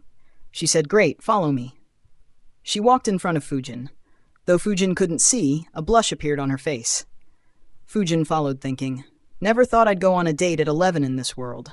Though to be honest, I never thought I'd go on any date at all. Oh well, since I am on one, I might as well enjoy it." En route, Miyako tried making small talk with Fujin. Fujin replied, but there wasn't much to talk about. After all, Fujin's life in this world was very monotonous. He didn't have a life outside of being a ninja. After many failed attempts of finding a common topic to talk about, the duo reached the restaurant. While ordering, they finally found a common topic to talk about. The topic was food. While eating, the two talked about all the delicious foods they came across outside Konoha when they were on rank B missions. Fujin mainly talked about the noodles from the land of noodles, while Miyako talked about an array of sweets. The two chatted for over an hour while enjoying sushi. By the time they left, it was very dark. Fujin said, "I'll drop you home." Miko asked, "All right." The two walked to the Uchiha clan compound. Fujin walked with her to the entrance before saying goodbyes. As he watched her leave, Fujin sighed. "She has a crush on me. I guess it happened when I saved her life." Fujin turned around and began walking home. He sighed again. Why does life have to keep getting complicated? Over the next month, their team completed 19 rank B missions. They chose every mission very carefully. As a result, all the missions were completed with extreme ease. Fujin, Miyako, and Hoka already had very strong teamwork. Teru blended in with ease, resulting in even more combination jutsus. Due to completing missions together, their bond also got stronger. On one of the rest days, while Fujin was training his body to get used to stronger electric shocks, he heard the bell ring. He stopped training and sensed who rang the bell.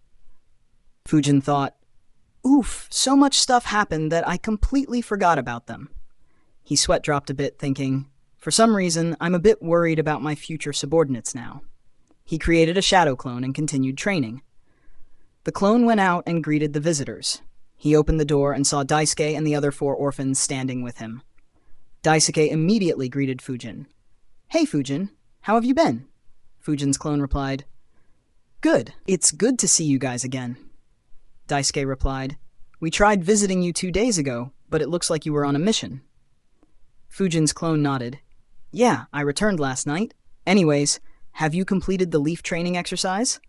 Daisuke replied, "Yup, that's why we wanted to visit you." Fujin's clone thought for a bit. "It's just over a month and a half since I asked them to do it. Isn't it a bit too fast?" However, he soon realized, no, they have been using chakra for a lot longer than we were back in first and second years in the academy. So their speed makes sense. Fujin's clone exited the home while asking, "All 5 of you can keep the leaf on for over an hour?" Suddenly, he noticed them getting a bit nervous. Daisuke said, "Well, 4 of us can. Buncho is still a bit short. He can stick the leaf for 48 minutes. But exams are coming close.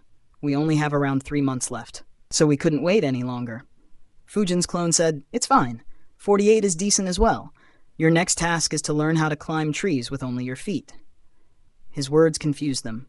Tatsuya asked, "What do you mean by just our feet?" Fujin's clone walked towards a tree and said, "Like this." He began walking on the tree. All 5 students were surprised at his action and got excited to do it themselves. After all, this was infinitely more fun than meditating with a leaf stuck on your head.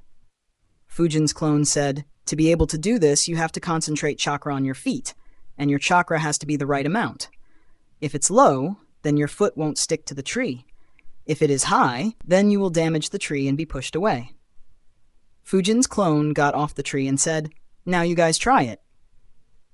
Immediately, all 5 tried climbing the tree. 2 seconds later, all 5 fell down. Fujin's clone chuckled at that sight. He said, "This isn't as easy as it looks, so keep practicing until you can climb properly. Once you do, you won't have any issues in mastering those 3 jutsus needed for the graduation exam."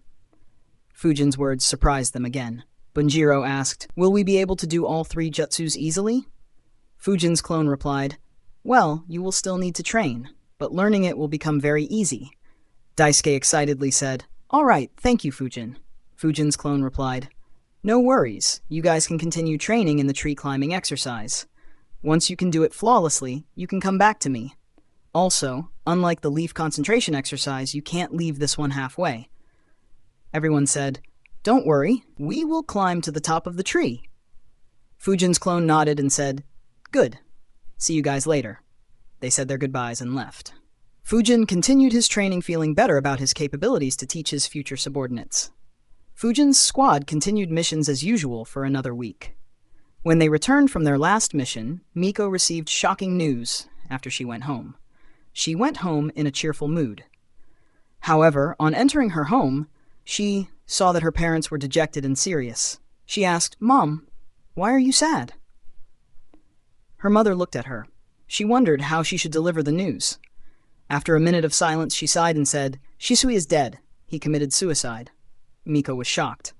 AN. Additional chapter on Sunday if the fic gets 1,000 Power Stones. AN. If you can, then please support me on Patreon. Link www.patreon.com/devilhex, no space. Can read up to 50 chapters ahead on Patreon. Thank you, Aeon Storm, for supporting me on Patreon. Thanks for listening. Narrated by Fabelverse Audio. Subscribe for more. Support links in the description. Rights holder? Contact link in the description. Chapter 193 Dilemma, Emotional or Rational Choice. Chapter 196 of Naruto, The Wind Calamity. Narrated by Fabelverse Audio. Fujin had completed his morning workout and was about to enter the basement when he heard the doorbell. He checked and opened the door and said, "Hey, Miko, come in." Miko entered his house. Fujin noticed, she is uncharacteristically silent, and her mood seems down. He asked, "What's up?" Miko said, "I won't be able to come for missions for some time." Fujin could feel the sadness in her voice. He wondered, what's up with her? I haven't seen her so down until now. He asked, why? Did something happen? As he asked her, he could see tears forming in her eyes. Fujin sighed in his mind and helped her take a seat. He also grabbed some water for her to drink. Miko drank the water and said, "Shisui died. Mother said that he committed suicide." Fujin's eyes widened. He thought, so it's time. Fujin knew that Shisui had mentored Miko at some point in the past. She had stated about learning the body flicker jutsu from him. Fujin said, "That is sad news. Were the two of you close?" Miko nodded. "We didn't hang out much for the last couple of years, but he used to mentor me a lot before it. He taught me Fire Dragon Jutsu and Body Flicker Jutsu." Miko continued talking about Shisui for over 5 minutes. Fujin just patiently listened to her while sitting next to her. After she was done, both sat silently for a minute. Finally, Miko got up and said, "Could you tell Teru and Hoka that I won't be able to come for missions?" Fujin nodded and said, "Don't worry. I'll tell them." Miko thanked him and left. Fujin saw her leaving his home and involuntarily said, "Miko." Miko turned around and asked, "Yes?" Fujin sighed and asked, "Would you like to go on missions to take your mind off this?" Miko was happy that Fujin asked her this. However, she said, "No. My parents instructed me to not go on any missions for some time. But thanks for asking, Fujin." Fujin thought, they instructed? I see. They want her to participate in the coup, so every Uchiha ninja should be called back using the excuse of Shisui's death. No wonder there wasn't any Uchiha survivor other than Sasuke. He said, "All right then, take care." Miko nodded and left. Fujin saw her leaving and sighed. He closed his door and muttered, "I ended up asking her that." He sat down as he thought, "When I realized that I was in the Naruto world, I decided that I won't form any relationships or be emotionally attached to anyone. I decided that I won't even make a lot of friends and won't be emotionally attached to any that I make. After all, this is the dangerous world of deadly ninjas. And I know for a fact that at least 80% of all ninjas would die in the Fourth Great Ninja War. This means that any friend I have will have an 80% chance to die before I reach 22 years of age. Meaning that unless I'm lucky or become insanely strong to protect everyone I care about, every 4 out of 5 friends of mine will die in the next 10 years. So getting emotionally attached to them could result in me breaking down, similar to how Kakashi broke down after the Third War. And I don't want to suffer emotionally like him or hundreds of others who went through the same shit that he did in this world." Fujin stopped thinking for a few seconds before letting out another sigh. "Unfortunately, though my plan was right, I didn't take human nature into account. Due to having spent so much time with them, I guess I have become quite fond of Renjiro, Mieko, and Hoka. Maybe Teru and Genji as well. Looks like I'm not as emotionless as I want to be." He chuckled and continued introspecting. "Fortunately, it hasn't reached a stage where I would do something crazy for them. But, leaving my emotions aside, is there anything I could do for Mieko?" Fujin began thinking. After a while, he concluded, "There are only 2 ways to directly get involved. One would be to stop Itachi and Obito head-on.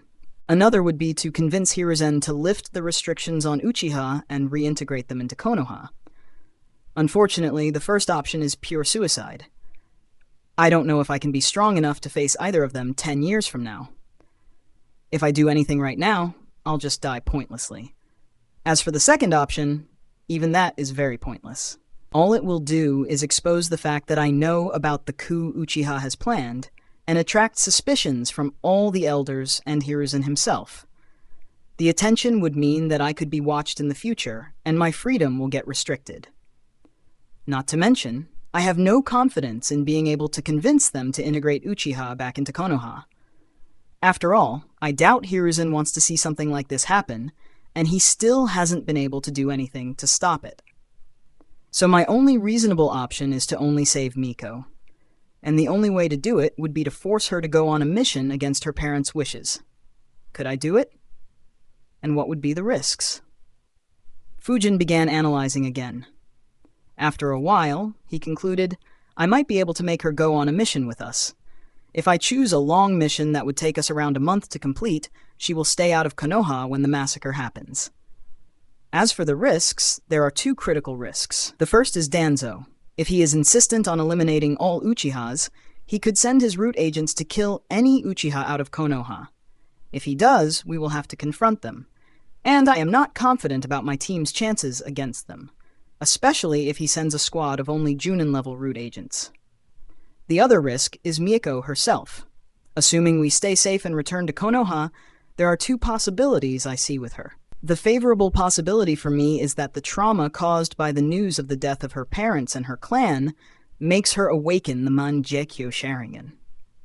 Assuming that she still has a crush on me, she could be a great asset to have as a friend as long as she doesn't go crazy. Though Danzo may want to have her in that case, I doubt Hiruzen would allow him that. After all, though the elimination of the Uchiha clan could be considered a great feat for Danzo, it is also the death of his political career. Hiruzen won't let go of such an opportunity. I know that he will shut down the route, but with my few interactions with that old fox, I am sure that he will do a lot more. I'm guessing that he inducted a majority of Danzo's root ninjas into Anbu, and only left Danzo's most faithful subordinates with him in case Hiruzen ever needs Root's help in the future. However, the chances of awakening Mangekyo are infinitesimally low. The more likely possibility is that she will reach 3 Tomoe Sharingan, and that would make her a huge threat. After all, Uchiha's stone tablet states that they should kill the person closest to them to awaken Mangekyo. If Miko reads that, I'll have to forever watch my back around her if she considers me the one closest to her. Fujin began deciding his course of action. He struggled for a long time between his emotional and rational mind. Finally, rational thoughts won over emotions as he decided, I need to stop being emotional. Though I would like to see Miko stay alive, I shouldn't be putting my life and future in grave danger for her. After all, the events that will play out will be controlled by forces far beyond my capabilities. He made 2 shadow clones to deliver the message to Hoka and Teru. Fujin thought, it's unfortunate, but I always knew that this was about to happen, and there is nothing I can do to stop this. Now it's time to put the plan into action. I wonder who has the body of the Grand Priest. Is it with Sora or Akihiko, or did they hand it to Fugaku? To avoid constantly thinking of Miko and having a change of heart, Fujin began planning to get the Zankoku's body from the Uchihas. Additional chapter on Sunday, if the fic gets 1,000 Power Stones. If you can, then please support me on Patreon. Link, www.patreon.com/devilhex. No space.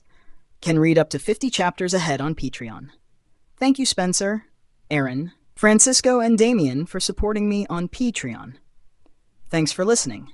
Narrated by Fabelverse Audio. Subscribe for more. Support links in the description. Rights holder? Contact link in the description. Chapter 194, All Parties Prepare. Chapter 197 of Naruto, The Wind Calamity. Narrated by Fabelverse Audio.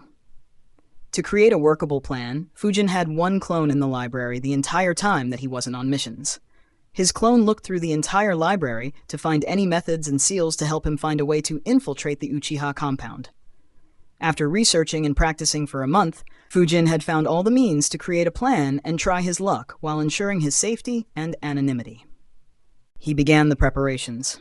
While Fujin was making his preparations, the Uchiha clan too began their preparations. All active Uchiha ninjas were called back. Every single Uchiha ninja returned back to Konoha, They began to prepare themselves for the war. Meanwhile, Danzo met Itachi in secret and explained to him what would happen when the Uchiha revolted, once again. He convinced Itachi to take action against his own clan. However, while the two were talking, their actions were seen by one person.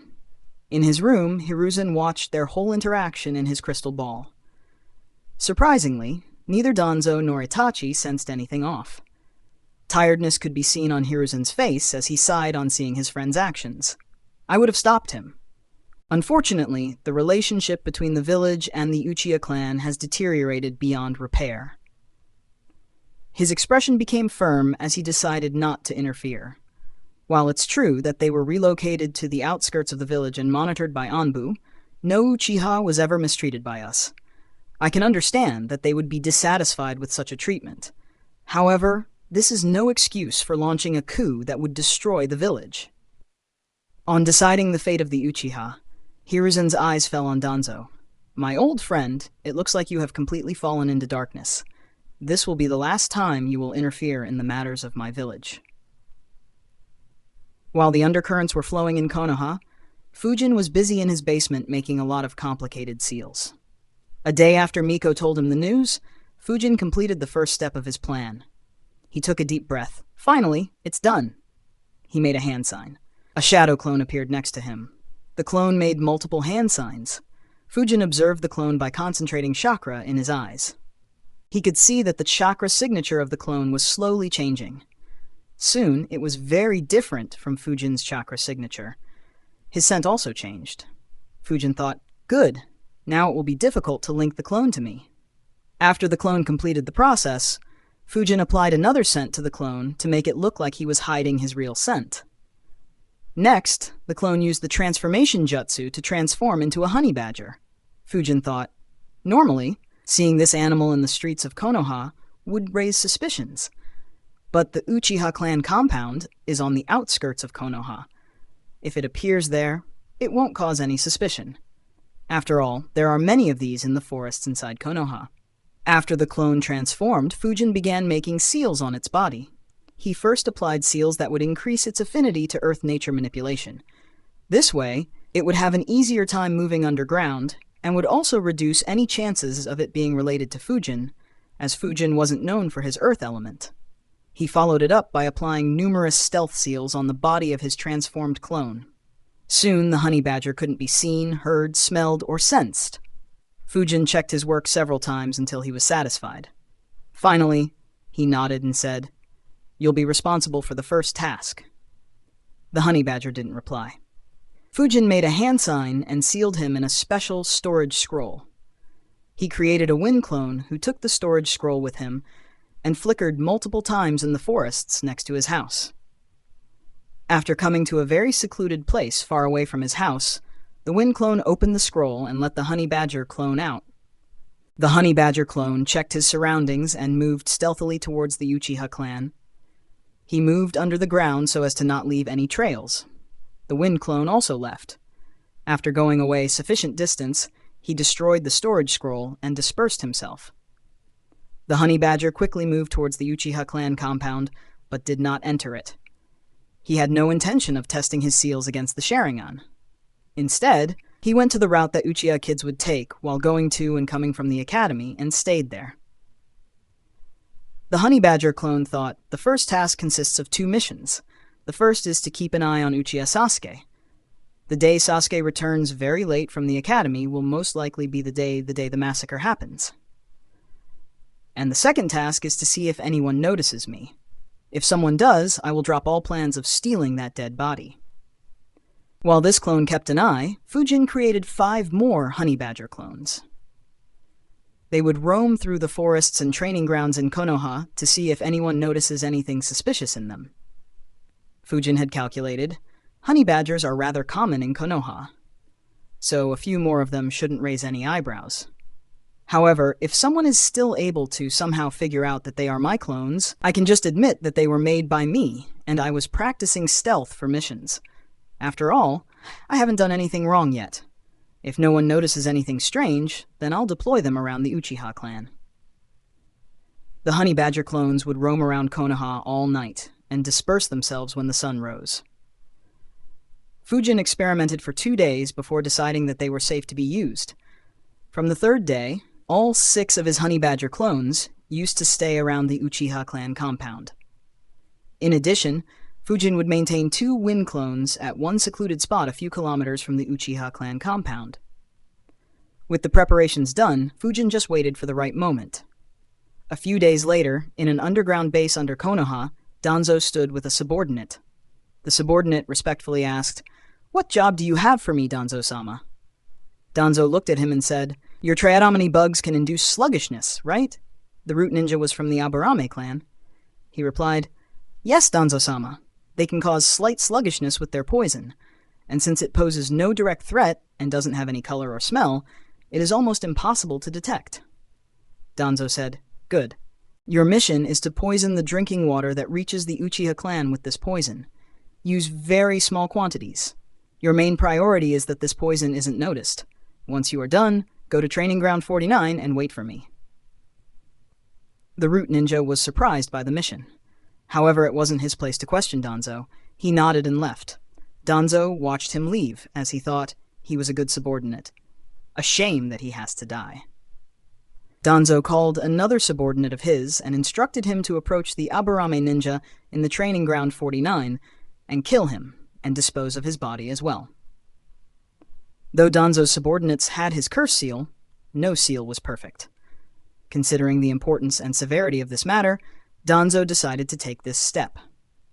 This way, no one other than him and the elders would know about the truth of the Uchiha massacre.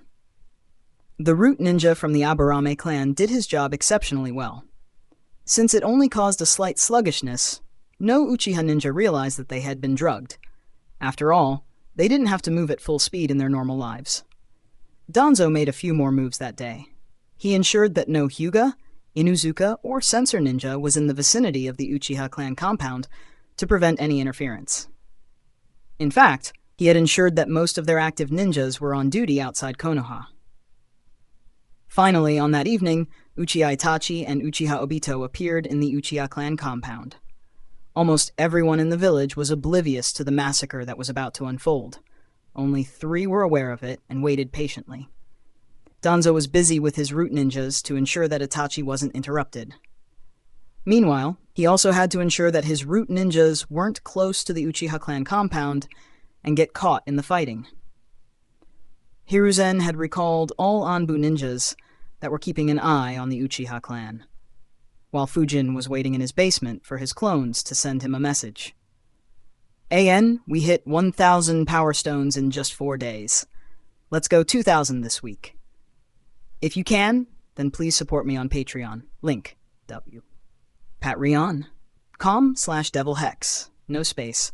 Can read up to 50 chapters ahead on Patreon. Thank you, Justin, Chris, Lazy Dragon, just Lazy, Damien, Steve, Jacob, Dark Dragon, and Peter for supporting me on Patreon. Thanks for listening. Narrated by Fabelverse Audio. Subscribe for more. Support links in the description. Rights holder, contact link in the description. Chapter 195, The Massacre. Chapter 198 of Naruto, The Wind Calamity. Narrated by Fabelverse Audio. AN. Hey guys, I'd like to clarify one point. According to the canon timeline, Shisui died around 1 to 2 years before the Uchiha massacre. Itachi becomes an Anbu captain sometime after his death. However, I don't think the flashbacks in the manga ever stated the time between these events, or even the fact that Itachi became an Anbu captain after Shisui's death. Correct me if I recall incorrectly. And I skipped the fillers in the anime after the 4th Great Ninja War started, so I wasn't aware of the huge time gap between Shisui's death and the massacre and assumed that they happened in quick succession as they were shown in the manga. By the time I realized this, the story had long crossed the point when Shisui should have died. It should have been around the time Fujin graduated or when he was in the Genin squad. So, unfortunately, the timing of Shisui's death will not be consistent with the canon. The rest stays the same, with a few obvious changes I made. Since it was getting late, most of the Uchiha clan members were in their homes with their families. For them, it was like any other evening. Their Junins were aware that they would have to fight a tough war very soon, so they cherished their peaceful days with their family, unaware of the tragedy about to befall them. As soon as Itachi and Obito appeared in the clan, both immediately began the massacre. Obito freely moved through the walls and attacked the unsuspecting Uchihas. Itachi, too, flickered into their homes. Since he was the son of the clan leader, no one expected him to attack when he did. They began slaughtering the Uchihas with extreme ease and stealth. While slaughtering, Itachi showed up in Uchiha Akihiko's house. Akihiko was having dinner with his wife and children when he suddenly got up and turned around to face the intruder. He squinted his eyes on seeing Itachi, wondering what he was doing here. Most of the top-tier ninjas in the Uchiha clan were disappointed in Itachi and slightly suspicious of him. Unlike others who didn't expect any attack from the son of their leader, Akihiko was on guard and asked, "Why did you show up unannounced?" Without replying, Itachi attacked him with his blade. Akihiko didn't have any weapons on him. He tried to move out of the way. Unfortunately, his body reacted a split second slower. That was sufficient time for Itachi's blade to slit his throat open. Akihiko's family were shocked. However, before they could scream in horror, Itachi dealt with them too. Some distance away from Akihiko's house, Obito entered Mieko's home. They too were having dinner. Both of Miko's parents were at the Junin rank. Sensing that someone had broken into their home, they both got up and prepared themselves. Miko noticed her parents' actions and got alert as well. She asked softly, "What happened, mother?" Her mother replied, "Someone has broken into our house. Stay on guard." At the next moment, Obito appeared in front of them. Not identifying the masked intruder, Miko's father made hand signs rapidly without caring about his house. Fire release, fireball jutsu. A massive fireball appeared in front of Obito, who thought, "Interesting. Their house had seals to alert them. Unfortunately, I can't let this fireball explode." He stood without moving and let the fireball reach him. However, instead of the fireball hitting him, the Uchiha family was surprised to see the fireball being sucked into his mask. Taking advantage of the surprise, Obito went on the attack without giving them any time. Obito's speed was much higher than the three. Combined with their sluggish moments, they didn't last even a few seconds against him. Miko saw in horror as both her parents were beheaded. Tears rolled down her eyes. Her eyes began transforming as another Tomoe appeared in her eyes. Obito watched her eyes and commented in a deep voice, "Interesting. To awaken 3 Tomoe Sharingans at your age. Airy impressive." However, Miko was in no mood to hear any praise. She screamed, "Return my parents to me!" She attacked Obito with all her might. However, a rod pierced through her heart in the next second. Miko coughed out blood as her memories flashed in her eyes. As she died, she heard Obito's deep voice, "Unfortunately, you don't have the time to grow." As she fell down, she remembered the scene of Fujin saving her the last time. Unfortunately, she knew that it wasn't possible this time. It was already too late. She closed her eyes and fell to the ground. Obito thought, a family with 3 pairs of 3 Tomoe Sharingans. How rare. In a flash, he took the Sharingans of all 3 of them and stored them before continuing his massacre. Itachi and Obito continued massacring unopposed. After some time, Fujin opened his eyes in his basement. The honey badger clone that kept eye on the route from the academy to the Uchiha clan saw Sasuke running towards home. Fujin's other shadow clones also received the memories. They prepared themselves to move after a few minutes. Fujin left his basement and got out of his house. He analyzed, "From what little I remember, there was some time gap between the massacre and the Anbu ninjas reaching the Uchiha clan compound. That is the only window I have." Fujin became a bit restless, but he didn't move away from his home. This entire mission was left to his clones. In the Uchiha clan compound, Itachi finally entered his house ready to confront his father, only to see his parents not willing to fight. Fugaku said, "I see, you have aligned with the other side." Itachi controlled his emotions as he said, "Father, mother, I." However, Makoto interrupted him. "We know already. Itachi." Fugaku said, "Itachi, just promise us this. Take care of Sasuke." With tears in his eyes, Itachi said, "I will." Fugaku sensed Itachi's struggle and said, "Do not fear it. You chose this path, right? Compared to you, our pain will be over in an instant."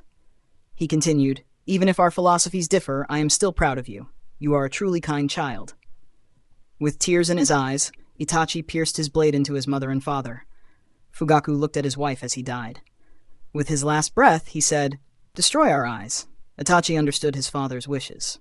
Though he didn't fight against his son, he didn't want his eyes to end up in the hands of those who schemed against his clan and led them down this path of no return. Respecting his father's wishes, Itachi destroyed both their eyes. With Fugaku and most of the Uchiha clan dead, the coup was finally averted. It was at this moment that Sasuke entered home with fear in his eyes.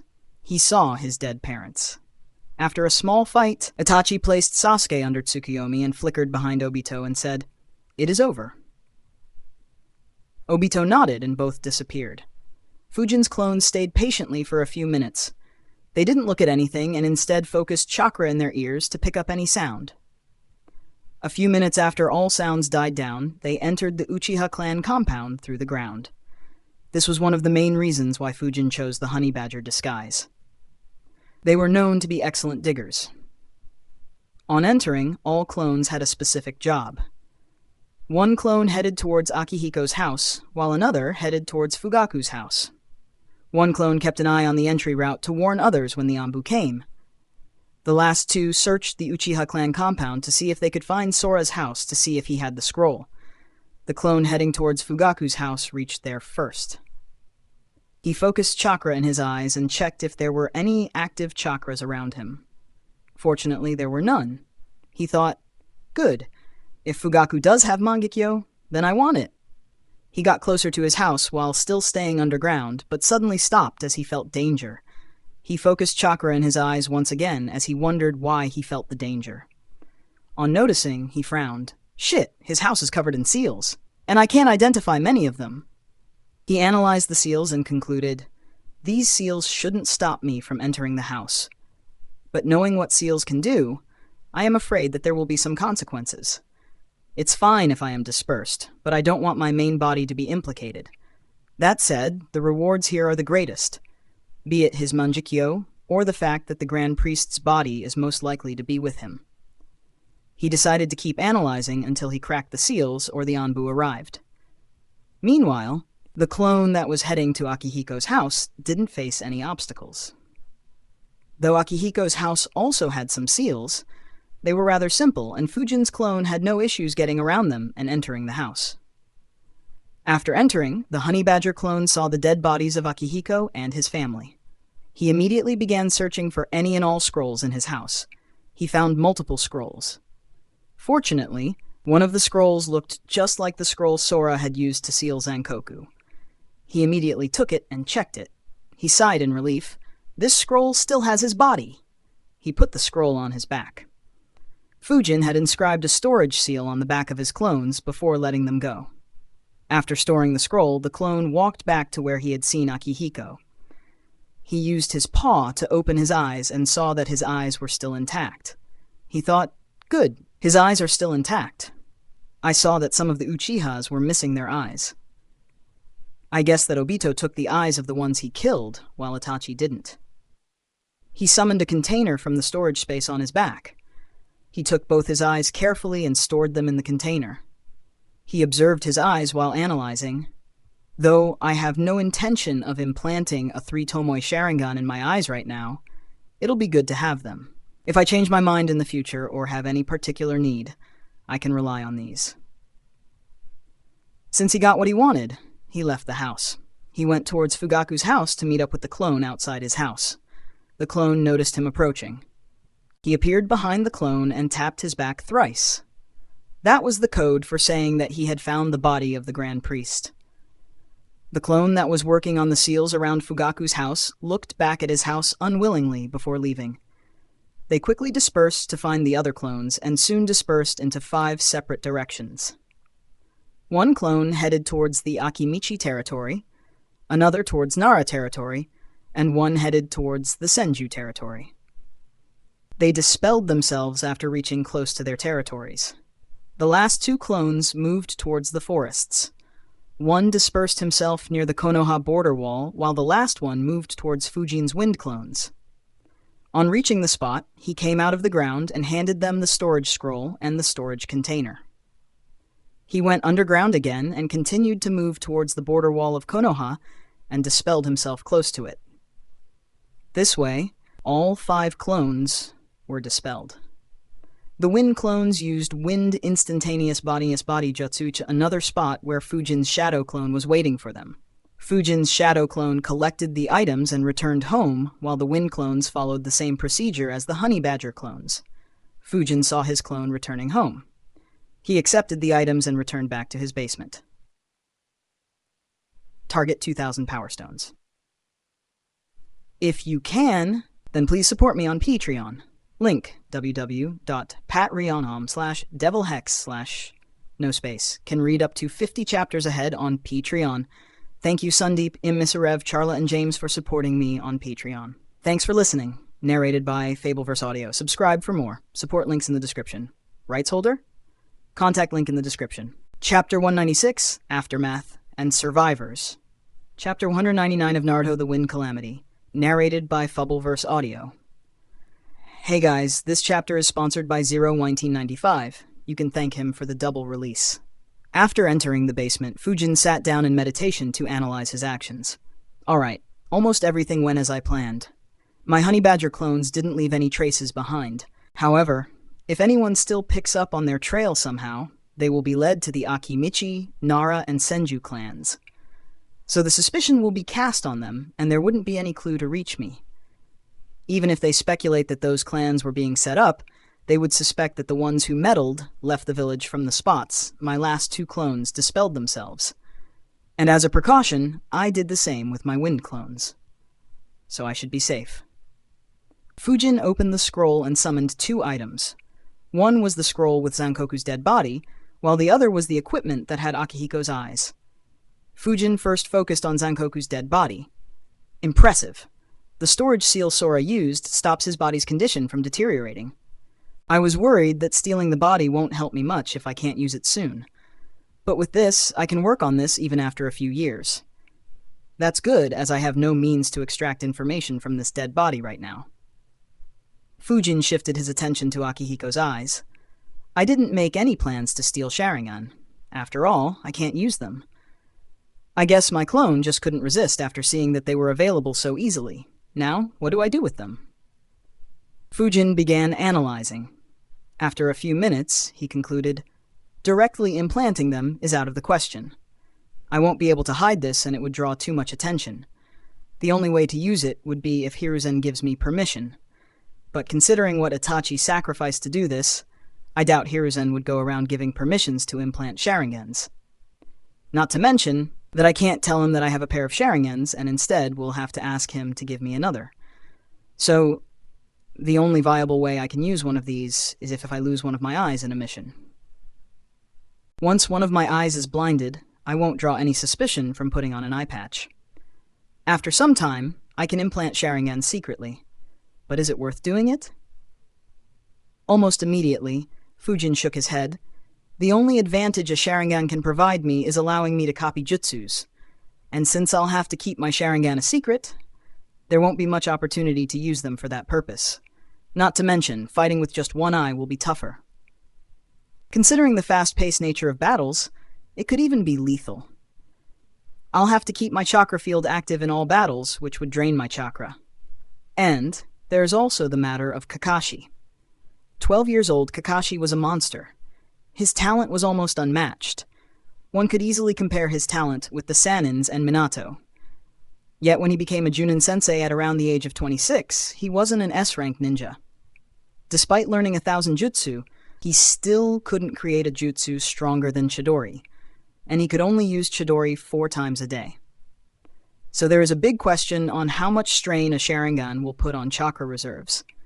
If Kakashi not living up to his potential was caused due to the Sharingan, then it's a big no for me to have. That said, there were other factors involved with Kakashi too, like him being depressed and spending hours in front of that stone. So the drop in his training time due to those factors could also be a reason why his strength wasn't that high. So I'm not sure how much of a role Sharingan had in restricting his growth, but I don't want to try it right now. In the future, when the growth in my chakra reserve stagnates, I could consider this option. Having made his decision, Fujin looked at the 2 items thinking, now, the main question is where and how do I hide these 2 items? Around 8 minutes after Fujin's clones left the Uchiha clan compound, Hiruzen led a team of his Anbu ninjas and entered the Uchiha clan compound. Danzo joined him as well, along with some of his root ninjas. However, as soon as they entered the clan, they stopped. The Anbu and the root ninjas had performed many shady missions, but seeing the entire street littered with the dead bodies and blood of the members of the strongest clan in the village shocked them. One of the Anbu asked, "How could something like this happen in Konoha?" Hiruzen frowned and said, "Scatter and quickly check everyone. Find the survivors and give them proper treatment or take them to the hospital." Both the Anbu and the root ninjas scattered and began checking, leaving just Hiruzen and Danzo standing. Danzo said, "It's unfortunate, but Itachi did what had to be done. Now our village won't plunge into chaos." Hiruzen looked back at his old friend and said, "You went around me and did this without consulting or even informing me." Danzo didn't like the tone Hiruzen was speaking in. He said, "Hiruzen." However, Hiruzen interrupted him. "No need to say anything. As of this moment, I am officially dissolving Root. The Root Shinobi will be placed under my command in the Anbu. The foundation system of recruiting and training orphans will be abolished as well." Hiruzen's words shocked Danzo. He realized that this would mean the end of any influence he had in Konoha. Even if he managed to keep some core root ninjas under his command, he would be left with a very limited force if he couldn't train more root ninjas. He quickly protested, "Hiruzen, Konoha needs Root to survive. We are the unseen ones who support the great tree of Konoha from the depths of the earth. Without the Root, Konoha would face a lot of issues without any means of handling them." Hiruzen replied, "Your actions cost Konoha its strongest clan." Hiruzen looked at Danzo and stared at his bandaged right eye and said, "And it cost us 2 loyal and patriotic youngsters with the Mangekyo. They could have kept the village safe for the next few decades. Unfortunately, due to your actions, we no longer have them." Danzo was about to argue back when Hiruzen said, "Say no more. My decision is final." The Anbu began returning. The first one to return was Kakashi. He was carrying Sasuke. He said, "Lord Hokage, I found him. He is still breathing but is unconscious." Hiruzen looked at Sasuke and realized, it looks like he was placed under a strong genjutsu. Did Itachi also gain a strong genjutsu like Shisui? He said, "Take him to the hospital and have the doctors look after him, ensure that he stays safe." Kakashi nodded. However, he couldn't help but ask, "Lord Hokage, who killed all the Uchihas?" Hiruzen replied, "We will have to investigate. I'll let you know when we find the culprit." Kakashi wanted to ask more, but knew that it wasn't the right time. He nodded and left with Sasuke. After a few minutes, more Anbu returned. One of them stepped forward and said, "Lord Hokage, in the area we investigated, all Uchiha except small children have been killed. On investigating, we realized that all Uchiha who were ninjas or academy students were killed. Only the ones who haven't enrolled in the academy are alive, but they have been knocked unconscious." Hiruzen frowned and said, "I see. Take all the kids away from here. It's best if they don't see any of this. You investigate and tell me the total number of survivors." The Anbu ninja nodded and got to work. Hiruzen gazed at Danzo. Danzo looked back at him thinking, as long as I can eliminate Itachi, I would have been able to integrate all the Uchiha orphans into Root. So the threat of the Uchiha clan would forever be neutralized, and instead, they would be the most loyal and patriotic in the village. In addition, by using the death of their family, I could easily awaken Sharingan in most of them. In a decade, I would have had the strongest special force among all the 5 villages. But it looks like he figured out my plan and hence decided to disband Root.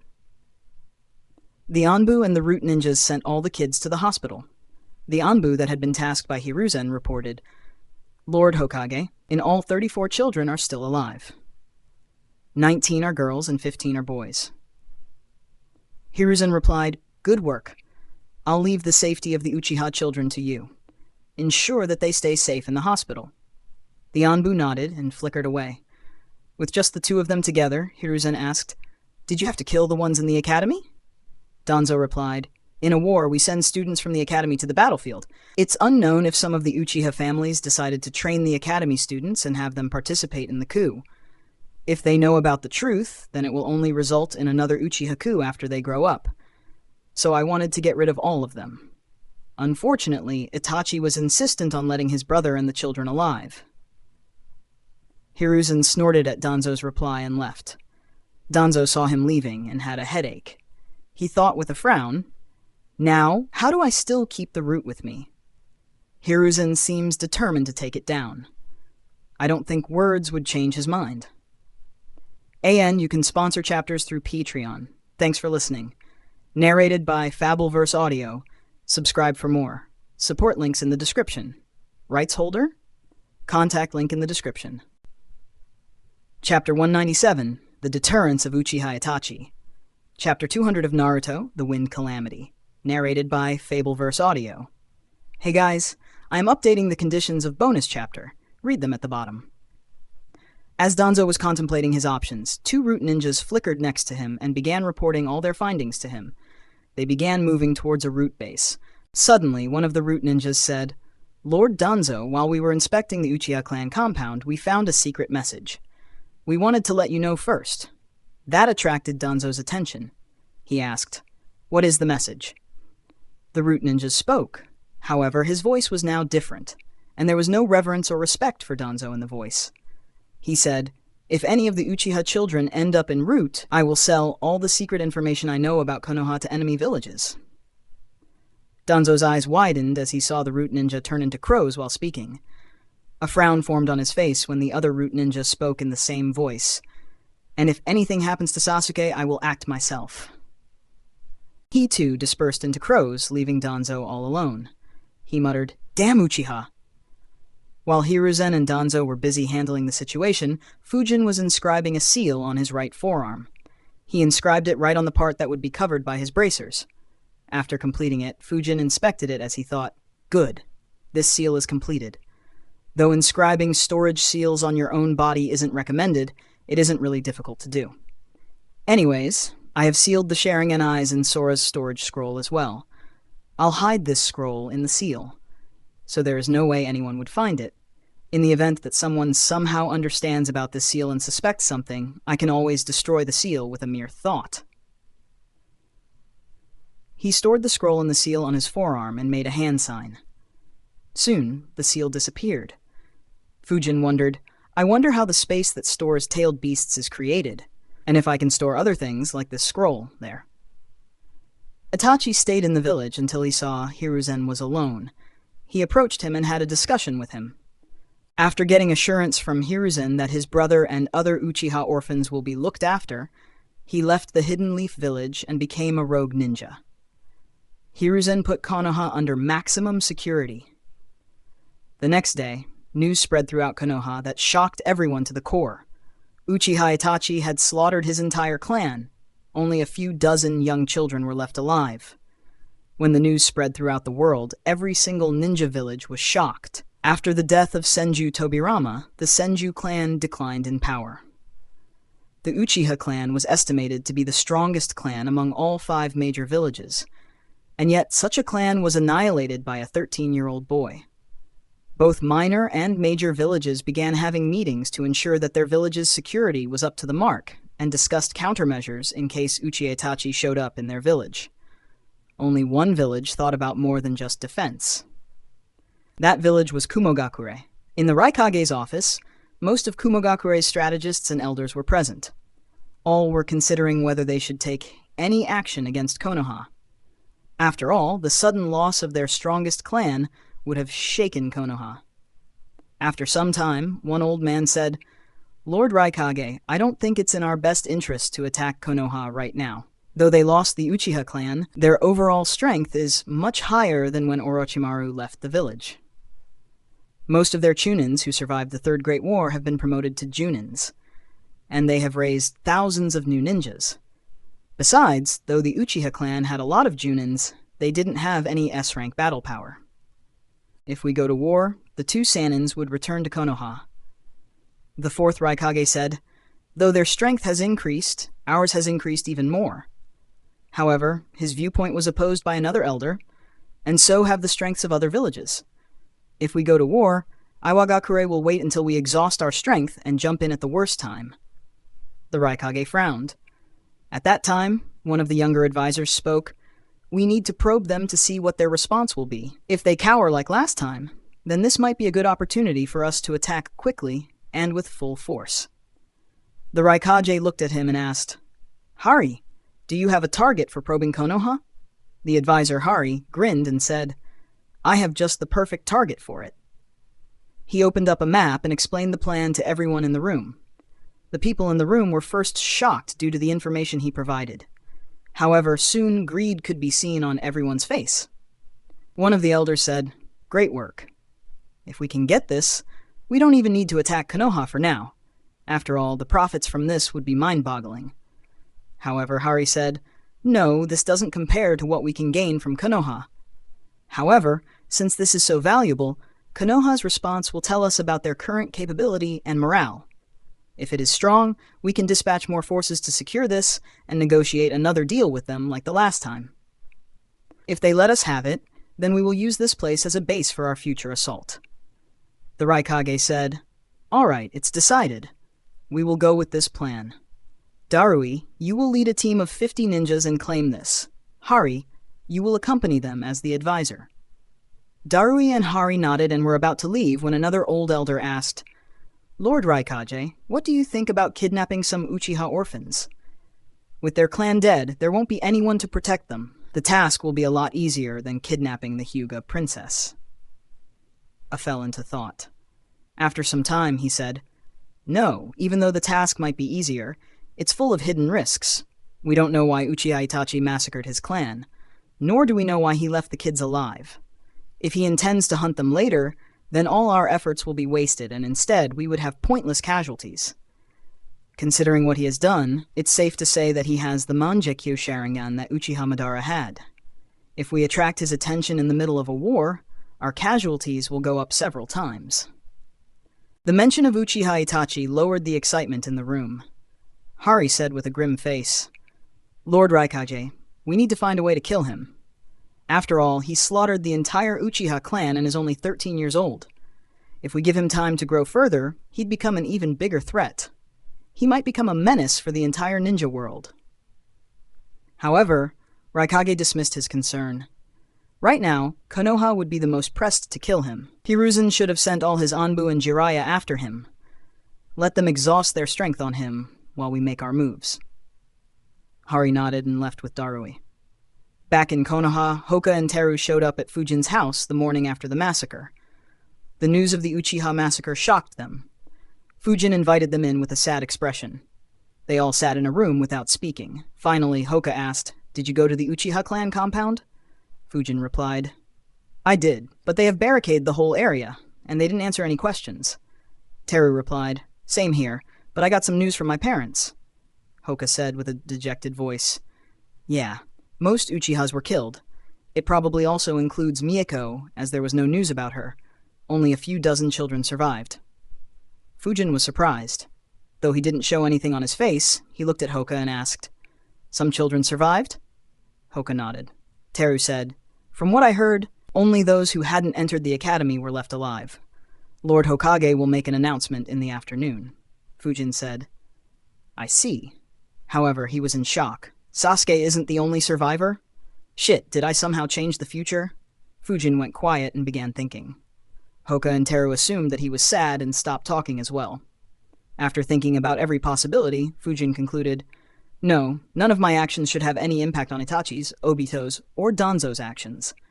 Even assuming Itachi saw me being shameless in front of Hiruzen, I doubt I'd be the most shameless or selfish person he saw. So it shouldn't have any impact on his actions. Regardless, how will this affect the future? Fujin kept analyzing. The biggest impact should be a sense of responsibility on Sasuke's shoulder. Since he is in the second year of the academy, he should be the eldest and the strongest Uchiha in the village. So he will have to take responsibility for the other Uchiha orphans and lead them. And the question that this raises is whether he would still go rogue and train under Orochimaru. Fujin thought for a bit before realizing, wait, I recall that Sasuke had two goals. One was to restore the Uchiha clan, and the other was to kill Itachi. But since there are other orphans alive, Sasuke wouldn't have to worry that his death would cause the Uchiha clan to go extinct. He can completely focus on taking his revenge and restoring the honor of his clan by killing Itachi. From this perspective, the future shouldn't change. The only complication that could arise is if the sense of responsibility somehow changes him. Though that might not be a bad change. After all, Shippuden Sasuke was an asshole. Even assuming that he doesn't accept Orochimaru's offer and doesn't get strong enough, Itachi will still die at his hands. And if he does go to Orochimaru, then he can't possibly get worse as compared to what I remember. Sigh, leave it. There is no point in trying to speculate so much. I always expected that things might not go down as I remember. I'll just act according to what happens in the future. While Fujin, Hoka, and Teru were sitting together in silence, there was another meeting happening in Konoha. It was between Hiruzen and the elders who were discussing how to handle this event. An, hey everyone, this will be the new system of bonus chapters.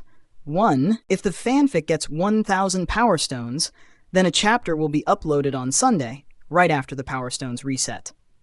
2. If the fanfic gets 2,000 Power Stones, then a chapter will also be released on the next Saturday. Meaning, if fanfic reaches 2,000 Power Stones today, then a chapter will be uploaded on the next Saturday, i.e. 6-7 days from now. Monday to Friday releases and sponsored chapters stay the same. Released a bonus chapter today because we should end up crossing 2,000 Power Stones for the first time today. Thanks for the support, everyone.